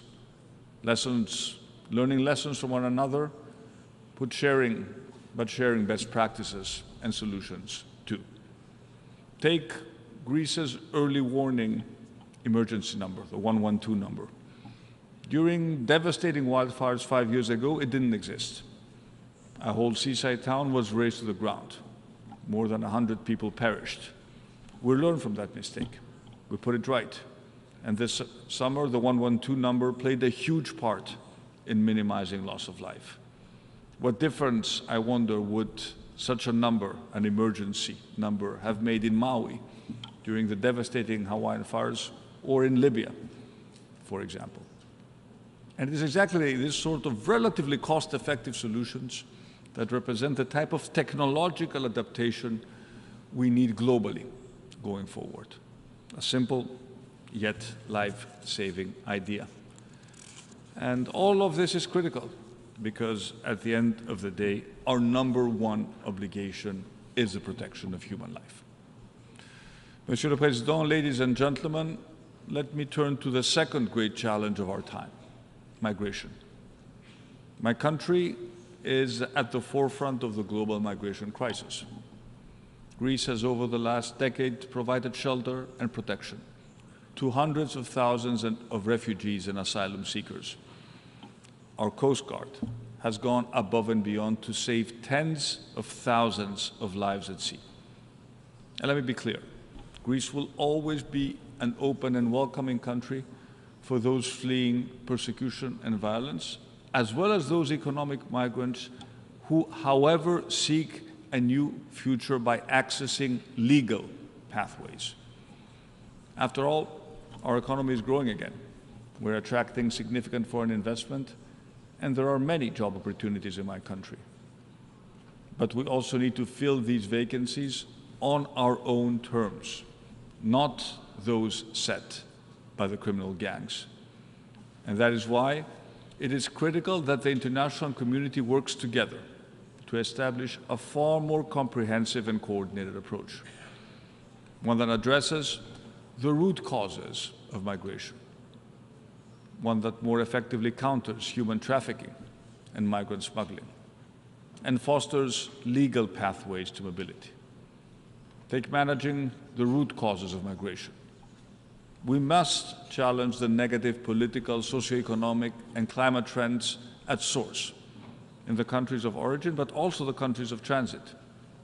And that means more tailor-made, innovative, multi-stakeholder partnerships to drive forward sustainable development and strengthen resilience, creating jobs and opportunities in the places of origin. No one wants to leave their homes and risk their lives finding work thousands of miles away.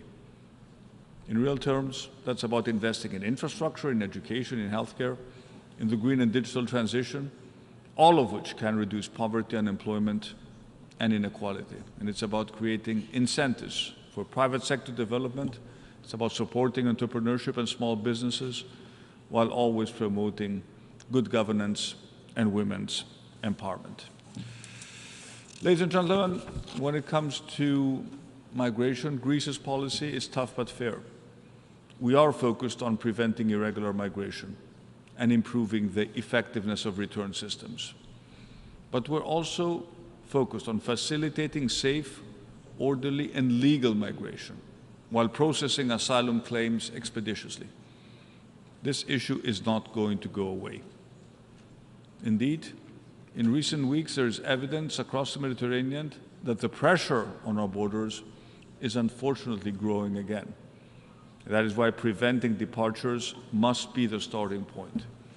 We must break the business model of the traffickers and the networks if we are to stop people from embarking on such dangerous journeys. And working together bilaterally and multilaterally, we must strengthen border controls and surveillance, mechanisms to detect and intercept strugglers and their activities. And we can do that through the use of advanced technology, intelligence sharing and cooperation among border control agencies. And we must enhance the capacity of law enforcement to investigate and prosecute those responsible for profiting from human despair, as well as disrupting the money networks through the strengthening of tools to identify and freeze traffickers' assets. And we need a whole-of-route approach, raising public awareness of the dangers posed by smuggling routes. At the same time, as I said, we must provide legal pathways through family reunification, humanitarian visas, but also labor mobility, something that Greece has done with new bilateral agreements with countries such as Egypt and Bangladesh. But above all, if we want to solve the problem in the Mediterranean, we must work together with our partner countries. Turkey, of course, but also our North African neighbors. Ladies and gentlemen, let me turn to Greece's relation with our eastern neighbor, Turkey. But let me do so in the spirit of openness. Rather than looking at the past, I want today to look to the future. And undoubtedly, long-standing geopolitical tensions between Greece and Turkey remain.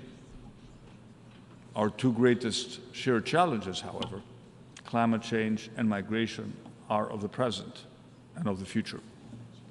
And I told President Erdogan just that when we met yesterday.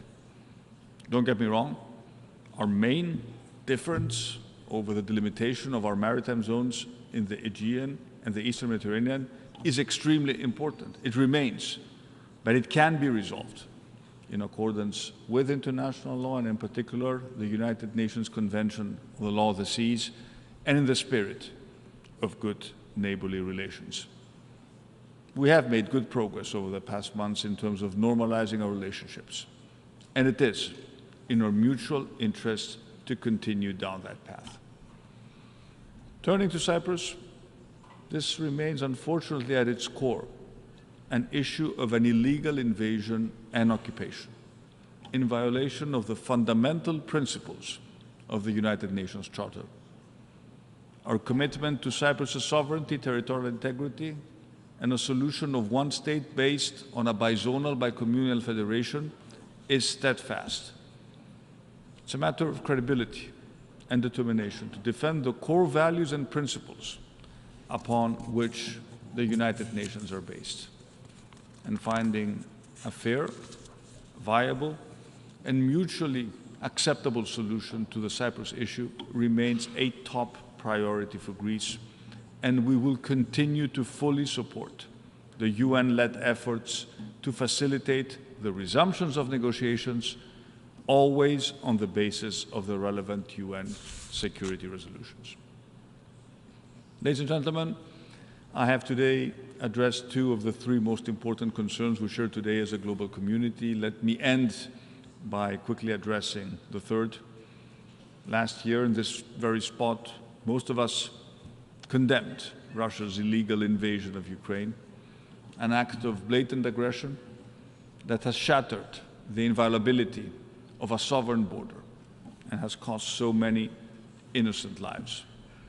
Overall, the international community has stood firm against Putin's provocation and disastrous attempt to rewrite history.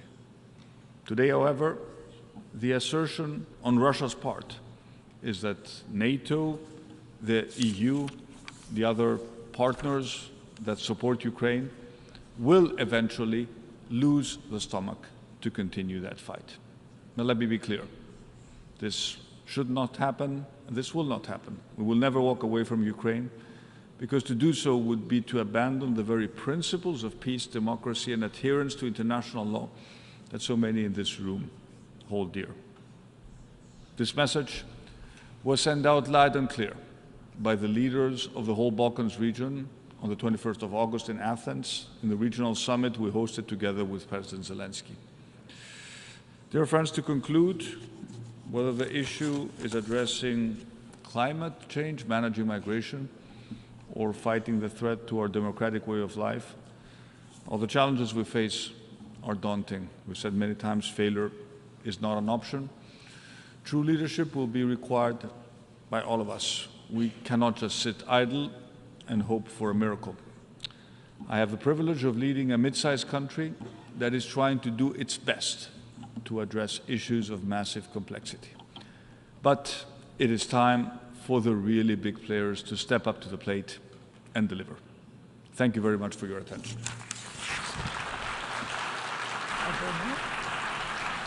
Au nom de l'Assemblée générale, je tiens à remercier le Premier. I'd like to thank the Speaker for that statement, and I ask Protocol to please accompany His Excellency.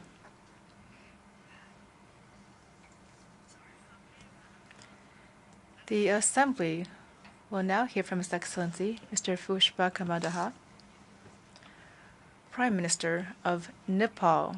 I ask Protocol to please accompany His Excellency.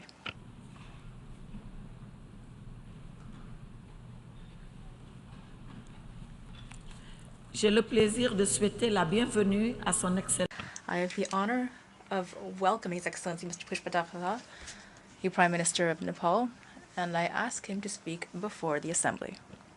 Madam President, Excellencies, distinguished delegates, I congratulate Madam President and member of the Bureau on your respective election. I also express my deep appreciation to the United Nations Secretary General, Mr. Antonio Guterres, for his unremitting efforts to strengthen the United Nations and promote the cause of multilateralism. There could be no better time to deliberate on the theme rebuilding trust and reigniting global solidarity, particularly when trust and cooperation are in short supply and crises of confidence reign the world.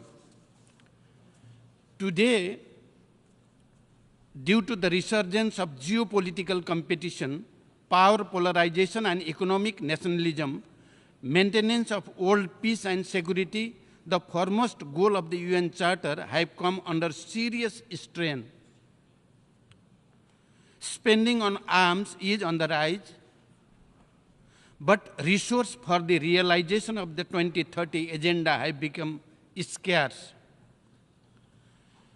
We must correct this course and focus on our common goal of peace, prosperity, and progress.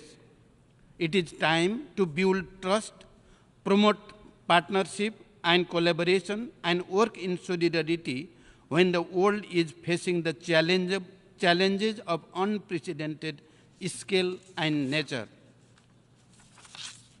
Madam President, I have fond memories of addressing this August Assembly back in 2008 as the Prime Minister of a country that had just made a transformation of historic proportion, a transformation from armed conflict to an inclusive and nationally owned peace process, a transformation from centuries-old feudal monarchical rule to a democratic republican order, and a transformation to a multi-party democratic polity where participation of all sections of our society is ensured.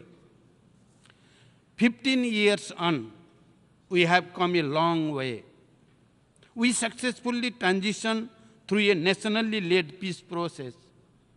We promulgated a democratic constitution in 2015 by an elected constituent assembly, which has consolidated the universally recognized values of human rights, participatory democracy, periodic election, inclusive proportional representation, full press freedom, independent judiciary, and rule of law.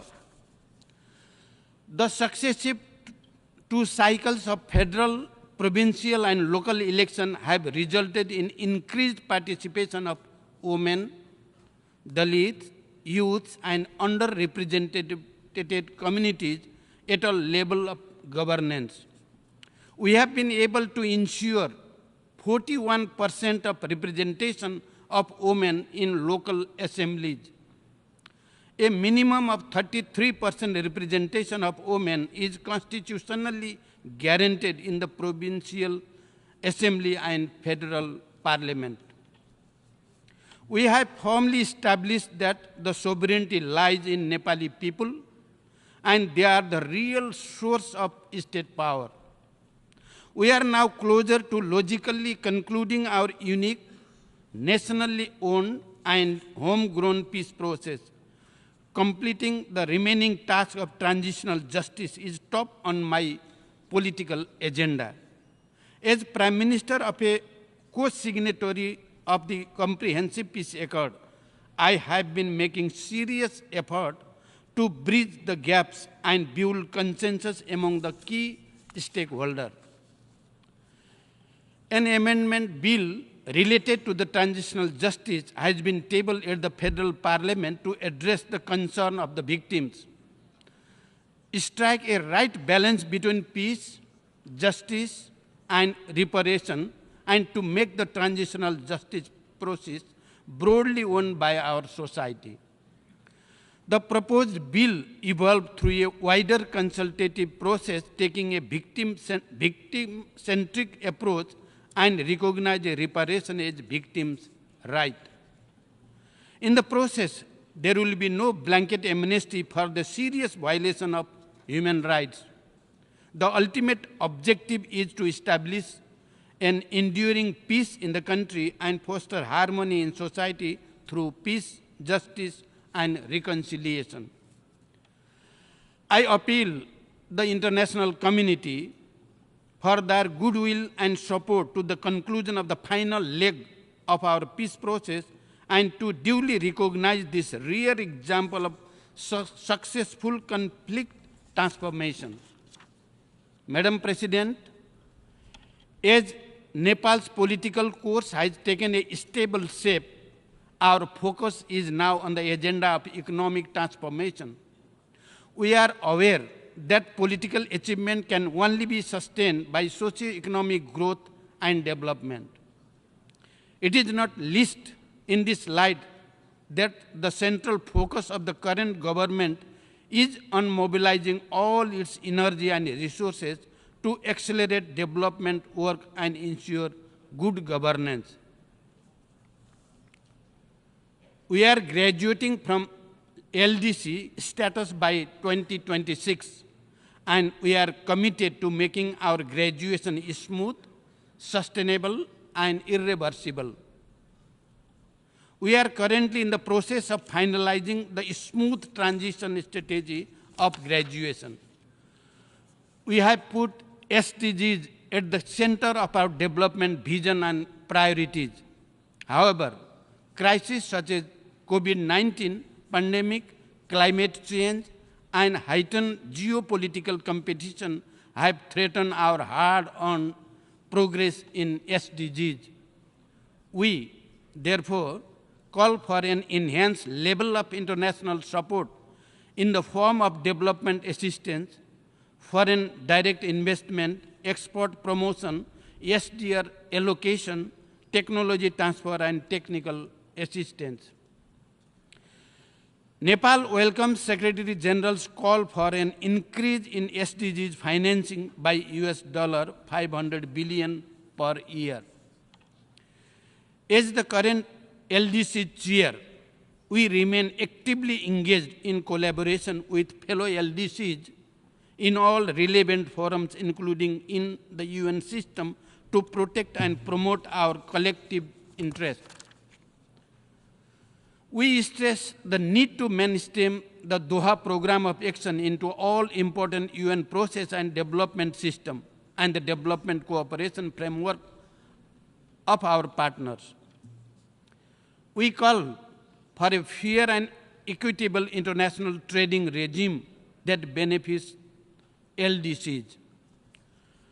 Coordinated policies aimed at debt relief, debt restructuring, and debt swap as envisaged by the Doha Program of Action must be translated into reality. Madam President, climate change has assumed a crisis proportion and the clock is ticking. Our inaction or little action, will surely invite disastrous consequences for humanity. We must therefore set higher ambition and commit ourselves to achieving those ambitions in a time-bound manner. Climate vulnerable mountainous countries like Nepal have been bearing the severe brunt of climate change. The Himalayas are the source of fresh water for over 2 billion people. Global warming has induced rapid receding of ice in our Himalayas. It has not only eroded the health of our mountains, but also endangered the lives and livelihoods of millions of people living downstream.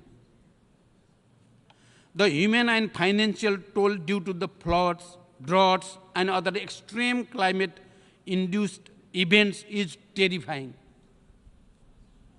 On our part, we remain fully committed to the effective implementation of the Paris Agreement and achieving its goal.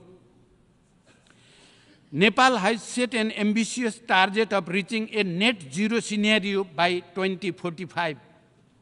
We have already submitted our updated NDC and aligned our national policies and plans with it. Our priorities include conserving and sustainably managing land, forest, and water resources, undertaking effective adaptation and mitigation measures, and promoting a green and resilient economy.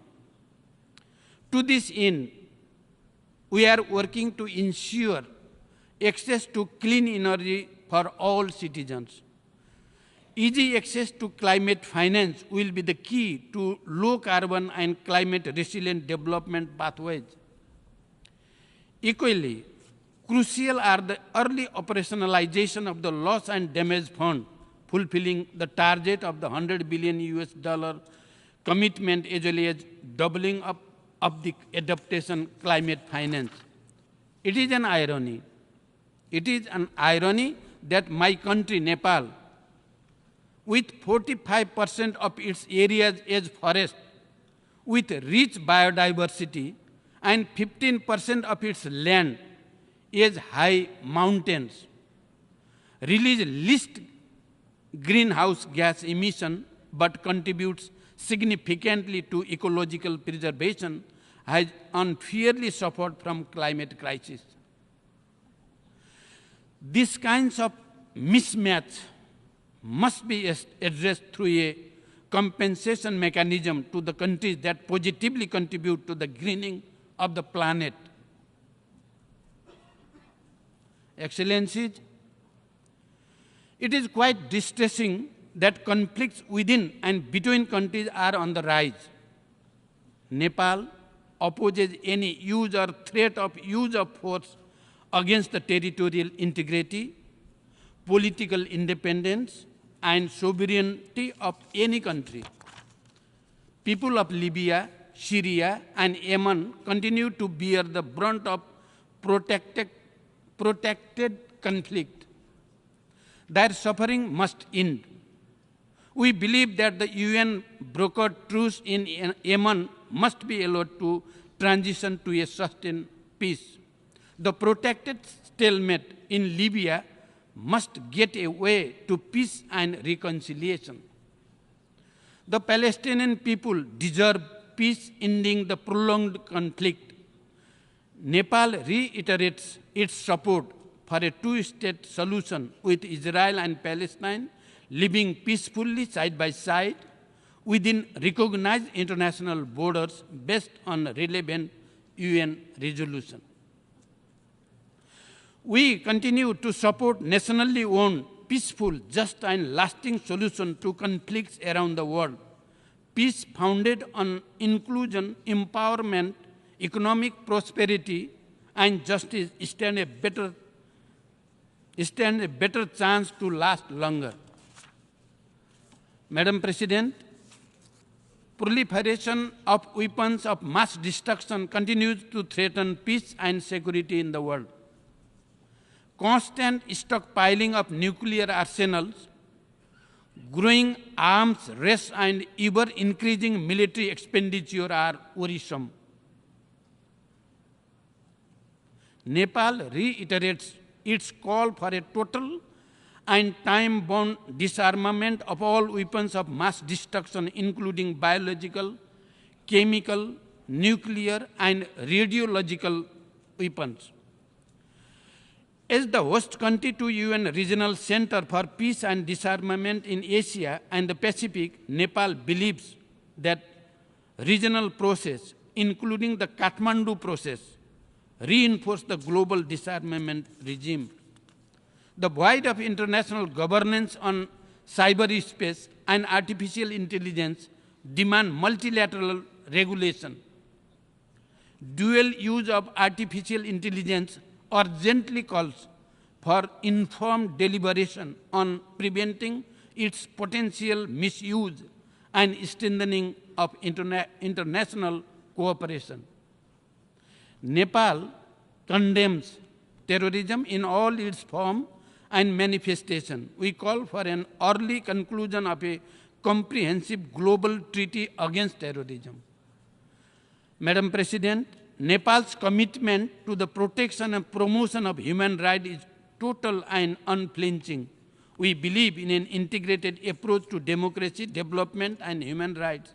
Nepal attaches great importance to the safety, security, dignity, and well-being of migrant workers. We call for effective implementation of the Global Compact for safe, orderly, and regular migration to ensure that migration works for all.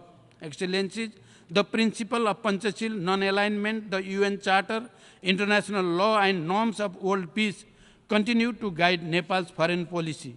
Amity, cordiality, and fraternity are the underlying ethos of our international engagement.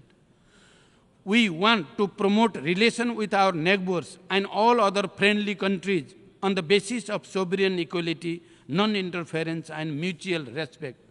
We remain steadfast in our commitment to multilateralism with the United Nations at its center. True to our commitment, Nepal continues to contribute to the maintenance of international peace and security through our consistent participation to the UN mandated peacekeeping operation for the last 65 years. Currently, the second largest troops and police contributing country, we have always deployed our peacekeeper at every call and without any caveat, even in the most challenging situation. Our peacekeeper have earned distinct repute of dedication, professionalism, and competence, which has been widely acknowledged by the United Nations, the host government, and societies alike.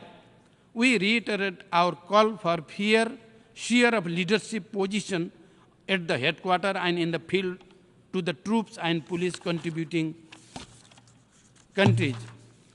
We know today's global governance architecture largely reflects yesterday's world. Timely reform is essential for the multilateral institution to remain relevant and to reflect today's realities. Nepal supports the reform of UN Security Council to make it broadly representative, democratic, transparent, and accountable. We call for the revitalization of the General Assembly and the Economic and Social Council with greater role to this vital organ. We need an inclusive and effective multilateralism to better respond to and deliver on the needs of the people and the planet. Structural reform to the international financial architecture is longer overdue. The voice of the countries in special situations, including LDCs, LLDCs, and SEEDs, must be heard. Their meaningful representation must be ensured. Only a more democratic, inclusive, fair, and representative international financial architecture can be an antidote to the deep-rooted inequalities, inequities, and gaps. In conclusion, Madam President, it is our collective responsibility to ensure peace and prosperity for everyone, everywhere, and to ensure that no one is left behind. I thank you for your kind attention. Thank you very much. Au nom de l'Assemblée générale, on behalf of the Assembly, I wish to thank the Prime Minister of Nepal for the statement just made, and I request protocol to escort His Excellency.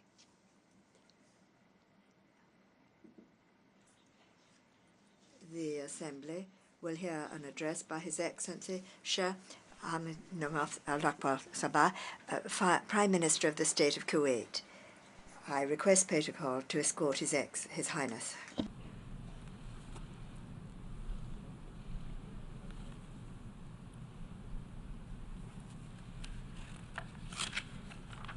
j'ai le plaisir de souhaiter la bienvenue.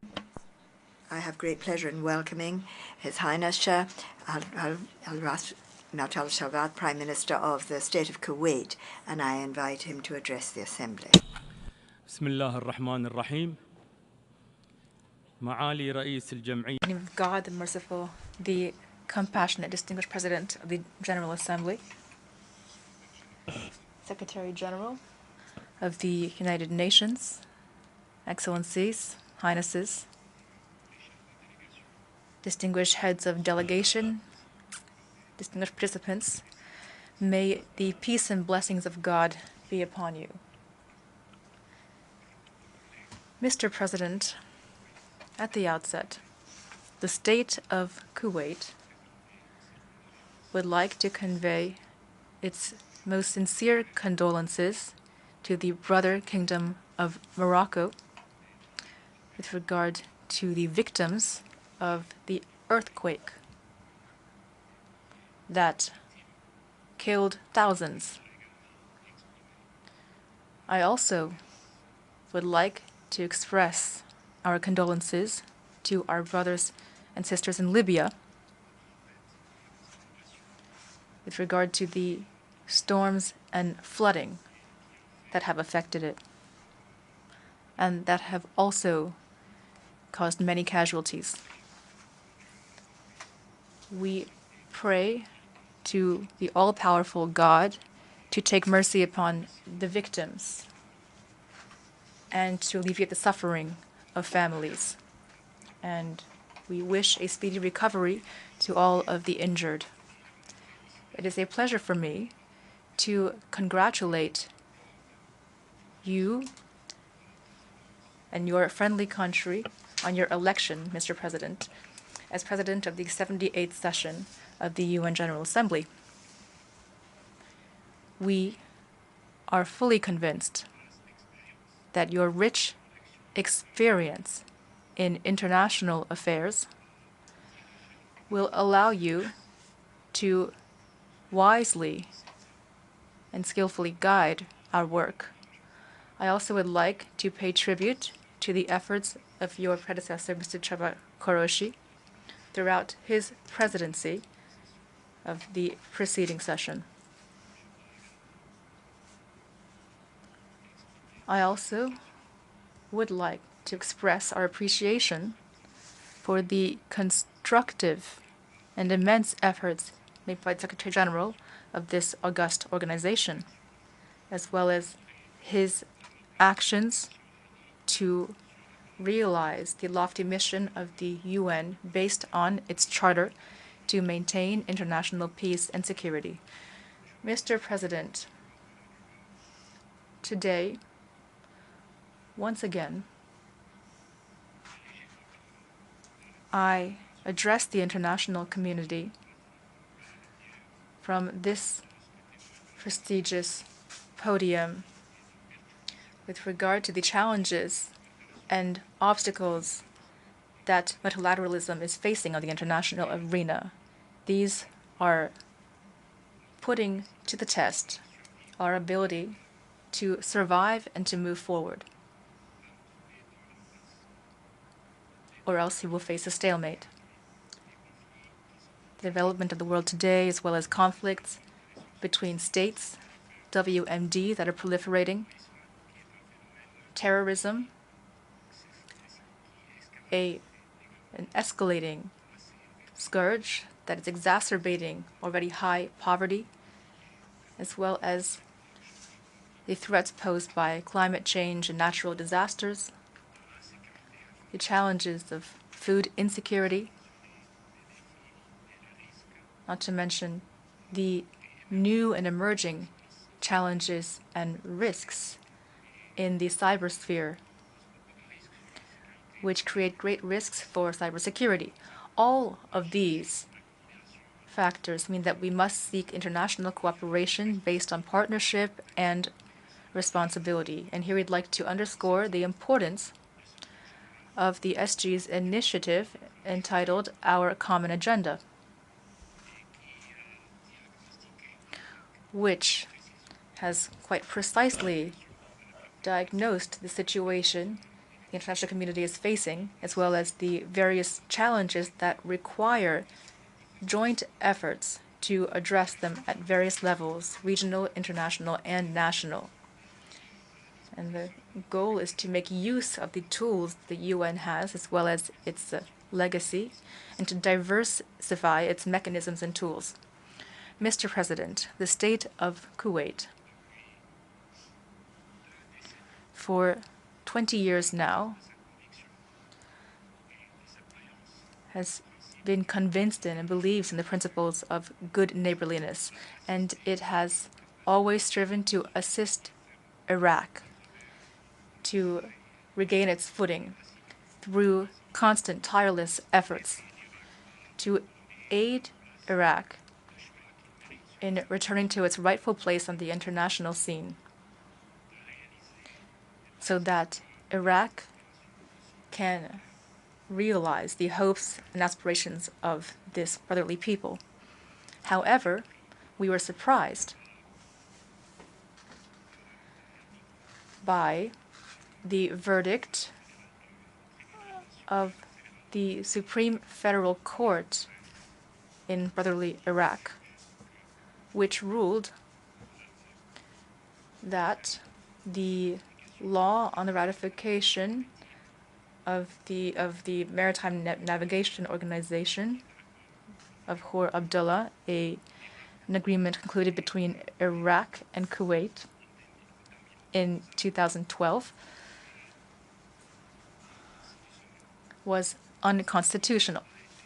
This agreement was ratified and submitted to the United Nations in 2013.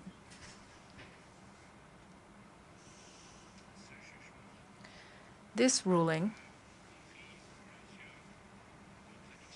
contained several historic contradictions with regard to the state of Kuwait. We also were surprised by the Iraqi government's decision a few days ago concerning the Protocol of Security Exchange signed between the head of naval forces of Kuwait and the naval forces of Iraq. In 2008, the Iraqi government had decided to revoke that agreement, and this will have negative consequences for maritime security, as well as on navigation in the Hor Abdullah region. Here, the state of Kuwait believes that this agreement on maritime navigation in the region, as well as the security exchange protocol, are still valid in light of their importance for navigation and for maritime safety and security. These agreements can help prevent chaos and accidents in the region. They can also protect us from trafficking in arms and narcotics, which are sources of revenue for terrorist and extremist groups. From this podium, which symbolizes multilateral diplomacy,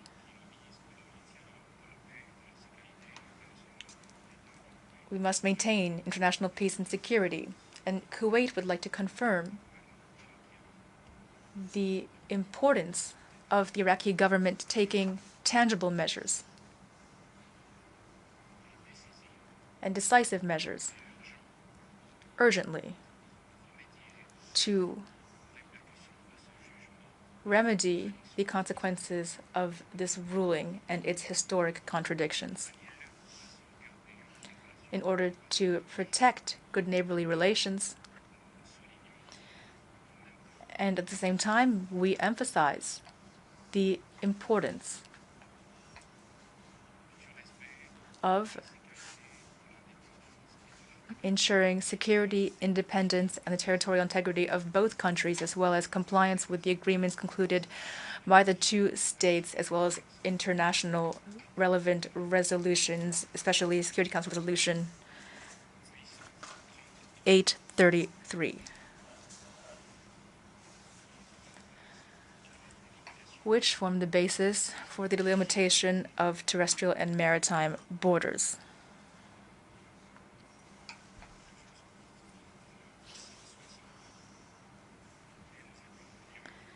And we call on brotherly Iraq to show goodwill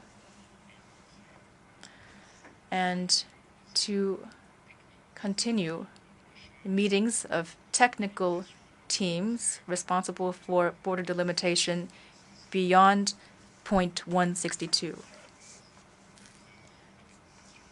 pursuant to international laws and conventions.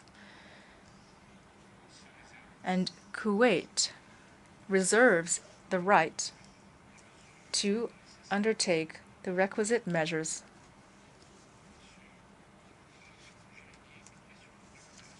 both legal and international measures to defend its legitimate and legal right pursuant to international resolutions and the norms of international law, which we have always complied with and applied in our relations with all states. Mr. President, 75 years. That is the duration of the suffering of the free Palestinian people, suffering caused by the failure of the international community to implement its own resolutions on international legitimacy. They suffer from Israeli occupation, which violates all international norms and conventions. And here we'd like to underscore the essential importance for the Arab Muslim world when it comes to the implementation of GA resolutions. My country has presented a hearing before the International Court of Justice. It had spoken with regard to the repercussions of Israeli occupation and its violation of the rights of the Palestinian people to self-determination. We had emphasized our constant opposition to this and our support for the rights of the Palestinian people based on international legitimacy and the Arab Peace Initiative until an independent Palestinian state is established with East Jerusalem as its capital within the 1967 borders. Sudan, brotherly country, is experiencing tragic events due to an armed conflict, and this is a source of real concern. We urge all parties involved to immediately end hostilities and to return to dialogue and to a peaceful political process to protect peace and security, as well as the territorial integrity of Sudan. And we confirm our support to all international initiatives in this regard, including the initiative of the Kingdom of Saudi Arabia and of the U.S. With regard to our brotherly country, Yemen, we once again reiterate our support for the efforts of the UN through its special envoy of the SG to Yemen to resume the political process in order to arrive at a comprehensive solution based on 3 pillars: the Gulf Initiative and its executive mechanism, as well as the conclusion of the National Conference of National Dialogue and the relevant SC resolutions, especially Resolution 2216, in order to guarantee peace, stability, and the integrity of the Yemeni territory. When it comes to Syria, we confirm the importance of stepping up efforts to arrive at a political solution through Syrian-led efforts, while respecting the relevant SC resolutions, especially Resolution 2254. On the regional front, we must strengthen the good neighborly rules stipulated by the UN Charter. We would like to reiterate our appeal to Iran to take serious measures to rebuild trust and to launch a dialogue based on respect for states and non-interference in internal affairs, as well as maintaining the safety and freedom of international navigation. My country also would like to underscore that the ownership of natural resources in the region, in parallel with the zone between Kuwait and Saudi Arabia, includes the Dora field, and this is a territory shared between Kuwait and Saudi Arabia.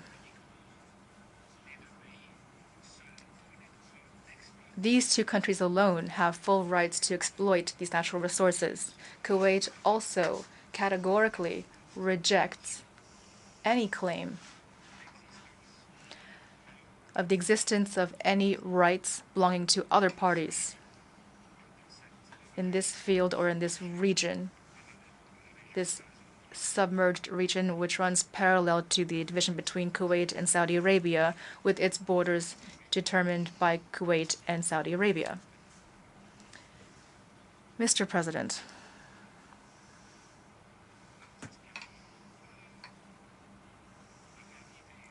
we hope to revive international dialogue based on a culture of peace and coexistence, as well as tolerance at all levels. But Muslims are still facing provocative and irresponsible attacks from certain extremists who have burned copies of the Holy Quran in many capitals of certain states under fictitious pretexts of freedom of expression. This requires international efforts to take strong measures to end hate speech and the associated media campaigns that target Muslims. Mr. President, the state of Kuwait, as part of its vision of development under the slogan, "A New Kuwait," is monitoring implementation of all indicators and international norms to turn Kuwait into a financial, commercial, and cultural hub that can effectively interact with the rest of the region and the rest of the world, so that these principles can be respected as part of its expanded cooperation plan based on initiatives drawn from our human and cultural heritage left to us by our founding fathers. When it comes to environmental protection, my country has made great strides in fulfilling its responsibilities and implementing its commitments, especially when it comes to the industrial sector and the transport sector, to diversify energy sources and to use renewable energy. We have also committed to ensuring carbon neutrality by 2050 in the oil sector. We're a member country of the Gulf Cooperation Council. We've always been pioneers in the international community based on our conviction of the importance of working together to address common challenges. We expect a successful COP28, which will take place in Dubai in the UAE. And we are counting on support from the international community to implement the various elements of the Paris Agreement. And we welcome the statement by Saudi Arabia regarding the establishment of a global body for water, which would be based in Riyadh to ensure complementarity in the efforts of countries and organizations to manage water resources in an effective manner and to exploit them in an optimal way. I would also like to thank the state of Qatar, which will be hosting an exhibit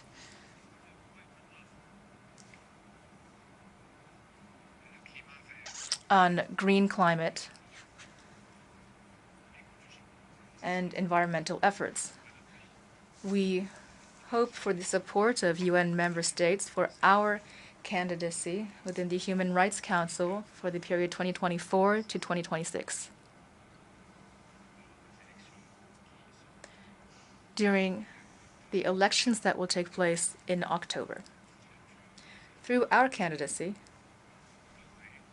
we will strive to fulfill the world's hopes for development and to build bridges to find comprehensive, just, equitable solutions to address human rights issues based on international law and international humanitarian law, as well as international human rights law and resolutions that are internationally recognized, without any selectivity or double standards, and without any politicization or desire to follow the policy of a fait accompli. We like to reaffirm our commitment to multilateralism and to international law, as well as the principles and goals of the UN Charter, in order to guarantee better governance in the world so that the UN can carry out its mission of maintaining international peace and security and benefit all humanity. May the peace of God be upon you. Je tiens à remercier le Premier ministre de l'État du Koweït.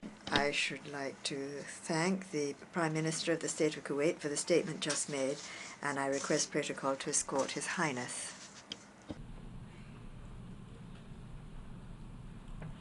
Je donne à présent la parole.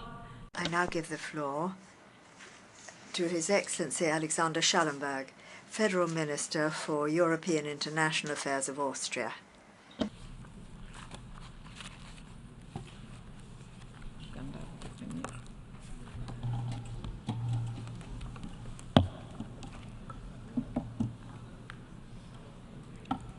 Monsieur le Ministre, vous avez la parole. Madam President, Excellencies, ladies and gentlemen, we are meeting in this hall today at a time that is undeniably one of the most challenging in recent history. One look at the news and we see the highest number of violent conflicts since World War II, including a full-scale war of aggression of Russia against Ukraine, an intensifying global climate crisis, with extreme weather events causing devastation around the world, rising poverty, social divisions, and a backsliding of human rights and development gains hard-earned over the last decades. The world seems to be in a sad state of affairs, and one wonders whether worse is yet to come.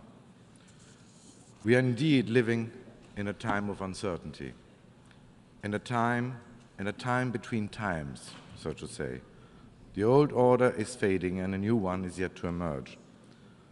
Sometimes I compare our current situation to an earthquake. The entire earth is still shaking and the tectonic plates are still moving. And we don't know yet where they will come to rest.